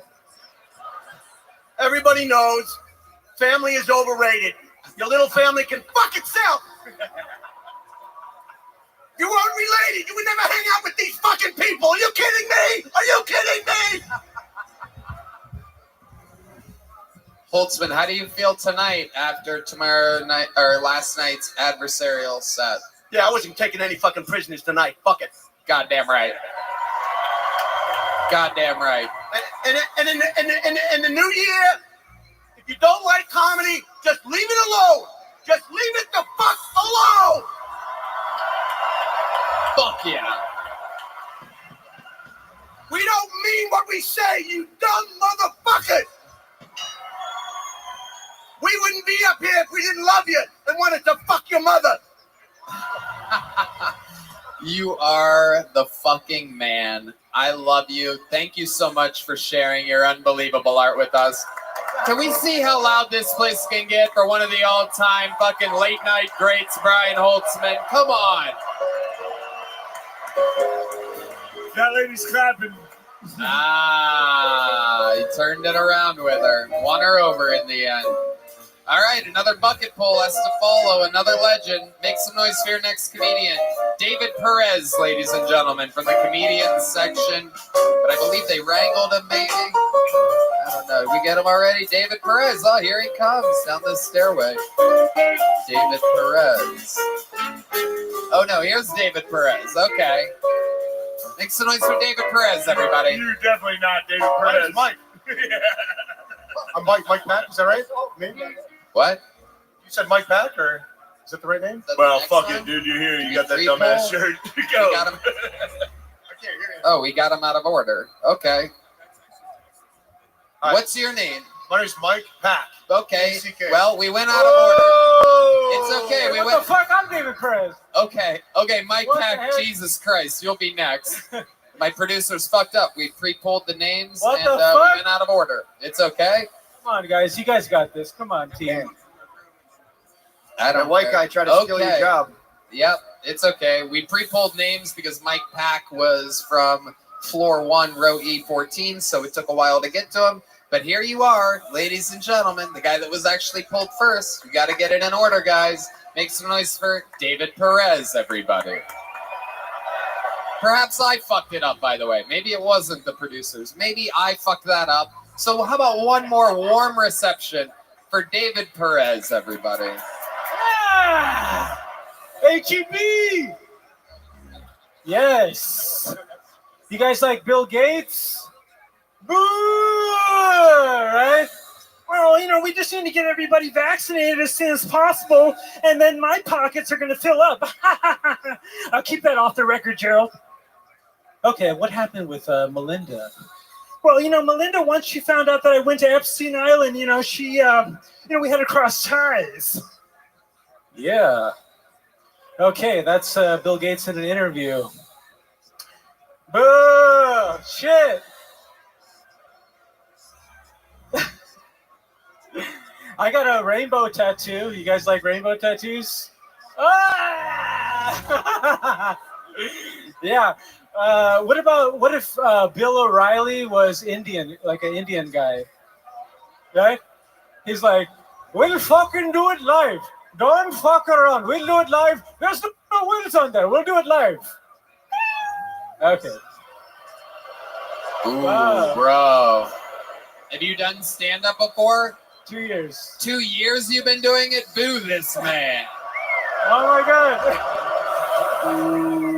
That's the best minute you could come up with in 2 years? I do impressions. You do impressions? Yeah. Let's see an impression. Let's see. You guys want to see something or not tonight? Do you want to see some fucking stuff tonight or not?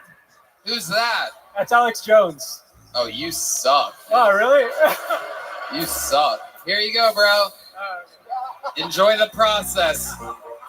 I don't know about y'all, but I think Destiny was working its best, because ever since I saw his face in that Christmas sweater, I wanted to see our next bucket pool. I know it's going to be compelling no matter what. I don't think he's ever been on this show before, but this guy looks like he has committed some serious crimes before. He's out of the bucket, representing floor 1, row E. Make some noise for Mike Pack, ladies and gentlemen. 60 seconds uninterrupted for Mike Pack. There we go. Bucket pool number 5. Make some noise for Heidi, everybody. Thank you very much. Is this shirt too soon? Or we cool, Austin? All right. It's a good shirt because it's true, sad, and fashionable all at the same time, right?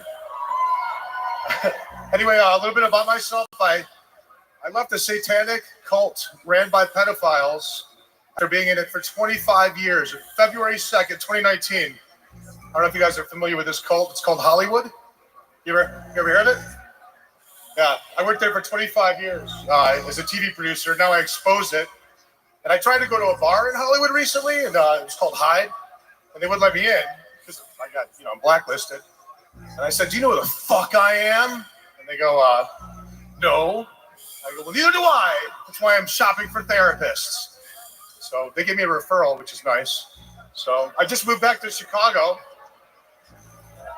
And I moved in with my best friend. We own a 2-flat. He's a Jew.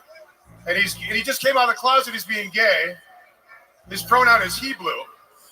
If you've ever. Oh, Jesus Christ. Mike Pack. Okay, Bear, we got him. He's done, Bear. Damn. Mike Pack. Have you done stand-up before? Yeah, I did. It was a long time ago. I used to open up for the late, great Screech from Saved by the Bell. No. Yeah. You used to open for Screech? Well, yeah, in Chicago. Here and there.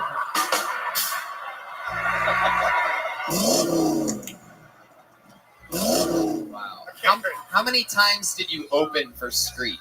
Like 4 or 5 times, and then I did some. I used to do audience warm-up for the Jenny Jones talk show in Chicago when I was a producer there. Oh, wow. Yeah, so just here and there. But I got it. You got producer energies. Are you on full-blown Ritalin right now? Can't hear you. Are you on some type of methamphetamine? Oh God, no. You take Hell any? yeah. You take any medicines at all? No, just probably a little nervous, maybe. Okay. I don't take any medicines. Hell no. Okay, you're nervous. Very good. And when's the last time you did stand up before? That was at 6. It's been a long time. Okay, yeah, that's a long fucking time. Yeah, long time. That's a really long Yeah. time. Yeah. Almost 20 years. Yeah, it's been a long time. Hell yeah. Yeah. But I mean, you just had a show, met you in Milwaukee. You met me And in then, Milwaukee. Yeah, I think. Do you remember West Hollywood? Are you starting did a you guys fucking conversation? kiss? Oh, Did you guys Speed kiss? Neighbors.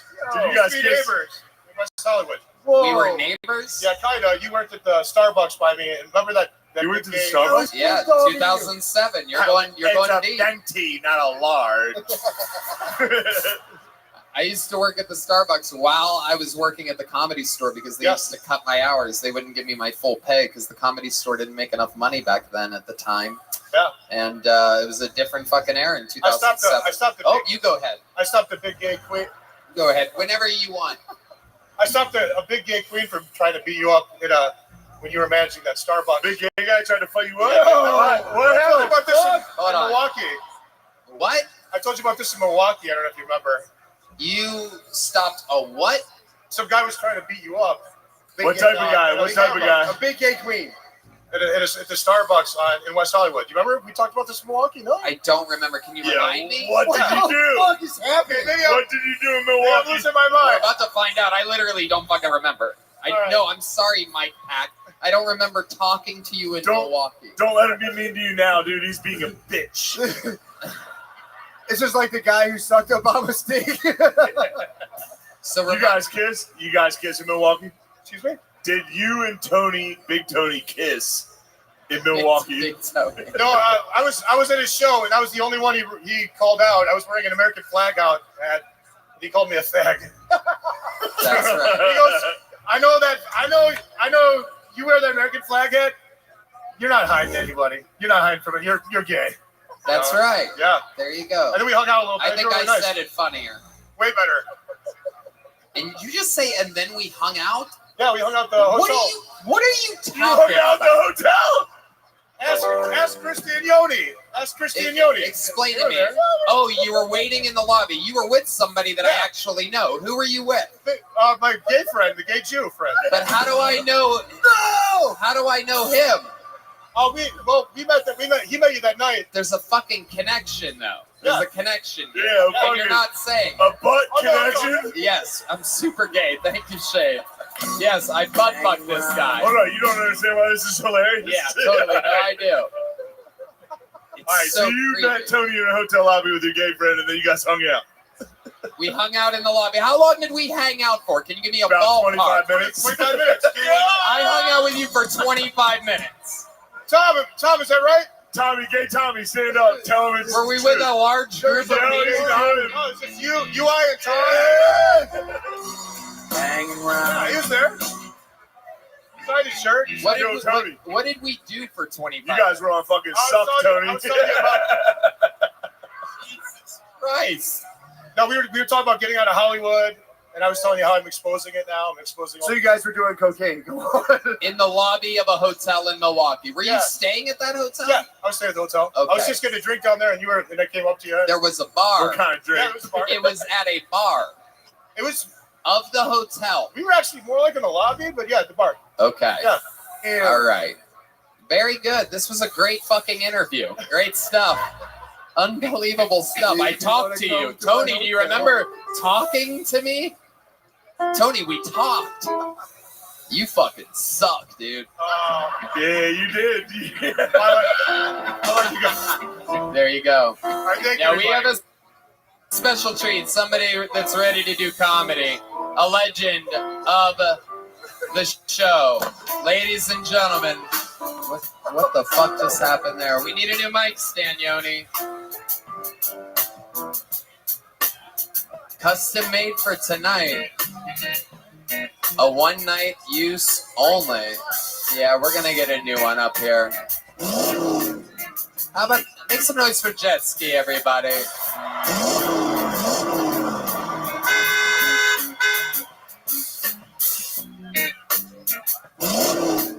All right. Here's Yoni, everybody. Look at the great Yoni. Making dreams come true. The great and powerful. I hung out with him in a lobby once in Milwaukee. All right. You guys for a special fucking treat? I present to you. That was you in Milwaukee.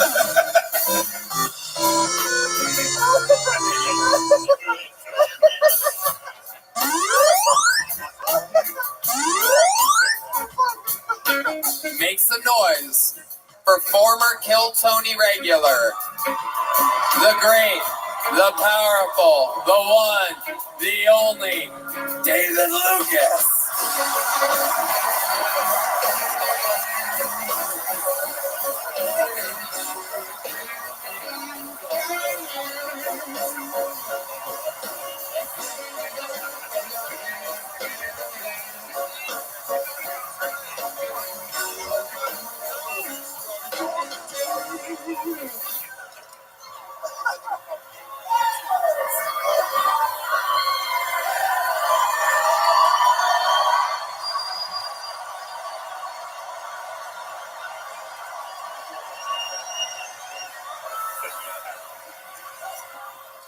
Yeah.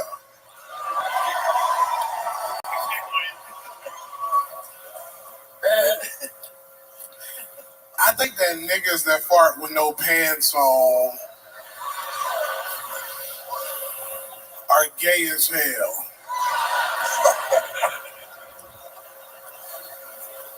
Like, why you just out here bare booty farting, nigga? What the hell wrong with you? Got your booty vibrating and rumbling, nigga? What the fuck? That shit weird as hell. It's gay. And a lot of people say that's not gay. I'm like, well, technically it is because you just clapped your own cheeks.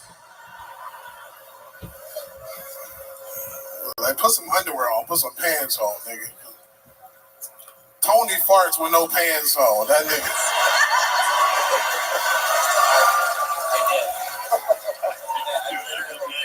Tony actually farts in the shower. He wants it wet. All right, man, that's my time. Thank you. David Lucas. So you're literally not going to believe this. I'm not kidding. I had a fucking extra large protein shake today and went to take a shower and took off my pants and fucking bare booty farted in the fucking, in my own, there's Red Band hit it. We have it. We recorded it. Red Band, a master of his craft. That's what it sounded like. I bare booty farted today. Tony, you look like a limo driver for gay niggas.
Hey, man, I love y'all. David Lucas, Thank y'all ladies so and much, gentlemen. man.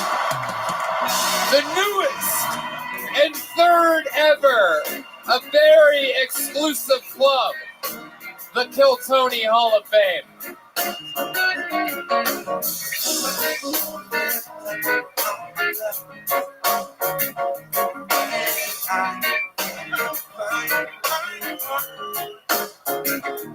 One more time for David Lucas, everybody. A legend of the game. Unbelievable. A bucket pull has to follow that, ladies and gentlemen. A normal human being has to follow. We have one of our ring girls coming. Let's keep this shit moving. We got a lot to get to still. You guys have energy left? You guys well rested and ready to bring this thing on down the home fucking stretch? Make some noise for a random bucket pull representing section 115. It's Paxton Gobin, everybody. Make some noise for Isabel from the Yellow Rose. Thank you to Jonathan Joseph, the owner of the Red and Yellow Rose. Thank you. For loyal. One more time for Paxton Gobin, everybody. Come on. Hey everybody, I'm from Indiana, the Boonies, Brownstown. I had to drive here with my family 17 hours all the way down, and well, first off, I have 6, 7 other siblings, so my dad's a bit of a man whore, and days before we were about to come, he ripped his dick in half. Fucking too much. And we thought he wasn't gonna make it. Thankfully, he did. We made it all here.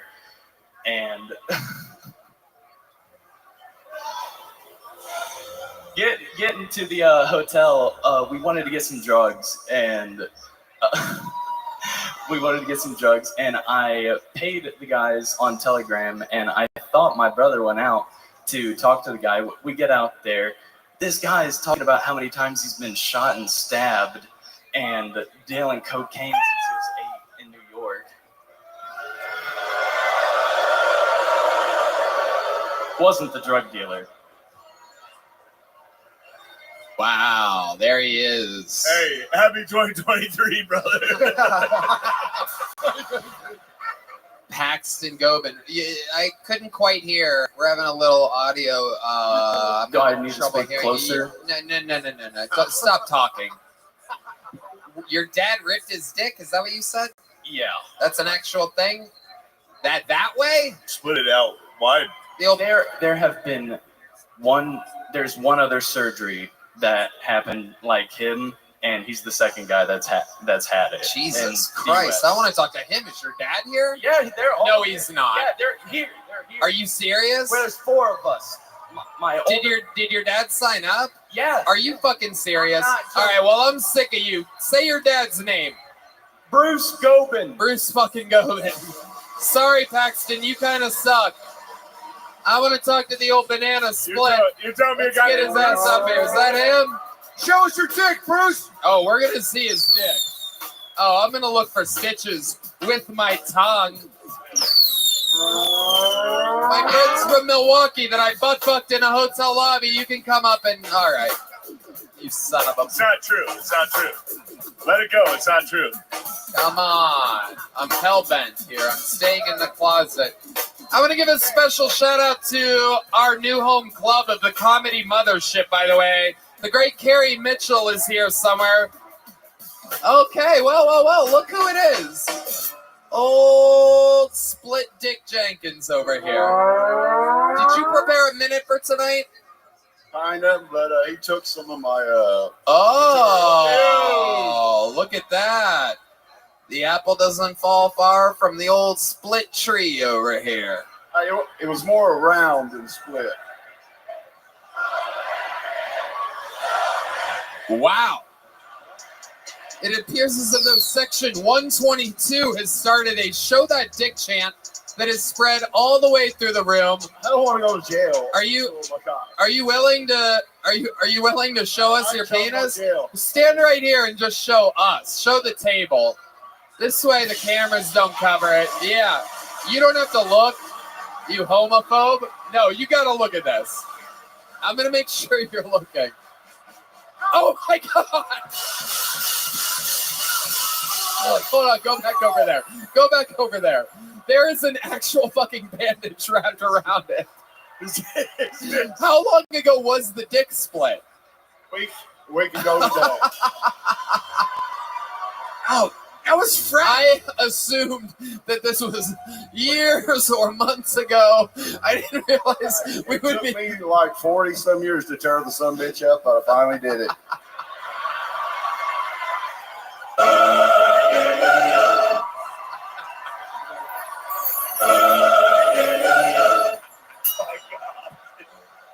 Yeah, I've never seen a dick in a cast. That was crazy.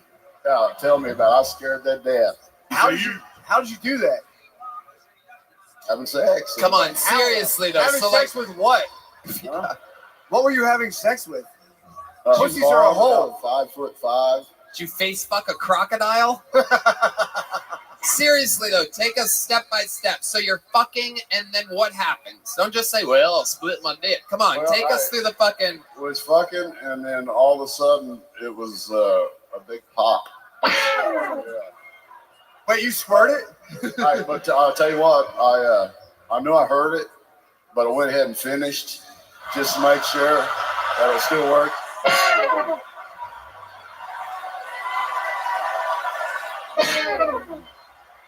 Do you blame her? Were you like, what are you on your periods? You should have told me you were on your period. I didn't know there was gonna be the most blood of all time.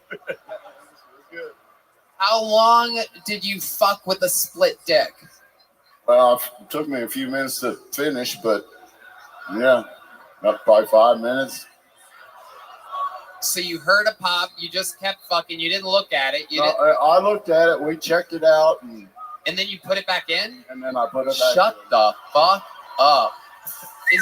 Hold on a second. Is the woman that you fucked here tonight? I left her in Indiana.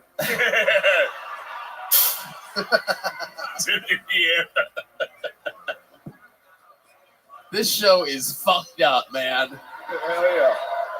Oh my God. Wow. So then what? You go to the fucking, you don't seem like a hospital going guy. Yeah, it took a while. It had to get good and black and hurting before I went.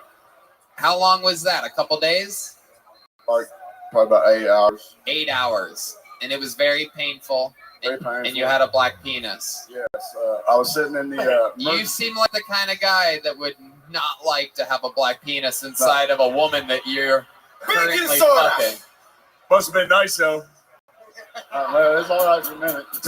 I'll tell you what, the colors come back. That thing's a minuscule dong. No, I'm joking. That was about as big as I get hard. Yeah. You got a good cock, dude. Obviously, you got the IQ of 28. Your dick's huge. Yeah, dude, he's got that fucking Forrest pump. You know what I'm saying? He's got that fucking. It did look wet. That thing is self-lubricating. It is always ready. Matt Got some McCusker. lotion? It's a ointment, yeah. Yeah. It's the Neosporin. Is that what they gave you? Just regular old Baxter Tracing. Regular old what? Tracing, A&D ointment. I don't know. What the fuck? Holy shit, dude. Just, everybody knows here, plain old Bacitracin. Nobody knows what that is, dude. We're not getting wounded like you. Did your dick explode from getting too hard, or did you hit like a divider? How did your dick explode? Was it blunt How force did your dick trauma? split? Because this is important for all of us. No, you didn't get that far up in the pussy. Stop it, dude. You hit like a bone? Oh, and it bent? You hit a dead end? Yeah, dead end. You hit a fork in the road? You're the old tailbone, the old median. I don't know. Got a snake tongue. Unbelievable. Wow, you're so much more interesting than your son. You ever think about splitting your fucking dumb son in half? Now I'm afraid he'll turn black. Let's go. Let's Whip it, go. This go. is Kill Tony. Let's go. I'll tell you what, my friend. I didn't hear a fucking joke from you, but you got one of those coming at you. And Paxton, you got one of those. There you go, my friends. Get the fuck out of here. Onward we go. Ladies and gentlemen, it is time. You know, we've been through 2 arena shows, and we are yet to see a golden ticket winner.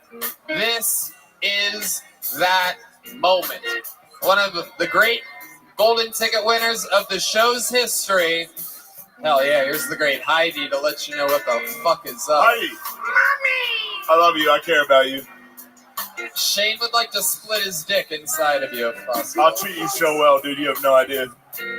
Jesus Christ. Unbelievable. I wish I was into women. It would be very exciting. My bad, dude. Let it go. We were joking around. What happened to Milwaukee stays in Milwaukee. What happened to Milwaukee stays in Milwaukee, dude? You're fine. What I would do to her. Whoa, Jesus. One of the greatest golden ticket winners in the history of the show. He went straight from an appearance on Kill Tony, was recruited off of Kill Tony by Howie Mandel for America's Got Talent. Ladies and gentlemen, this is a brand new minute from Aaron Belial.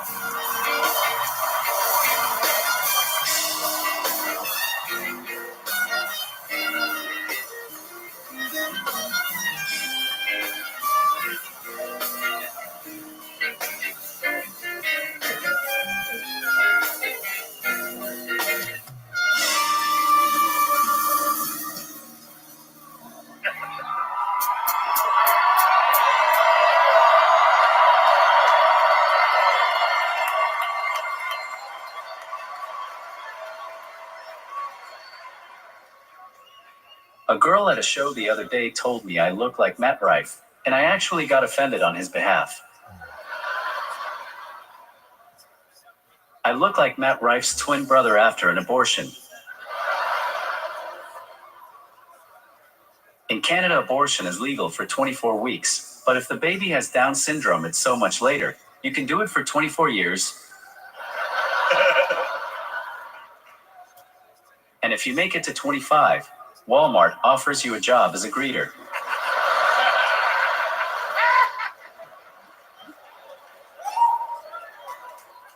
It's fucked up. Right now, there's a baby with Down syndrome crowning in Canada, and there's a doctor with a mallet saying, "There's still time."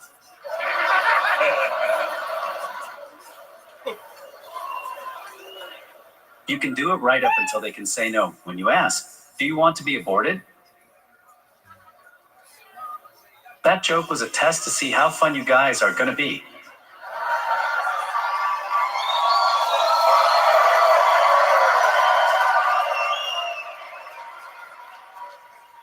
If I bomb tonight, Tony told me he's gonna take my green card away and send me back to Canada to get a late-term abortion.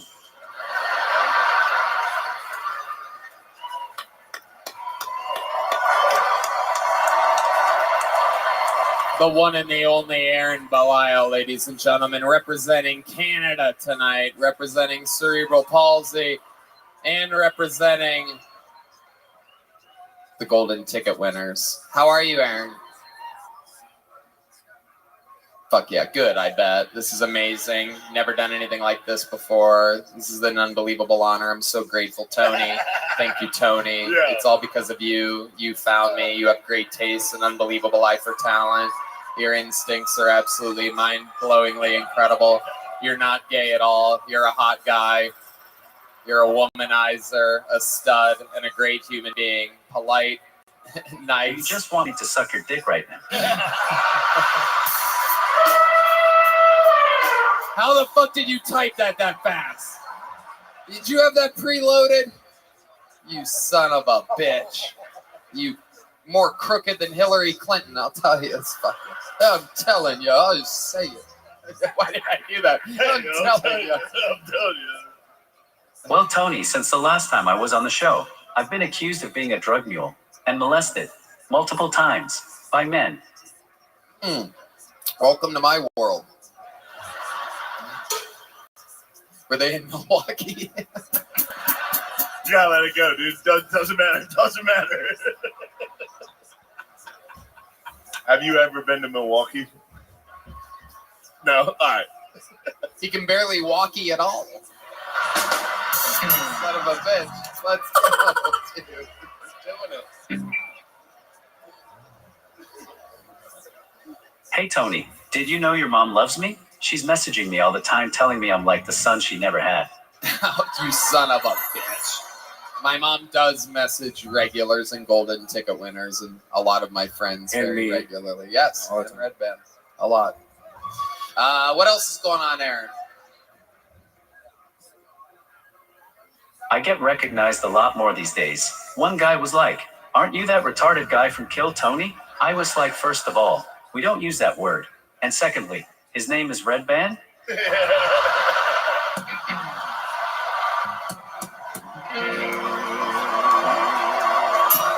Yes. Killing in an arena in the greatest country on planet Earth. I'd imagine this is a fucking real moment for you. What else is going on, Aaron? Tell me more. You fucking hilarious robot motherfucker. Hey, you gotta be so I got good. molested again at the Diamond Head Mountain hike in Hawaii. I just airdropped the video to Red Band. Thanks, I'll use The fan that in the later. back was gripping both my ass cheek. I got molested again at the Diamond Head Mountain hike. The fan in the back was gripping both my ass cheeks so hard I thought his thumb was gonna bust through the back of my shorts. Oh, shit. Oh, you went on a little hike. Oh, my. Respect to David Goggins. Yeah. Did you come? Who's going to carry the boats? Yeah. Who's gonna carry? He's like, "Don't worry, I'm helping." And I'm like, "If your thumb pokes through, I'm gonna have to use this thing on you." Oh, shit. He would have bit that thing, dude. That was a good Yeah. He would have beat the shit out of you. Yep. I fell in a waterfall hiking in Hawaii, and I lost my car keys and had to hitchhike home. It's tough to hitchhike when people think I already got ran over by a car. Oh, shit. Oh, shit. It looks like that girl that just got released from prison. That is incredible. I didn't know they were doing a live action version of E.T. This is amazing. Look at the tats you have. You're a little badass on your right side, huh? Hell yeah. The left is fucking... It's like politics. The right side's cool and the left is fucking crooked and janky. Hey, that's a good... That's a... Who loves conservatives? All right. Okay. You guys are so cool. Amazing, Aaron. What else? I heard you tried to join the Special Olympics, but even they didn't want you. Apparently being an asshole isn't a disability. Oh, you son of a bitch. All right. The great roaster, Aaron Belial here. Aaron, before the show, you asked if I was going to be mean or nice. Does that mean you had something queued up, you little nasty motherfucker? Yeah, I know you did. Look at you scrolling. Oh, Jesus. Look at you scrolling. Don't make me be mean, dude. I don't want to be mean. All right, let me hear it. Let's see if you're mean. What? I don't want to be mean at all. All right, well. Push him. Yeah, dude, you're fucking gay. We're friends. We are friends. Hell yeah. Oh, sounds pretty gay to me. Uh-oh. Uh-oh. You have a little fetish, huh? Actually, I'll be honest, for real, yes. We could have sex. You could be the top, dude. I want you to put that fucking left hand on my throat. Choke me out, dog. If I get Shane to tickle me, will it turn you on, Matt? Are you into retarded porn? Yeah. I'm sorry, I laughed. What was it? Hey, by end of retarded porn, I cast a wide net, brother, on the internet. I'll be honest. Yeah, it's the only way to catch a lot of fish. You gotta cast a wide net, dude. Have we tried retarded porn? Yes. Anything else, Aaron?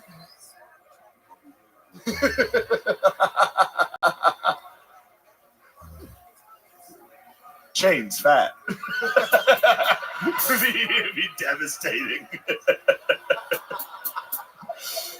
You'd win. I love. Yep. Shane, you were actually my biggest inspiration as a comedian right up until I found out you weren't really retarded. Unbelievable. Oh, shit. Look at that. Aaron Belial, you've done it again. Absolutely unbelievable. Oh, he's typing. Hold on a second. Hold the horse. Fucking cocksucker, you got me. When you said inspiration, I was like, you little nasty motherfucker, dude. I'd be fall on your right side. Look at that. Aaron, you got him all bent out of shape now. Look, it's contagious. It's like airborne or something.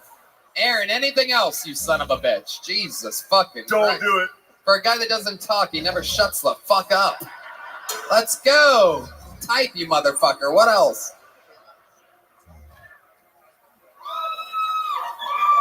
Did you just delete I it? started a full-blown tour across America. MuteComedian.com, Florida in January, and right here in Austin, and around Texas in February shooting guns with my claw. There you go. Aaron Belial. Living the American dream, the newest, one of the newest American citizens that there are. Fucking incredible. We have a, we have a bucket full? We fucked this up? We did? There it is. Is that not one? Oh, shit.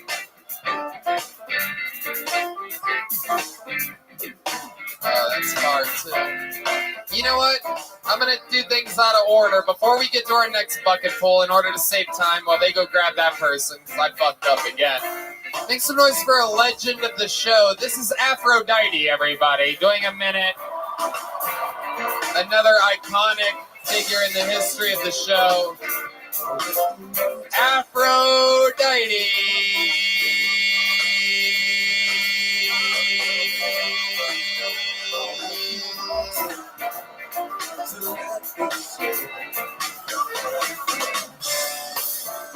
Hey! Praise the Lord, everybody. Praise the Lord for these titties. Hey! Praise the Lord that the coochie still works. Hell yeah. Praise the Lord, everyone. Coochie sweeps and coochie waves to all of you. Praise the Lord. Happy 2024. You know, I really believe in taking care of children, so I bought me a white baby off the internet today. Yeah, that fucking white baby is always being racist already. I didn't give his ass any milk this morning, so he already hates black people, you know. But I want to also say praise the Lord for Pastor Hinchcliffe up here. Yeah, praise the Lord for Pastor Tiny Hinchcliffe. Yes, indeed. You know, ladies, we're way more holy than men are. We got more holes. Hey.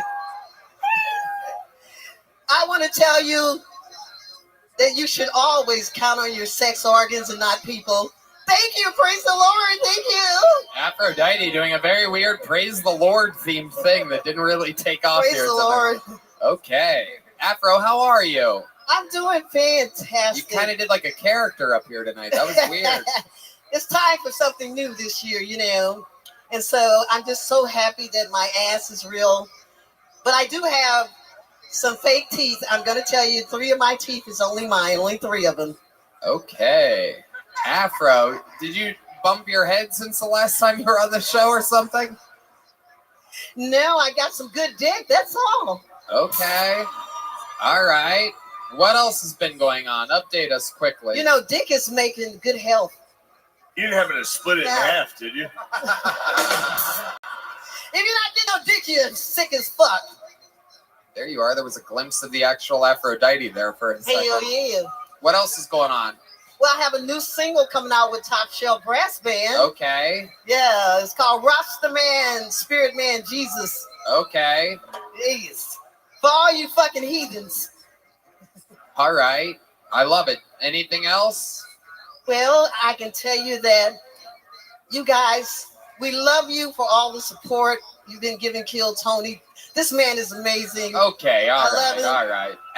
Afra, you have a song you want to do or something? You usually sing. Yeah, Okay, let's fucking do that. Let's just jump right Let's into it. do Jamaican funk. Yeah, turn those keys up, please. Turn them up real loud. Just a little something, real quick. Let's get some volume on these keys.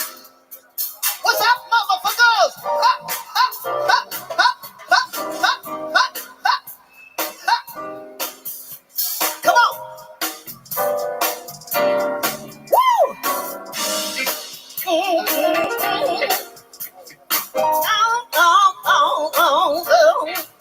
Hey. Oh, I feel it in my soul. Gotta get in the field. Jamaican funk, that's really what it is, baby. Gotta get in the field. Oh.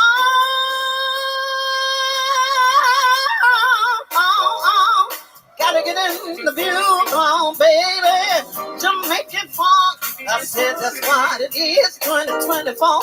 Gotta get in the field. Oh, what'd you say? Hey, I feel it in my soul. Gotta get in the view. All right, Afro. That was fantastic. Aphrodite. Coochie wave, hey. All right, Afro. Aphrodite. Afro, do you know that the blacks are the true Israelites? Do you know that the blacks are the true Israelites? Tell them. What? I said, do you know that the blacks are the true Israelites? Man, we ain't no Israelites, we Moors. Oh shit. Okay, Aphrodite. Thank you. All right. Holy shit. All right, there she goes, Aphrodite. Put the fucking mic in the mic. Jesus Christ. You, Tony. We love you, Afro. One more time for Aphrodite, everybody. A real momentum killer there. All right. Your next bucket pull, 60 seconds uninterrupted. Going to Michael Veramontes, everybody. Michael Veramontes. Ooh, bucket pull number 7. Oh, that's the great Valerie Vaughn. Get in the car podcast.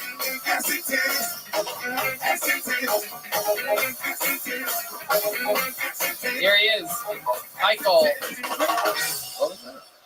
What is up, Austin? So I recently found out that my dad stole one of my bucket list items. He fucked his stepsister.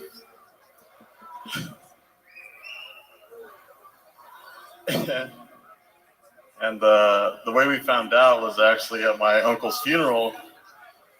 She walked in, and my dad was like, "What's this bitch doing here?"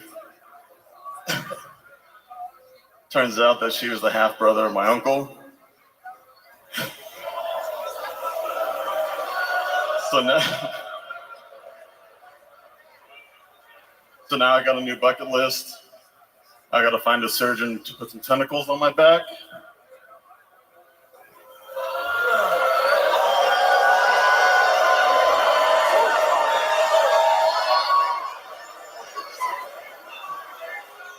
Are you done? Jesus Christ. Get the fuck out of here. Get out of here.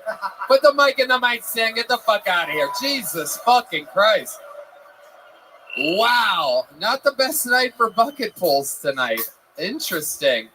Well, let's go right to a video. This is the next segment of the show right here, right now. This is what's about to fucking go down. Ladies and gentlemen, I present to you a little storyline of how we got to this place in the life of Hans Kim and Rick Diaz. not announced a new regular on the show in literally. Thank you. Oh, yeah. It has been years since we made Michael Lara regular, years since David Lucas, years since William. But anytime one of those three guys can't make it, which is quite often, as you will find out, would you be willing to be the new regular here on Kill Tony? Yes, 1,000 times. I think we should do something that we've never, ever imagined doing in the history of the show, and that is a battle for regularship. So, 60 seconds uninterrupted for your next comedian out of the bucket, Rick Diaz. Rick D's perhaps, or Diaz. Rick Diaz. Oh my goodness gracious, here he is, everybody. Yeah, I was in bed with this lady one time, and out of the blue, she pulls out a pair of cuffs, and she's like, "Cuff me! I want to feel punished." So I was like, I cuffed her to me.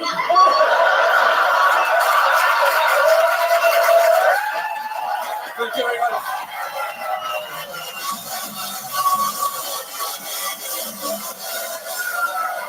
Oh, fuck. I love this guy. Oh, man, this guy's dangerous, dude. I'm telling you, I know it when I see it. My friend, you just won a Kill Tony golden ticket here right now. It is what it is. Yeah. I think that Brussels is letting the rest of the country know, Austin in particular, that you guys got something special happening over there. Well, if I judge it by my laughs per minute, I think Hans Kim would have gotten a run for his money tonight. Whoa. Yeah. And I would kick Hans Kim's ass. Whoa, Jesus Christ. Oh, my God. I had no idea you were interested in such a thing, but I mean, you're a golden ticket winner. You have a spot on the show no matter what, but it seems like you... I feel like you're protecting him. So are you still trying to protect Hans Kim?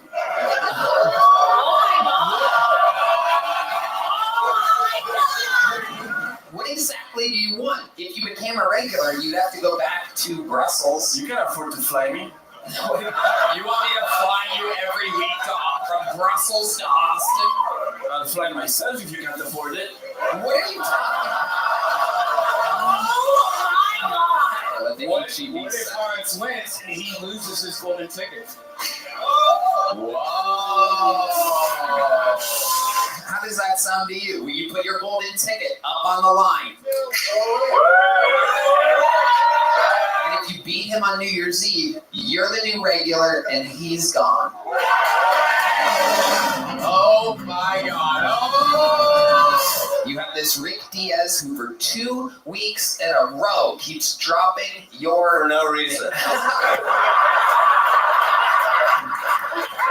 How would you like it if someone came to your job and was like, hey, I can do better at your job. I challenge you. A guy that I invited into my home, these are what Europeans are like. Don't turn into this. You are American. You have a backbone and a spine. Look how pissed he is. Some of you might not be able to see it. Maybe you need to know Hans a little bit better like I do. But that is his fucking furious face. Watch, Rick, say something. Say something, Rick. Say anything at all. Hello.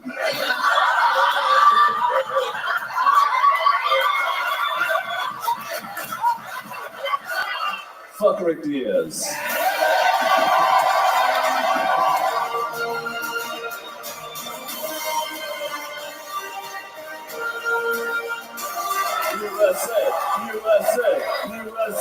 USA. New Year's Eve, golden ticket versus regular ticket. And here we fucking go. The battle we've waited months for, and I present to you a very special guest referee. Who better than the reigning, defending UFC bantamweight champion of the world and diehard Kill Tony fan, Sugar Sean O'Malley. Yeah,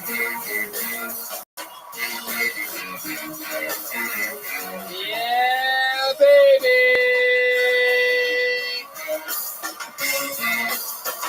Make some fucking noise for Sugar Sean O'Malley. What's up, Austin?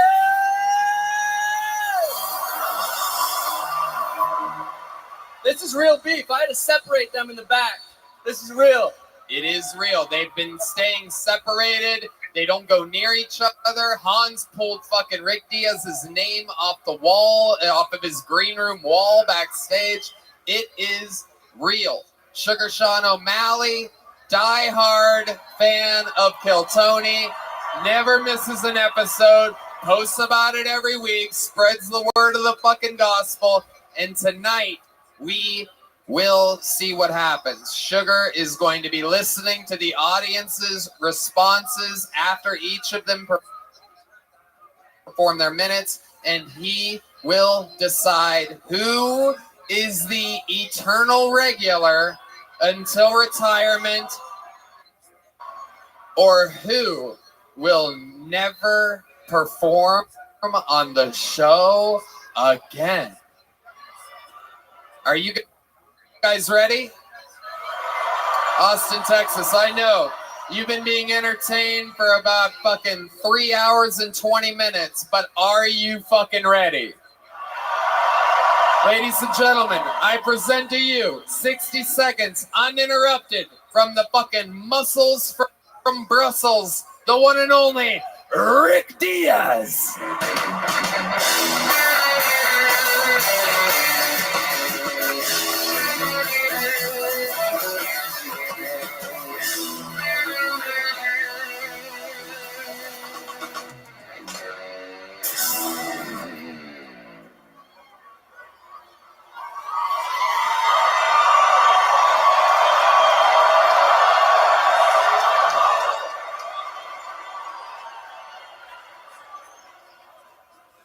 I went to a club and a lady slipped some pills in my drink. Vitamin D and iron.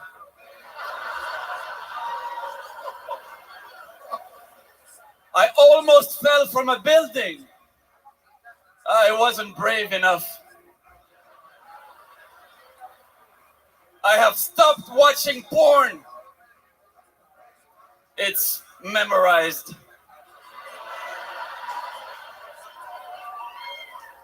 I went to donate blood, and apparently you're not supposed to bring it in your own plastic bag. I have a little cat, and when I lay down on my couch, he comes and cuddles me, and sometimes he jumps right on my balls. It's so painful. It took me 6 months to train him. Over the course of a lifetime, the average human being takes 800 million decisions. 800 million decisions! So of course we're gonna take a few bad ones. And that's how I get laid.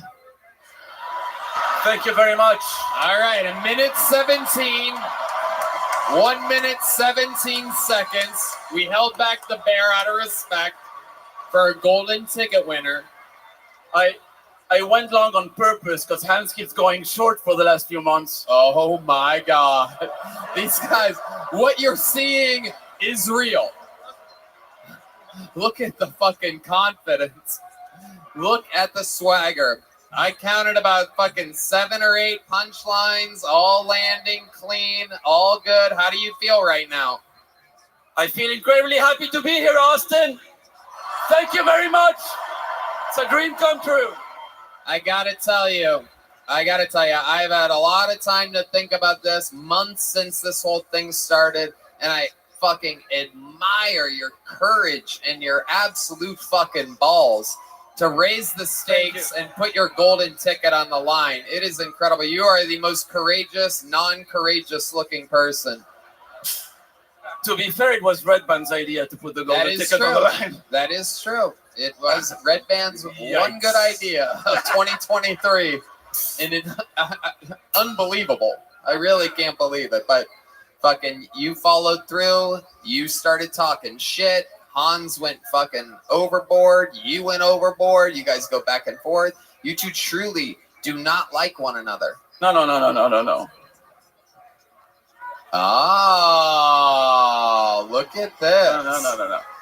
Playing fucking the good guy. I'm a fan of the show. I love it. And we're a fan of you. You are a golden ticket winner. Rick Diaz with 1:17 seconds. A rock solid set from a golden ticket winner. Why don't you come over here and sit on this stool right here, away from the referee. We don't want any funny business here. Sit right here. And now is the time, ladies and gentlemen. The guy who has started the show for 2.5 fucking years. When we found him, he was in his van doing the worst open mics you can fucking imagine. Now he adds shows every weekend. Probably almost a millionaire. Oh my God. Listen to this arena. 60 seconds uninterrupted. This is Hans Kim.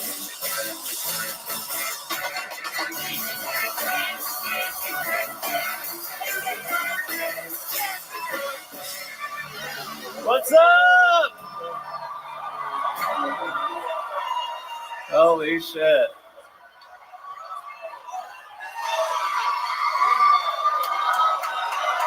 Yeah. Let's fuck this immigrant up. You know, a lot of people nowadays are saying that squirting is just pee. Fuck that bullshit.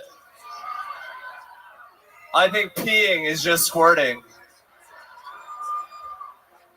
I caught my girlfriend squirting in the toilet the other day. I was like, you slut. For a toilet? It's because it's white, isn't it? I think it's crazy that if you fuck a girl good enough, she squirts. That's like if you kiss a dude good enough and he started puking. You know, a lot of women feel safe around me. Hello? I don't think it's because I can fight off a rapist, but because I can ruin the vibes of a rape.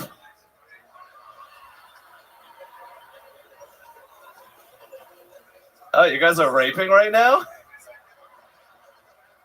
Hell yeah, bro. Cool if I chill? All right, that's my time. Thank you. 1:16 seconds. Almost an exact replica time-wise. 1:16 to 1:17. Total different, absolutely different comedy styles. Rick Diaz loading up and punching one at a time, and you going beat by beat. I technically counted 8 or 9 moments of laughter in your set. Different types of pops than fucking Rick gets. More complex, more intricate, yes. And bullshit, two-dimensional 1940s comedy that we progress past. Try being yourself, bitch. Try being yourself. Oh. Who are you? I have no clue who you are. Are you this character? Are you this two-dimensional character, you little bitch? Be who you are. All these people are themselves. They're not a fucking European character. Sugar Sean giving Rick a chance to respond. Say it, brother. He's the referee. You failed to say a joke right now. You were just insulting me. Yes. It was quite interesting yesterday when you said that your girlfriend couldn't come because she was high on mushrooms. And I was thinking, that makes sense. I would rather hallucinate than listen to you. The show. All right. This is chaos. Let's settle it. Sugar Sean, get in between them over here. Rick, get over there. Let's settle it once and for all. The audience will decide. We've gone with Mexican drum-off rules for this. No one comedian, no people. Any word, any commentary from our esteemed panel, Shane Gillis and Matt McCusker. I mean, no. I don't know. It's gonna fucking end one of these guys' careers. Well, I mean, at least it's gonna give them an. I don't want to fuck with it, but I don't know. I'm gonna have to give them one of them at least an extremely extended fucking break after this. Are they competing for a gas station? What are we doing here? The winner of this, which it's very weird because Rick lives in Brussels and it's absolutely not in a budget at all, his or anyone's. Rick, it's a fucking $4,000 flight. Rick, you currently live in Brussels? Yes. You live there now? All right. Well, that. All right. Well, I mean, but that doesn't matter. It is whoever fucking wins. Performs on Kill Tony every week, fucking a minute every single week. And basically, either Rick is going to start to sell out comedy clubs or Hans is going to be doing giant theaters next year. So, yes, the stakes. Honest vote? Well, I mean. In that 1 minute? I don't know if it's a. All right. I mean, I gotta my vote. Do I actually have to vote? I don't know if you. I'm looking at this as more of like commentary. All right, commentary. Rick's got the longest forearms I've ever seen. There you go. So that's what I'll go with. Rick's got long. But who got more laughs in that 1 minute? Who do you think? Who do I know? It's not who do I think. Yeah, who? All right, I guess we'll see. All right. Rick. Okay. Shane says Rick Diaz. Matt McCusker. Things are heating up, ladies and gentlemen. The energy is It was close. It was very close. But I surely thought the muscles from Brussels brought the heat. Oh my God. Oh my God. Get up that money. Oh my God. It all comes down to the audience. Don't do that, Rick. Don't fuck it up. Hans is a man of the people. The third most performances in the history of the show. An incredible story arc we've seen before. Rick Diaz, out of nowhere, wins a golden ticket immediately, first time on the show, and goes for regularship. This is that moment. We'll go in order of when they performed. This is it. How many of you have Rick Diaz winning this?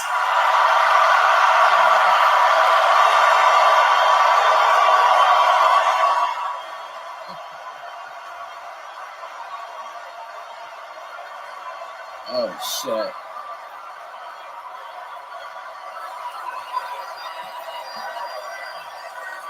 Okay. Stop.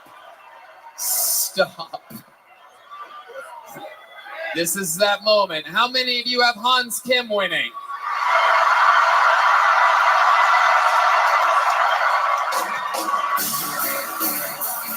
Hans Kim.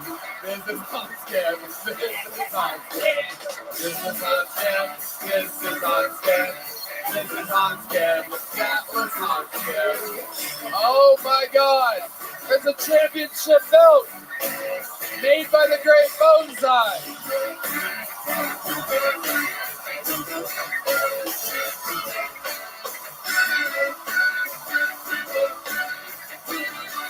Sugar Sean, you want to award him? Give him the word. Yeah, The news.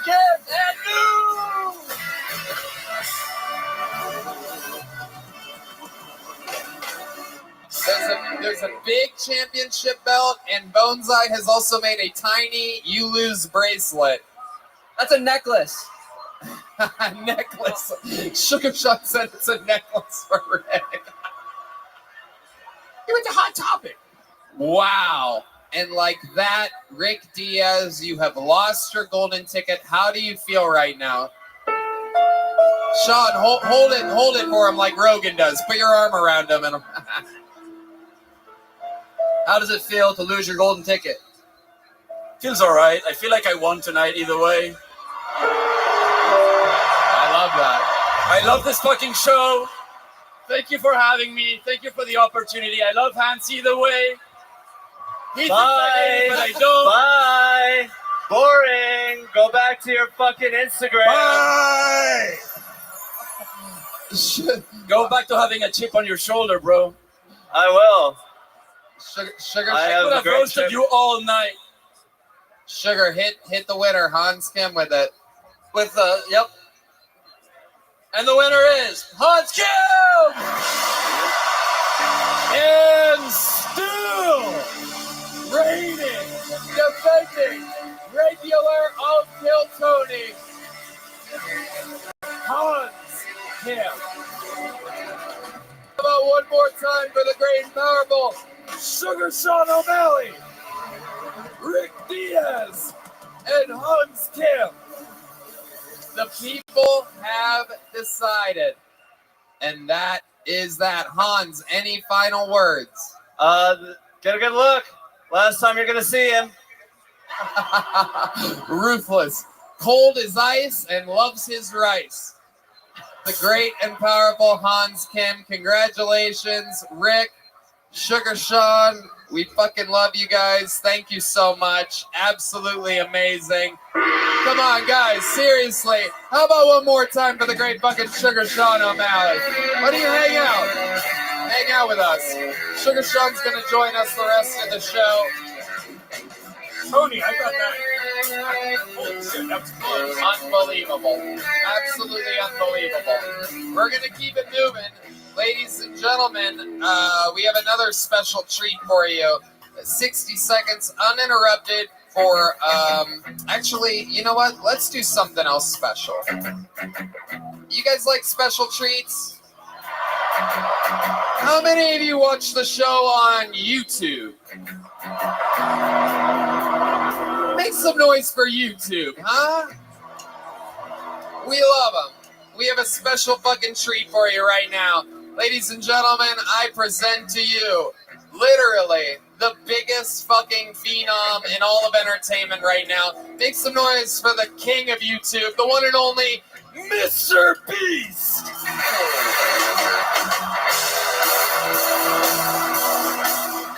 Hang on. What's up?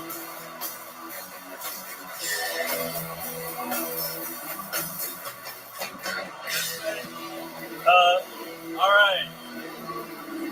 Let's have some fun and mix things up a little bit. You want to explain what we're doing? Yeah, you want me to tell them? All right. So I brought $10,000 out here, and we're gonna bring all the bucket pulls back on stage and let you pick which one of them wins 10 grand. Woo! So let's get these motherfuckers I'm back gonna up come here, over shall we? Here, can you hold this mic for a sec? Oh my God. Holy shit. All right. I mean, that was a hell of a segment to follow up. That was intense. But yeah, me and Tony just called yesterday, and here I am. Mr. Beast is the man.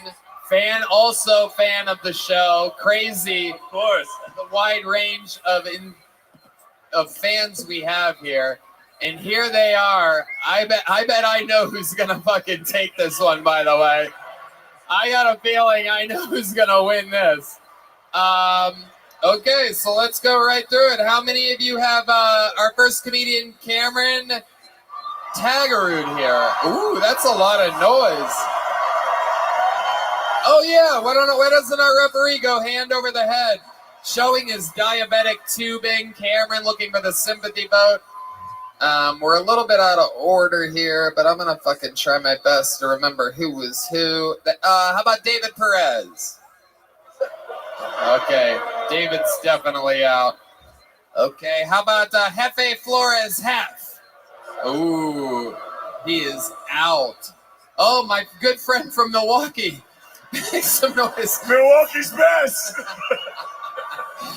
Who's got Mike Pack? Oh, no chance, Mike Pack. It was a rough night for bucketfuls. How about Paxton Gobin? Uh-oh. How about his father? Oh, shit. Oh my God. Okay. Who's got Michael Veramontes? Who's got Shiva Ari? Who's got Paxton's split dick dad? Mr. Beast, I think we got a winner. Ladies and gentlemen, Destiny has spoken. That is a real $10,000 in a briefcase. You cannot make this up. Even from sitting in the stands. Yeah. Are you going to share it with your son? Because he's while you're up here? Absolutely, yeah. We're going to split this up. That's funny. I got him back. He was saying he was living out of his car earlier. He chose the guy with the broken penis. Mr. Beast fixes one retarded guy's cock. I love it. He said, are you going to split this? It's a great fucking line. Mr. Beast, you gotta hang out more often. No, except for you're gonna get me canceled. That's why they put me at the very end. How about one more time for all your bucket pulls, everybody? Congratulations. Paxton, what's your dad's name again? Bruce? Bruce Gobin. Congratulations, Bruce. How do you feel? Step up to that mic. Hell yeah, fuck it all. This is the best show on planet Earth. Mr. Beast, thank you for so making much, that. That Mr. is Beast. Thanks for having me. so cool. All right, you guys get out of here. Bruce, take one more bow in front of these people with your fucking briefcase. That is unbelievable. How cool. Mr. Beast, that is amazing. Thank you for doing this. I love it. What's next? Is there anything else? I mean, other than another comedian, you want to hang out for it? I'm down. I love it. How about one more time for Mr. Beast? Come on.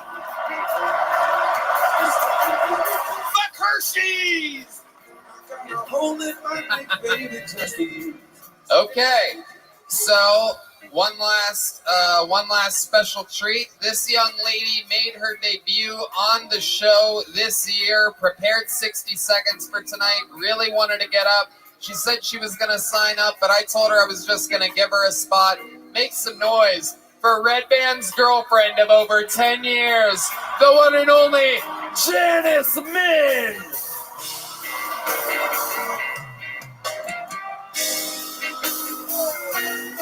Come on, everybody. It's Red Band's real girlfriend. Make some fucking noise.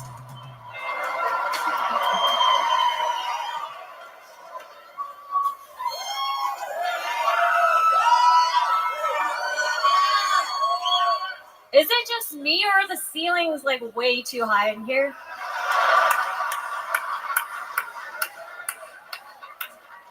Sometimes I can't tell if someone is trans or just from the Midwest.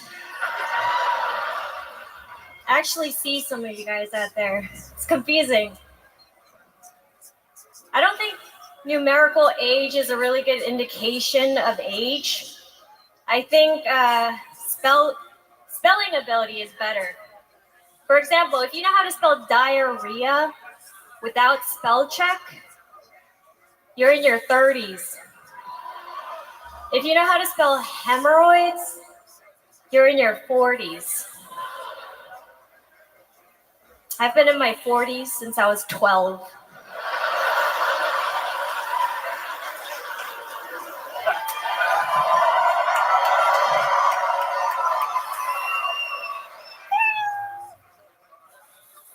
Fuck yeah, you did it. That was great. You did it again. Janice has a 100% fucking batting average on this show. So likable, well executed, great timing. How's it been going, Janice? Can you say that again? How's it going? It's going good. Okay, yeah. Absolutely adorable. What do you guys think of Red Band's girlfriend? Anything? She's hot. Oh, Sugar Sean. Sugar Sean thinks you're hot. Thank you, Sugar Sean. Welcome. Hell yeah. What was it like destroying Rick Diaz earlier? I can't believe you guys went against me. I'm never gonna forget that. What? I'll never forget it. You've heard of Hans Kim. This is Kim Hans. Love it. I love that Sugar thinks you're hot. You've been sleeping next to a bag of sugar for 10 years, so the switch might be easy. Sorry, Sugar Sean. I like my guys with a little meat on them. Yes, Queen. Did Mr. Beast bring you in a briefcase?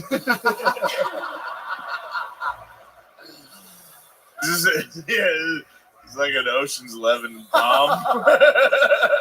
They snuck you in a briefcase. You crawled through an air duct just to bomb. No, I'm kidding. You didn't bomb. You did really great. Fantastic. I'm joking around, dude. Mr. Beast. Mr. Beast, what do you think of Janice's performance? I was just more curious, how long have you guys been dating? 7 years, 7.5 years. Oh, 7. Ooh, you guys started dating in the year of the rat.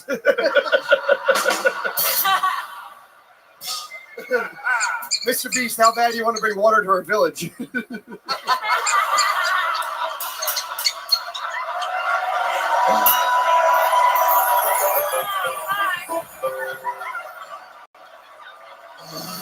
Fuck yes. Amazing. Red Band? You know,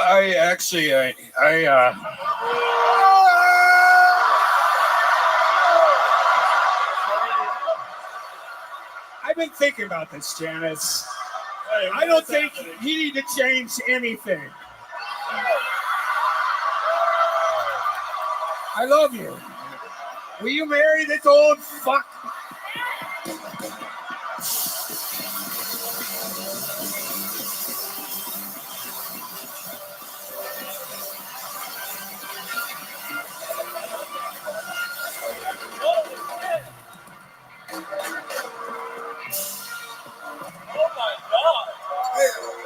Make some noise for the fucking.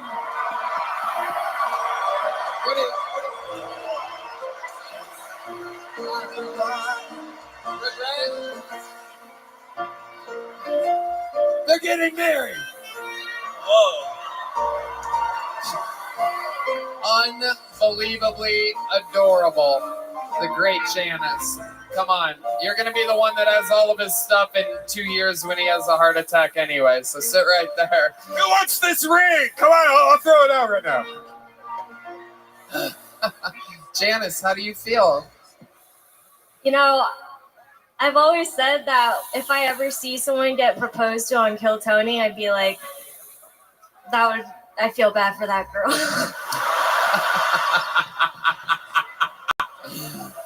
There is nothing more perfect than this moment. I love it. Absolute chaos. Oh my God.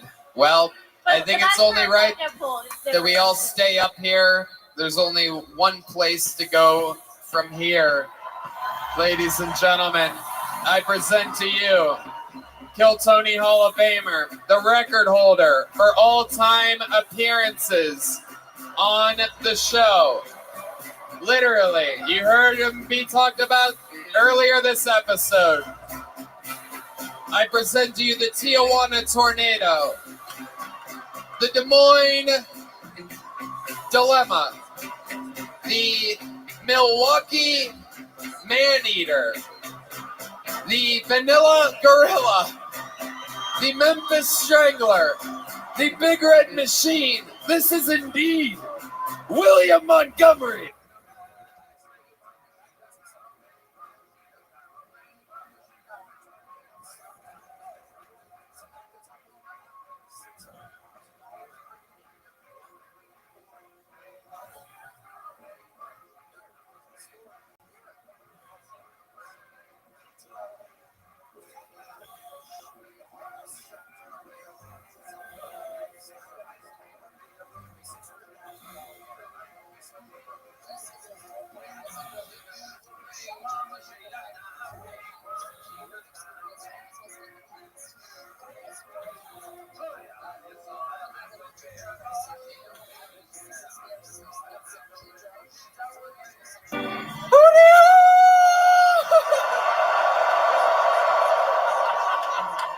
I say hootie, you say hoo, hootie, hoo.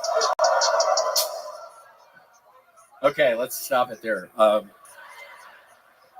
So what? I got a structured settlement from J.G. Wentworth. How can you tell? But seriously, sorry, I'm late. I just tried to be auditioning to be the next Gold Bond spokesperson. They weren't necessarily holding auditions. It just came to me. I can't explain it. I just realized what Gold Bond needed. The CEO was really surprised to see me. He was like, how did you know my home address? And did you know my security guards are dead? And where's my dog? My dog normally barks. Real quick, what if we gave the people of Gaza casinos?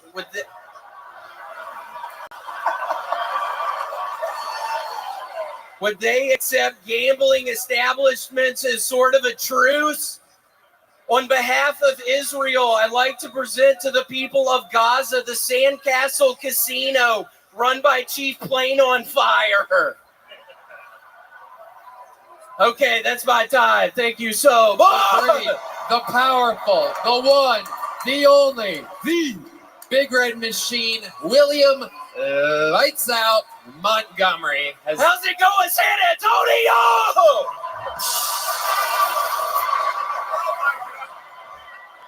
And also, I'm going to be very honest. It's very awkward up here right now. Mr. Beast owes me fucking $100,000. So it was a whole fucking t-shirt deal gone awry. So this was super awkward when I found out your ass was going to be here,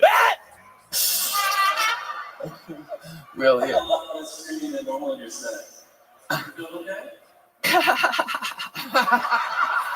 his ass. Man, what the fuck are you talking about? Not in San Antonio, dude! William, you are on fire tonight. You are in rare form. There is something. Oh, yeah, you can say that! I love it. Where did you get this kind of attire, William? Red Band. What are you wearing? Oh my gosh, no, Red Band actually gave me a $1,000 gift card for Anthropology for Christmas, but the one stipulation was I had 5 minutes to pick out a fucking outfit, so this is what I got. Maybe next year, Red Band, you can give me fucking 10 minutes, you bitch! Speaking of Red Band, Hey! Keep my man's name out your fucking mouth!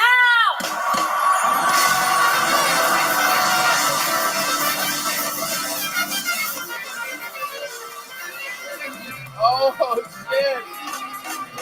Oh.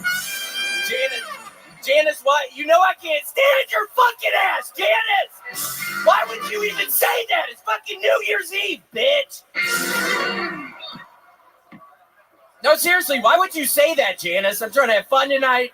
Mr. Beast and I had a fun time up here. Why would you fucking do that, Janice?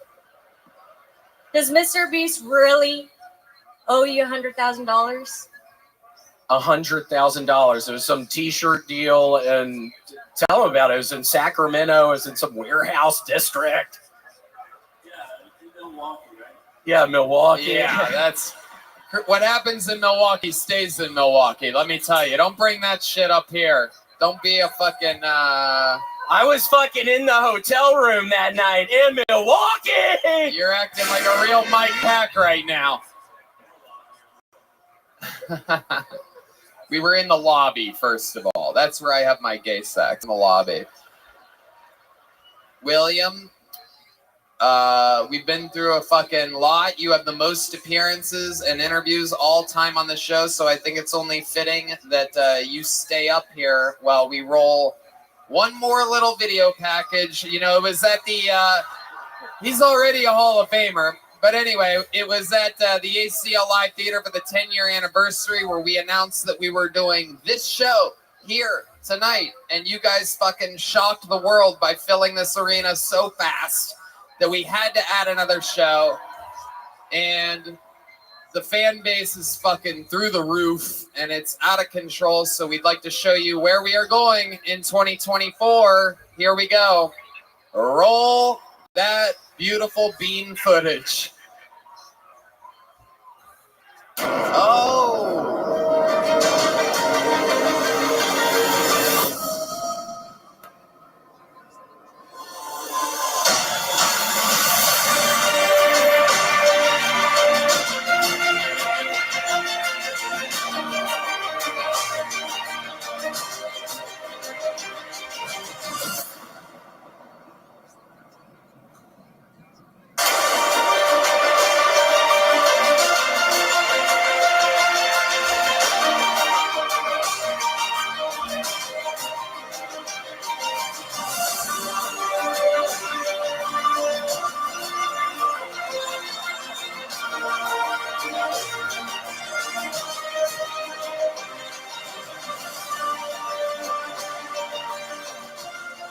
And also, not to be a downer, but I have 6 months left to live. There's skin cancer again, so we need you to make it 8 months. It's August 10th, 2024, Madison Square Garden. A fucking podcast in Madison Square Garden because of crazy motherfuckers with a demented sense of humor like you people.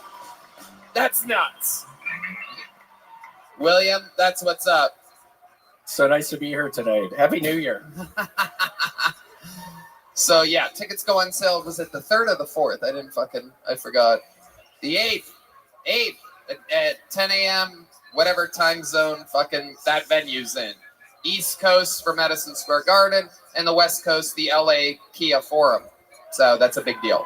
Those are the two of the biggest arenas in the fucking country. We love you guys. Congratulations to those of you that bought the stream, that watched that announcement live, that gonna get your Wi-Fi juiced up for fucking January 8th to buy the tickets. And since it's not midnight yet, I figured to end the thing, we'll do our own special countdown. How does that sound, huh? Where the fuck are you going? So let's roll that shit. Roll it. Yes. You guys aren't gonna want to leave, by the way, you idiots. Trying to beat fucking HEB Center traffic. How are we ever gonna get out of Cedar Park? It's a fucking whole freeway. Nobody's on it. Relax, you idiots. Roll the fucking video. Roll the countdown video. Roll it. There we go. Again, a special shout out to the Comedy Mothership. Yellow Rose, Red Rose, Connect Mobile Health, NinjaBuses.com came through huge for us this weekend. Austin Security Guard Service is the best in the world.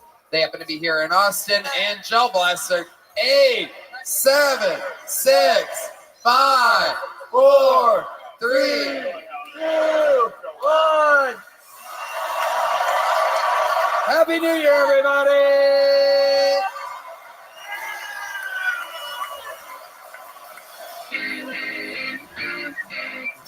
And one last special treat. Make some noise for Austin's own Danny Brown, everybody!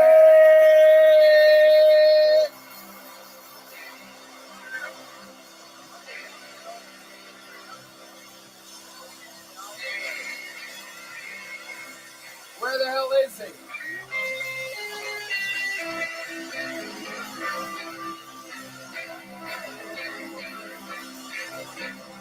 Ladies and gentlemen, Austin's own and Kill Tony legend, multiple-time guest, super fan, the one and only Danny Brown. Don't hit it yet. Yo, what's up? What's up, Danny? You want to do it? Let's go. Let's go. Get up on your fucking feet, Austin, Texas. This is it. We're bringing it home right now. Remember when my first meal was school lunch? Now I spent a 16 straight with no punch. Remember up at dinner, all we had was Captain Crunch? Now we blow big butts on the way to brunch. Went from that fella, the commissary slips. But I got back up, man, every time I slept. Never ever tripped, I just kept on pursuing. Teacher always asked me, what was I doing? Scribbled in my notepad, but never did homework. Or what you just saying, cause the Adderall's work. Rocks, I mean, heel fingers, one with the bow. Newport kicks way before we even smoke. Remember having baby line choking when I hit it? Nowadays, waste my hoes having in the sitting. Remember back then, man, we thought we grew grown up. Wishing that a kid just to be grown up. Hands up. Whoever thought I'd be the greatest growing up. Hands up. Whoever thought I'd be the greatest growing up. Hands up. Whoever thought I'd be the greatest growing up. Hands up. Whoever thought I'd be? I can eat a pound of shit, 64 quarters. Burned up fire and drown drops of water. Son, the toya of them beans like Goya. Gone up the fire, got me jumping off the sofa. Hotter than a hot pocket on the double microwave. Model bitches begging just to be a nigga sex slave. A child informing garments looking tailor-made. Every time they see me, man, they wetter than the Everglades. Every day, same shit, me get paid. Wake up, new bitch, me get laid. Used to bring bottles back, now they bring bottles back. Now they see me shining and they looking like a waterback. Catch a heart attack, Newport soft back, never blow blunt rap. But these blunt raps sold up. Whoever thought I'd be the greatest growing up, hands up. Whoever thought I'd be the greatest growing up, hands up. Whoever thought I'd be the greatest growing up, hands up. Whoever thought I'd be the greatest growing up, hands up. Whoever thought I'd be? Make some fucking noise for Danny Brown. The man, the myth, the legend. Make some noise for Shane Gillis and Matt McCusker.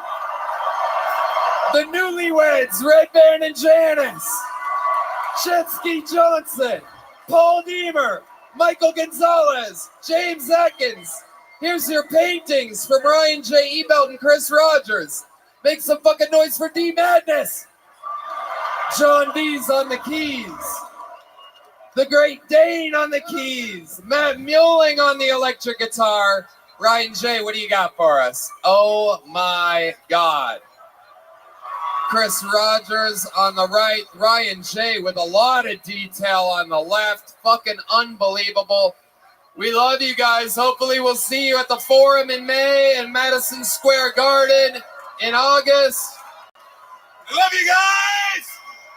After party tonight at Poor Choices on 6th Street. We fucking love you guys to death. You're truly the best comedy fans on planet Earth. Love you guys. I love you guys. Dude, I have sex with every single guy in here. Dude, I love you guys. I was thinking the exact same thing. We love you guys. Thank you. Good night, everybody.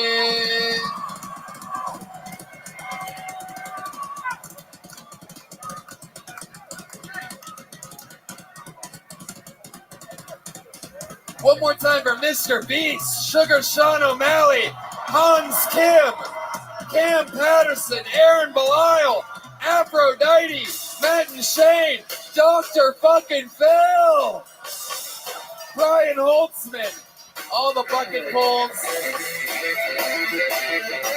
Valerie Vaughn, Yellow Rose and Red Rose, Heidi, Isabel, everybody. We love you guys.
for a brand new episode of Kill Tony. Get up for Tony Hinchcliffe!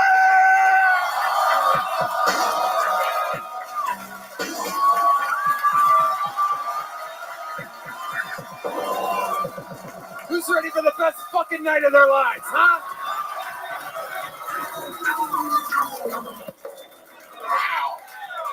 We're back, motherfuckers. Make some noise for Red Band, everybody. Hi, everybody. Ooh la la, jouy, jouy, jouy. Welcome to the #1 live podcast in the world, brought to you by Gel Blaster, the Red Rose, Yellow Rose, Austin Security Guard Service, Hall Law Firm, NinjaBuses.com, and Connect Mobile Health, which provides IV drips in case you're ever hungover, and MichaelLair.threadless.com. They're spreading his ashes this week. The late, great Michael Lair.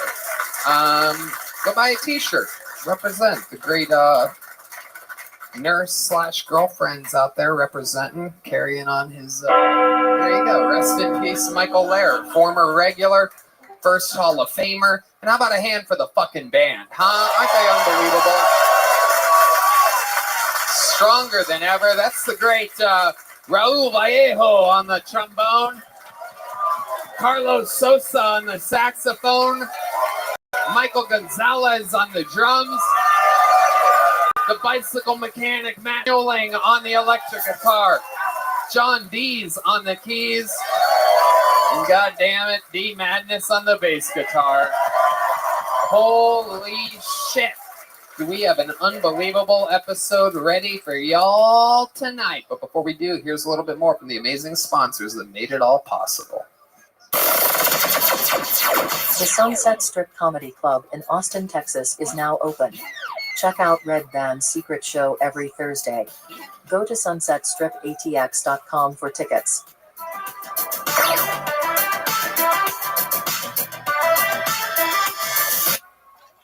Me, Tony Hinchcliffe, the young king of Kill Tony, which is sponsored by DraftKings. You know, it's the last weekend of the year to get your football bets in. That's why we have teamed up with DraftKings. Now is the perfect time to take your shot at the crown. Is it a real crown? No. It's an invisible crown, and you'll get to wear it in your imagination and pretend you're a princess and make all your dumb friends jealous. Hey, Red Band, what does DraftKings have for our beautiful listeners? Red Band. It's funny you should ask me that. DraftKings is giving all new customers $200 in bonus bets instantly when they place their first $5 bet on anything. Download the DraftKings app now and sign up using our promo code KILLTONY. And I'm sure you're wondering, Tony, what can you use your $200 in bonus bets on? You can combine multiple bets together from Super Bowl 58 for a shot at an even bigger payout. But Tony, what if sports betting is not available in your state? If sports betting is not yet available in your state, don't worry. You can still join in on all the fun with the DraftKings Daily Fantasy and have a shot at winning cash prizes. You know, a lot of people dream of winning a golden ticket on Kill Tony, and it's a massive risk and a massive reward. You know what's an easier bet? Betting football with DraftKings. Take your shot at the crown. It's not a real crown, and you'll never be a real winner like me. But you have a chance to be a winner in your little universe. New customers use my promo code KILLTONY and bet just $5 on any wager and get $200 in bonus bets instantly. Download the DraftKings Sportsbook app now. New customers use our promo code KILLTONY and bet just $5 on any wager and get $200 in bonus bets instantly. That's promo code KILLTONY only at the DraftKings Sportsbook. The crown is yours. You guys ready to start tonight's episode or what? Boy, oh boy, oh boy. Doesn't get much more fun than this. Two of the best comedians on planet Earth. Ladies and gentlemen, how exciting. From some of your favorite movies, from some of your favorite podcasts, from some of your favorite stand-up fucking everything. We got it all here tonight as I present to you the great and powerful Harlan Williams and Giannis Pappas, everybody. Oh, shit. Oh, yeah. Harlan motherfucking Williams. Giannis Pappas back in the mix. Giannis, welcome Giannis. Pull out your cell phone. You got some networking to do while you're here. Son of a bitch. Harlan Williams, first time on the show. We wanted him for 10.5 years. We got him here tonight. Just for the record, first and last. Give me a hand. Last time. Can I say something real quick before we introduce Yannis Papas? Because I want to say it's a special night for me here tonight. My little sister, about 3 weeks ago, my father, he has anger issues, and he threw a boiling pot of cauliflower cheddar soup in her face, and she had third-degree burns. And I want to say tonight, not only am I doing this, but she's out of the hospital, gang. Yeah, look at that. Cauliflower soup. Party time. That's a reason to celebrate. Giannis, how's your sister doing? I don't have one. She's okay, but my brother's special needs, and he's still special needs. So it's. I love it. That's also something to be.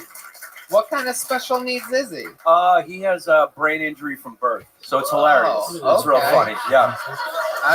Nothing a good cauliflower soup could cure. Well, yeah. You can't fix those burns that he has. They're there forever. Yeah, they're on the inside. They're on the inside. Yep. Yeah.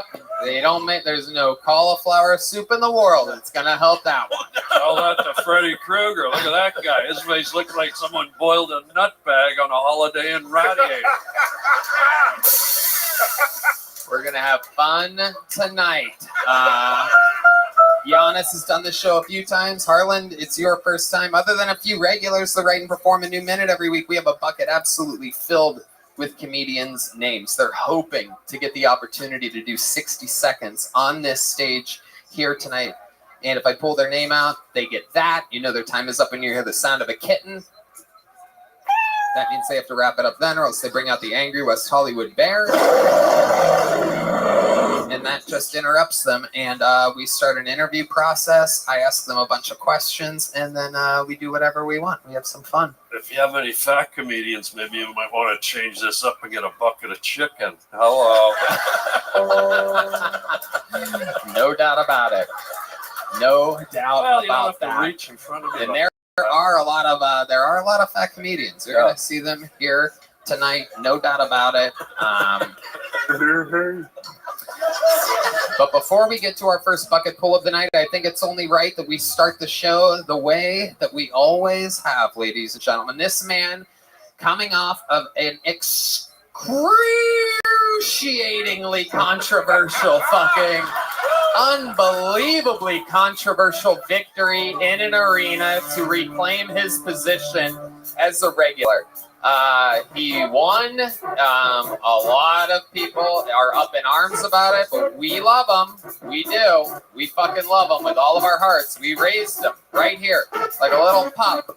He moved from his van to being an all-around wild success. You guys know the words? This is hard skip. Ha! This is hard Make some noise for hard skip. This is hard skip. This is hard skip. This is hard skip. This is hard skip. Thank you. It's good to be here. My girlfriend recently broke up with me. I guess she was a Rick Diaz fan. Yeah, she broke up with me. I was like, how can you go when you haven't even come?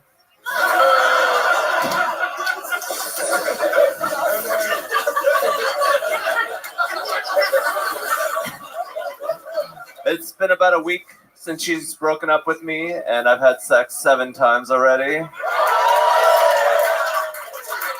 Hell yeah, bro. It was with her all 7 times. We were both going through a breakup at the time. A lot of people nowadays are into Californication. I'm more a fan of Louisianal. Thank you. Black people, if you don't start being nice to me, I'm going to start messing up every handshake I do with you. All right, thank you. Hans Kim coming back strong. 60 seconds. Does it every week. Right back at it. It's all happening. A great set. This is true. Your girlfriend really broke up with you. Yes. And what was the context of this breakup? I actually broke up with her. Actually. Okay, all right. I should have done that before the arena. Damn, that was a good set. Fuck. But Yeah, it was. I felt like she was very beautiful, and she's not used to being told no, and I'm not used to saying no. So I would just go hang out with her all the time, and I didn't have time for my life and my podcast that I have. You don't have time for. Honey, I got to do this thing for an hour once a week. I don't know if this is going to work. You know the thing with no script where I just sit down with a friend in my underwear. I don't know if I have time to do that. That is why you broke up with her. But it doesn't seem like you guys have 7 times in 1 week is a lot for a normal couple. We know that you have a wild sex addiction. Yeah, it's really helped our sex life, this breakup. I've just been going over every night, making sure that she's taking the breakup okay. I've been there so really many brought times. it together. Giannis? Did you ever make her chant your theme song before you fucked? That would be great. This is hot. Yeah, man, this is hot. Or I'm sorry for you, it's more of a like, Yeah.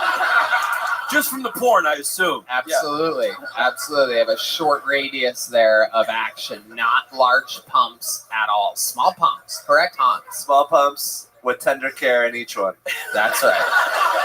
That's right. We have if I could add something to this, because I'm here to, I like to mentor young up and comers, and the bit about when you just said your girl broke up with you, and this is take it or leave it, but what I would do is I would tag that up, and then a little later on in the set do a callback, and that's just from me to you.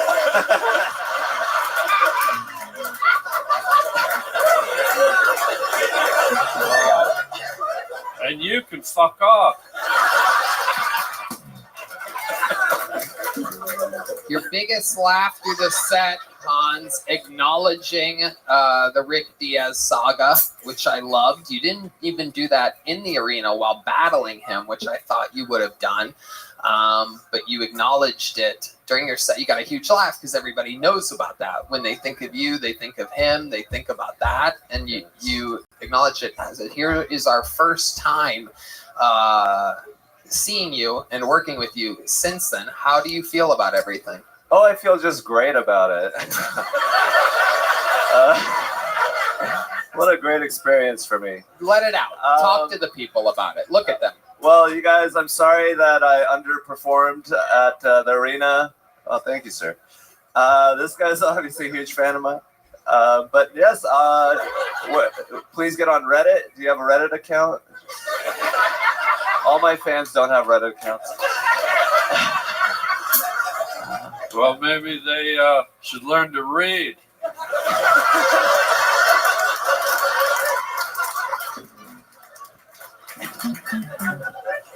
It was extremely controversial, Hans. You won, that we let the fans decide, and there was a ridiculously much louder response from you. 100% of the people that were in the arena know that. But it seems as if though you went online and said that you felt like you have unfinished business with Rick, and I'd like to challenge him comedically. Yeah, I like to have a laugh off. Yeah, like a man. Yeah, I'd love to challenge him again. You know, the crowd cheered for me, and then it seems like they changed their mind immediately when they got home. Yeah.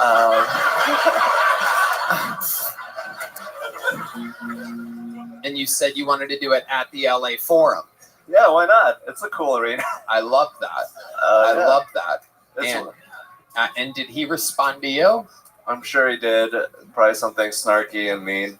Oh, wow. Wow. Oh, shit. Power outage. It's freezing here. It's freezing. Oh, my God. Whoops.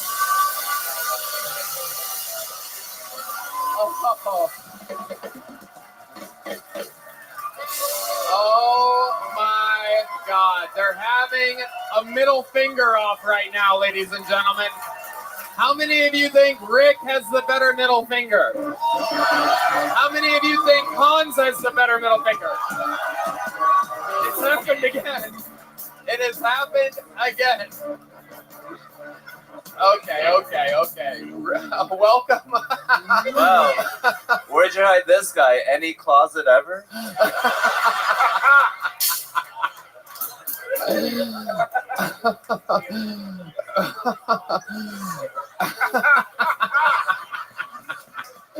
Rick Diaz, a natural entertainer, former golden ticket winner. Hans has challenged you to the LA Forum to another battle. How do you feel about this? Let's is this mic plugged into everything? Yeah, Hans, share the mic. Be a nice guy, Hans.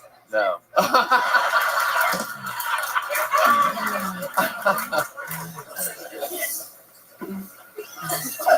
What's the question again? The question is, what do you think about Hans re-challenging you at the Forum?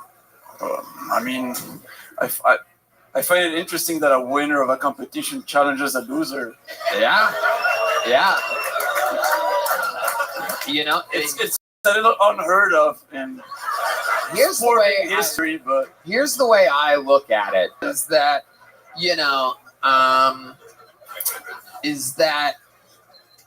when the UFC, sometimes it goes to a decision, sometimes it goes to the judge's scorecard. I feel like Hans wants to deliver a clean knockout blow, and I could kind of see why he would do that. Rick? Yeah, he failed the first time. But you can admit that the crowd was louder for Hans. You were there. I was there. Yeah, and the crowd was louder for Hans. Right. And I admit that. And I respect the Kiltony crowd. Absolutely. And they love the show, and I love the challenge as it happened. But sure, buddy. Oh shit! Oh wow, shit. These are tough words coming from Orville Redenbacher and. Yep. Let me finish. Orville Redenbacher and Where's Waldo's bastard rape child. I'm still trying to find myself. It's kind of annoying. Well, why don't you start with finding your chin? How about that?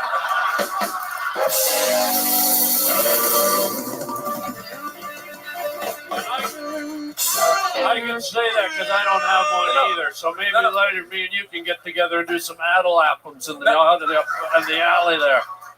Not having a chin is why he couldn't knock me out. So hey, I like that. Absolutely. I feel like this is a quarrel between roommates at MIT or something like that. That's what it looks like. Yeah. Yeah, we scaled up the jerk-off session, so it's nice. Yeah, this is an incredible rivalry that we have, and we've had a lot of time since that battle to absorb everything that's happened. So, I've thought about it. The audience being the only vote in that contest was very controversial. So I think the next one we do 3 minutes instead of 1 at the Forum, and I think that me, Red Band, and the 2 judges or the 2 guests each get a vote, and the audience also gets to vote. So it's 5 votes. Do the guests get a vote? Yeah. Oh, yeah, very, very big part of your plan here to win over the guests. You mean I didn't have any plan to have guests, to win over the guests. Just the guest said I won last time. I said I did nothing but say jokes. That's not on me. That's on the guests. They gave their opinion that you won. I like both of your styles. Hans is a veteran of the show, gets very angry anytime your name is brought up. The rivalry is real. Hans, I'm sorry to scare you. It was my idea to put glow-in-the-dark tape on the stage and have him come out during your interview. Some things are planned and some things aren't. That's just for my own entertainment. And Hans, how do you feel about this new arrangement? 3 minutes. It's a longer fight. 5 judges. Do you feel good about it? 3 minutes, and I'm gonna have to do a minute every day, every week up until that. It doesn't seem fair. Yeah, I mean, people don't give you credit for the minutes that you do. Just call Amy Schumer and ask her writers to help you out. I'm She's not gonna cast me in her fucking movie. I don't care. Yeah. I mean, 3 minutes. What about what's wrong with 1 minute? That's a good point. Rick, would you prefer 1 minute or 3 minutes? I'll let you fuckers decide. I don't give a I mean, fuck. 1 minute is a great format for me, so for sure I love 1 minute. I feel like 3 minutes favors him, but It does. It does. Hans hasn't fucked as much because as that's how he used writes to longer this. jokes. Yeah. So I understand that from that you would want him. Oh, no, no, 3 say minutes? that? No, no. All right. listen. Hans just literally goes, let's do 3 minutes. You don't get Yeah. No, I would say that I would be ready to do a minute a week easy and do 3 minutes in May. Don't But, forget, my friend, you have one advantage over him. Yeah. You've got Benjamin Franklin eyes. That is true. I also have puppy eyes. Well, not really. Maybe if it was hit by a car.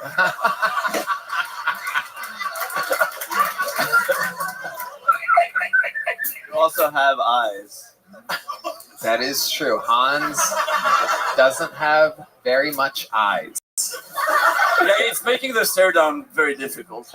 Yeah, absolutely. So it's official. 3 minutes versus 3 minutes. I said 5 judges. We agreed on 1 minute. Okay, so is it 1 minute or 3 minutes? I thought he wasn't allowed on the show.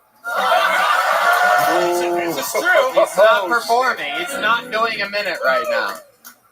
This is literally us acknowledging. If you put your Rolex up for grabs, I'll let you do 3 minutes. Whoa, the famous What will you put Hans up for Kim grabs? Rolex. What will you put up for grabs? Your health care? I already put my golden ticket on the line. And you lost it, so I can't take it away again. Okay. Are you willing to put something up on the line? Rick, do you have anything that means something to you? Hans's Rolex isn't just a Rolex. It was a gift from Joe Rogan. He challenged me.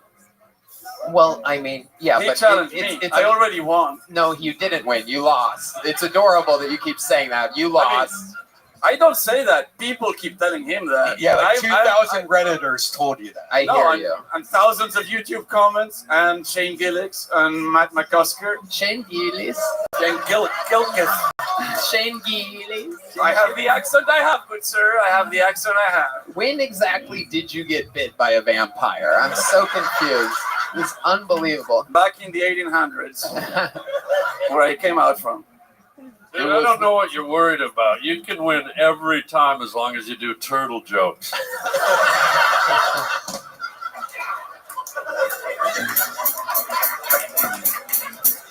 I look like an uncircumcised turtle.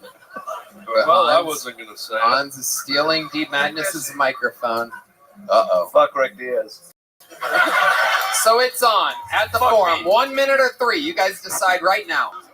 Rock, paper, scissors. Should we do 2? That's actually a good idea. You guys want to do 2? Let's set up 2. And I'm not 2 giving minutes. my roll. LA Forum, May 10th. Oh, The rematch. Hans Kim versus Rick Diaz. How about a hand for Hans Kim having the balls to challenge this man again? Where'd the mic stand go? What did you do with the mic stand? There you go. Where the mic stand? Make some noise for Hans Kim, everybody. And one more time, back into seclusion he goes. Rick Diaz. There he goes. Rick Diaz, everybody. Okay, fun, right? There you go. Okay. Make some noise for your first bucket pull of the night. Anything can happen. Make some noise for Corduroy Xavier. 60 seconds uninterrupted for Corduroy Xavier.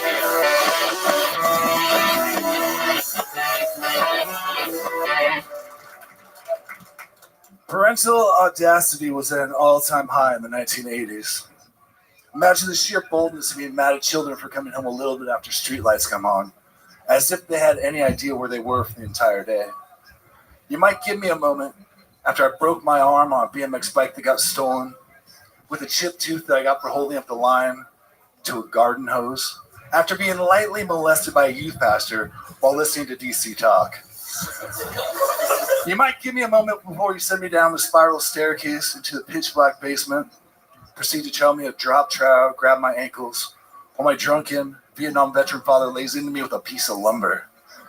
And then years later, have the audacity to wonder where my kinks and fetishes come from. Thank you.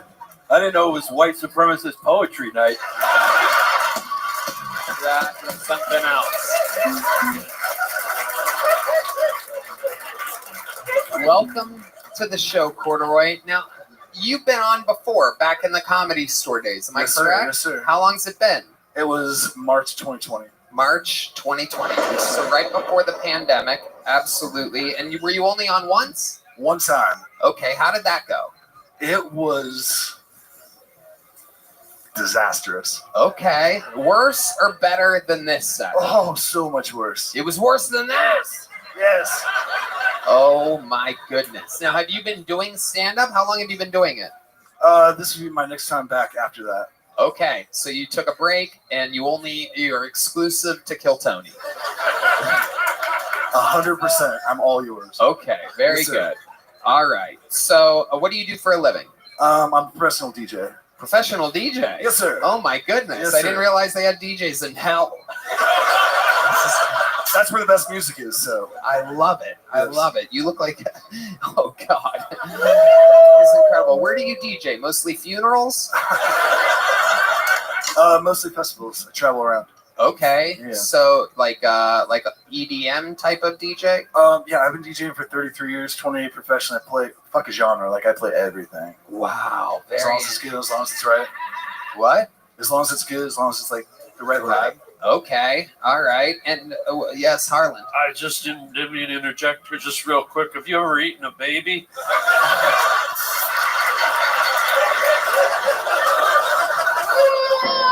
I'm vegan.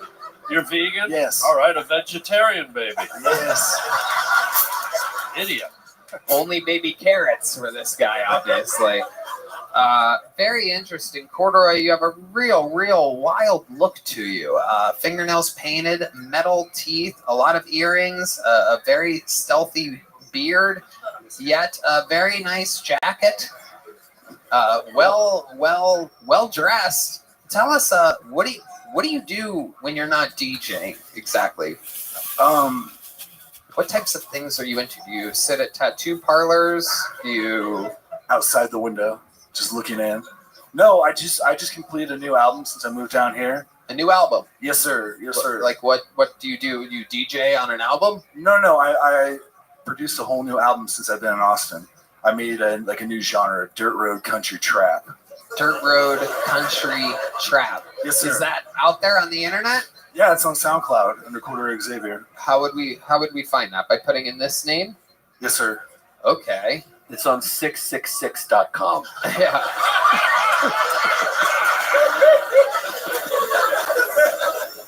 You're just typing all of that into the top bar. SoundCloud Corduroy. Okay, it worked. You're a sly dog. Look at you. Look at you. Oh, create an account? I already have an account. Red band. Very good. Okay, while he's looking that up, what's your love life like? What are you into exactly? You look like the type of guy that absolutely just fucks like rubber balls or something like that. Like I don't know. I took time off since I got here. I made like all these fucking rules for myself, like no alcohol, no drugs, no gluten, no sugar, no sex, no dating for 6 months, no distractions. And no distractions from murdering people. 100%. What about no Sephora?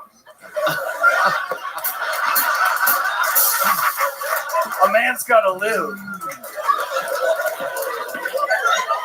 I caught your eyeshadow and I had to say, what is that? Kat Von D's date rape? What is that?